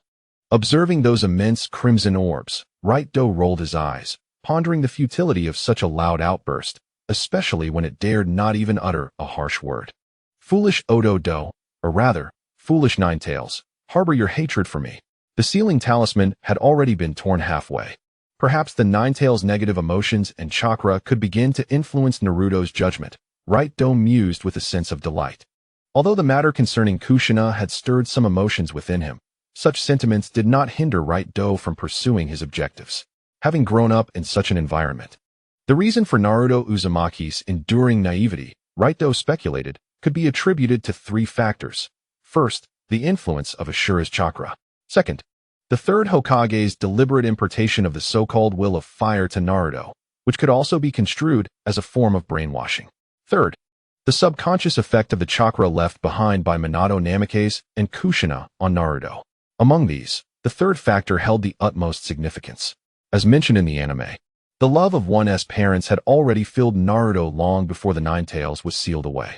Thus, no matter how lost or even dark Naruto's journey may become, the moment he encounters the chakra of Minato and Kushina within him, any turmoil will likely dissipate. No one can reject the love of their parents, especially when it is precisely what Naruto has always lacked. As his consciousness returned, Right-Do slowly opened his eyes, gazing at Naruto, who lay on the ground, still in a deep slumber, a complex expression flickering across his face. Although you are merely a pawn in my game, whether you ultimately become a companion or an adversary rests solely upon your own choices. Right-Do spoke softly, subtly releasing a hint of the Ninetales chakra he had just absorbed. In the next moment, his figure vanished without a trace. In the home of Tazuna, Kakashi and Mizuki Yashiro, who had just returned, simultaneously lifted their heads and exchanged a glance at the moment Right-Do revealed the Ninetales aura. Kakashi swiftly stood up and hurried towards Naruto's location. Observing Kakashi's rapid departure, Mizuki Yashiro's eyes flashed with a glimmer of determination, a smile gracing his lips as he too made his way towards Naruto. Whoosh! A sudden rush of wind echoed. Kakashi was the first to arrive beside Naruto, and upon seeing the boy lying on the ground, a look of concern crossed his face. He quickly crouched down to assess Naruto's condition and, after a prolonged moment, he finally exhaled in relief. It was merely overexertion in training. However, why was there a leak of the Ninetales aura? A flicker of confusion crossed Kakashi's eyes. With that thought, he hurriedly glanced at the seal on Naruto's belly, and upon seeing the clear 4-symbol seal, he felt a surge of unease. The perplexity in Kakashi's eyes deepened.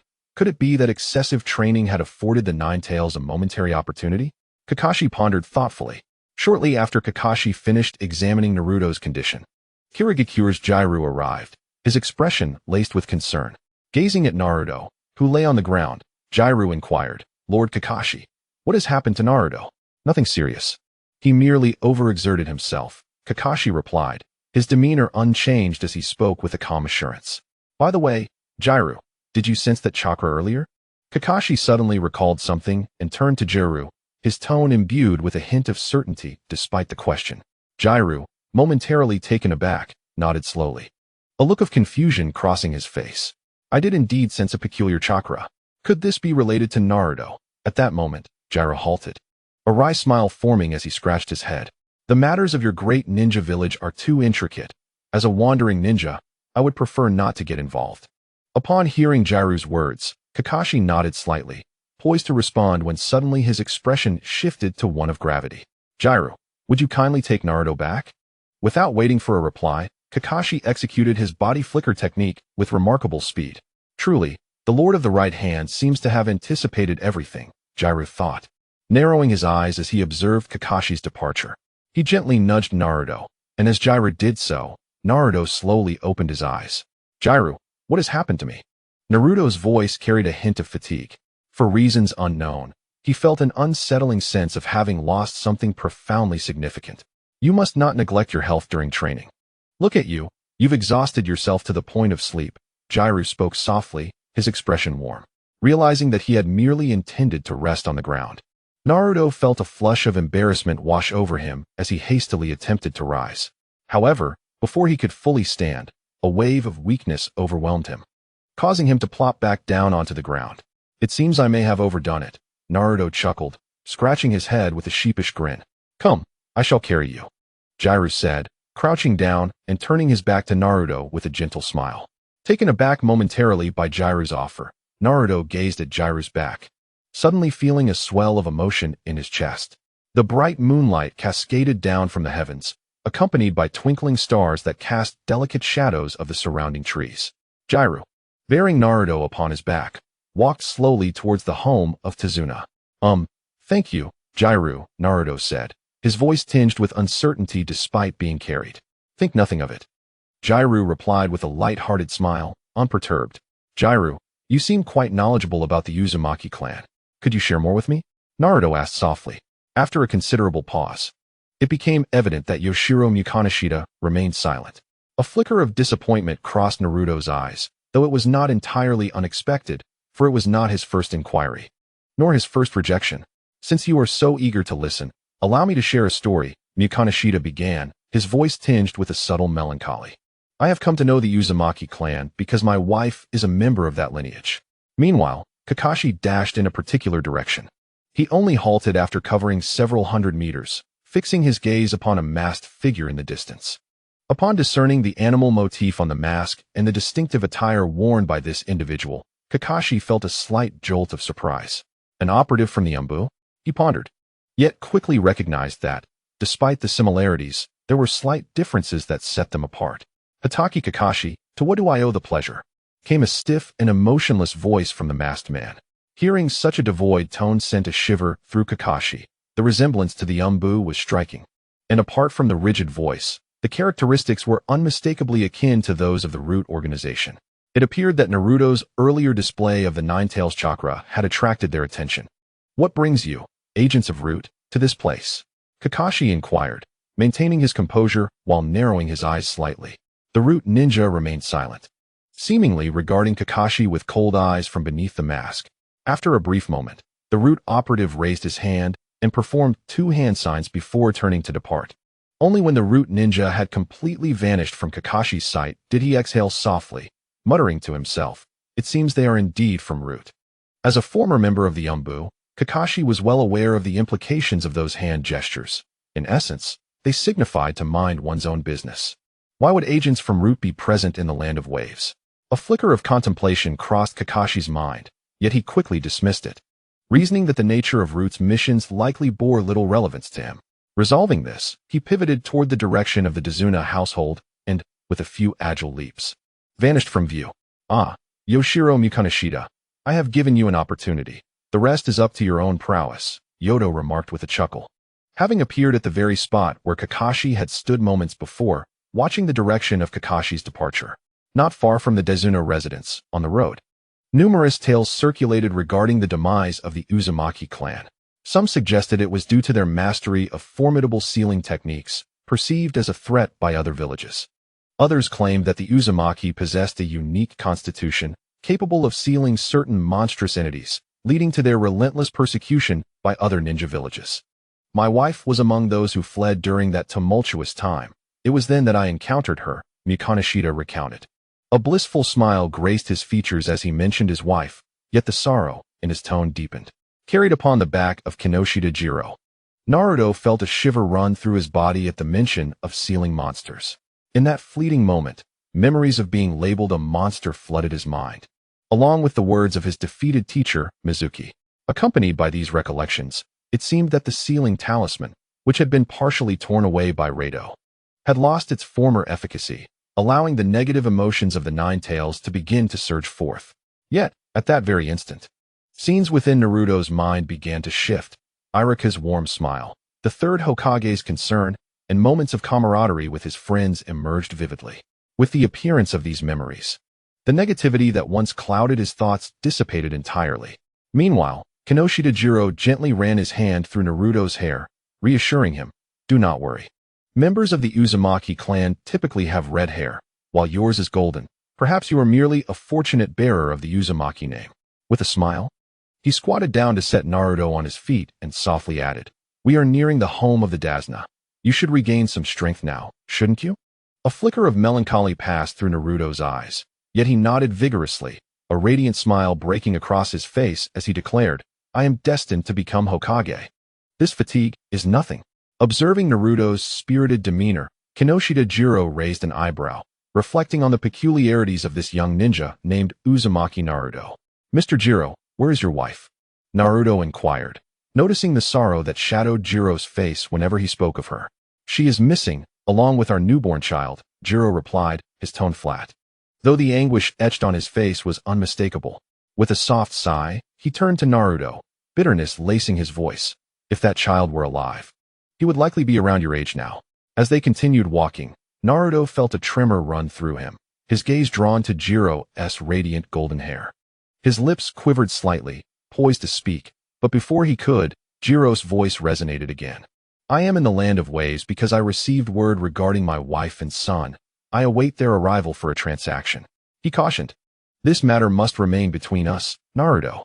The realization that Mr. Jiro had come here searching for his wife and son, and that he had received news, extinguished the flicker of hope that had ignited in Naruto's heart, leaving a hint of disappointment etched on his features. "Very well, Naruto, training must be balanced. It is best to rest early tonight," Jiro gently advised at the doorstep of the Dazna residence. "Thank you, Mr. Jiro," Naruto replied, momentarily taken aback as he became aware of their arrival. He expressed his gratitude to Kinoshita-jiro. "You had me worried. I thought you might not return tonight." Leaning against the doorway, Sasuke cast a cold sneer at Naruto, yet the tension that had previously gripped his eyes had vanished. After all, Kakashi and Yoshikawa had departed simultaneously, a fact that could not escape the notice of Sasuke and Sakura, who were left to wonder whether something had befallen Naruto. Yoshikawa, wearing a gentle smile, nodded slightly at Sasuke and Sakura before making his way to his room. Behind him, the bickering of Sasuke and Naruto reached Yoshikawa's ears. With a soft click, he closed the door, and the warmth of his smile evaporated, replaced by an expression of cold indifference. Kakashi had begun to doubt himself. Had it not been for Lord Youto providing him with an opportunity today, it would have been nearly impossible to spend time alone with Naruto. However, it now seemed that the chance granted by Lord Youto had not been in vain. He had accomplished what he needed to, all while keeping his information deliberately vague, an intentional act on his part. Though Naruto appeared merely as a child, the attention he garnered from Lord Youto indicated that he was no ordinary ninja. Yoshikawa had long since placed Naruto on the same pedestal as himself, with every word spoken carrying a specific intent. As a former clan leader, Yoshikawa understood better than anyone that no one truly believes another's words entirely. Even when spoken with sincerity or for the benefit of others, the listener invariably harbors a degree of suspicion. It is human nature. To gain someone's trust in your words is not merely to inform them how things are, but rather to encourage them to contemplate the matter themselves. While one might doubt the words of others, the conclusions derived from one's own reasoning are seldom questioned. The seemingly disconnected remarks Yoshikawa made to Naruto were, in fact, subtle reminders embedded in the subconscious. The moment Naruto settled down to ponder, Yoshikawa's objective would be achieved. In Yoshikawa's eyes, those who express their intentions directly are profoundly foolish. No matter how meticulous the plan, there will always be vulnerabilities. This art of seemingly relinquishing control to others was Yoshikawa's forte. Much like the former vice-captain of the Umbu, Tsuchida Masamitsu, who never uttered a word nor took action, yet managed to articulate everything Yoshikawa wished to convey. Unfortunately, Yoshikawa underestimated Lord Yuto's influence and the determination of the original master. Time was still too fleeting, with several flaws remaining. Yet, it conveniently aligned with the second task entrusted by Lord Youto. With a tranquil gaze, Yoshikawa murmured to himself in a voice audible only to him, The following morning, beams of light cascaded from the heavens, warming the earth, and the gentle sunlight kissed Naruto's face. Slowly, he opened his eyes, gazing at the ceiling above, enveloped in a moment of quiet reflection. Why do I bear the surname Uzumaki? Is it simply because my parents possess this name, or is there another underlying reason? Yet, Mr. Jiraiya mentioned that those of the Uzumaki clan typically have red hair, while mine is golden.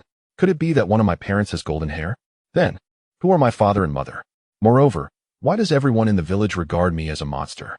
Naruto placed a hand on his stomach, reflecting on numerous questions that had previously eluded him. Knock, knock. A heavy knock echoed from outside the door. Naruto, you lazy bum. Hurry up. Today, Mr. Tazuna insists on constructing the bridge, and we must ensure his safety. Sakura's dissatisfied voice pierced through to Naruto's ears. Lying in bed, Naruto was momentarily taken aback by Sakura's words, but he quickly sprang from his bed, clutching his head and exclaiming, "What on earth am I thinking?" Shaking his head vigorously. The somber expression vanished from his face, replaced by his usual cheerful demeanor as he called out to Sakura, "I'll be ready in a moment." In a location akin to a dock in the land of waves, the sun had yet to rise fully, yet dozens of individuals were already bustling about. The construction of this bridge was the sole means for the entire land of waves to escape poverty. It represented hope for the entire nation. Master Tazuna has arrived. A voice of reverence arose from the crowd. As this voice resonated, all eyes turned towards the direction from which Tazuna approached. "Good morning, Master Tazuna. You're quite early today." Voices filled with respect and joy came from the villagers lining the streets. Master Tazuna seemed to be quite popular. As Naruto observed the villagers' admiring glances and joyful expressions. "What an old man," he blurted out. Sakura, raising her fist in discontent, retorted, "Mr. Tazuna is the only bridge-building expert in the land of waves and is, indeed, its hope." While Naruto and Sasuke devoted most of their time to training, Sakura diligently gathered information about the land of waves. Unlike the bustling scene in Konoha, the stark poverty of the land of waves illuminated for Sakura the significance of constructing a bridge for the nation. Initially, she harbored some dissatisfaction towards this drunken yet obstinate client, but now, deep within her heart, a sense of admiration for Tazuna had begun to take root. Rubbing his head, Naruto noticed Sakura's fierce expression and instinctively shrank back. Meanwhile, not far from Sakura, Sasuke surveyed the surroundings with keen caution.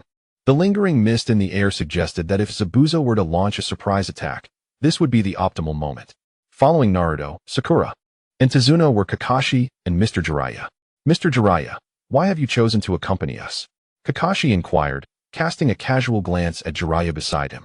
Kakashi's physical condition should have largely recovered by now, and it seems that Zabuza Momochi's body has also reached a similar state, having troubled the Daizuna family for this period. It is only fitting to offer assistance. "If Zabuza were to launch an attack, I might still be of help," remarked Yoshiro Kunanaka with a cheerful smile. "Is that so?" Kakashi replied, his hands tucked into his pockets as he cast a glance at Yoshiro. With Dazuna's involvement, the bridge construction commenced to operate efficiently. Kakashi and his companions positioned themselves at various points, prepared to thwart any potential assault by Zabuza. Recently, Kato had been conspicuously quiet, seemingly plotting something in secret, as he had not caused any disturbances during this time.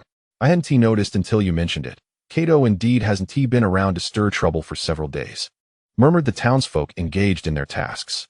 Unbeknownst to them, as the sun climbed higher, the fog enveloping the land of waves gradually began to dissipate. By noon, Zabuza had yet to make an appearance, and the once busy townspeople returned home for lunch. Only Tazuna remained at the dock, diligently measuring in a corner. Kakashi furrowed his brow. Logically, given Zabuza's prowess, he should have fully regained his strength by now. The fact that he had not shown up raised Kakashi's suspicions. Knowing Zabuza's temperament, he would likely seek vengeance immediately upon recovery, as Kakashi's schemes against him were hardly sophisticated. It appears Zabuza will not be coming for the time being. Kakashi mused as he surveyed the surroundings. Suddenly, a pair of gusts of wind sliced through the air.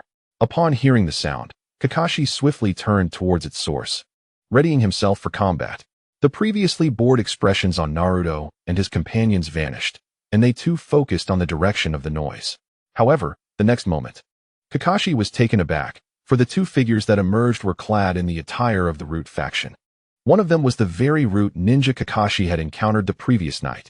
Upon their arrival, the two root ninjas bypassed Kakashi, striding forward as if they were the only ones present. Kakashi's brow furrowed, though he refrained from speaking. It was best to avoid any interaction with these individuals from root. Who are these arrogant fellows? Naruto queried, dissatisfaction evident in his voice as he eyed the indifferent root ninjas. This time, Sakura refrained from acting against Naruto, as both she and Sasuke displayed subtle signs of discontent. Kakashi swiftly positioned himself beside Naruto and his companions, seemingly concerned that they might act rashly. He explained in broad terms, "These individuals are assassins from Konoha, do not provoke them."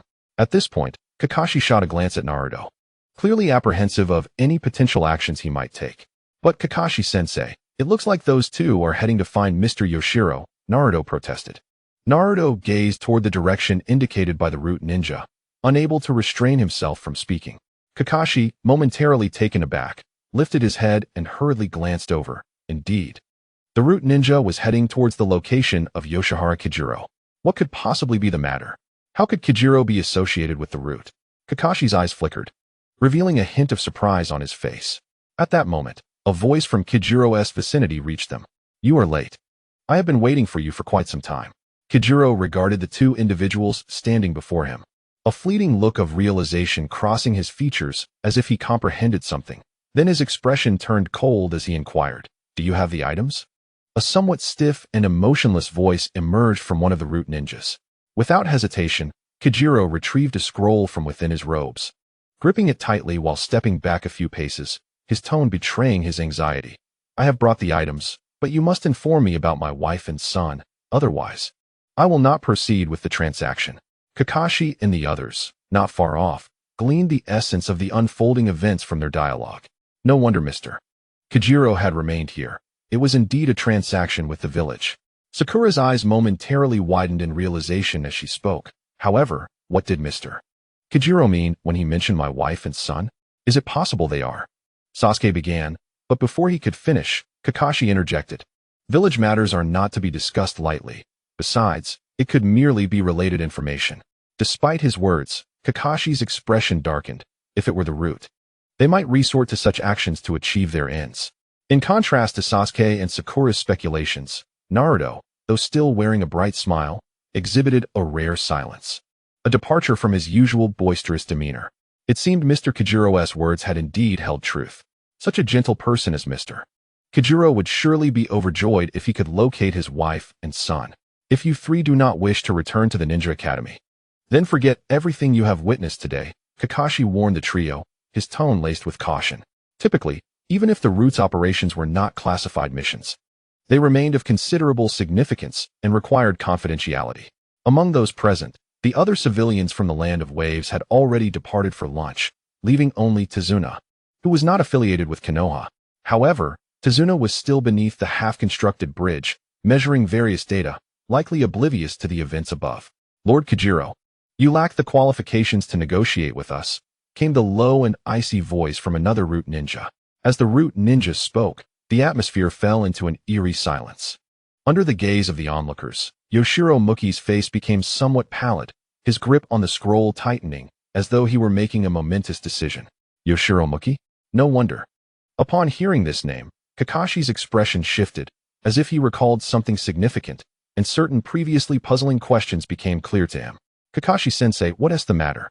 Sakura inquired softly, noticing Kakashi's change in demeanor. Sasuke and Naruto, drawn by her voice, turned their gazes toward Kakashi. "The so-called Mr. Muki you speak of is no mere wandering ninja. He is the clan leader of the Muki clan from the village hidden in the mist. Just half a month ago, the Mist Village issued a bounty for Yoshiro Muki, with a reward amounting to the price of an S-rank rogue ninja. However, the bounty was not for assassination. It was solely for information regarding his whereabouts," Kakashi stated in a somewhat somber tone. Due to his mask, Sasuke and the others could not see the shock etched on Kakashi's face. Could it be that Mr. Yoshiro Muki is a rogue ninja? Naruto gasped in surprise. "Idiot, Kakashi-sensei made it abundantly clear. How did you not understand?" Sasuke retorted, casting a derisive glance at Naruto. "Naruto, Kakashi-sensei implies that Mr. Yoshiro Muki is of great significance to the Mist Village, so significant that even in his absence, The village resorts to offering a hefty bounty to uncover his whereabouts, Sakura explained with a hint of exasperation.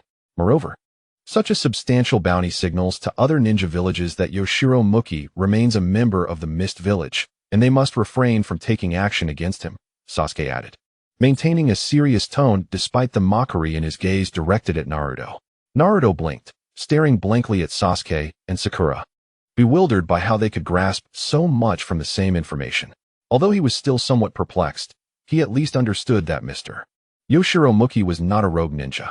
In stark contrast to the relaxed expressions of Naruto and the others, Kakashi wore a grave countenance. While Sasuke was indeed correct, he overlooked a crucial aspect, the underlying darkness that existed among the ninja villages. The high bounty issued by the Mist Village also indicated one thing. Yoshiro Muki possessed exceedingly vital intelligence. For those aware of such intelligence, Yoshiro Muki was akin to a piece of prime meat. Meanwhile, the previously tense atmosphere began to dissipate. Yoshiro Muki appeared to have made a decision. He clenched his teeth and raised the scroll, speaking earnestly. I hope you Leaf villagers honor your word. With that, Yoshiro Muki handed the scroll to the root ninja. The ninja unfurled the scroll, glanced at its contents, nodded slightly, and then rolled it back up. Subsequently, he signaled to another root ninja. This is bad. Kakashi's expression changed dramatically upon witnessing the gesture. They intended to eliminate Yashiro Mukanashi. With a swift push against the ground, Kakashi surged forward. The identity of Yashiro Mukanashi was far too sensitive. Should he perish at the hands of Konoha, it would undoubtedly lead to grave complications. The members of the root were exceedingly reckless. At the instant Kakashi made his move, one of the root ninjas sprang forth, interposing himself before Kakashi. His tone low and commanding. Focus on your mission and refrain from meddling. At that moment, another root ninja took action. With a sickening squelch, blood splattered everywhere. In disbelief, Yashiro Mukanashi watched as the second root ninja's hand pierced through his chest. Amidst the blood, fragments of internal organs mingled grotesquely. Staring blankly at the root ninja, Mukanashi felt a torrent of blood escape his mouth as he weakly implored, "Why? Please tell my wife and children." With another violent thrust, the root ninja withdrew his hand from Mukanashi's chest. How could this be? Sakura, in shock, stumbled back 2 steps, unable to comprehend the scene unfolding before her. Sasuke's pupils constricted. The event transpired too abruptly, leaving him and the others, save for Kakashi, entirely unprepared. Mr. Yashiro. Naruto initially froze, then let out a furious shout. Charging forward, Naruto. Kakashi's expression darkened as he attempted to restrain Naruto, but the opposing root ninja's aura firmly locked onto him, rendering Kakashi immobile. Naruto reached Mukanashi, and upon seeing the gaping wound in his chest, his entire being trembled. What have you done? He shouted, raising his gaze to the root ninja. But before he could finish his sentence, a bloodied hand gently grasped his arm. Mr. Yashiro. Feeling Mukanashi's feeble movement, Naruto hastily exclaimed. Mukanashi, weakly kneeling on the ground, struggled to lift his head and gazed at Naruto, his voice trembling as he confessed, "You are not their match. I'm sorry for deceiving you from the start, Naruto. Alas, I leave this world without seeing my wife and children." As he spoke, Mukanashi slowly raised a hand to tenderly stroke Naruto's head, the blood staining Naruto's golden hair a crimson hue. Lord Dodo, my task is complete. There are no flaws remaining, correct? In the next moment, Mukanashi gradually closed his eyes, collapsing lifelessly into Naruto's embrace. Yashiro Mukanashi was dead, and he had perished in Naruto's arms. A torrent of blood soaked half of Naruto's body as he stared blankly at Mukanashi's lifeless form. The mission is accomplished, a root ninja declared, raising the scroll in his hand, his voice somber as he addressed the ninja blocking Kakashi. Kakashi's expression was exceptionally grim. Mikuni Yashiro was an immensely significant figure within the Mist Village. His demise at the hands of Konoha would undoubtedly precipitate a considerable crisis. You too, halt. Naruto slowly laid Yashiro's lifeless body upon the ground and raised his gaze, shouting furiously at the 2 root ninjas. Simultaneously, a torrent of ferocious chakra began to surge from Naruto's being. The 2 root ninjas, initially poised to depart, suddenly froze, one of them in mid-motion. The other quickly turned to face Naruto, who was enveloped in a blaze of crimson chakra. Kakashi, however, was oblivious to the subtle movements of the 2 ninjas. In the instant the Nine-Tails chakra erupted forth, he had already materialized beside Naruto. with one hand pressing down on Naruto's head and the other on his shoulder. Kakashi endeavored to calm him. "Naruto, steady yourself." Kakashi's voice resonated in Naruto's ear. Upon hearing his teacher's words, the tumultuous aura surrounding Naruto gradually began to dissipate. "Kakashi-sensei," Naruto replied, his face still etched with fury, fists clenched, his chakra fluctuating erratically. Observing that Naruto had not succumbed to the tailed beast transformation, Kakashi released a slight sigh of relief. The root ninjas were distinctly different from other Konoha shinobi. A conflict with them would undoubtedly prove troublesome for the third Hokage. Nonetheless, Kakashi raised his head, his demeanor cold, and spoke in a low tone to the two root ninjas. "I will report today's events to the Hokage without embellishment." The two ninjas, heedless of Kakashi's declaration, turned their backs and departed. Within mere moments, they vanished from sight. "Mr. Yashiro," Sakura approached, covering her mouth as she beheld the now silent figure of Mikuni Yashiro sprawled on the ground. Sasuke, standing nearby, remained silent for a moment before raising his head to question Kakashi. "Are those two truly members of Konoha Zanbu?" Kakashi's expression remained unchanged. The existence of the root was a closely guarded secret from ordinary ninjas, and he had no intention of divulging this information. This was not only to protect Konoha's secrets, but also for the safety of Sasuke and Naruto, as ignorance often equates to security. While Sakura could be somewhat excused, both Sasuke and Naruto's identities were far too sensitive for any contact with the root. Meanwhile, the two departing root ninjas halted only after putting considerable distance between themselves and Kakashi's group. One of them casually stretched his waist, tossing his mask to the ground and crushing it underfoot. "Ah, that was quite thrilling. I never anticipated that the little brat was a Jinchuriki from Konoha. If it had come to blows, our cover would have been blown," muttered Kirigakure's Suigetsu, stroking his neck. With a soft pop and a puff of smoke, Suigetsu dispelled his transformation technique. "But I must say, Mikuni Yashiro truly deserves admiration. He erased all traces of his involvement at the cost of his own life." In a tone laden with astonishment, Kajitaki Mizuki unveiled the scroll given to him by Kinoshita Jiro, only to find its contents utterly blank. He promptly returned the scroll to his bosom and turned to regard the root ninja standing motionless beside him. The identity of this root ninja was feigned, yet the individual next to him was genuine, albeit under the influence of an illusion. Fortunately, both wore the masks of the Konoha root, and the previous night, arrangements had been made for this root ninja to meet Kakashi. Otherwise, given Kakashi's meticulous nature, he would likely have harbored suspicions. "Your task is complete." With a slight smile, Kajitaki Mizuki swiftly plunged a kunai into the heart of the root ninja. After subtly arranging the surroundings to simulate a battle scene, he disposed of the body, and with a swift turn, vanished from sight. "What shall we do about Jiro's corpse, Kakashi-sensei?" Sakura inquired, breaking the silence that enveloped Naruto, Sasuke, and Kakashi as they stood lost in thought. Sasuke remained indifferent, but Sakura couldn't help but mentally critique the two boys for their days, though her expression remained unchanged. Upon hearing Sakura's voice, Kakashi's eyes flickered, roused from his reverie. He felt an inexplicable sense of unease, though he couldn't pinpoint the source. Kinoshita Jiro had been peculiar, but now he was deceased. The root were inherently strange in their dealings. Kakashi sighed softly. This matter would be best left to the third Hokage. "Let us bury Kinoshita Jiro here," he finally suggested. Though Jiro was dead, his body still possessed considerable value. However, one must acknowledge that he hailed from the Mist Village. As the head of the Kinoshita clan, he likely had established seals concerning his memories before his death, making it improbable that any significant information could be retrieved even if the body were returned. A somber expression crossed the faces of Naruto, Sasuke, and Sakura. Despite only a brief acquaintance, they had developed a fondness for Kinoshita Jiro, especially for Naruto, who sensed a paternal warmth emanating from Jiro. Suddenly, two sets of footsteps approached from a distance.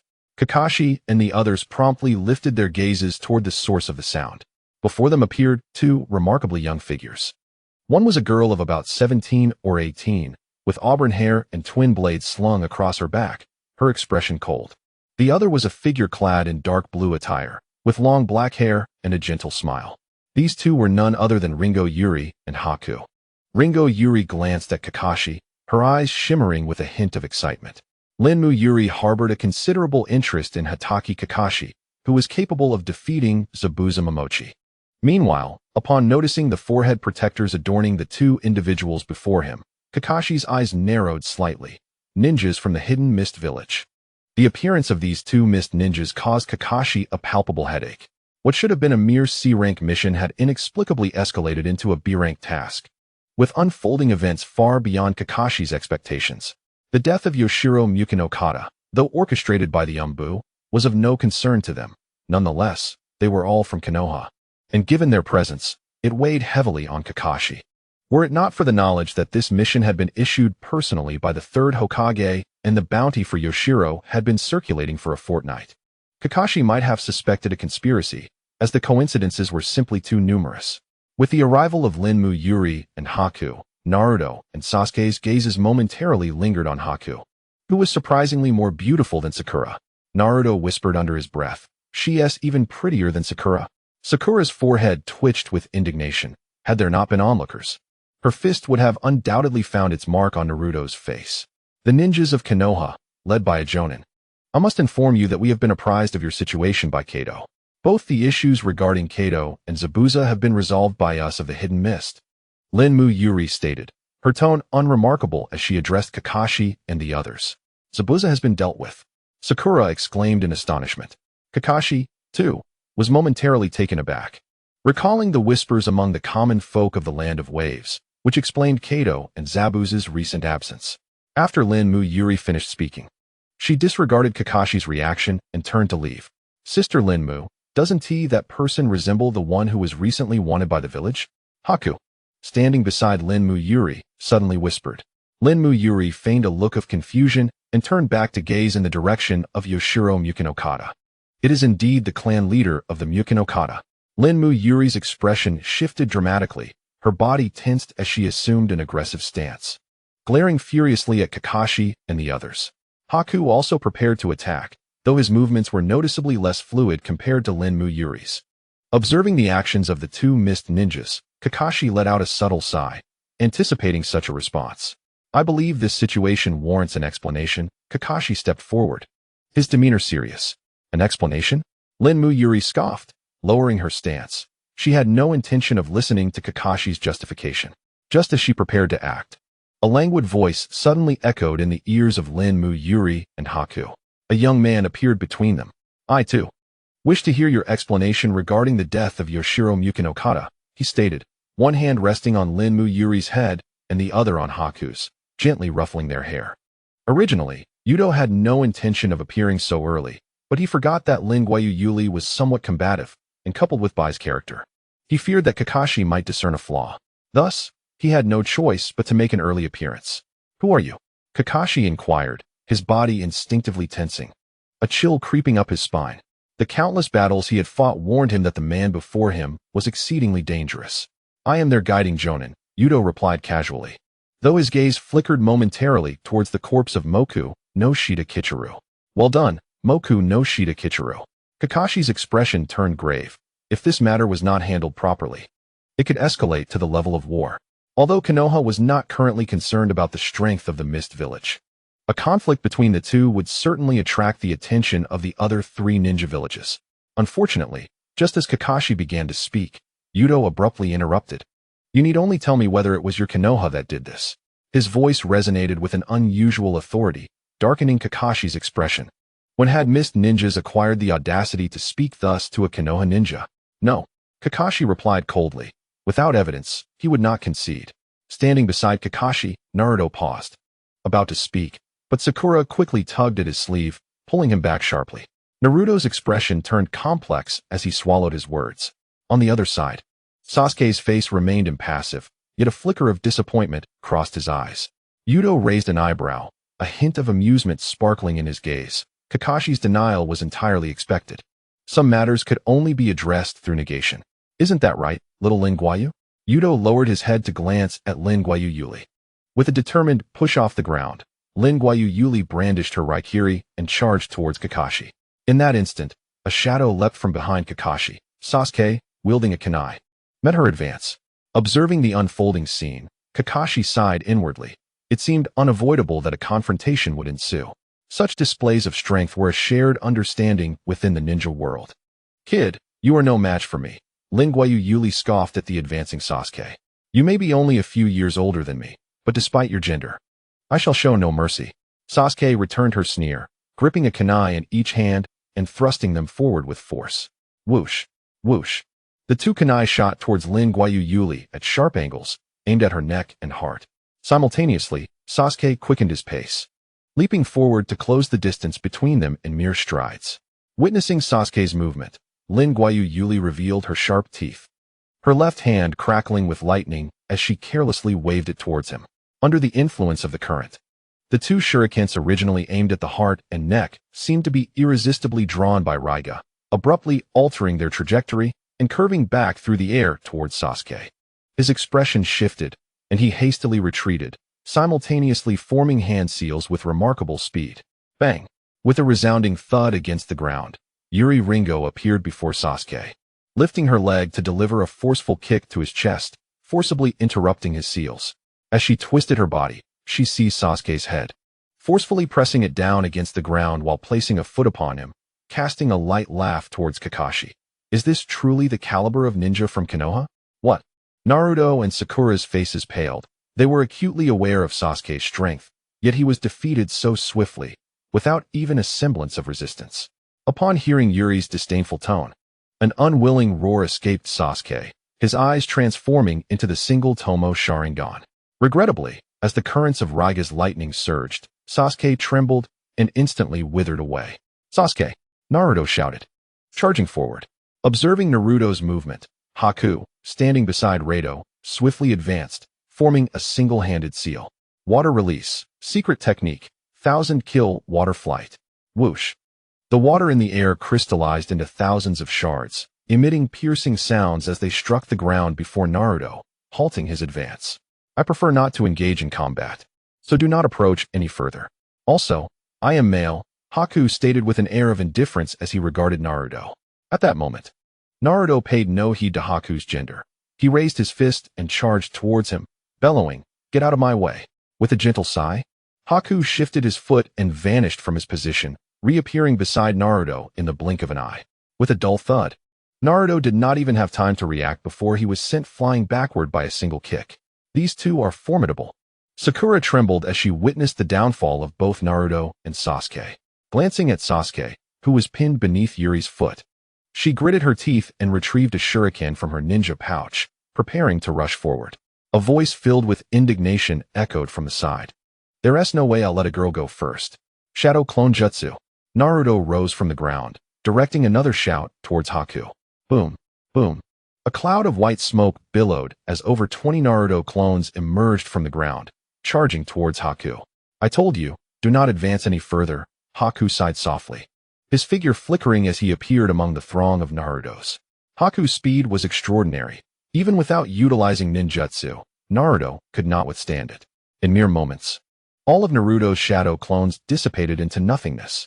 At this moment, Naruto was in a state similar to Sasuke's, yet compared to Yuri, Haku's actions were markedly gentler, at least without stepping on Naruto's head. How infuriating! Sasuke and Naruto's faces were etched with resentment and anger, yet no matter how hard they struggled, they could not break free from the grasp of Ringo, Yuri, and Shiro.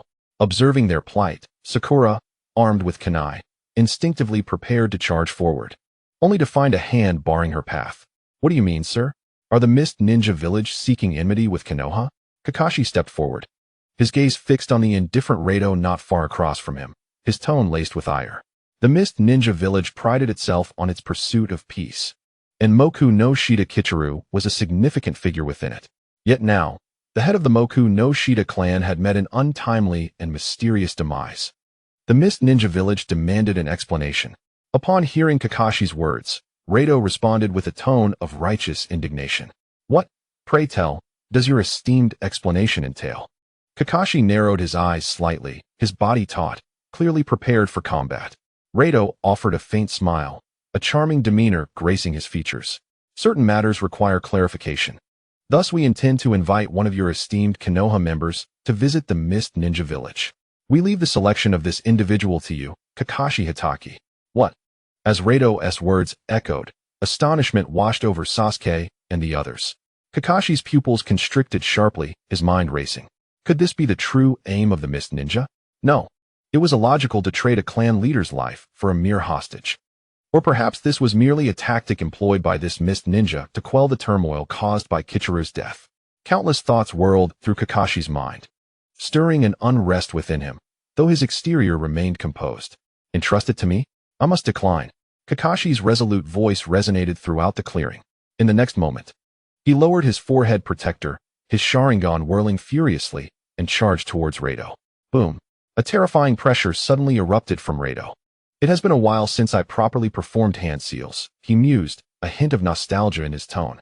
In his past, his prowess in ninjutsu had earned him the title of Mizukage. The reason he had relied little on ninjutsu when battling Senju Hashirama and Uchiha Madara was simply that those two were formidable enough to engage without the need for seals. Compared to those two, physical combat proved far more tangible.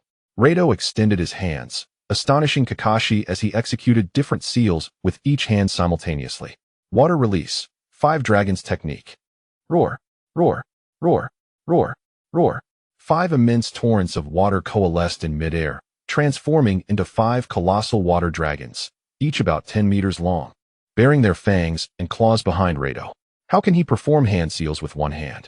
Sakura gasped, unable to contain herself as she collapsed to the ground in sheer panic. Hearing her exclamation, Rado smirked, his expression one of incredulity. Surely, you've never witnessed someone performing seals with their eyes. Kakashi, who had been rushing forward, suddenly froze in place. Should such ninjutsu strike, evasion would pose a significant challenge. And more critically, Sakura standing behind him would be unable to escape. Now, Lord Kakashi, make your choice. After all, maintaining this technique is quite exhausting. Rado wiped the non-existent sweat from his forehead, speaking earnestly. My choice is, Kakashi began to utter, but midway through, he transformed into a cascade of water, spilling onto the ground. Water clone. With a resounding crash, the moment Kakashi's water clone shattered, a muffled sound reverberated from beneath where Linxian Yuli and Bai were located. Immediately, a hand charged with electricity emerged from the ground. 2 Kakashis surged forth from below, launching an attack towards Linxian Yuli and Bai. Both were taken aback, hastily attempting to defend themselves. However, Kakashi had anticipated this, avoiding any entanglement. Disrupting their movements, he swiftly retrieved Sasuke and Naruto, retreating rapidly to Sakura's side. Kakashi quickly formed hand seals, exclaiming, Earth style, multiple earth wall.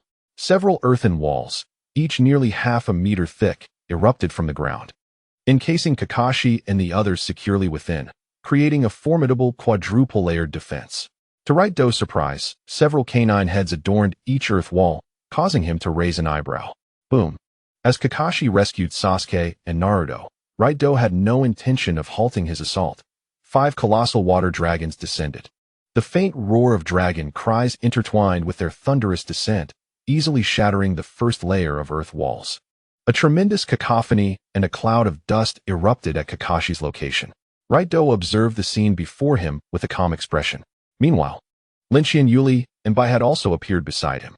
Raito-sama, I apologize for not keeping an eye on the enemy Jinin, Bai said apologetically, while Linxian Yuli lowered her head, equally embarrassed. No need to worry. I had no intention of eliminating those 2 youngsters anyway, Raito replied with a smile, dismissively shaking his head. Subsequently, Raito extended his hand, forming a simple seal, and made a sweeping gesture. A small wind technique instantly formed, dispersing all the dust ahead. What was once the location of Kakashi and the others was now devoid of any presence, save for the shattered stones. Observing this scene, Raito's expression remained unchanged. And even Linxian Yuli and Bai mirrored his stoicism, clearly having anticipated such an outcome. Kirigikure no Jutsu. Linxian Yuli surveyed the surroundings, suddenly narrowing her eyes and directing her gaze towards a particular spot, her tone irritable. Before long, ripples appeared on a nearby water surface, and Kirigikure no Jutsu emerged from the small pool. Noticing Linxian Yuli's demeanor, Kirigikure no Jutsu instinctively recoiled. Raito found Kirigikure no Jutsu's reaction amusing. However, the timing of his arrival was fortuitous. You will assist in carrying back the body of Mukinoshita Kichiro. Thereafter, your presence will no longer be required. Raito cast a glance towards the direction of Muji Xiaji Lang's lifeless body and addressed Hozuki Sujetsu. Indeed, my lord Raito. Suigetsu promptly responded with utmost respect.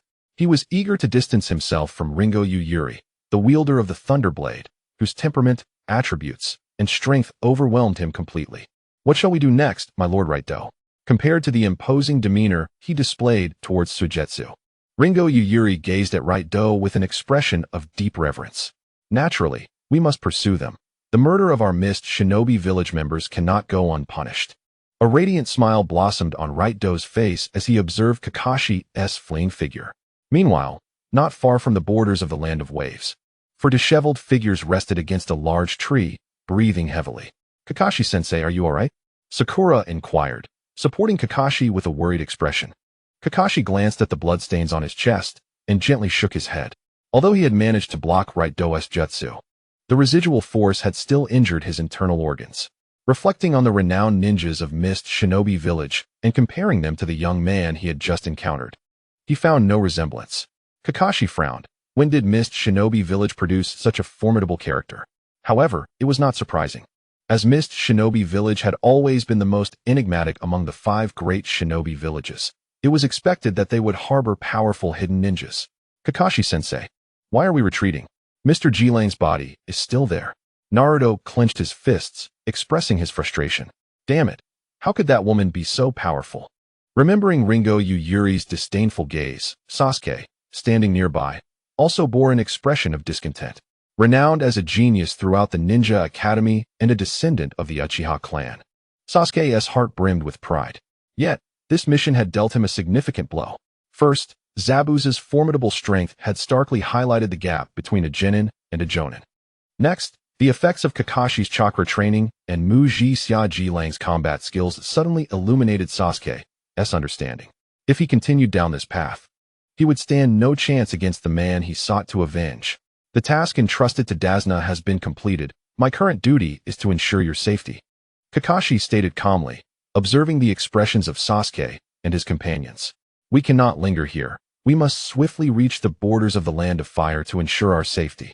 With Sakura's assistance, Kakashi straightened his posture and cautiously scanned the surroundings. However, but Kakashi-sensei, Mr. Muji Xia Jilang's body. Naruto's face reflected his inner turmoil.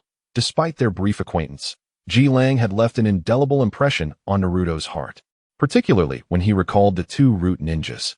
A surge of anger welled within him. Naruto, this is not the time to dwell on that. Kakashi interjected directly, disrupting Naruto's words, but after speaking, he seemed to sense the harshness of his tone and softened it. Mukino Kitajiro is a resident of the Mist Village. They will retrieve his body themselves. This matter is one you need not worry about, Naruto. Having said that, Kakashi turned his gaze towards Sasuke, who appeared visibly affected by the conversation. We have no time to linger here. It won't be long before they catch up. Given my current injuries, I may not be able to protect you in a fight. Upon hearing Kakashi's words, a shadow of gloom crossed the faces of Sasuke and his companions. Realizing their weakness had resulted in Kakashi being injured while safeguarding them, the 4 paused briefly on the branches before resuming their journey toward the Land of Fire. Unfortunately, they had not traveled far when Kakashi's ears twitched slightly, and he spoke with a grave tone. They're here. Whoosh, whoosh, whoosh. 3 piercing sounds sliced through the air from behind. Ryuto, observing Kakashi and the others ahead, chuckled lightly. Have you all perhaps been a bit too hasty? Ringo, Yuli, and Shiro stood on either side of Ryuto, their expressions calm as they regarded the figures ahead. It appeared this matter would not resolve easily. Sasuke, Naruto, Sakura, engage. Kakashi exhaled slowly, halting his flight as he issued a quiet command. With Kakashi's voice echoing, Sasuke and the others seemed to have been prepared, turning to confront the approaching threat. Fire style, grand fireball technique. Sasuke swiftly formed hand seals and unleashed a massive fireball toward the front. Multiple shadow clone technique. As countless white smoke billowed upwards, what emerged before them was not the few dozen clones from their initial encounter, but a staggering multitude of over 1,000. Even Ringo, Yuli, and Shiro were momentarily taken aback, and Sasuke, witnessing this spectacle, could not help but be astonished. Among the trio, the weakest, Sakura, was equally determined. After a brief pause at Naruto's exaggerated display, she hastily retrieved a kunai embedded with explosive tags and launched it towards Ringo and Yuli. Intense combat seemed poised to erupt at any moment, But just then, Kakashi abruptly slammed his hand onto the ground. Summoning technique. A pack of large dogs was summoned forth. And as they appeared, they swiftly scooped up Sasuke, Naruto, and Sakura onto their backs before darting away. Having accomplished this, Kakashi visibly sighed in relief, raising his head to face Ryuto directly. Clearly, Kakashi intended to sacrifice himself to buy time for Sasuke, Naruto, and Sakura to escape. Witnessing this scene, a rare expression of surprise crossed Ryuto's face. Indeed, those who defy convention often yield unexpected outcomes. Ryuto raised a hand to his forehead, silently lamenting his overly presumptuous thoughts. Originally, Ryuto had planned to pressure Kakashi into making a choice, knowing that both Naruto and Sasuke were significant figures within Konoha. With Kakashi's prowess, only 2 out of 3 could be forcibly taken, leaving the background-less Sakura behind. Should Kakashi choose this course of action, both Sasuke and Naruto would be left utterly disillusioned, leading to a broader disappointment in Konoha. Typically, a ninja seasoned by war would make the choice envisioned by Youto, as it maximizes benefits for both themselves and their village. Unfortunately, Kakashi diverged from this path and opted for a unique solution to his predicament. However, upon reflection, Kakashi's decision was somewhat predictable. Fortunately, I had prepared for this scenario. Observing Kakashi, who was poised to fight not far away, Youto smiled subtly, forming several hand seals with one hand. At that moment, Naruto, riding atop a large dog, suddenly stiffened. Inside him, the sealed nine-tails snapped its eyes open, letting out a furious roar. Youto. A surge of intense negative emotion erupted from the nine-tails, having torn through half of its sealing symbol. Despite a significant portion of its chakra still being contained, a small fraction leaked out. The red chakra shroud rapidly enveloped Naruto, transforming his pupils into those resembling a wild beast. Bang! With a single swipe, the large dog beneath Naruto was obliterated. The other 2 dogs quickly halted, anxiously observing the tailed beast transformation of Naruto. Sakura, witnessing Naruto's current state, instinctively covered her mouth. The chakra emanating from him was unimaginable. As she gazed at the layer of red chakra surrounding Naruto, Sasuke swallowed hard. Roar! A beastly roar erupted from Naruto's lips. In mere moments, the single chakra tail behind him morphed into 2. With the emergence of the second tail, the last vestige of clarity in Naruto's eyes was entirely overshadowed by a torrent of feral emotion. Bang! Naruto forcefully stomped the ground, his entire being transforming into a crimson blur as he charged towards Sasuke. Sasuke activated his Sharingan, yet could only perceive a vague red silhouette, too swift. In the next instant, Naruto stood before Sasuke, shock evident on his face, as a red claw of chakra descended upon him. Sasuke was sent flying by Naruto's strike, crashing into a nearby tree, while Kakashi's summoned dog met a similar fate. Sasuke, Naruto, what are you doing? Sakura's expression changed dramatically upon seeing Sasuke's injuries, yelling at Naruto. As Sakura's voice echoed, Naruto abruptly turned his gaze towards her. Run! Sasuke, clutching his chest, hoarsely shouted at Sakura. At that moment, the large dog beneath Sakura responded, swiftly turning to carry her away in the opposite direction. Bang! Naruto's speed was overwhelming. Sakura barely had time to react before she felt a sharp pain as she was slammed to the ground. The chaotic and violent chakra emanating from Naruto was overwhelming. In his 2-tailed form, he was far beyond the capabilities of Sasuke and Sakura to contend with. The 9-tails chakra continued to surge forth, and if it remained unchecked, it would not be long before a 3rd tail manifested behind Naruto.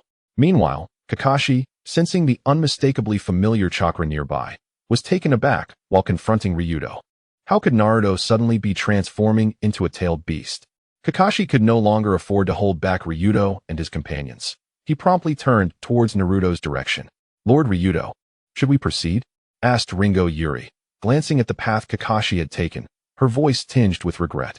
Although the outcome had not met expectations, it was likely to be similar, given Kakashi's current state. Facing Naruto, who was on the verge of entering his 3-tailed form, would result in severe injury, if not death. Lowering his gaze to Ringo Yuri's face, which was etched with disappointment, Ryuto gently patted her head and reassured her, "Fear not. Konoha has plenty of adversaries. You may find it difficult to choose among them." Ringo Yuri's cheeks flushed, but her eyes sparkled with determination. The prelude to war had commenced. "Konoha, let me witness your true strength. That Uchiha Madara certainly left behind contingencies to counter me. What about you?" Senju Hashirama, have you also prepared means to confront me? Ryuto's face displayed an uncommon excitement as he gazed into the distance towards Konoha, speaking softly. As one of the few elite figures in the Hokage lineage, Senju Hashirama was not to be underestimated. After a moment, the exhilaration faded from Ryuto's expression. He turned to Ringo, Yuri, and Hakuto, stating, "This performance has concluded. Let us depart." A gentle breeze swept through, and the trio vanished without a trace. Boom! A resounding explosion echoed as the ferocious chakra filled the surroundings. Kakashi coughed up blood, the crimson stains on his lips barely having time to be wiped away before he hastily retreated. Bang! The spot where Kakashi had just stood erupted as Naruto's form materialized, unleashing a tremendous roar. Blood had already soaked Kakashi's garments, dyeing them a deep red as he cradled the unconscious Sasuke and Sakura. While drawing Naruto's attention, he continued to retreat towards the borders of the Land of Fire. At this moment, Naruto had entered a three-tailed state, with a fourth tail already partially visible. With Kakashi's persistent distraction, they drew ever closer to the borders of the Land of Fire, while Naruto's unabashed chakra quickly attracted the attention of the Konoha shinobi within the territory. Sweat mingled with blood, making it difficult for Kakashi to keep his eyes open, yet he dared not slow down. His chakra reserves were dwindling, and any delay could jeopardize not only his own life, but also that of Sasuke and Sakura in his arms. Leaf Gale. Suddenly, a voice, strikingly familiar, reached Kakashi's ears. Accompanied by a resonant thud, the beast-transformed Naruto was abruptly sent flying by a sudden flash of green. A faint smile graced Kakashi's face, but in the next moment, he collapsed into unconsciousness. In the village of Mist, the weather was somewhat overcast, with a gentle drizzle descending from the heavens. Such weather was exceedingly commonplace for the island-bound village. In a particular vacant area to the north of the village, a handful of figures stood sparsely, though few in number. Each one was undeniably significant within the Mist Village. Before this assembly stood a grand stone monument, known as the Memorial Stone of the village, dedicated to honoring the heroes who perished in war and those ninjas who made extraordinary contributions to Mist. While the monument was considerable in size, it remained exclusive, as ordinary ninjas were not permitted to ascend its heights. At the forefront of this gathering stood two figures. The sound of crisp hammer strikes echoed against the memorial stone, and with the final clang, a name emerged clearly before all present: Kimura Yashiro. Silently observing the newly inscribed name on the monument, Raito maintained a composed demeanor. Ascending the memorial stone as a hero was a matter of great honor, both for Kimura Yashiro and the Kimura clan. Beside Raito, Terumi Mei spoke softly, perhaps. Raito's expression remained tranquil, though his tone bore a hint of melancholy. Sensing his somber mood, Terumi Mei turned to him and gently inquired, "Are you lamenting Kimura Yashiro?" "Lamenting?" Raito shook his head and offered a gentle smile. "Seeing this memorial stone merely reminded me of old comrades." With that, he turned to Terumi Mei, raising an eyebrow playfully. "Is this charming lady concerned for me?" Noticing the smile on Raito's face, Terumi Mei quickly averted her gaze, resolutely stating, "Not at all." Though the rain fell lightly, it showed no signs of abating. However, neither Raito nor Terumi Mei was touched by a single drop, for behind Terumi Mei, Ao held an umbrella aloft for her. While behind Raito, Momochi Zabuza did the same. At that moment, both Ao and Zabuza gazed intently ahead, seemingly oblivious to the exchange between Raito and Terumi Mei. Soon, the few individuals surrounding the memorial, after paying their respects, bowed to Raito and Terumi Mei before departing in succession. In the end, only the elders of the Kimura clan, along with Raito and his companions, remained at the site. "Raito-sama, Mizukage-sama, we did not expect your esteemed presence." One elder of the Kimura clan spoke with a hint of trepidation, his tone respectful. Any contribution made by a ninja to the village is eternally remembered, and the same holds true for Kirigakura's Kinoshita Jiro. Terumi Mei cast a solemn glance at the elder of the Kinoshita clan and spoke with gravity. Upon hearing her words, the elder quickly responded with gratitude etched on his face. Witnessing this scene, Youto found it somewhat amusing. Terumi Mei still had much to learn. Turning to the elder, Youto spoke in a nonchalant tone. "There exists a renowned shipping company in the Land of Waves, owned by an individual named Kato. Are you aware of him?" The clan leader of Kinoshita momentarily paused, momentarily perplexed by Yuto's implication, yet he nodded in acknowledgement. Kato was indeed among the few affluent magnates, and the elder had certainly heard of him. The village intends to take over Kato's shipping enterprise. I entrust this matter to you. Youto stated casually to the elder of the Kinoshita clan. Initially taken aback, the elder's countenance soon radiated joy as he respectfully replied, "Rest assured, Lord Youto. I shall attend to it immediately and ensure it is executed properly." With that, the elder bowed to Youto and Terumi May before departing. "This old fellow." Terumi May remarked with a raised eyebrow, muttering softly, "It's merely a trifling amount of wealth. Moreover, as long as the Kinoshita clan remains in Kirigakure, their possessions are, in essence, the village's." Youto replied with indifference, a smile gracing his lips. Terumi May's eyes sparkled. Yuto's words seemed to offer her a refreshing perspective. Casting a glance at the memorial tablet, Youto turned and walked toward the exit, with Terumi May promptly following suit. "How are preparations for applying pressure on Konoha progressing?" Yuto's voice suddenly echoed. "As for merely exerting pressure, Kirigakure has plenty of candidates. After all, we do not intend to gain any benefits from Konoha, and a valid reason is needed to initiate war," Terumi May responded, licking her lips with a smile. Listening to their conversation, the figure of Momochi Zabuza, standing behind Youto, displayed a hint of excitement on his face. The name of the 7 ninja swordsmen would soon resonate throughout the ninja world once more. The gentle patter of rain continued to fall, as the silhouettes of the 4 gradually faded into the misty downpour. Konoha Village. Hokage's office. Sarutobi Hiruzen sat quietly at his desk. Although his expression remained calm, anyone could sense the disquiet that stirred within him. Even his favorite pipe was set aside at this moment, contributing to the oppressive ambience that enveloped the entire office. Before Sarutobi lay a stack of documents. Though the information contained within was sparse, offering only fragmented insights insufficient to grasp the full scope of the ongoing events. Knock, knock. A gentle rapping resonated from outside the office. Sarutobi lifted his head, a warm expression returning to his face as he called out toward the door, "Come in."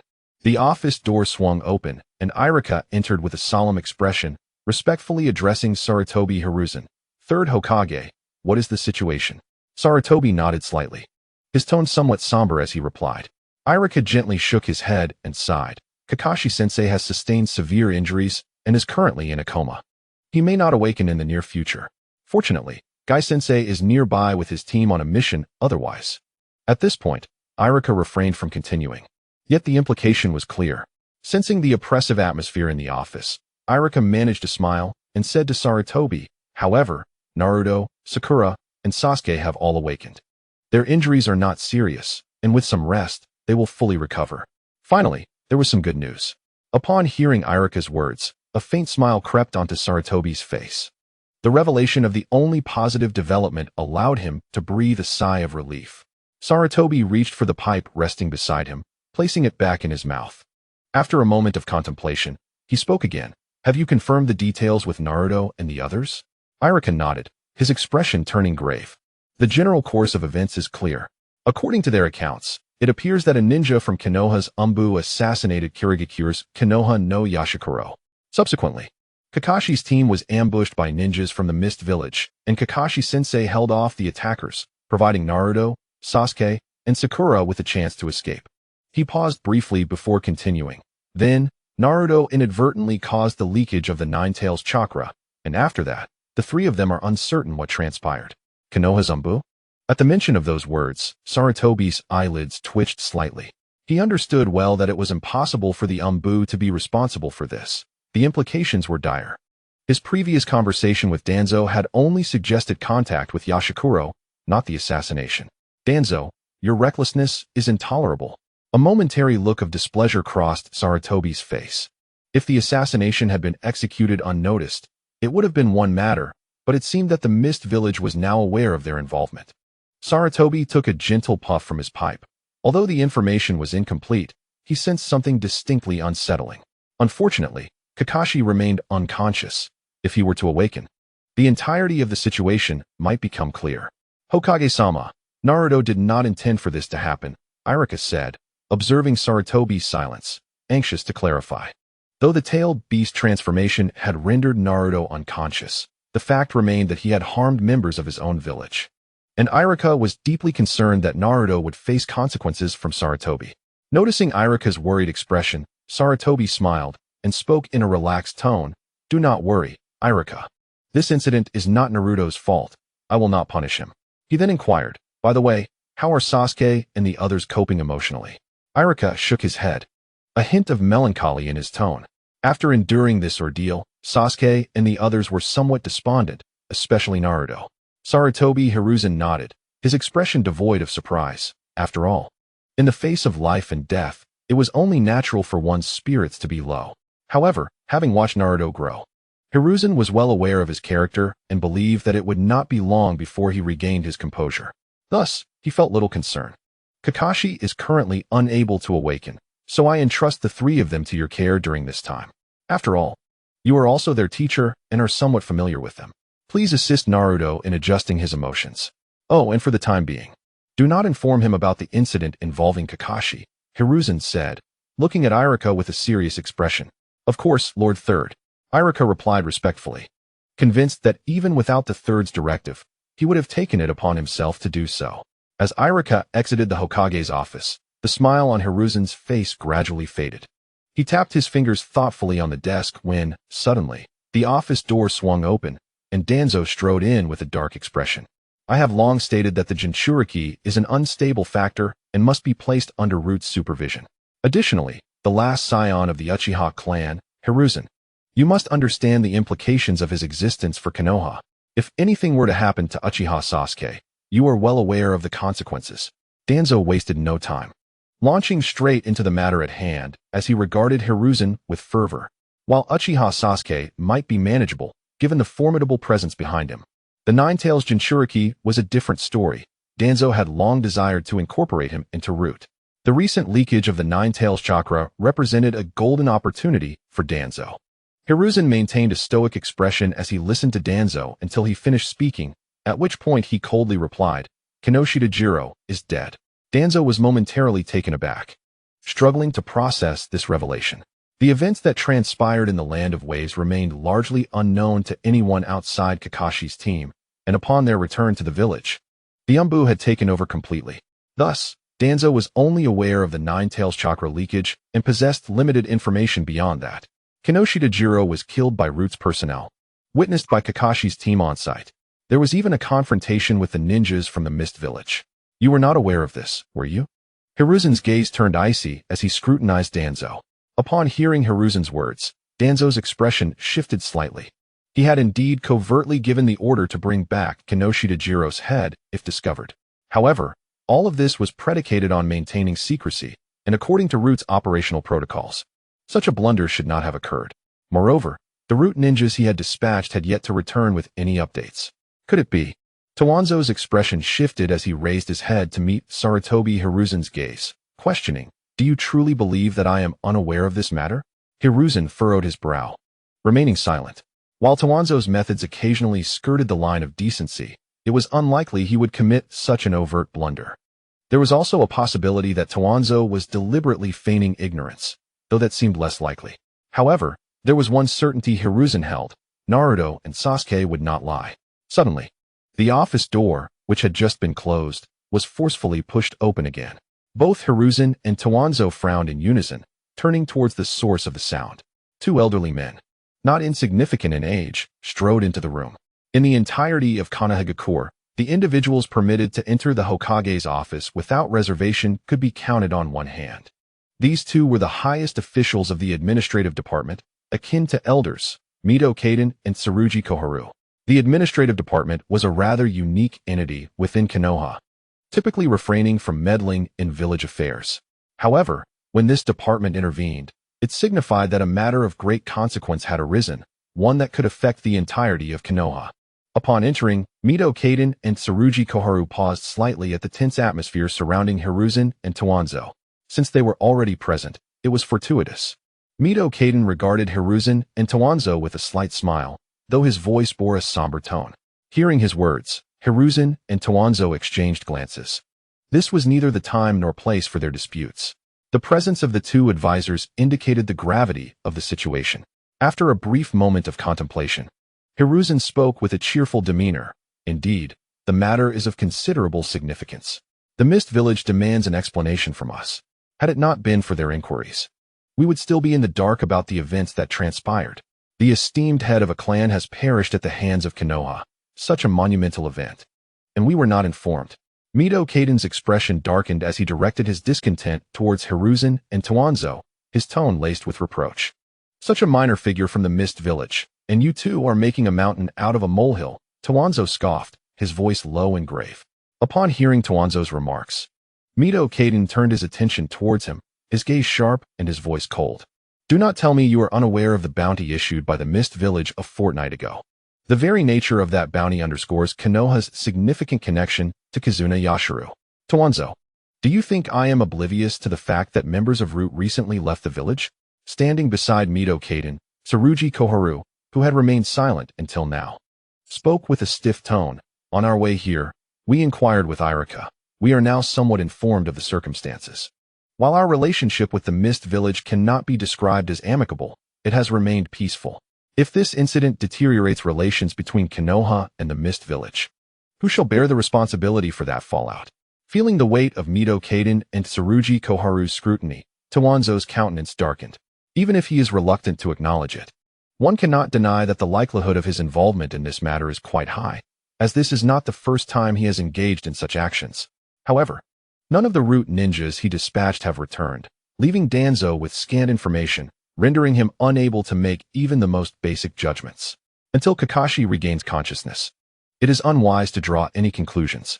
Sarutobi Hiruzen's eyes flickered slightly as he took several deep puffs of smoke, casting a glance at Mito-kun and Uzumaki Koharu, and spoke with a smile.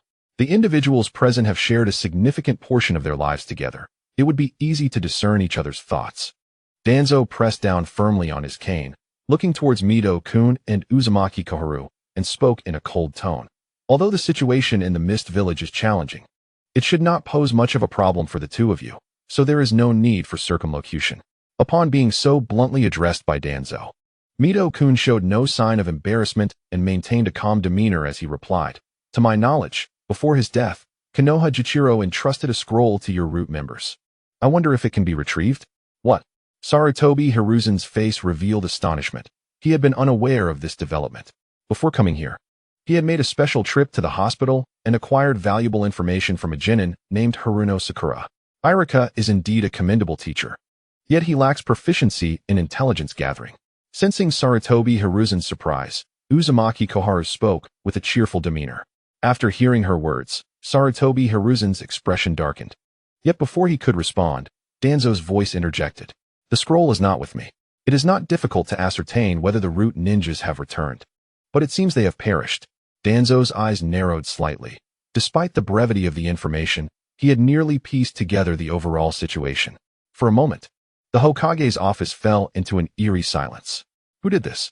Mito-kun inquired in a somber tone. Sand ninjas, cloud ninjas, stone ninjas, or perhaps other minor ninja villages. Uzumaki Koharu's tone turned somewhat unfriendly. Danzo's words did not seem disingenuous. If that were the case, it indicated that the Root ninjas had been ambushed by other ninja villages. As for the Mist Village, the four individuals present immediately dismissed that possibility. After all, who would use the clan head as bait? The bounty on Konoha Jichiro had been issued for over half a month, and Kakashi's team had been assigned a temporary mission. Unless someone from the Mist Village possessed foresight, the likelihood of their involvement was virtually negligible. More importantly, the current strength of the Mist Village could be considered on par with that of the Sand Village. Even Sarutobi Hiruzen found it hard to believe that the Mist Village would dare provoke Konoha. Kakashi likely held the key to understanding this situation, and until he awakens, the negotiations with the Mist Village will be temporarily entrusted to the two advisors. In Sarutobi Hiruzen's eyes, a flicker of concern passed through him, for reasons unknown. A profoundly unsettling feeling lingered deep within. Mito Minyin and Tsunade Koharu exchanged glances, having discerned the implication of the eviction order from Hiruzen's words. Before this matter is thoroughly elucidated, both you, Hiruzen, and Danzo must bear responsibility for it. Tsunade Koharu spoke coldly, turning to leave alongside Mito Minyin.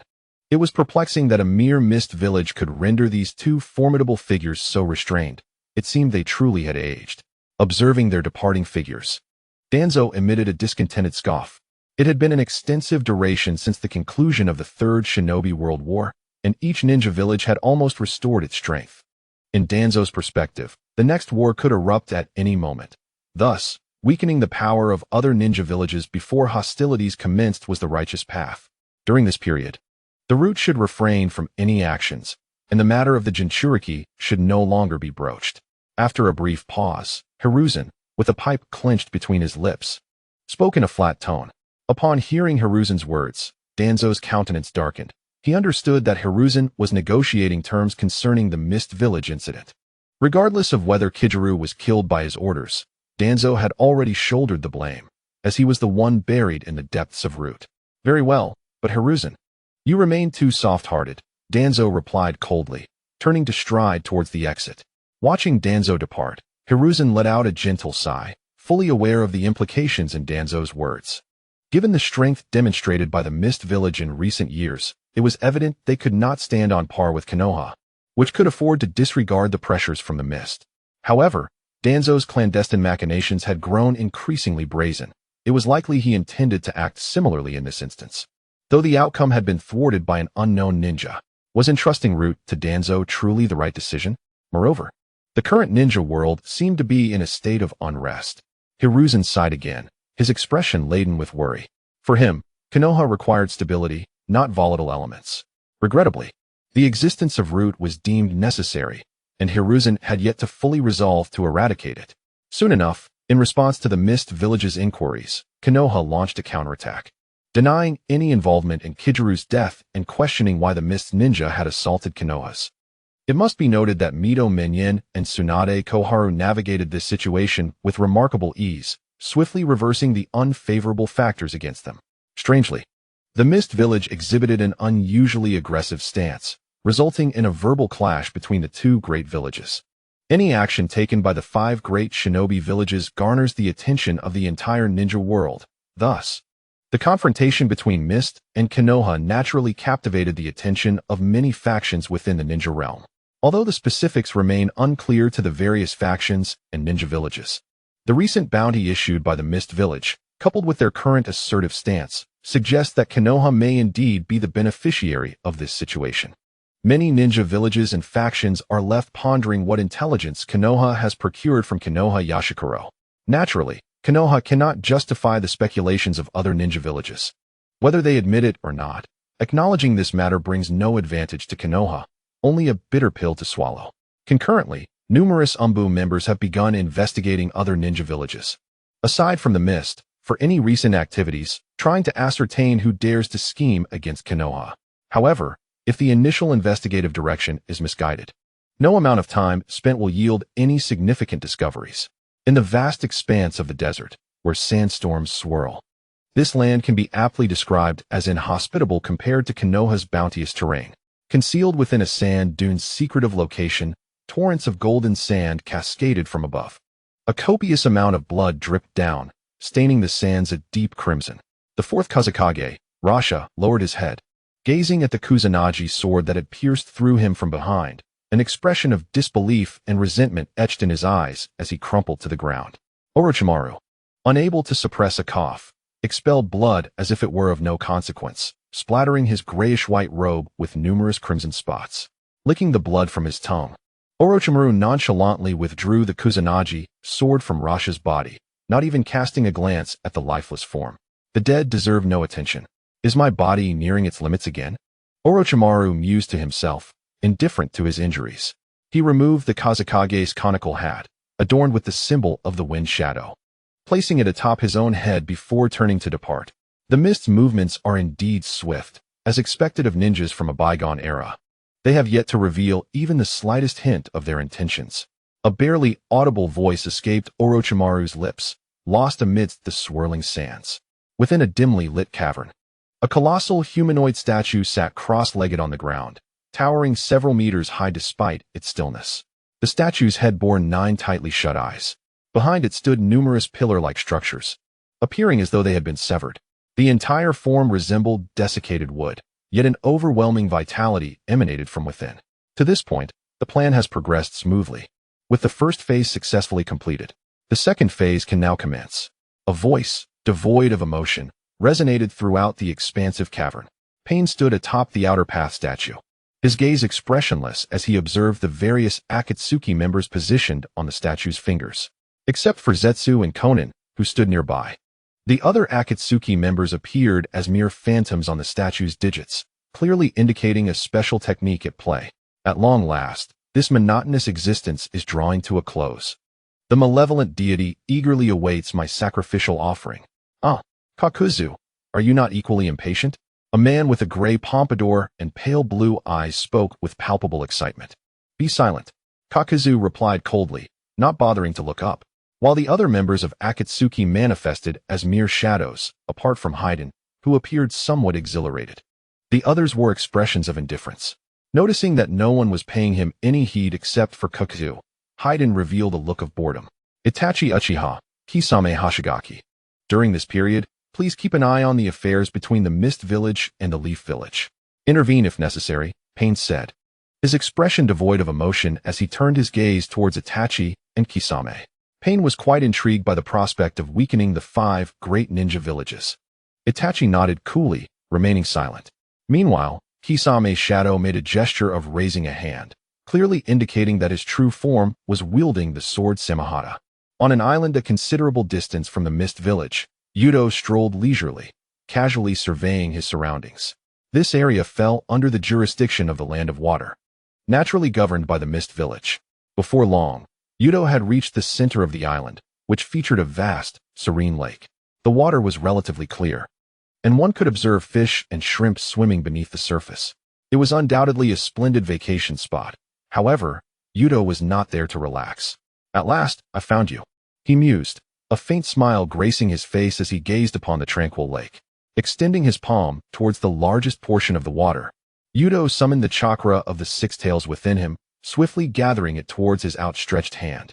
A crimson-purple chakra materialized at the center of his palm, and in the blink of an eye, a tailed beast ball the size of a soccer ball formed. With a flick of his finger directed at the lake's surface, the tailed beast ball transformed into a streak of red light and plunged into the lake. Boom!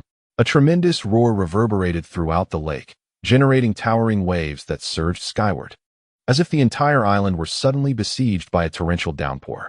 Beneath the surface of the lake, a colossal tortoise, covered in spiny protrusions and sporting 3 tails, suddenly opened its eyes. 6 tails? The 3 tails, Isabu, sensed the chakra of the 6 tails and momentarily displayed a flicker of confusion, quickly replaced by a surge of anger. Anyone disturbed from their slumber would undoubtedly feel irate. Roar! The 3 tails let out a thunderous bellow, its massive form twisting as it surged forth from the lake. Propelled by the tumultuous waves, the sheer size of Isabu, combined with the deluge of water it brought with it, submerged half of the surrounding trees before even fully breaching the surface. Roar's 6 tails. The 3 tails emitted a deep, hoarse growl, its immense body rising above the water as it turned its head to observe the source of the disruptive power. Silence fell. Aside from the incessant sound of water trickling down the massive turtle shell of the 3-tailed beast, the entire realm seemed to plunge into an eerie stillness. Oh, it has been quite some time, 3 tails. Right-Do beamed, waving energetically, fearful that the creature might not notice him. Suddenly, a colossal wave erupted from the lake as the 3-tailed beast swiftly dove back into the depths, propelling itself rapidly away. Damn it! Damn it! Wasn't that fellow sealed away? Who had the audacity to release it? Escape. Thoughts of vengeance or resistance were far from the mind of the 3-tailed beast. Its choice of this island was not merely due to the favorable environment, but also because it believed there was a waterway at the lake's bottom that led directly to the sea. Now, a singular notion consumed its mind, to hasten towards the ocean, for only there lay a glimmer of hope to evade Right-Do's grasp. On the lakeshore, observing the 3-tails' frantic retreat into the lake's depths, Right-Do's hand froze mid-wave. It appears I am not particularly welcomed, he sighed, lowering his hand with resignation. However, it seems you shall not escape today. Diamond lock. Bang, bang, bang. 3 robust chains of chakra surged forth from Right-Do's being, plunging directly into the expansive lake. Splash. The 3-tailed beast, desperately swimming at the lake's bottom, was startled by the sound of chains clashing behind it and instinctively turned to look. In that instant, its already swift pace surged even further. Alas, the 3 thick chains of chakra manifested beside the 3 tails with even greater speed, binding it tightly. Regardless of how fiercely the creature struggled, it could not break free from the might of the diamond lock. The chakra chains began to retract, dragging the enormous beast toward Right Do, its anguished roars echoing through the air. Before long, the Three Tails found itself before Right Do, approaching with a joyful demeanor. Right Do affectionately patted the creature's massive head, his face alight with the delight of reuniting with an old friend. The Three Tails lay obediently on the ground, watching Right Do with a passive demeanor. Although he was close enough for the beast to devour him with a single bite, it dared not entertain such thoughts, opting instead for compliance to avoid a beating. After a moment, Right Do, amused by the sight of the Three Tails lying silently on the ground, found it rather comical. Anyone witnessing this scene would likely be astounded. When had a tailed beast ever been so docile? Let us converse, Right Do said with a light chuckle, shrugging. Initially, he had anticipated a confrontation upon meeting the Three Tails, intending to negotiate terms post-battle. However, it seemed that such a conflict would not transpire. It was unreasonable to assault the creature without cause. Mist Ninja Village. Bubbles sat gloomily on a branch of a large tree, occasionally blowing a few bubbles into the air. In times past, this place was tranquil and serene, devoid of any company save for himself. However, since the arrival of Lord Youto, he noticed an increasing number of individuals frequenting this area. First came Kimimaro, followed closely by Ranmaru, and then Ringo, Au, and Yuki. Now, Zabuza and Haku had also joined the throng, transforming this once solitary spot into a gathering place for the 7 ninja swordsmen. "Are you up there?" Yuto called, glancing up at the figure perched on the branch and waving his hand. Startled by Yuto's voice, Bubbles quickly turned his gaze downward, realizing he had been lost in thought. Completely oblivious to Yuto's presence, he leaped from the branch, landing beside Yuto, and respectfully addressed him, "Lord Yuto." Nodding slightly, Yuto curiously surveyed the surroundings and inquired, "Where are those fellows?" "They are currently at the training ground," Bubbles replied softly, fully aware of whom Yuto referred to. Yuto nodded in understanding and turned to head towards the training area, but suddenly recalled something and turned back to Bubbles, saying, "For the time being, could you watch over this little fellow for me?" As Yuto spoke, he lifted a small turtle, no larger than the palm of his hand, from his shoulder and placed it into Bubbles' hands. Caught off guard by the sudden addition, Bubbles instinctively reached out with one hand to catch it. However, as he prepared to grasp the turtle, his expression shifted. He quickly changed to using both hands. The moment he made contact with the turtle, he bent down under its unexpected weight. "How heavy!" he exclaimed, his face flushing red. Despite its small size, the turtle's weight surpassed his expectations. "What is this?" The heavy burden left Bubbles gasping for breath. At that moment, Yuto had already turned his back, making his way toward the training ground, oblivious to the flustered Bubbles. A faint voice echoed in Bubbles' ears, "Three Tails." To Yuto, the Three Tails served as a reservoir of energy, and since the creature was quite accommodating, Yuto had little inclination to absorb it into his body.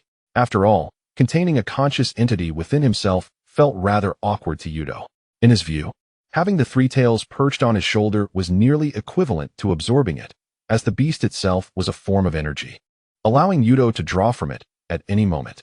Meanwhile, as Bubbles processed Yuto's departing voice, he stiffened upon realizing the weight of the turtle in his hands. A cold sweat broke out across his brow. Sensing Yuto's aura dissipate, the previously tranquil Three Tails slowly raised its proud head, casting a disdainful glance at Bubbles. "Kid, put me down." Startled, Bubbles quickly placed the Three Tails on the ground, panting heavily. Despite its diminutive size, the creature remained astonishingly heavy. This is indeed the legendary Three Tails. Although foam is a Jinchuriki, it does not imply that it is devoid of fear towards other tailed beasts. Placed upon the ground, the Three Tails Isabu displayed a satisfied expression. Casting a glance at Foam, a flicker of surprise passing through its eyes. To think that this little imp is actually the Jinchuriki of that rascal, the Great Canine. Perhaps a greeting to the Great Canine would be in order, Isabu mused mischievously. Isabu raised its head, casting a disdainful glance at Foam, who appeared larger than it at the moment. Though this situation was somewhat awkward, it had no choice but to accept it for now. It was not that Isabu wished to remain small. Rather, it recalled the words of Right Do and shrank back, fearing a potential beating. With a haughty demeanor, Isabu climbed to Foam's feet and gently tapped the tip of Foam's toe, a faint surge of chakra flowing directly into Foam's body. Upon observing Isabu's actions, Foam was momentarily taken aback, but after realizing there was no harm done, it gradually exhaled a sigh of relief. Within Foam's consciousness, The previously curled-up six-tails Isabu had two of its secondary eyes suddenly emerge from its body, gazing towards the sealed area. Isabu. The six-tails was slightly bewildered, unable to comprehend the situation at first. What has transpired? How could Isabu be here? Noticing the dazed expression of the great canine within the seal, a sense of triumph glimmered in Isabu's eyes. For these tailed beasts, witnessing another suffer more than oneself is the greatest source of joy. Well, great canine. Long time no see, Isabu proclaimed, mimicking Right Do's tone with a hint of arrogance. Before Right Do could approach the training ground, the sounds of fierce weapon clashes echoed from within. At that moment, in the training arena, Momochi Zabuza was engaged in combat with Hozuki Suigetsu. The onlookers outside the training field watched with great enthusiasm as the battle unfolded. It must be said that among the 5 great shinobi villages, both Kumogakure and Kirigakure are known for their martial prowess. Kumogakure is a village of warriors, a realm dominated by muscle-bound fighters. As for Kirigakure, they are ruthless enough to harm even their own, which speaks volumes. At this juncture, the battle was nearing its conclusion. Although Hozuki Suigetsu possessed the unique water clone technique as an advantage, in terms of experience and overall strength, he was significantly overshadowed by Zabuza. Even wielding the dull blade known for countering decapitating swords, Suigetsu remained no match for Zabuza. Observing the scene before him, a smile flickered in Right Do's eyes. It seemed that Hozuki Suigetsu had relinquished the idea of using the decapitating sword. Otherwise, given his character, he would never abandon the dull blade without a fight. Presently, the 7 ninja swordsmen had gathered 5 members: the decapitating sword, Momochi Zabuza; the exploding blade, Kira; the dull blade, Hozuki Suigetsu; the lightning blade, Yagura; the twin swords, Chijiro. Only the great sword, Semahata, remained in the possession of Kisame Hashigaki, and the long sword, Kinjiken, was yet to find a user. Right Do already had a suitable candidate in mind for the long sword, though this individual was not currently in Kirigakure. Crash! A dull thud resonated from the center of the training ground, as Guiding Shueiwe was sent sprawling by Momochi Zabuza with a single strike. Guiding Shueiwe had been defeated. Truly, the prowess of the esteemed Zabuza was undeniable. Rubbing his somewhat numbed arm, Guiding Shueiwe managed a wry smile. Standing to the side, Linshin Yuri revealed a hint of sharp teeth as she gazed at Momochi Zabuza. It was evident that the ensuing confrontation would be between Linshin Yuri and Zabuza. My lord Youto.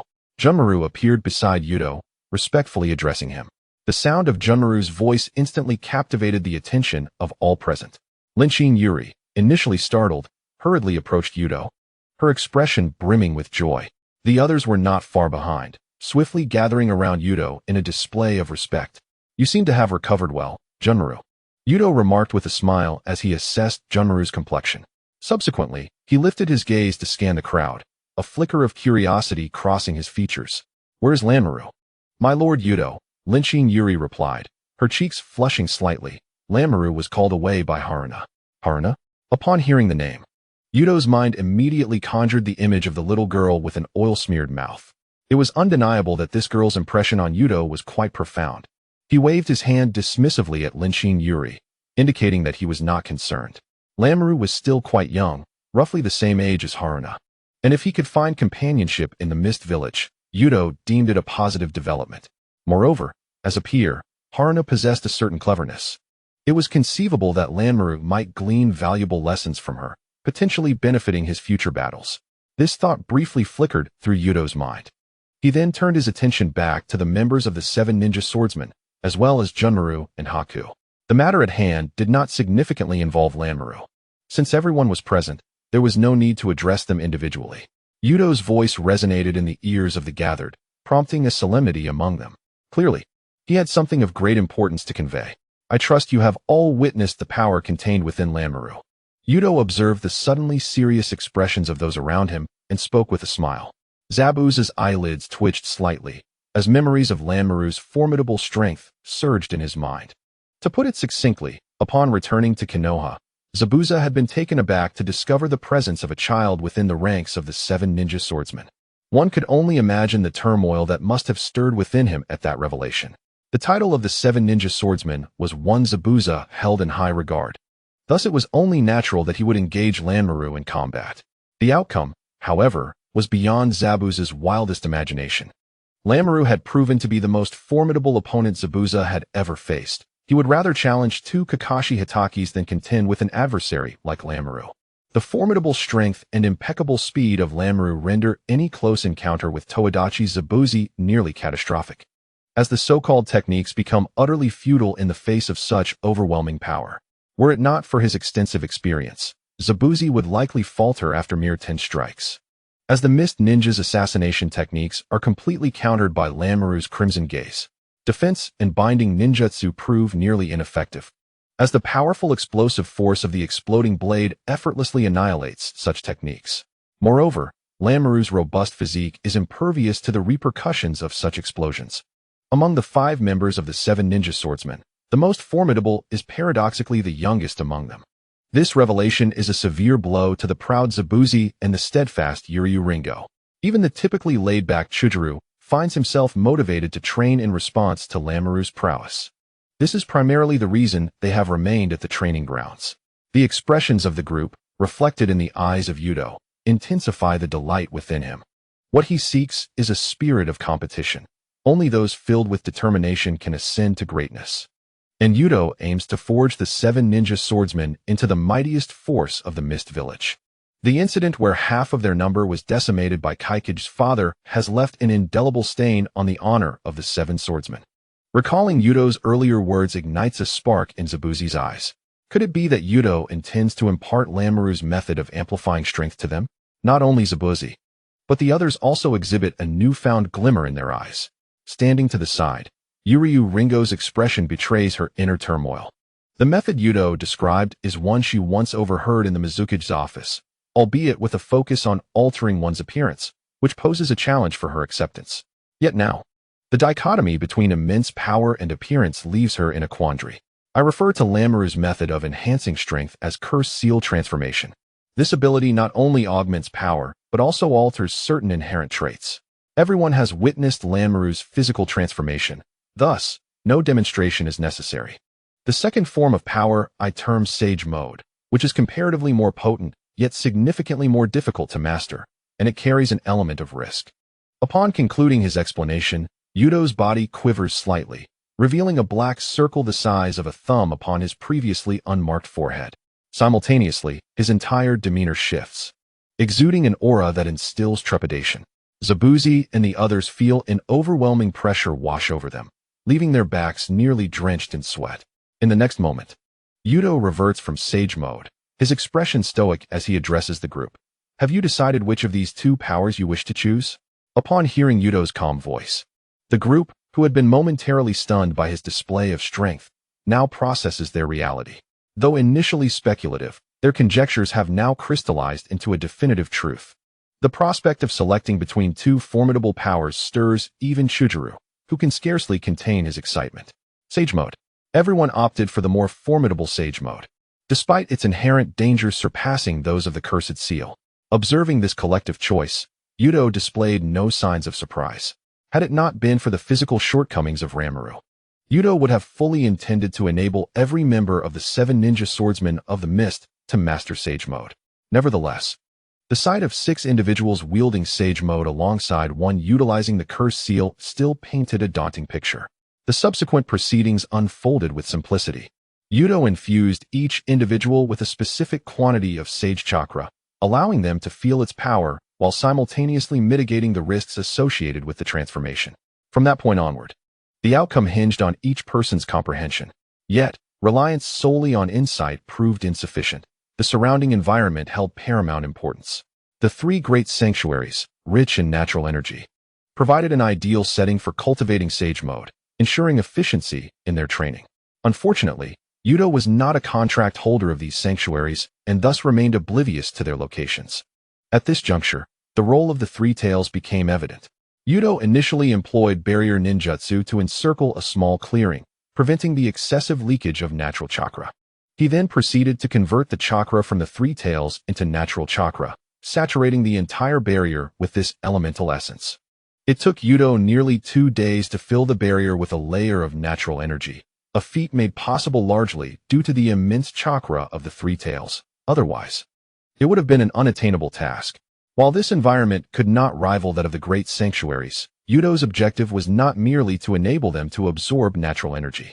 The Sage Chakra remaining within Zabuza and the others would allow them to more swiftly perceive the natural energy permeating the air.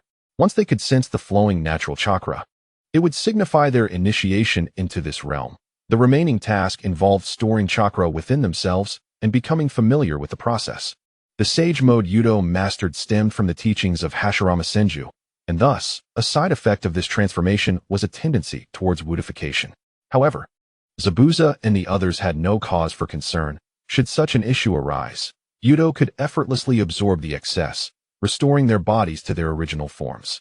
Under Yuto's personal guidance and within the protective barrier, the seven swordsmen had no need to fear danger, and their grasp of sage transformation improved at an astonishing rate.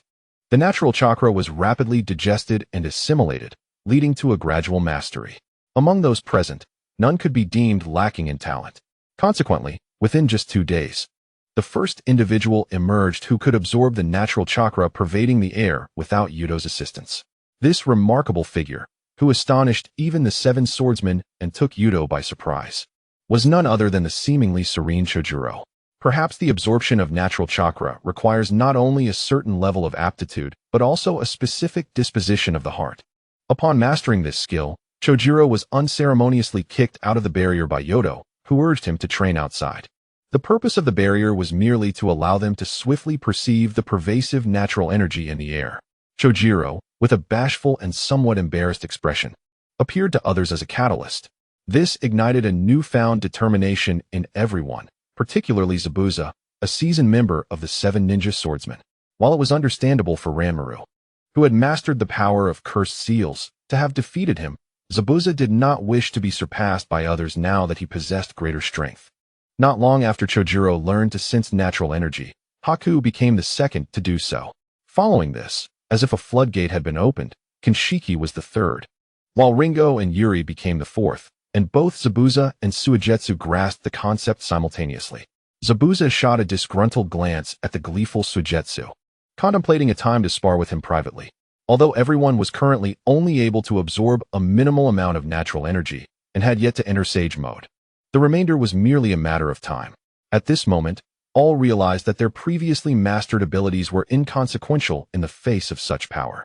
Meanwhile, during Yoto's instruction of the seven ninja swordsmen in their transformation into sages, news from Orochimaru reached him covertly. Glancing at the documents in hand, Yoto's lips curled into a smile as he gently flicked his wrist, causing the papers to disintegrate into ash, vanishing into the air. Orochimaru's actions were progressing much faster than he had anticipated. It was regrettable that the esteemed Kazekage had been ambushed and killed, and Sunagakure seemed to have directly abandoned Raza. Youto shook his head and remarked, expressing his dismay. The so-called collapse of Konoha was merely Sunagakure's plan to utilize Orochimaru's power to weaken Konoha, while Orochimaru sought to leverage Sunagakure's strength to create opportunities for himself.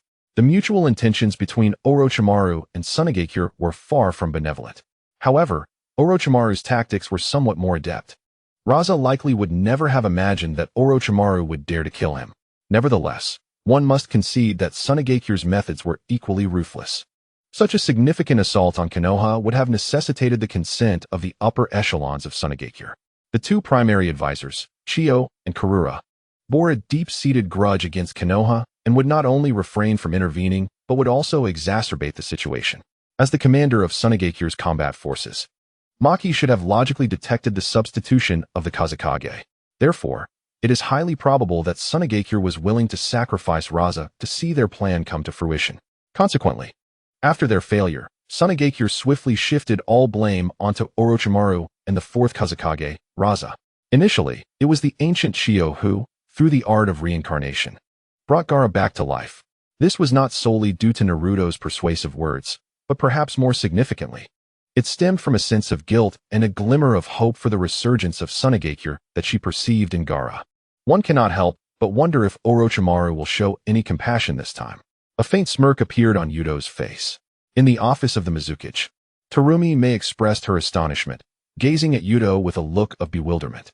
Are you truly intending to provide such crucial intelligence to the Cloud Village? Youto, with a cheerful demeanor, simply shook his head. This is not a gift, it is an exchange. His emphasis on the word exchange was unmistakably pronounced. Terumi May sighed helplessly. Although some of Yuto's decisions might seem disadvantageous at times, they often yield unexpected results. Are you not concerned that the Cloud Village might divulge this vital information to Konoha? She inquired, resting her chin on her hand as she scrutinized Yuto's confident expression. If I were to share this information with you, would you disclose it to Konoha? Yuto countered without providing a direct answer. After a moment of contemplation, Terumi May shook her head. You would not act in such a manner. And the people of the Cloud Village are not fools. Yuto reclined lazily on a sofa against the wall. Terumi May's expression slightly stiffened. The implication of Yuto's earlier words did not seem to be a compliment. In that case, why not offer this intelligence to the Rock Village in exchange for something? She queried with curiosity, glancing at Yuto on the sofa. There is nothing of value to me in the Rock Village, Yuto remarked, raising an eyebrow nonchalantly. What a splendid rationale. Terumi May could not help but twitch her lips at Yuto's response. Of course. Aside from the fact that the Rock Village indeed possessed nothing that would pique Yuto's interest, there was a crucial point he had not mentioned. That is, Inoki was likely the one who understood the dynamics of the entire ninja world most clearly. Hence, Yuto felt no need to take any extraneous actions concerning the Rock Village. Inoki would act appropriately at the most opportune moment. Terumi May wrapped her fingers twice on the table, and with a soft click, the door to the Mizukage's office swung open. Ao entered with a respectful demeanor, first bowing to Yuto before approaching the desk to retrieve the documents Terumi May had placed there. Mizukage, I will attend to this immediately, Ao stated before turning to leave. Observing Ao's hurried demeanor, Yuto inquired with curiosity, is the Mist Village particularly busy these days? Terumi May could not help but roll her eyes. Her tone tinged with a hint of resentment. Chojuro is currently following you, so all the responsibilities here rest solely on Ao's shoulders. It is no wonder he is busy. Yuto's expression turned sheepish as he realized this oversight. Upon observing the expression on Yuto's face, Terumi May could not help but chuckle softly. I heard from Chojuro that Lord Youto has been teaching a power known as Sage Mode recently. I wonder if I might learn it as well. Of course, I had intended to teach you from the outset. After all, strength is paramount. However, your duties as Mizukage have kept me from bringing it up until now, Yuto replied. Nodding naturally, Terumi May's eyes sparkled with delight. She had merely mentioned it in passing, not expecting Lord Youto to truly agree. From the individualized training provided by Chojuro and the others, it was evident that whether it was Sage Mode or Lanmaru's Cursed Seal transformation, Yuto only taught those he could trust implicitly. Fortunately, the barrier has yet to be lifted. Given your talent, you might grasp it even more swiftly than they did. Yuto said with a smile as he rose to his feet, addressing Terumi May. Her face lit up with joy as she quickened her pace to follow Yuto. Making their way towards the Mizukage's office. Outside the office, they found themselves on a bustling street reminiscent of a commercial district. The throngs of people and the lively calls of vendors created an atmosphere of extraordinary prosperity. Although recent verbal skirmishes between the Mist and Leaf villages had ensued, such matters bore little impact on the common folk. It must be acknowledged that the Mizu no Kuni clan adeptly managed Kato's shipping company, the Nation of Water. Rich yet lacking in resources, benefited greatly from this shipping enterprise, which transported surplus aquatic products to other countries while bringing back essential supplies. In a short span, this shipping company had provided significant financial support to the entire Mist Village, contributing to a burgeoning commercial environment. As Terumi May strolled through the lively streets, she marveled at the vibrant scene, casting a sidelong glance at Yuto beside her. In hindsight, Lord Yuto's decision to entrust the shipping company to the Mist Village had been astute. Without it, the village may not have thrived as it currently did. After all, the Mizu no Kuni clan was now operating for their own benefit, leveraging the full strength of their family. Compared to a mere clan, it was the Mist Village that ultimately reaped the rewards. Lord Yuto, is that little turtle on your shoulder unwell? Terumi May inquired, concern etching her features as she looked at the lethargic turtle resting on Yuto's shoulder. You mean Sanbai? It's merely been overexerted of late. But it will recover in due time, Yuto replied casually, tapping the turtle's shell with his finger. Sanbai. Terumi May gasped, her eyes widening in astonishment. Time passed swiftly, and the verbal exchanges between the Mist and Leaf villages, once fierce, gradually mellowed. Yet, neither side showed any inclination to cease hostilities. Until Kakashi regained consciousness, the third Hokage would not permit Konoha to take any further action. What surprised Sarutobi Hiruzen was the unwavering resolve displayed by the Mist Village, which, despite their determination, had yet to enact any substantial measures. This is also the root of Sarutobi Hiruzen's inner turmoil. If the Mist Village were to present any unreasonable demands, Hiruzen would not be as troubled as he is now. He gently massaged his temples, a hint of fatigue gracing his features. The recent issues arising from the Mist Village had indeed impacted the village. However, a glimmer of determination flickered in Hiruzen's eyes, for the Chunin exams were about to commence. This event could serve to showcase the stability and strength of Konoha, perhaps alleviating some of the negative repercussions. In a nearby forest, Irika's gaze was clouded with concern as he observed the three individuals below, engaged in a medicinal herb-gathering task. The issues surrounding these three seemed to have intensified. Merely by analyzing their positions, some useful insights could be gleaned. Sakura stood near Sasuke, a familiar sight, yet unlike before, she was consciously avoiding Naruto's direction. Given the recent events involving Naruto's tailed beast transformation, it was unrealistic to claim it had no effect. However, compared to the dilemmas faced by the other two, Sakura's situation was the most easily resolvable. With the passage of time, her issues would naturally resolve themselves. As for Sasuke, Irika furrowed his brow. Although Sasuke appeared to be diligently gathering herbs, it was evident that his mind was elsewhere. He bore an aura that suggested he was both part of the team and detached from it. Sasuke seemed to harbor no particular feelings for this trio. A troubling state indeed. While a simple herb-gathering task might suffice, in a combat scenario, Sasuke's current demeanor would hinder any semblance of teamwork. Regarding Naruto, a look of worry crossed Irika's face. Although Naruto still wore his usual carefree expression, those few who truly understood him could sense an underlying uncertainty. Was it related to Kakashi? Or perhaps the Nine Tails? Irika pondered, knowing these were matters he could not address directly. Instead, he could only offer comfort and encouragement from another angle, though he recognized the limitations of such an approach. After we finish the task, I'll treat everyone to ramen, Irika said with a gentle smile, addressing those gathering herbs below. Really? Naruto, who was resting beneath a large tree, initially looked surprised before breaking into a wide grin. Meanwhile, Sakura, lacking enthusiasm, responded only with a token acknowledgement. I'll pass. I still have training to do tonight, Sasuke remarked, casting a neutral glance at Irika before turning away to continue searching for the herbs they needed. Clenching his fists tightly, Sasuke cast a sidelong glance in Naruto's direction, his mind involuntarily recalling the overwhelming chakra he had sensed. Could such formidable power be concealed within that underperforming body? Sasuke's eyes were filled with reluctance as he cast his gaze towards the ground, yearning to grow stronger rather than engage in such exceedingly mundane tasks. Well, that's truly unfortunate.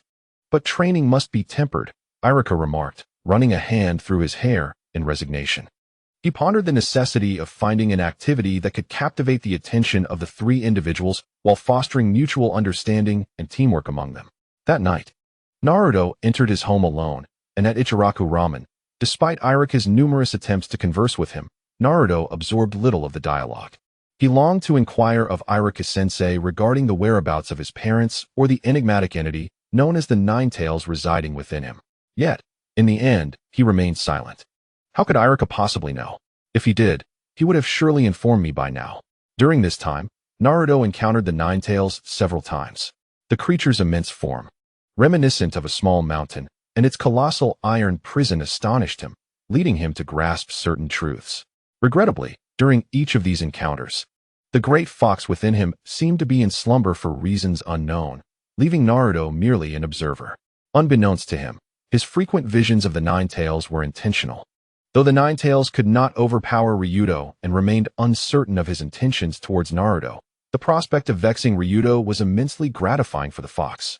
Unfortunately, when Ryuto seized the Nine Tails chakra, he left behind a peculiar seal, crafted during the Warring States period to prevent his own ensnarement by illusions. Ryuto expended considerable time perfecting this sealing technique, only to discover that its efficacy against illusions was not as formidable as anticipated. However, it proved remarkably effective against techniques akin to consciousness intrusion. In essence, only one consciousness may dominate within an individual's body. And by embedding this sealing technique within the Nine Tails, Ryuto ensured that whenever Naruto's consciousness manifested in the shared mental space, the seal would activate. forcibly rendering the Nine Tails into a state of slumber. This is the primary reason the Nine Tails appeared to be asleep during Naruto's recent encounters. Naturally, once Naruto's consciousness departed, the seal would dissolve, allowing the Nine Tails to awaken. Thus, the cycle ensued. Naruto awake, Nine Tails asleep, a never-ending loop. Initially, the Nine Tails doubted its own memory. But after several such occurrences, it finally discerned the underlying issue. Now, the mere thought of Ryuto filled the Nine Tails with an intense loathing. Yet, during this time, Naruto noticed an inexplicable acceleration in the flow of chakra within him, which seemed to be more agile and easier to manipulate than ever before. In the past, the technique of shadow duplication, which had eluded him, now seemed to flow effortlessly from Naruto. Although he could not fathom the reason behind this sudden mastery, it was undoubtedly a fortuitous development for him. Naruto possessed a considerable amount of chakra. However, due to the seals placed upon him, he had often found himself lagging behind his peers. Ryuto had torn away half of the seals within Naruto, akin to the methods employed by Jiraiya. Meanwhile, Iruka, returning from Ichiraku Ramen, wore an expression of profound conflict. It was clear that the ordinary missions would not suffice to achieve his aspirations for Team 7. And after the recent events, it was evident that they could not be dispatched on combat missions either.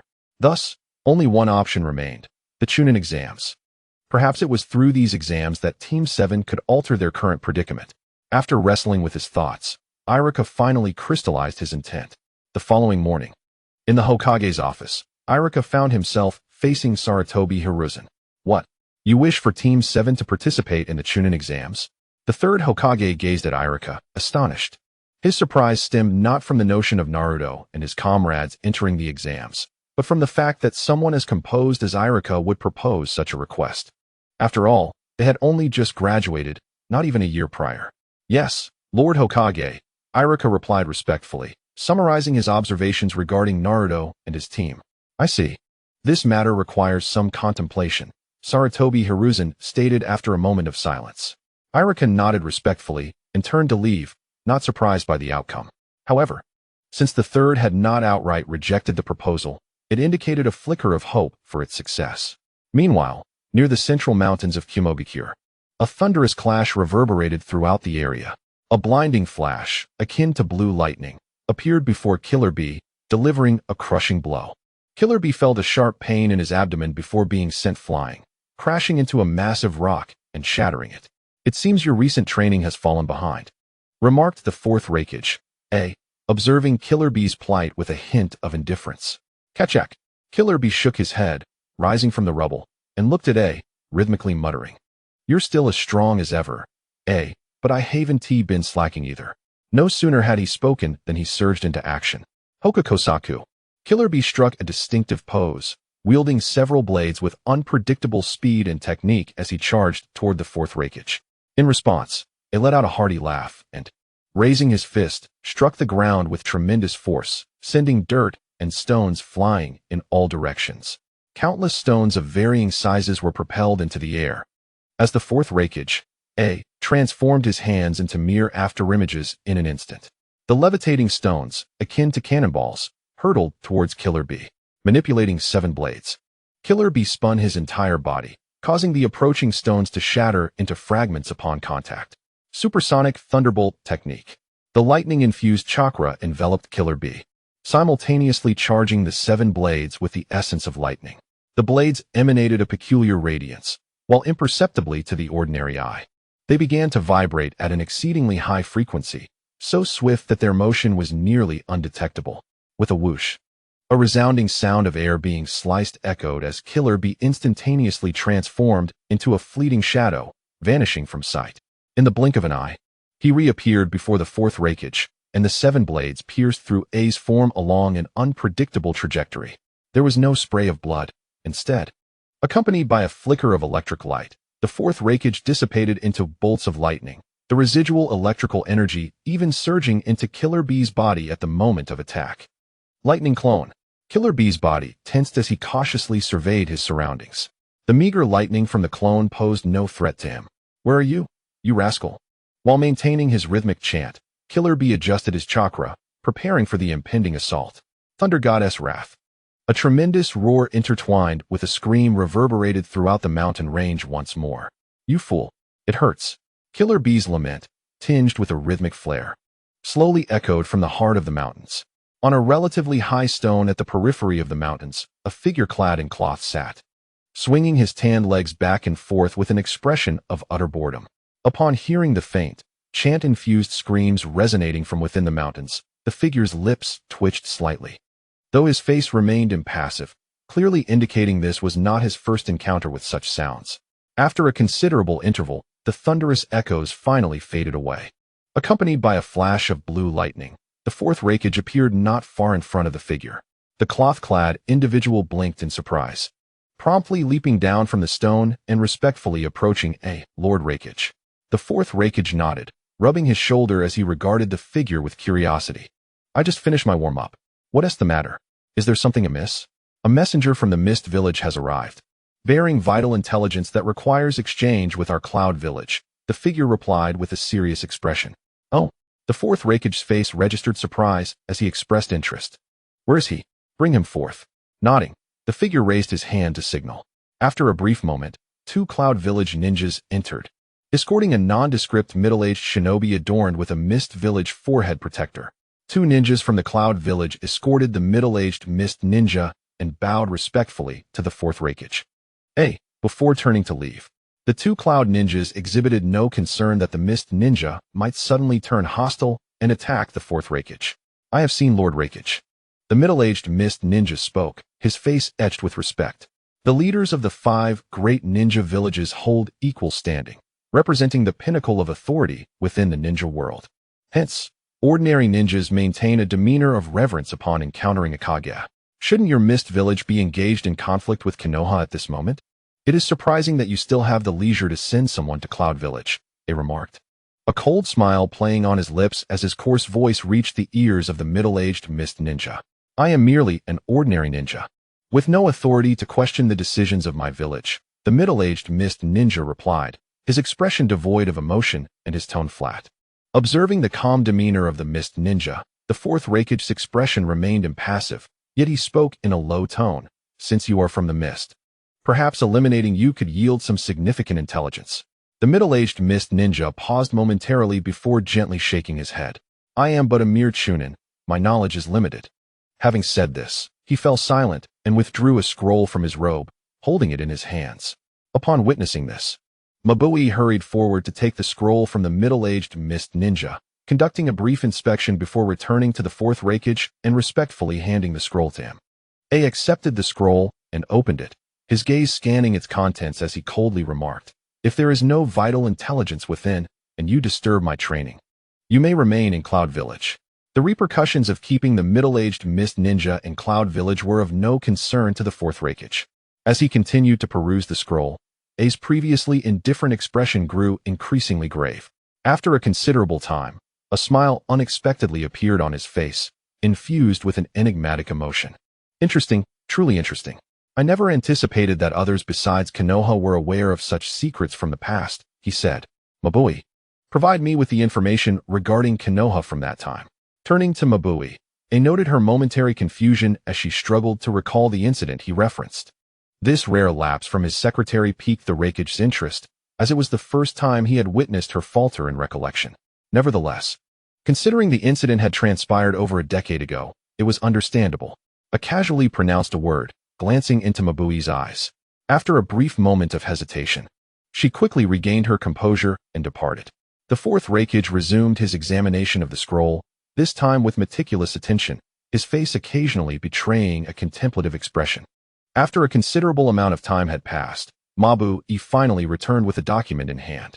The once pristine and orderly attire now bore a considerable amount of dust, having been rummaged from some forgotten corner. The fourth Raikage, AI, casually received the document from Mabui, glanced at it briefly, and then tossed it towards the middle-aged Mist Ninja. "Begone," he uttered impatiently. The middle-aged Mist Ninja remained unfazed, picked up the document, gave a slight bow to the fourth Raikage, and turned to leave. As the figure of the Mist Ninja disappeared, Mabui could not contain her curiosity. She recalled that this matter had been accompanied by a relevant agreement with Konoha back in the day. Was this truly the right course of action? The fourth Raikage remained silent, merely throwing the scroll back to Mabui before turning towards the direction of the central mountain range. Simultaneously, a rough voice resonated in Mabuyi's ears. Ensure that Darui is prepared. Watching the fourth Raikage's vanishing silhouette, Mabui lowered her gaze to the contents of the scroll. A shiver coursed through her body, and her pupils constricted sharply. Remembering the Raikage's earlier words, she realized that adherence to the previous agreements with Konoha had become inconsequential. Meanwhile, Konoha, engaged in a confrontation with the Mist Village, suddenly made a public announcement. Within a week's time, Konoha would jointly host the Chunin exams alongside Tsunagakure. Shortly thereafter, Tsunagakure also issued a statement, revealing that the fourth Kazekage was en route to Konoha for the upcoming exams. The meeting of the leaders from the two villages was indeed a significant event, yet the entire ninja world reacted with remarkable calm. The Chunin exams were hardly a secret. They were held annually by various ninja villages, serving as a crucial occasion to observe national strength. However, Konoha's sudden declaration was evidently a pressure tactic against the Mist Village. The meeting between the two villages' leaders would not merely be a simple spectator event. Konoha's announcement was a clear warning to the Mist Village to be wary of their alliance. Indeed, shortly after the announcement regarding the Chunin exams, the previously obstinate Mist Village began to show signs of diplomatic retreat. When Sarutobi Hiruzen received this news, the worry that had clouded his face for days finally melted into a faint smile. This was undoubtedly good news for Konoha. On the other hand, Sarutobi Hiruzen had also acquiesced to Irika's request. On a rooftop within Konoha, Naruto looked at Irika with a frown. Is there something you wanted to discuss, Irika-sensei? Ever since Naruto had noticed an inexplicable acceleration in his training pace, he had been simultaneously impressed with his own genius and dedicated to his practice. Thus, he felt somewhat displeased at being summoned by Irika. Meanwhile, Sasuke, on the other side, shared a similar sentiment of dissatisfaction, albeit without the overt expression that Naruto displayed. Irika gently tapped Naruto on the head, and as Naruto let out a cry of pain, he slowly began to speak. Are you aware of the Chunin exams? The Chunin exams? Sasuke, Naruto, and Sakura simultaneously froze, their faces reflecting a look of confusion, clearly unaware of the details surrounding the Chunin exams. Observing their expressions, Irika smiled softly and provided a general introduction about the exams. Irika-sensei, you're not suggesting that we participate in the Chunin exams, are you? Sakura inquired, her tone laced with surprise as she gazed at Irika. Indeed, Irika affirmed earnestly with a nod. But we have just recently graduated. Sakura stammered, disbelief evident on her face. Initially, she thought Irika-sensei had a steady temperament, but she couldn't help but internally critique him for being so unreliable. Familiarizing yourselves with the process of the Chunin exams will be beneficial for you, and who knows, what if you succeed? Irika said with a warm smile, although he himself scarcely believed those words. In contrast to Sakura, the dissatisfaction on Naruto and Sasuke's faces had vanished, replaced by a renewed sense of excitement. I will definitely pass the Chunin exams. I have become stronger than I was under Jiraiya-sensei's guidance, Naruto exclaimed with enthusiasm. However, upon mentioning Jiraiya's name, the gentle smile of Jiraiya surfaced in Naruto's mind, and a fleeting shadow crossed his eyes. Naruto's moment of melancholy went unnoticed by Irika and the others. Last place, Sasuke remarked disdainfully, casting a glance at Naruto. Yet, there was a seriousness in Sasuke's eyes. He would never forget the formidable power of the Nine Tails. Sasuke is a genius. Sakura turned to Naruto, raising her clenched fist in support. Seeing this scene, Irika smiled, noting that Sakura had returned to her former self in her interactions with Naruto. Although he didn't fully understand the matter regarding the Nine Tails, and without the third Hokage's orders, he certainly couldn't divulge anything to Sakura and the others. Nevertheless, he had other reasons to speak. Speaking of geniuses, your teacher Kakashi is a true genius, Irika remarked with a hint of admiration. Is that true? Sakura's face displayed skepticism. Not just Sakura, both Sasuke and Naruto bore similar expressions of doubt. Noticing their incredulous looks, Irika raised an eyebrow. Kakashi Hitaki is, in fact, the disciple of the fourth Hokage, Minato Namikaze. He paused, observing the astonished expressions on Naruto and the others, a glimmer of pride flashing in his eyes before he continued. You graduated from the Ninja Academy at the age of 12, but do you know how old your teacher Kakashi was? The graduation age for the Ninja Academy is 5. which means that Lord Kakashi became a genin at the tender age of 5 and ascended to Chunin by 6. At your age, Irika's expression grew serious. His tone laced with respect. In Konoha, there exists a prodigious ninja who, at merely 12 years old, achieved the rank of Jonin. Upon hearing this, Irika's peripheral vision caught Sasuke, who was momentarily taken aback.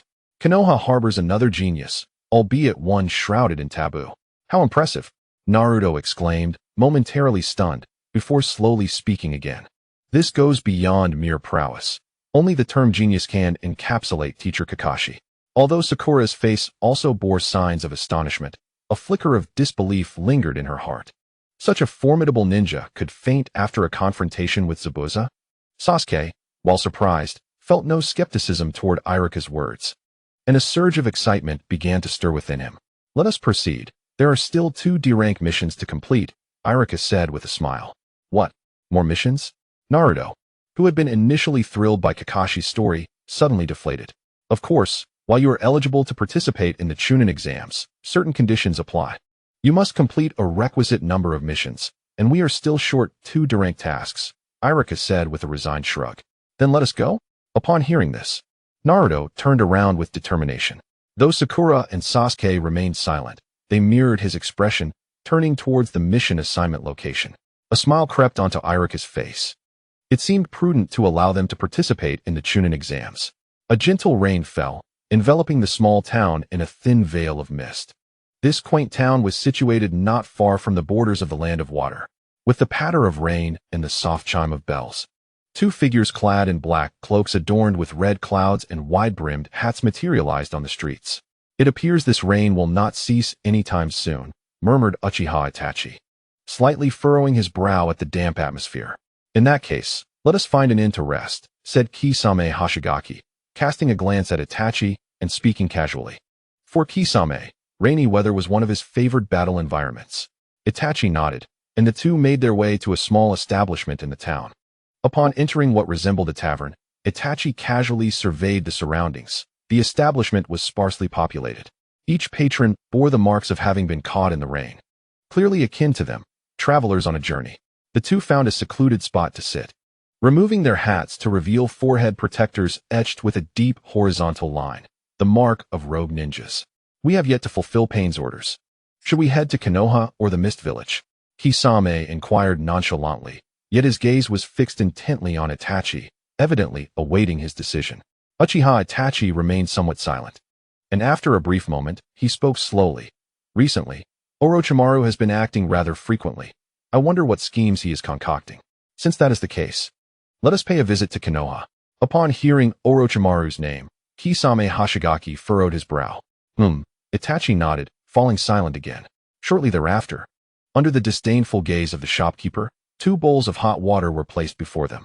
Unperturbed, Itachi lifted his bowl and sipped the warm liquid. Had it not been for Kisame's fearsome appearance, the shopkeeper might have hurriedly asked them to leave. The rain continued to fall softly. At that moment, both Itachi and Kisame simultaneously frowned. Itachi made no move, continuing to drink from his bowl, while Kisame turned his head to observe a corner of the small shop. There, a young child, not much older than a toddler, was hiding, cautiously observing them. Kisame grinned menacingly at the child, causing the little one to shrink back in fright. Witnessing this, Kisame withdrew his gaze, preparing to speak, yet the child peeked out again. Uninterested, Kisame ignored him, but after a while, the child cautiously approached them. As the child neared, within a meter of their table, both men lifted their heads to regard the approaching figure.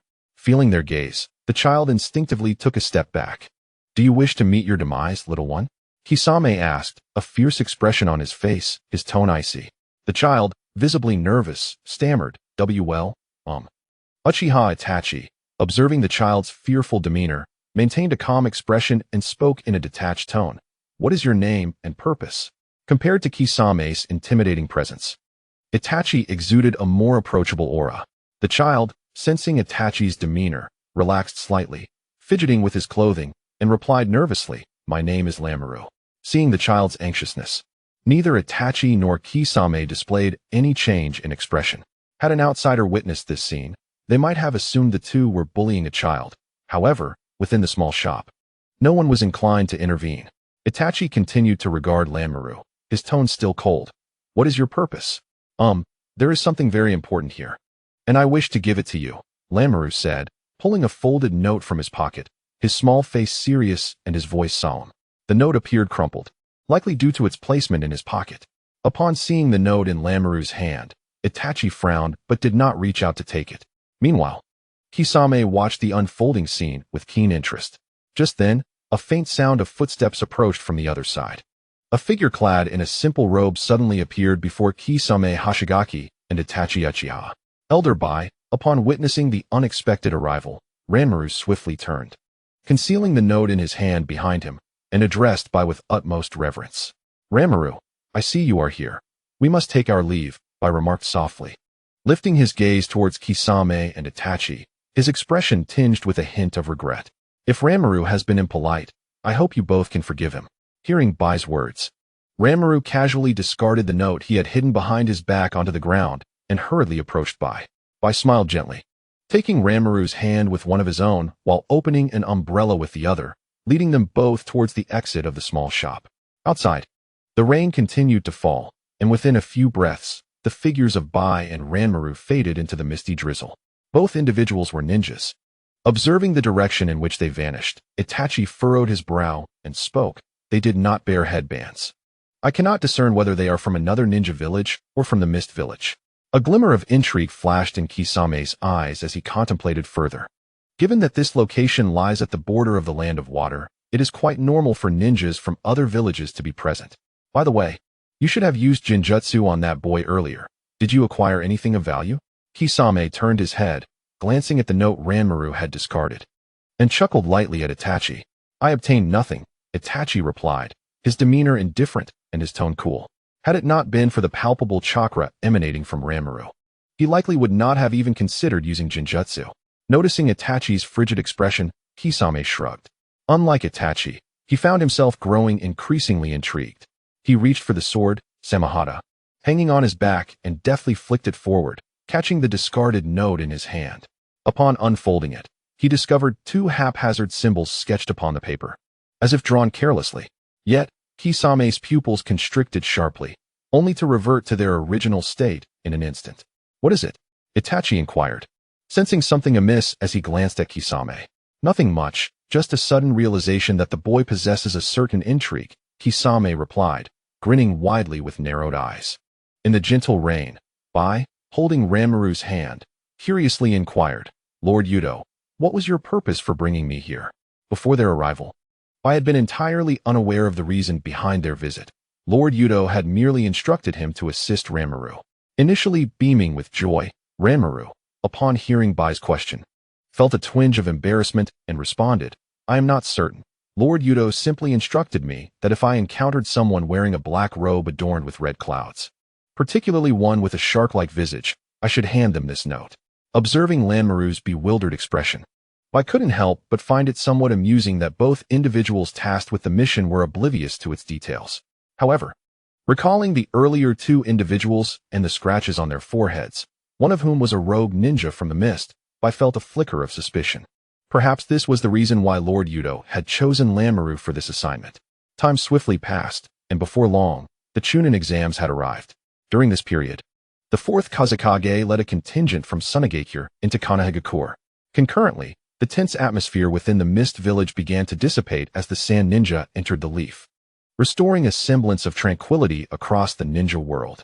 Yet, this so-called peace was merely a facade for some, merely the calm before the impending storm. In Awagakure, Anoki paced atop a rooftop, displaying signs of agitation. For reasons unbeknownst to him, Anoki felt an overwhelming sense of isolation from the other 4 ninja villages. Although the entire ninja world appeared remarkably serene, he sensed an oppressive weight, a feeling that had not resurfaced since the 3rd Great Ninja War. Fumina, Anoki called out in a suddenly subdued tone. Whoosh. Accompanied by the sound of wind, a serious-looking ninja materialized behind Anoki. Have there been any suspicious movements from the other villages recently? Anoki inquired, surveying Awagakure without turning. Konoha and Sunagakure are about to hold the Chunin exams, and the Kazekage should currently be in Konoha. As for the Mist, their behavior has been rather subdued lately, showing no significant activity, Fumina reported, pausing briefly before continuing. However, the Cloud Village has been unusually active, with frequent movements of their ninja, though the exact reasons remain unclear. Onoki nodded slowly, a contemplative glint in his eyes. After a moment, he gestured for Fumina to depart. Fumina bowed respectfully before vanishing from sight. Akatsuchi, summon Kuratsuchi, Onoki instructed, glancing at Akatsuchi, who stood at a distance. Akatsuchi looked momentarily taken aback before swiftly leaving.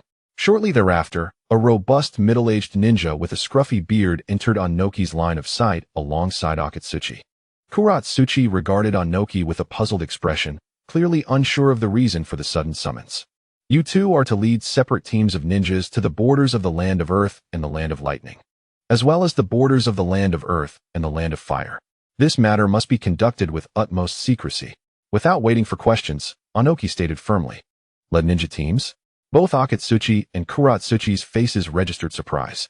The deployment of ninja teams carried significant implications, and they were well aware of its meaning. War? They exchanged glances, momentarily dismissing the thought. Although the Fourth Great Ninja War was inevitable, its onset remained uncertain. However, in the eyes of the two, the time is not yet ripe. Although some time has passed since the Third Great Ninja War, the strength of each village has yet to return to its former peak. If 2 or 3 more years pass, the new generation of ninjas will have matured, and perhaps then there may be potential. As for the present, unless there are sufficiently substantial benefits, no ninja village would dare to make a premature move. Hurry and act. Observing the puzzled expressions on Akatsuchi and Koharu's faces, Onoki showed no inclination to explain, speaking with impatience. Yes, Lord Tsuchikage. Akatsuchi and Koharu replied respectfully, their expressions becoming serious as they turned to leave. Once the figures of the two completely disappeared, the calm demeanor on Onoki's face was replaced by a frown of confusion as he muttered to himself. What could possibly concern the folks from the Cloud Village? Under the covert influence of Youto, the entire ninja world had unwittingly seen all 5 great ninja villages enter the fray. As for the smaller ninja villages, Youto was indifferent. The other few villages would feel the same. Currently, within the chessboard known as the ninja world, only 5 players were involved in the game, while the other smaller villages lacked even the qualification to join the table. Even the current Akatsuki did not possess the right to participate. Mount Myobo-Kuzan, one of the legendary 3 sacred lands. Here lies a place resembling a temple within the heart of Myobo-Kuzan. A giant toad, several meters high and adorned in orange, sat languidly upon its grand throne, drowsy. This elder toad, known as the Sage of the Great Toad, is the founder of Myobo-Kuzan. Despite its aged form, one could not overlook the immense chakra emanating from within the sage. How much longer will the Great Toad Sage continue to sleep? Jiraiya thought helplessly as he glanced at the nearby Fukasaku. Were it not for Fukasaku informing him of the sage's crucial prophecy, Jiraiya would have long since departed. It should be noted that his creative endeavors were only halfway completed when Fukasaku summoned him. Fukasaku raised his gaze and shot a glare at Jiraiya, remaining silent. Witnessing this, Jiraiya could only sigh in resignation. Just as he believed he would have to wait a while longer, the previously drowsy Great Toad Sage slowly opened its eyes. Little Jiraiya has arrived. A deep yet gentle voice emanated from above, causing Jiraiya to perk up, hastily looking up. Has the Great Toad Sage perhaps received a new prophecy? Is it about the Child of Prophecy? Jiraiya inquired earnestly, his expression grave. Upon hearing Jiraiya's words, the Great Toad Sage fell into a brief silence before responding slowly. I have not foreseen matters concerning the Child of Prophecy. However, just moments ago, I glimpsed fragments of Konoha engulfed in flames. Konoha engulfed in flames? Shock washed over Jiraiya's face as he stood momentarily frozen. Great Toad Sage, he began to inquire again, but his words faltered midway. At that moment, the Great Toad Sage had succumbed back into slumber, evidently unwilling to provide further answers. When would the Great Toad Sage awaken next? Jiraiya turned his head, casting a serious glance towards Shinsaku beside him. It was uncertain whether they would wait for a moment or for an extended period. Shinsaku shook his head, his expression equally filled with helplessness. It seemed that a trip back to Konohagakure was imperative. Furrowing his brow, Jiraiya held the prophecies of the Great Sage of the Toads in high regard. The war engulfing the village was undeniably an ominous sign. With a sudden puff of white smoke, Jiraiya vanished from his position. He found himself in an expansive venue dedicated to entertainment. where an eerie silence enveloped the room. Every gaze was fixated on a gambling table at the center. A striking blonde woman, her hair styled into twin ponytails, maintained a calm demeanor as she observed the chips on the table. Across from her sat a middle-aged man, drenched in cold sweat. Roll. The referee's voice broke the stillness. The dice in both players' hands tumbled simultaneously. In an instant, the room erupted in a cacophony of cheers and shouts. Another victory. How could this be? She had played every game and had yet to lose. Every coin in the onlooker's possession had been claimed by her, and anyone who dared to call her the legendary cash cow would surely meet their demise. Amidst the uproar, no one dared to approach and reclaim the chips, which had nearly formed a small mountain on the table. After all, the numerous figures lying at the feet of the blonde woman were not to be trifled with. Lady Tsunade, we have struck gold, Ino exclaimed, her eyes sparkling with excitement as she gazed at the towering stack of chips. The creature cradled in her arms, Taunton, emitted a couple of light grunts in agreement. However, in contrast to Ino's exuberance, Tsunade's expression remained composed, albeit tinged with a hint of displeasure. Ino, how many rounds have we won? Tsunade inquired, her tone subtly shifting. Ino paused, realizing she hadn't kept count. After a moment of contemplation, she replied uncertainly, perhaps dozens? It seems Lady Tsunade hasn't lost since we entered this establishment. With a resounding bang, Tsunade abruptly stood, turning towards the exit. Lady Tsunade, the money! Ino exclaimed in shock, dropping Taunton to the ground as she hurriedly gathered the chips into her arms. With a fierce expression, she glared at the onlookers, warning, anyone who dares to covet our earnings should beware of dire consequences. In a flurry, Ino exchanged the chips for cash, stuffing them into 2 leather cases before hastily pursuing Tsunade, who was already making her way outside. Meanwhile, the instigator of this escapade, Youto, had not remained in the hidden mist village but rather appeared on a bustling street in Kanahagakure. The lively throng of people, the diverse shops lining the roads, and merchants preparing their wares painted a picture of prosperity. It was undeniable that Kanahagakure, as the most affluent of the 5 great shinobi villages, was beyond comparison to the newly developing hidden mist village. Observing the vibrant scene of Konoha before him, Youto wore a gentle smile, softly murmuring to himself, the game has already commenced. Ranmaru closely trailed beside Youto, his curious gaze sweeping the surroundings while occasionally glancing at the turtle perched on Yuto's shoulder, its tail playfully raised. Perhaps due to the influx of visitors for the Chunin exams, the flow of people entering and exiting Konoha had increased, yet Youto and Ranmaru passed through with ease, joining a merchant caravan without any scrutiny. By the time Youto and Ranmaru arrived in Konoha, the Chunin exams had long since begun, with even the 3rd preliminary match already concluded. Acquiring such information was not difficult. Given the magnitude of the event, one could simply inquire with a passerby. However, Youto was indifferent. They were not present solely to observe the competition. Intrigued by the legendary Ichiraku ramen, he approached a local resident to ask for directions. With that, Youto led Ranmaru toward the famed ramen shop, mindful that they might not have the chance to enjoy it again in the future. The establishment was a modest little shop, and upon entering Ichiraku ramen, Youto was surprised to find it entirely devoid of customers. Sir, 2 bowls of your specialty, please, he said with a warm smile directed at the owner. Certainly, coming right up, the owner promptly replied. In no time, 2 steaming bowls of ramen were placed before Youto and Ranmaru. After taking a bite, Yuto's eyes lit up, while the dish was not as extraordinary as he had anticipated. It was quite delectable nonetheless. My lord, this ramen is delicious, exclaimed Ranmaru, sitting beside Youto, his face glowing with satisfaction as he devoured the noodles eagerly. The chime of the door announced the arrival of a lean ninja wearing glasses. Owner, I would like a bowl as well, he said, a warm smile gracing his face as he addressed the Ichiraku owner. It will be ready shortly, the owner replied, casting a brief glance around. The newcomer, Kabuto, soon fixed his gaze on Youto and Ranmaru, the only patrons in the shop. His eyes lingered on Ranmaru for a moment, a flicker of confusion crossing his face, as if questioning the presence of such a young boy. Kabuto took a seat next to Youto, adjusting his glasses and speaking in a low voice. Lord Orochimaru wishes to invite you both for a brief meeting. After a pause, noticing that Youto remained engrossed in his meal, seemingly oblivious to his words, Kabuto cleared his throat and raised his voice slightly. Ahem, Lord Orochimaru requests your presence.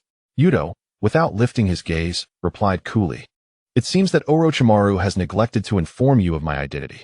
The expression on Pharmacist Do's face momentarily faltered as he was about to speak again, when suddenly, Lanru, seated on the opposite side, raised his head and gazed at Pharmacist Do with a naive expression, saying, "If you do not wish to eat your noodles, could you perhaps give them to Lanru?"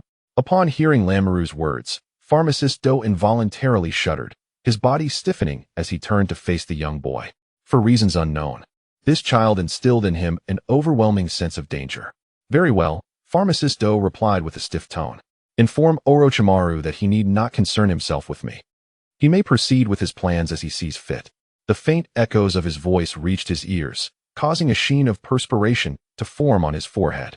Slowly, he retreated from the table, casting a lingering glance at the two figures hunched over their noodles before swiftly exiting the scene. As for Orochimaru's subtle intentions, Right Do had surmised a few, yet presently, Orochimaru held little significance for him. The primary utility of Orochimaru had already been fulfilled, drawing the Sand Ninja village into the fray. The residual role, in Right Do's view, was merely to restrain a portion of Konoha's forces. Whether Orochimaru harbored any ulterior motives was of no concern to Right Do. Speaking of which, Jiraiya should have arrived by now, preparing to make contact with Naruto. A faint smile graced Right Do's face as he mused softly. Alas, Yashikoro of the Woodlands had already sown seeds of influence in Naruto's heart, making Jiraiya's task of reaching that part of Naruto's essence considerably more arduous than before. Unless, of course, Jiraiya, like in the original narrative, took Naruto out for training, thereby allowing sufficient time to effect a profound change in him. But did such an opportunity still exist? In a long corridor, the cheerful chirping of birds resonated, imparting a sense of tranquility. It was indeed remarkably serene here. No, one might rather say that this nation was excessively peaceful, especially when other countries were preoccupied with military expansion. Leaning against a mahogany pillar, Orochimaru spoke in a low, somber tone. Soft footsteps echoed as Pharmacist Do appeared before Orochimaru, respectfully addressing him. "Lord Orochimaru." "Oh, you have returned alive," Orochimaru remarked, casting a glance at Pharmacist Do and licking his lips. Pharmacist Do momentarily lost his train of thought, lowering his head with a faint smile of resignation. Recalling Right Do's words, he inquired with a hint of confusion, "Who is that esteemed individual?" "You should consider yourself fortunate that you are unaware of that person's name. Otherwise, you would be facing a corpse before me," Orochimaru replied with a chilling laugh, his tone grave. Surprise flickered in Pharmacist Do's eyes. From just a few of Orochimaru's remarks, he deduced that the man seemed to harbor a certain fear of that youth. That individual allows Lord Orochimaru to act according to his own plans without concern for him. Pharmacist Do adjusted his glasses and conveyed Right Do's words to Orochimaru. It was an anticipated revelation, though it raised the question of whether there was any merit in decapitating that old man's head. A cold smile lingered on Orochimaru's face. Was the esteemed Orochimaru experiencing hesitation? Though uncertain of what lay ahead, a sense of impending trouble loomed over Konoha. Was Orochimaru positioning himself as a catalyst to unveil certain truths? Kabuto stood upright, softly speaking. "You perceive too clearly, yet it vexes me."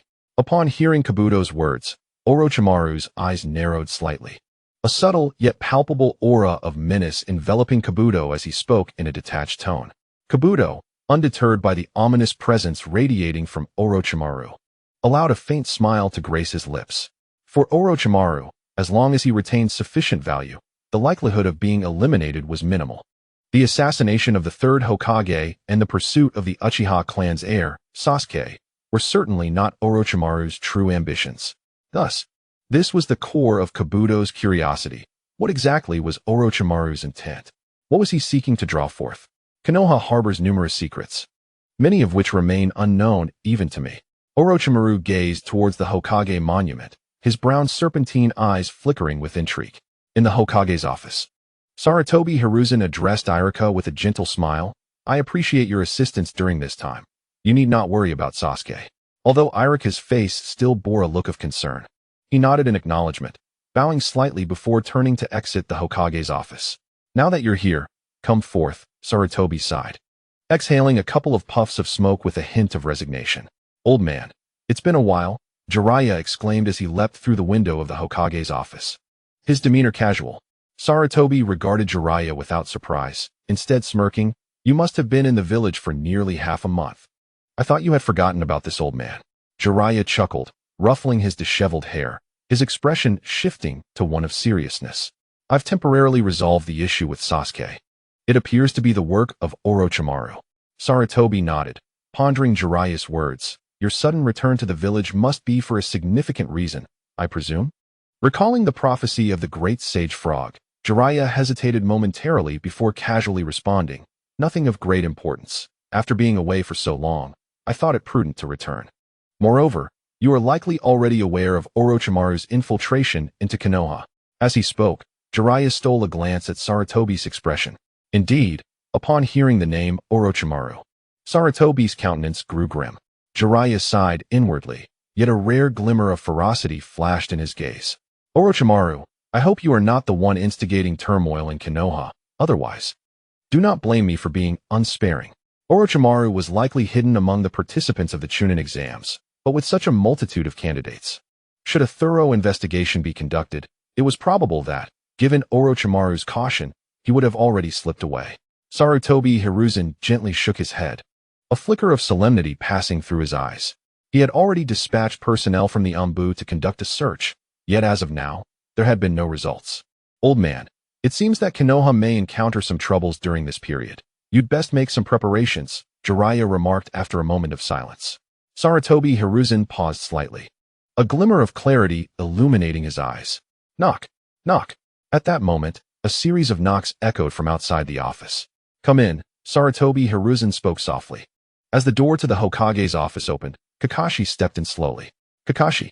Upon seeing Kakashi, Sarutobi Hiruzen displayed an expression of surprise. For Kakashi had been in a state of unconsciousness for some time.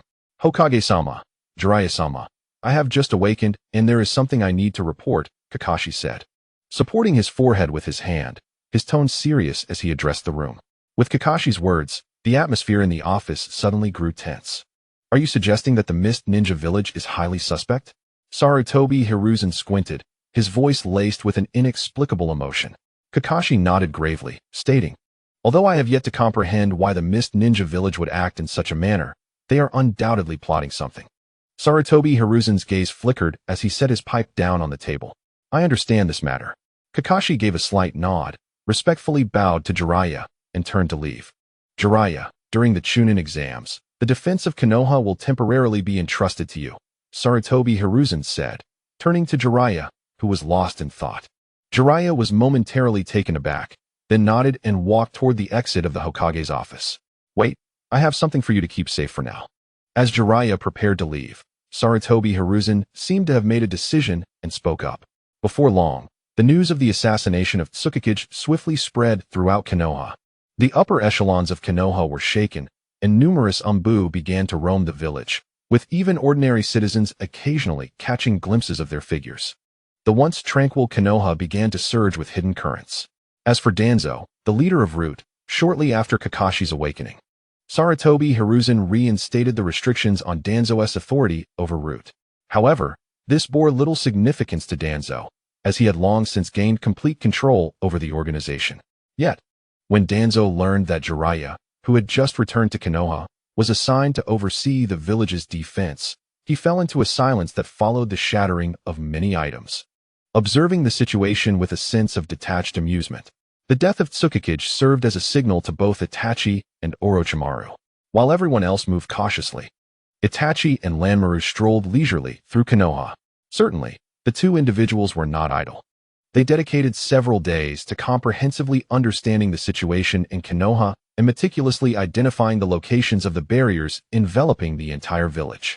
At the border of the Land of Fire, a piercing scream suddenly echoed through the air.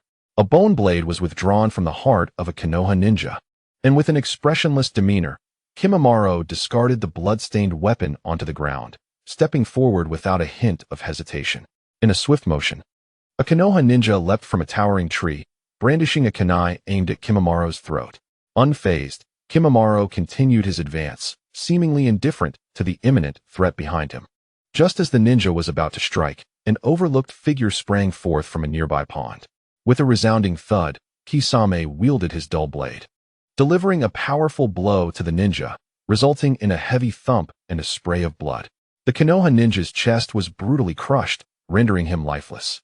Surprised by the number of Konoha ninjas present, Kisame mused, shaking his head with an amused expression. Kimimaro remained silent, his expression unchanged as he continued onward. Observing this, Kisame shook his head in resignation and quietly remarked on Kimimaro's cold demeanor. As the two pressed forward, several figures soon came into view. Zabuza Momochi, Yuri Kagura, Haku, and the leisurely sitting Suigetsu perched on a tree branch. "You two are quite late," Zabuza complained, his tone tinged with dissatisfaction. In response, Kisame shrugged, a look of exasperation on his face. "We were detained by 4 Konoha ninjas, weren't we, Kimimaro?" Upon glancing at Kimimaro, who remained reticent, Kisame sighed. "I knew it. We're already behind schedule due to our training. We need to accelerate our pace," Yuri Kagura remarked softly from her perch, her sharp teeth unconsciously revealing themselves. "Oh, you mean?" Zabuza raised an eyebrow, excitement flickering in his gaze. "Break through directly."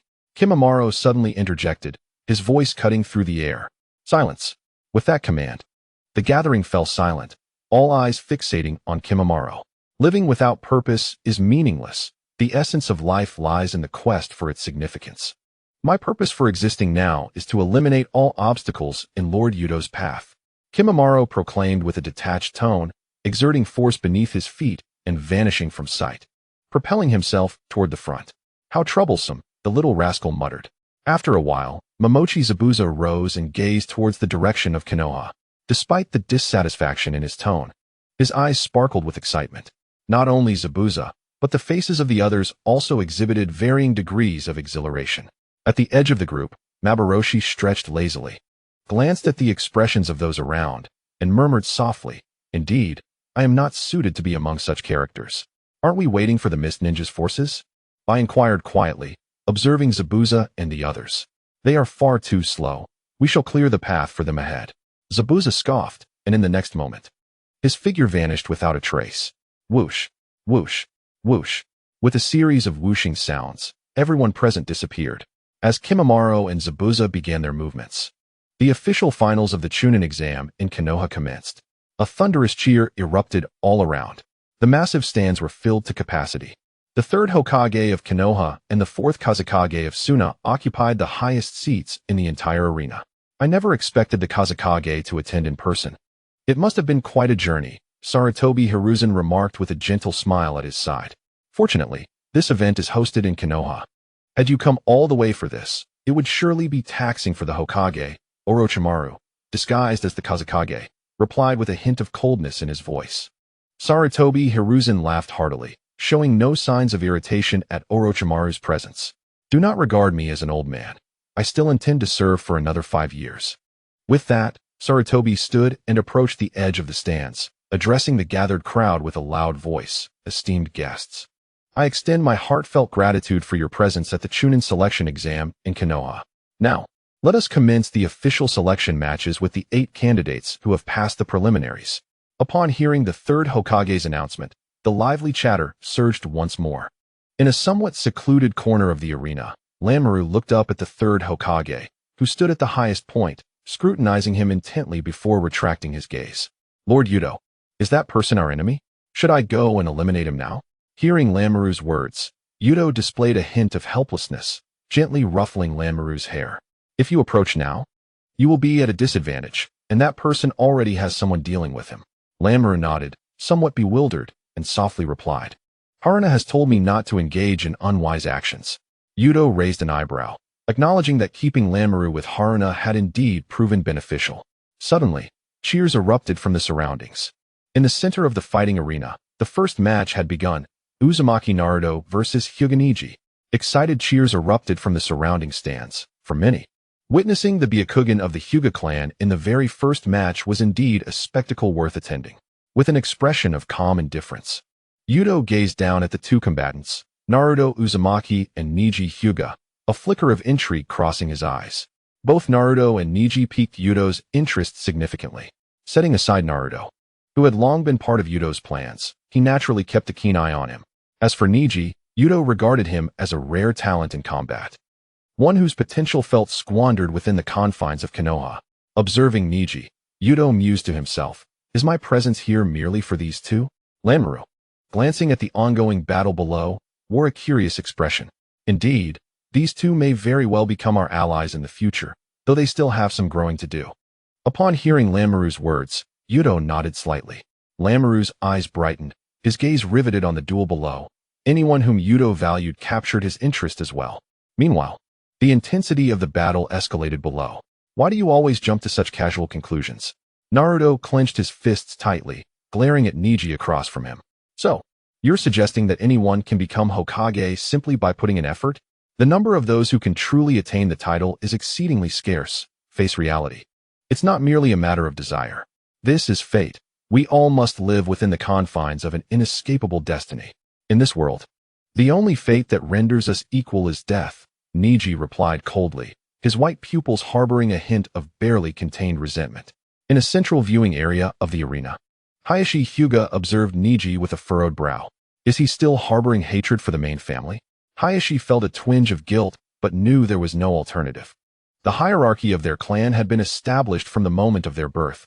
Who belonged to the main family and who to the branch family was predetermined. The conflict between the main and branch families had perpetuated for centuries. Neji was neither the first nor would he be the last to feel such animosity. Hayashi's expression bore the detachment of a clan leader. As long as there were caged birds, the main family merely needed to maintain their lofty position. If there truly is such a thing as fate, then let us defy it. Naruto shouted back vehemently, forming hand seals. Shadow Clone Jutsu. With a series of bursts of smoke, dozens of Naruto's clones materialized before the astonished eyes of the spectators. Lanmaru, perched in the stands, gasped softly, impressive. Meanwhile, Hyuga Neji made his move, charging directly into Naruto's shadow clones. Neji enveloped his hands with a thin layer of chakra, swiftly targeting the chakra points of the surrounding clones. In a mere moment, amidst a flurry of white smoke, half of Naruto's shadow clones had been dispatched by Hyuga Neji. Found you, Neji exclaimed, fixating on one of the many clones, and darted towards that particular manifestation of Naruto. Alas, it was only when the clone dissipated into white smoke that Neji realized his misjudgment. The tide of battle shifted dramatically. The remaining Narutos encircled Hyuga Neji, and in the next instant, they launched their assault. Bang! Neji swiftly spun, a pale blue chakra gushing forth from his chakra points, sending all attacking Narutos flying. That was... Father! Hinata Hanabi exclaimed, her expression one of astonishment as she glanced at her companion, Hyuga Hisashi. Hakusho Kaiten. That is the secret technique passed down solely to the heirs of the Hyuga clan. A rare seriousness graced Hisashi's features, though his eyes betrayed profound shock. For he understood that the Kaiten Neji had executed was entirely his own creation. Lord Youto, what was that technique just now? Rangmar's mouth fell agape, gazing in awe at Hyuga Neji. Despite Rangmar's superior prowess compared to Neji, he exhibited considerable intrigue towards such a technique. Kaiten, albeit an incomplete version, wait a moment. And I shall show you the true Kaiten, Youto responded with a gentle smile, observing Neji below. The sheer brilliance of Neji's ability to replicate Kaiten, relying solely on innate talent without any reference, affirmed his reputation as a prodigy. The battle raged on, and under Neji's full force, Naruto found himself retreating relentlessly. Soon after, mirroring the original narrative, Naruto fell victim to Neji's 8 trigrams 64 palms. As Neji explained the circumstances, Naruto finally grasped why Neji often spoke of fate. The cursed seal upon his forehead represented the absolute terror bestowed upon the branch family by the main family. A mysterious seal that could effortlessly disrupt the neurological pathways of the branch family. Naturally, it could also easily lead to their demise. And this seal would only vanish upon death. Neji's voice, filled with resentment, echoed in Naruto's ears, causing him to shudder involuntarily. Thus, this examination sealed your fate the moment you became my opponent. Neji crouched, poised to deliver the final blow. It was at this juncture that a chilling, malevolent chakra suddenly emanated from Naruto.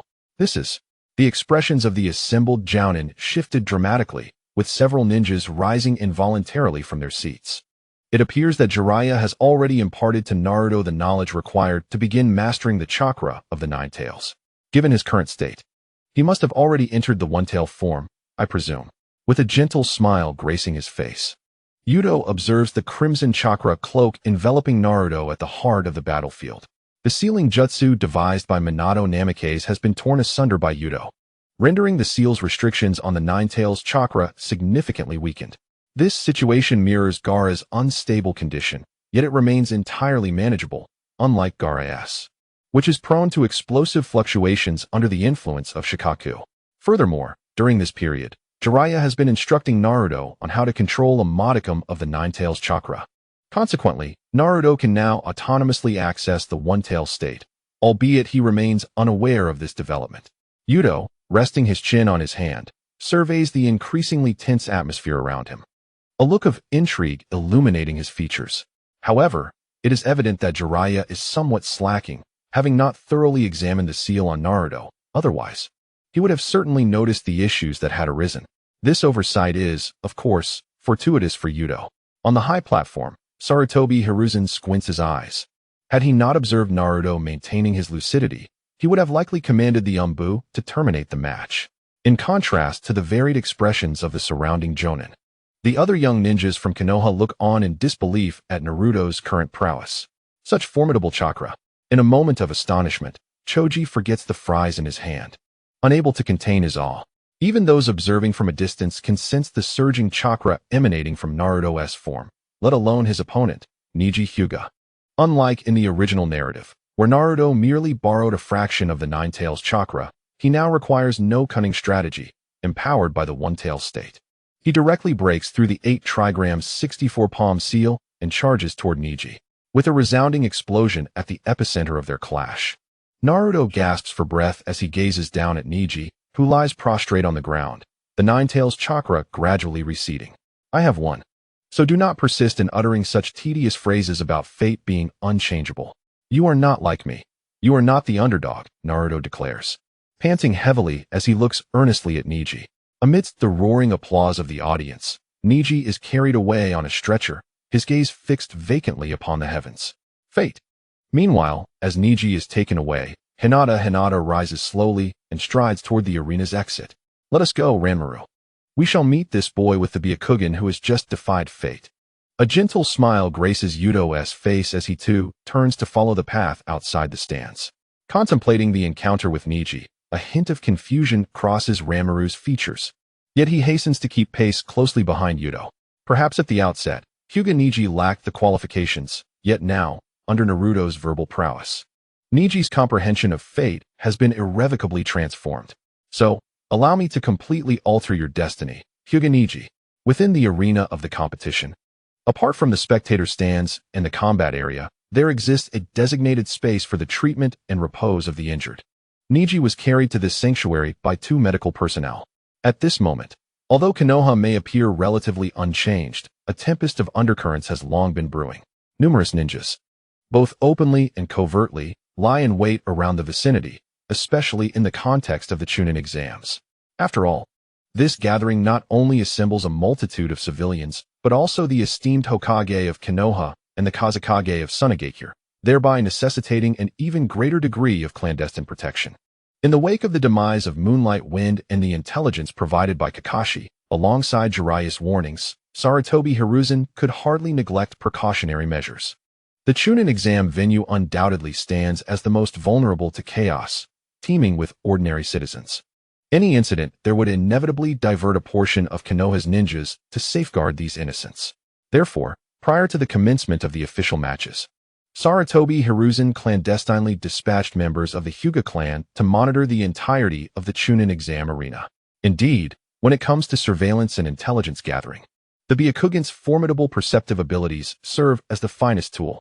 Within a particular chamber of the Chunin exam venue, several members of the Hyuga clan, their Byakugan activated, continuously scanned their surroundings. Suddenly, one member voiced a note of confusion. What is it, Makoto? Do you observe something amiss? Another clan member inquired earnestly. No, it's nothing. I must have misinterpreted, Hyuga Makoto replied after a careful glance, gently shaking his head in explanation. The other Hyuga member nodded, and, turning to the rest, spoke in a hushed yet serious tone. During this interval before the conclusion of the examinations, I entrust this task to you all. Understood, echoed the chorus of Hyuga clan members in unison. In a lengthy corridor, Lord Youto, I have located him, exclaimed Ranmaru, his once gray-black pupils now ablaze with crimson hues, beaming towards a specific direction down the corridor. Youto nodded slightly, casually inquiring, "How many members of the Hyuga clan have you spotted? Are you referring to those with Byakugan?" "Quite a number, indeed. However, my abilities render me and you invisible to them, while I can still perceive their presence," Ranmaru replied, a hint of pride illuminating his features. "You are truly remarkable, Ranmaru," Youto remarked with a gentle smile, affectionately ruffling Ranmaru's hair. Ranmaru's bloodline limit effectively counters the Byakugan, unless they meet head-on. Their figures remain imperceptible to the Byakugan's gaze. In a room reminiscent of a lounge, two medical personnel gently laid Hyuga Niji upon a bed for examination. After a while, the two individuals exhaled in relief. Most of their injuries were merely superficial, and with a period of rest, they would be able to recuperate. One medical staff member glanced at Hyuga Niji and spoke softly. "However, due to the significant depletion of your chakra, your body is currently quite frail, making it impossible for you to engage in any strenuous activities for the time being." Another medical staff member nodded in agreement and echoed the sentiment. Niji remained silent, his eyes occasionally flickering with a hint of confusion and resentment. Suddenly, with a gentle creak, the door to the resting room swung open. Hyuga Hayashi entered with a calm demeanor. "Lord Hayashi." Upon seeing him, the two medical staff members quickly bowed respectfully. As the head of the Hyuga clan, Hayashi held a prominent position within Konoha. "I apologize, but may I ask you to step out for a moment?" Hayashi stated, his tone cordial, yet devoid of any room for negotiation. "Understood." The two medical staff exchanged glances, nodded, and turned to leave. As the door closed behind them, Hayashi approached Niji and, after a brief silence, began, "I have come to inform you about the events of that day." Hearing Hayashi's words, Niji struggled to sit up, anger flashing across his face. "My father was killed to take your place. What more do you wish to tell me?" Hayashi maintained a composed expression, seemingly unfazed by Niji's fury. Instead, he reached into his robe and produced a scroll, handing it to Niji. "This contains the entire truth of that day." Niji stared at the scroll, particularly at the handwriting inscribed upon it, momentarily taken aback. As he slowly unrolled the scroll, he read the words, "I did not die to protect the main family. I died to protect my brother and the village." At that moment, a youthful voice echoed from outside the door. Niji froze, recognizing that the words spoken were identical to those on the scroll. "Who is it?" Hayashi's expression shifted, and he swiftly turned towards the door, issuing a commanding shout. With a gentle push, the door to the resting room opened. Under the watchful gazes of Hayashi and Niji, Right-Do and Lanmaru entered with cheerful expressions. "Even if, just once, I wish to defy the fate of the Hyuga clan, to choose my own destiny, that is all." Lanmaru's crimson eyes remained fixed on the scroll in Niji's hands as he continued in a childlike voice. Shock swept across Hayashi's face, for the words spoken by the young boy mirrored precisely the content of the scroll. It was known that he had never shown the contents of the scroll to anyone in the Hyuga clan. Aside from himself, no one should possess such knowledge. The emergence of this situation could only imply one possibility: Byakugan. Possessing the ability of the Byakugan allows one to perceive the contents of a scroll with clarity. Hyuga Hizashi cast a frigid gaze towards Ryuto and Lanmaru, his eyes sweeping over the duo. The distinctive features of the Byakugan are easily recognizable, and with just a fleeting glance, Hizashi had already dismissed the possibility of them possessing it. His gaze lingered on Lanmaru, whose eyes emanated a faint crimson glow, leading him to conjecture. It resembled the Sharingan, yet lacked the Tomo. Could it be a new bloodline limit? Moreover, it bore a similarity to the Byakugan's abilities. "Forgive me if I have intruded upon your affairs. If so, I sincerely apologize," Ryuto remarked with a gentle smile, his demeanor far from remorseful. He reached out to ruffle Lanmaru's hair, then turned his attention to the dazed Hyuga Niji, his tone laced with mockery. "Is the so-called freedom of the branch family of the Hyuga clan merely synonymous with death? If that is indeed the case, it is quite laughable that one would consider such a grim fate a form of liberty. It is truly pitiful." At this juncture, Ryuto's voice faltered slightly, revealing a look of disdain. "The scroll left to you by your father, in my view, is nothing but the mark of a coward." Niji abruptly lifted his head, his expression seething with rage. Meanwhile, Hizashi's countenance had turned as cold as ice. "You are not from Konoha, are you? What is your purpose here?" "What is my purpose?" Upon witnessing a remarkable genius, I could not resist extending a hand. Ryuto shrugged. showing no inclination to conceal his intentions. Humph, do you underestimate Konoha and the Hyuga clan? Hisashi scoffed, his tone frigid. I hold Konoha in high regard. Otherwise, I would not have personally come here. However, if the head of the Hyuga clan expects your kin to discover the situation here and send Umbu, I fear he will be sorely disappointed. Ryuto remarked with a light chuckle, gazing at Hisashi. Hisashi's expression faltered. He had refrained from taking action thus far, anticipating the arrival of Konoha's Umbu.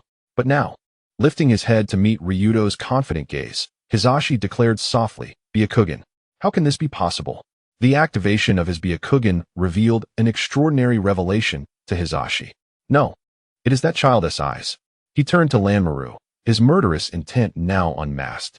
The child's abilities bore a resemblance to their Byakugan, and now, it seemed, he possessed powers that could counteract their own.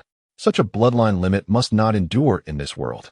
Regardless of who you are or your objectives, there is no escape for you now. Hisashi crouched slightly, his voice tinged with a hint of malice. Boom. Gentle fist. Hisashi abruptly propelled himself toward Lanmaru, prioritizing him as he appeared to be the easiest target among the two. More significantly, in the gaze of Hyuga Hisashi, a mist-like veil enveloped both Lanmaru and Youto. Before this ethereal shroud, his Byakugan could not discern the chakra points on either individual. Hyuga Hisashi was swift, appearing before Lanmaru in the blink of an eye. Although he could not ascertain the precise locations of Lanmaru's chakra points, this posed little challenge for the Hyuga clan, who had long studied the human body's energy centers. Even without his Byakugan, Hyuga Hisashi could easily identify the points on Lanmaru's body, albeit unable to detect the weak spots of chakra flow. With a gentle yet rapid motion, Hyuga Hisashi extended his hand towards a specific area on Lanmaru's neck, executing his technique with remarkable speed. Cursed Seal 1. Lanmaru blinked and murmured softly. In the next instant, a muffled sound emanated from within Lanmaru's body, followed by a noticeable expansion of his physique. In the blink of an eye, a towering figure over 2 meters tall stood before Hyuga Hisashi. Bang! Lanmaru raised his exaggerated arm and unleashed a powerful punch forward, colliding with the hand that Hyuga Hisashi had extended. The sudden impact caused Hyuga Hisashi's expression to shift, as the sheer velocity of Lanmaru's attack sent a forceful gust his way. Had their hands met fully, Hyuga Hisashi's hand would surely have been rendered incapacitated. Gentle fist, 8 trigrams, air palm. With no time to withdraw, Hyuga Hisashi was compelled to adapt, transforming his thrust into a palm strike, simultaneously releasing a surge of energy from his hand. Boom!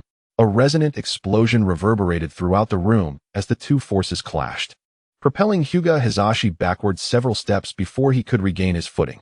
Youto, maintaining a subtle smile, advanced toward Hyuga Niji. I shall not allow you to approach Niji. Hyuga Hisashi shouted, pivoting slightly before charging toward Youto. However, as soon as he moved, a robust figure appeared directly in front of him. Without uttering a word, Lanmaru swiftly produced a scroll that materialized in his grasp. Bang! A cloud of white smoke dissipated, revealing a uniquely crafted ninja blade in Lanmaru's hand. I have heard it said that you are the leader of the Hyuga clan. Being a leader, you must possess considerable strength, Lanmaru remarked, pausing slightly to cast a sincere gaze at Hyuga Hisashi. So, can Lanmaru slay you? Youto, who had been making his way towards Hyuga Niji, could not help but twitch at the corner of his mouth upon hearing Lanmaru's words. Having spent time with those infamous for their brutality, Lanmaru surely had not been corrupted by them, had he? Very well, very well. Explosive blade splatter. It appears you hail from the Mist Village, Hyuga Hisashi retorted, his face reddening with indignation as he struggled to contain his temper. Boom! Enraged by Lanmaru's words, Hyuga Hisashi launched into action, feeling deeply insulted. Meanwhile, Youto had already reached Hyuga Niji. Just moments ago, Hinata Hisashi's words reached Niji, his tone laced with trepidation as he gazed at Youto. Do you, the Mist Ninja Village, seek to wage war against Konoha? Such overt provocation of the relationship between the main and branch families of the Hyuga clan, even engaging in direct combat with the clan leader within Konoha, is tantamount to declaring war. How could a child, sheltered in a world of peace, ever comprehend the true nature of conflict? Youto cast a dispassionate glance at Niji, his voice imbued with a palpable aura of lethality. Instantly, Niji's body tensed, as if on the verge of striking, sensing an ominous pressure emanating from Youto. I advise you against taking action, otherwise, you shall find your freedom. Yuto's words were chilling as he regarded Niji. Niji grasped the implication of freedom all too well. I happen to possess a scroll. Would you care to take a look? Yuto produced a scroll and tossed it directly into Niji's arms, clearly uninterested in seeking permission. Niji steadied himself and, dismissing any pretense, unfurled the scroll. He recognized that if this young man intended to kill him, he would stand no chance in his current state. The scroll documented events from years past, not from Konoha's records, but from the Cloud Ninja Village's accounts. Your father was merely a victim caught between two villages, a sacrifice to the Hyuga clan. Youto opined nonchalantly, asserting that the notion of freedom and death espoused by Niji's father was nothing more than the act of a coward. Regardless of Hisashi's explanations or the scroll left by Hyuga Hayashi, one undeniable truth remained. Hayashi was a victim. The scroll from the Cloud Ninja Village merely chronicled the clandestine agreements between Konoha and the Cloud. Niji's hands trembled as he held the scroll, not solely out of fury regarding his father's fate, but also in response to Yuto's intentions. As a prodigy, Niji was astute. Yet he lacked the wisdom to refrain from expressing his anger towards the main family in such a significant setting as the Chunin exams. Had it not been for the current generation of the Hyuga clan, which boasted no other talents besides Niji, Hisashi had already stifled the resentment of a genius like Niji in its infancy. Niji, trembling, lifted his gaze toward Yuto, his lips quivering as he questioned, "Is everything written here true? Do not believe his words." Hisashi, engaged in battle with Ranmaru, turned to shout at Niji. At that moment, his face bore an expression of urgency, his heart a tempest of fear and anger. The people of the Mist Ninja Village had infiltrated Konoha at an unknown time, brazenly targeting the Hyuga clan. However, the commotion from his battle with Ranmaru should have drawn the attention of the Umbu. If he could hold on a little longer, reinforcements would surely arrive. The gaze returned to Ranmaru, and Hinata Hisashi's eyes brimmed with vigilance. This suddenly transformed imp possessed an alarming degree of power. Particularly concerning was the opponent's bloodline limit, which completely countered the Byakugan. Hisashi had now retracted the capabilities of his Byakugan. When one's own eyes begin to deceive, that is when true danger lurks. There was also the other youth. Although Hisashi had not discerned anything about Ryuto due to Ranmaru's interference, each time he cast a glance in Ryuto's direction, a sense of foreboding surged within him. Meanwhile, as Hisashi conversed with Niji, an opening emerged, and Ranmaru, wielding the explosive blade, leapt forward in a single bound, appearing at Hisashi's side. "This is bad." Hisashi's expression shifted, and chakra surged throughout his body, flooding every chakra point as he prepared to unleash it. In that instant, his form spun rapidly like a top. Gentle fists 8 trigrams palms of reversal. This was the true reversal of the Hyuga clan, incomparable to Niji's own version derived from personal study. The chakra that erupted formed an invisible barrier, firmly encasing Hisashi in a protective cocoon, establishing what could be termed absolute defense. At the moment of impact with the reversal, Ranmaru was sent reeling back. Impressive.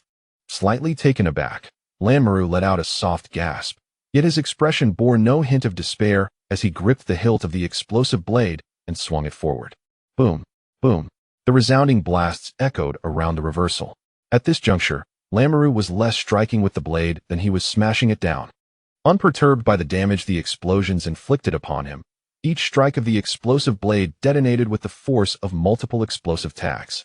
The first explosion struck Hisashi's swiftly rotating body, causing it to shudder. The second blast forcefully shattered the reversal. The third blow sent Hisashi spitting blood, rendering him unconscious from the sheer force of the explosion. Witnessing this scene, Hinata Niji's eyes twitched, filled with profound shock.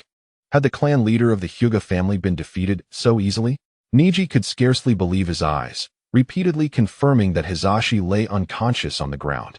The facade of calm he had maintained faltered, revealing a visage of dread for the first time. It was indeed a sorrowful sight to see the strength of such an ancient clan leader reduced to this extent. Ryuto cast a dispassionate glance at Hisashi before turning to Niji. "Do you not seek freedom? I shall grant you true freedom." Upon hearing Ryuto's words, Niji's throat moved slightly, and he spoke with a somewhat hoarse voice. "What exactly is your intention? With your current strength, you lack the qualifications to orchestrate anything against me." A trace of disdain colored Ryuto's voice as he raised his finger, pointing towards the cursed seal upon Niji's forehead. Sensing the movements of Yuto, Hyuga Niji instinctively attempted to evade, yet a thought lingered in his mind. If the opponent truly intended to take his life, such intricacies would be unnecessary. In the next moment, a chill brushed against Niji's forehead, followed by an intense surge of pain that invaded his consciousness. The cursed seal had activated passively. This agony arrived swiftly, only to dissipate just as quickly. By the time Niji regained his senses, Yuto's fingers had already departed from his brow. Your life remains. Whether you choose to end it lies solely in your hands, Yuto stated in a nonchalant tone, a flicker of intrigue evident in his gaze. The explosive sounds from their earlier confrontation had only now drawn attention, revealing the decay of the village established by Hashirama. In light of this, allow me to commence the prologue of war. Yuto's mutterings echoed in Niji's ears, sending a tremor through him. Unfazed by Niji's expression, Yuto noted the swift approach of Konoha ninjas, and a faint, cold smile graced his lips. He casually snapped his fingers. Boom, boom, boom, boom, boom. 5 resounding explosions erupted simultaneously from 5 directions surrounding Konoha, unleashing a cacophony that reverberated throughout the village. Niji turned stiffly, his gaze drawn to the blazing inferno and billowing smoke visible from the window, a sudden dryness pervading his mouth. War, although he had harbored some foreboding, confronting the reality left him in a daze. When Niji turned to face Yuto once more, he discovered that aside from the unconscious Hyuga Hizashi on the ground, both Yuto and Ranmaru had vanished without a trace. Who are you?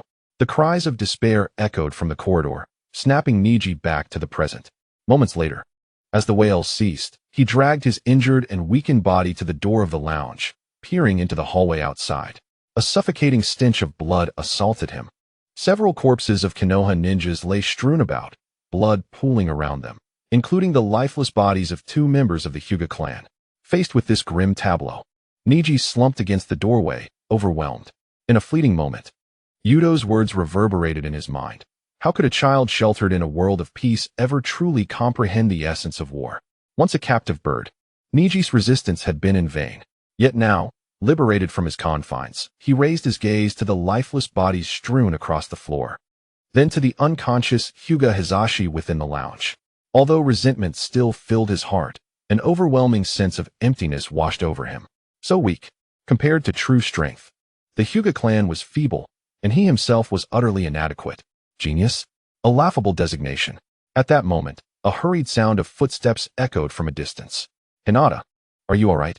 Ten dashed over, her face paling as she beheld the corpses strewn across the corridor and Niji sitting on the ground.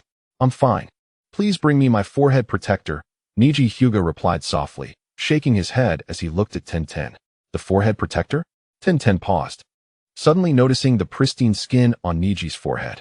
Her expression transformed to one of shock as she realized that the cursed seal, caged bird, had vanished from his brow. Could you help me keep this a secret? Niji asked seriously, his demeanor grave. Although she was unaware of the full circumstances, Ten instinctively understood the implications of the disappearance of the caged bird seal, and she quickly nodded in agreement. Simultaneously, the sound of battle emanating from the lounge drew the attention of the Konoha ninjas and ANBU members who had arrived. Upon hearing the explosion, they all froze in place, gazing at the source of the commotion.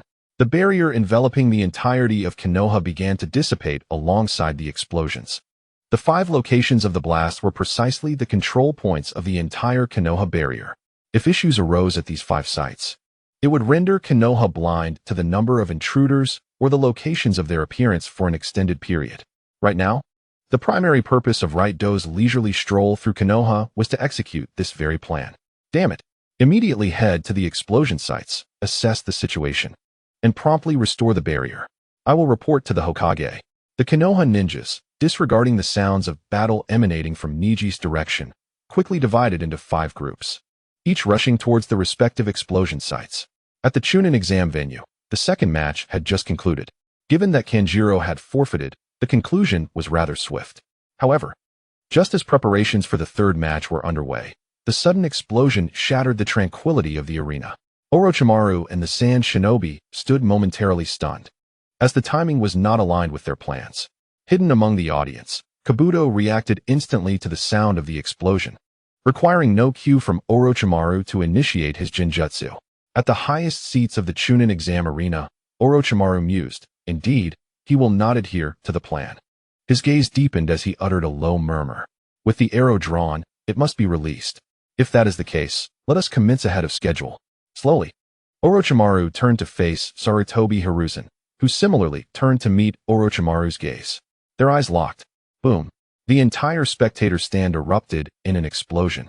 As a Konoha Jonin guarding the third Hokage was swiftly slain before he could react.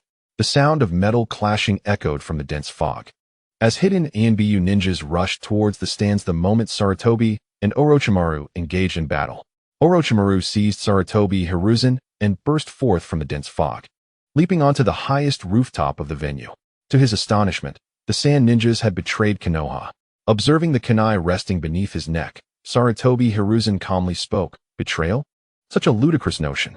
The so-called treaty was merely a ruse to lull our adversaries into complacency. The tedious contest has concluded. Henceforth, the history of the ninja world shall be irrevocably altered. Orochimaru let out a low, mocking chuckle, his voice dripping with derision. Do you, the Sand Village, truly wish to incite war?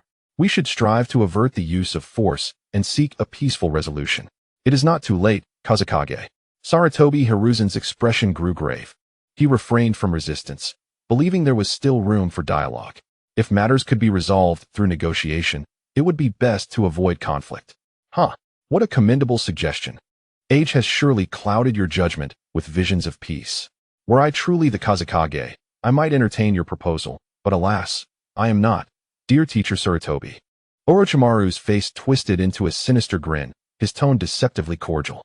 A flicker of distress crossed Sarutobi Hiruzen's eyes.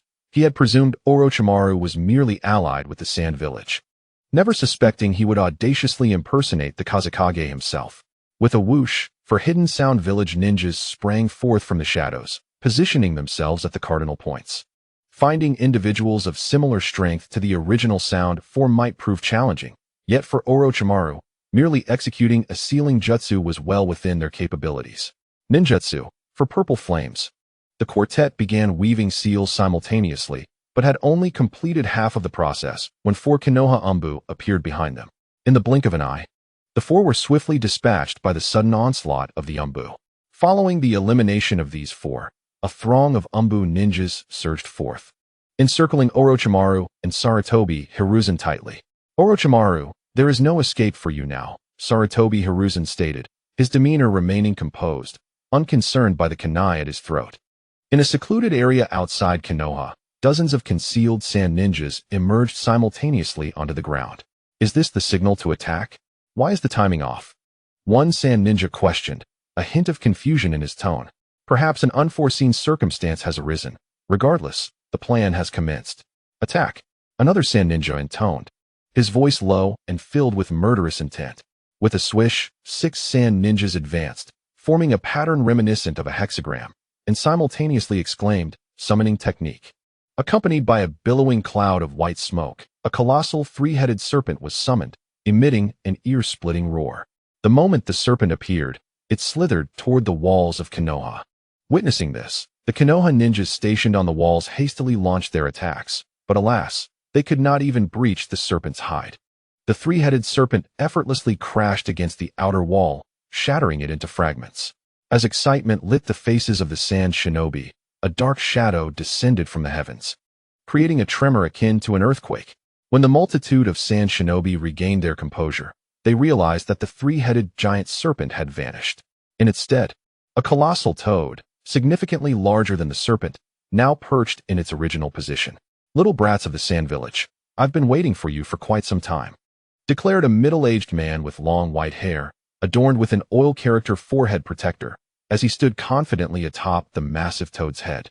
Casting a haughty gaze down at the sand shinobi, the immense form of the toad loomed like a small mountain, enveloping the gathered shinobi beneath its bulk. Jiraiya, you didn't summon me merely to deal with a mere snake, did you? Grumbled Fukasaku, the toad, in a somewhat displeased tone as he held a pipe. Jiraiya chuckled, opting not to explain. After all, would he reveal to Fukasaku that such an entrance would be more imposing?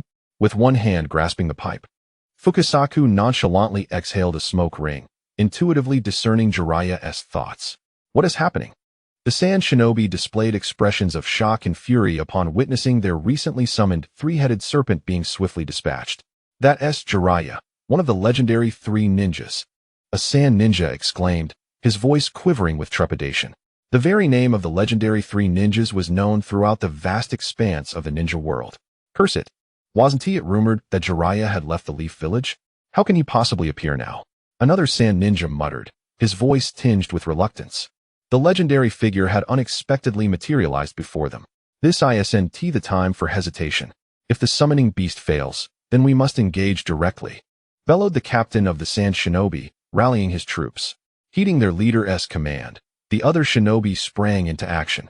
10 sand shinobi stepped forward in unison, swiftly forming hand seals and pressing their palms against the ground, collectively shouting, "Earth release! Earth flow wall!"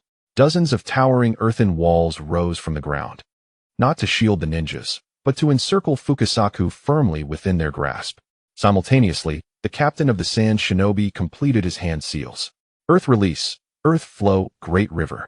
The soil beneath Fukasaku's feet swiftly softened, transforming into a flowing mudslide. Bolstered by the surrounding earth flow walls, the mud surged upward at a visible pace. In the blink of an eye, the muddy torrent had engulfed the toad's 4 feet, beginning to solidify.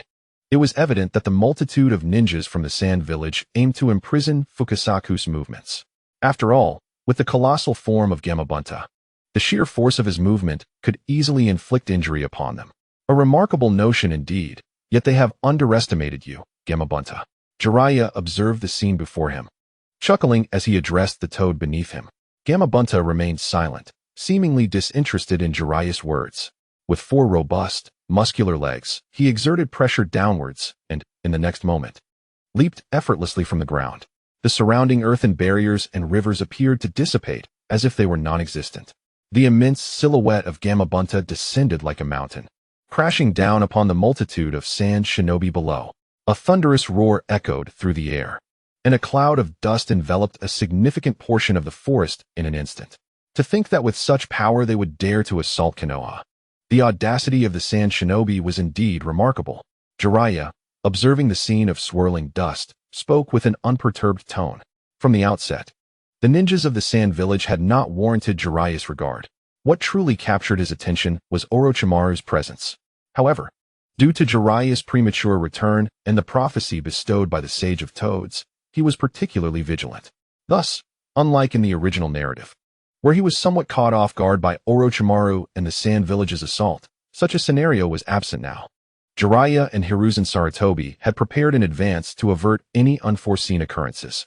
The alliance of the sand village and Orochimaru could not possibly limit their attack to merely these 2 fronts. Numerous factions from the sand village were advancing on other directions of Konoha as well.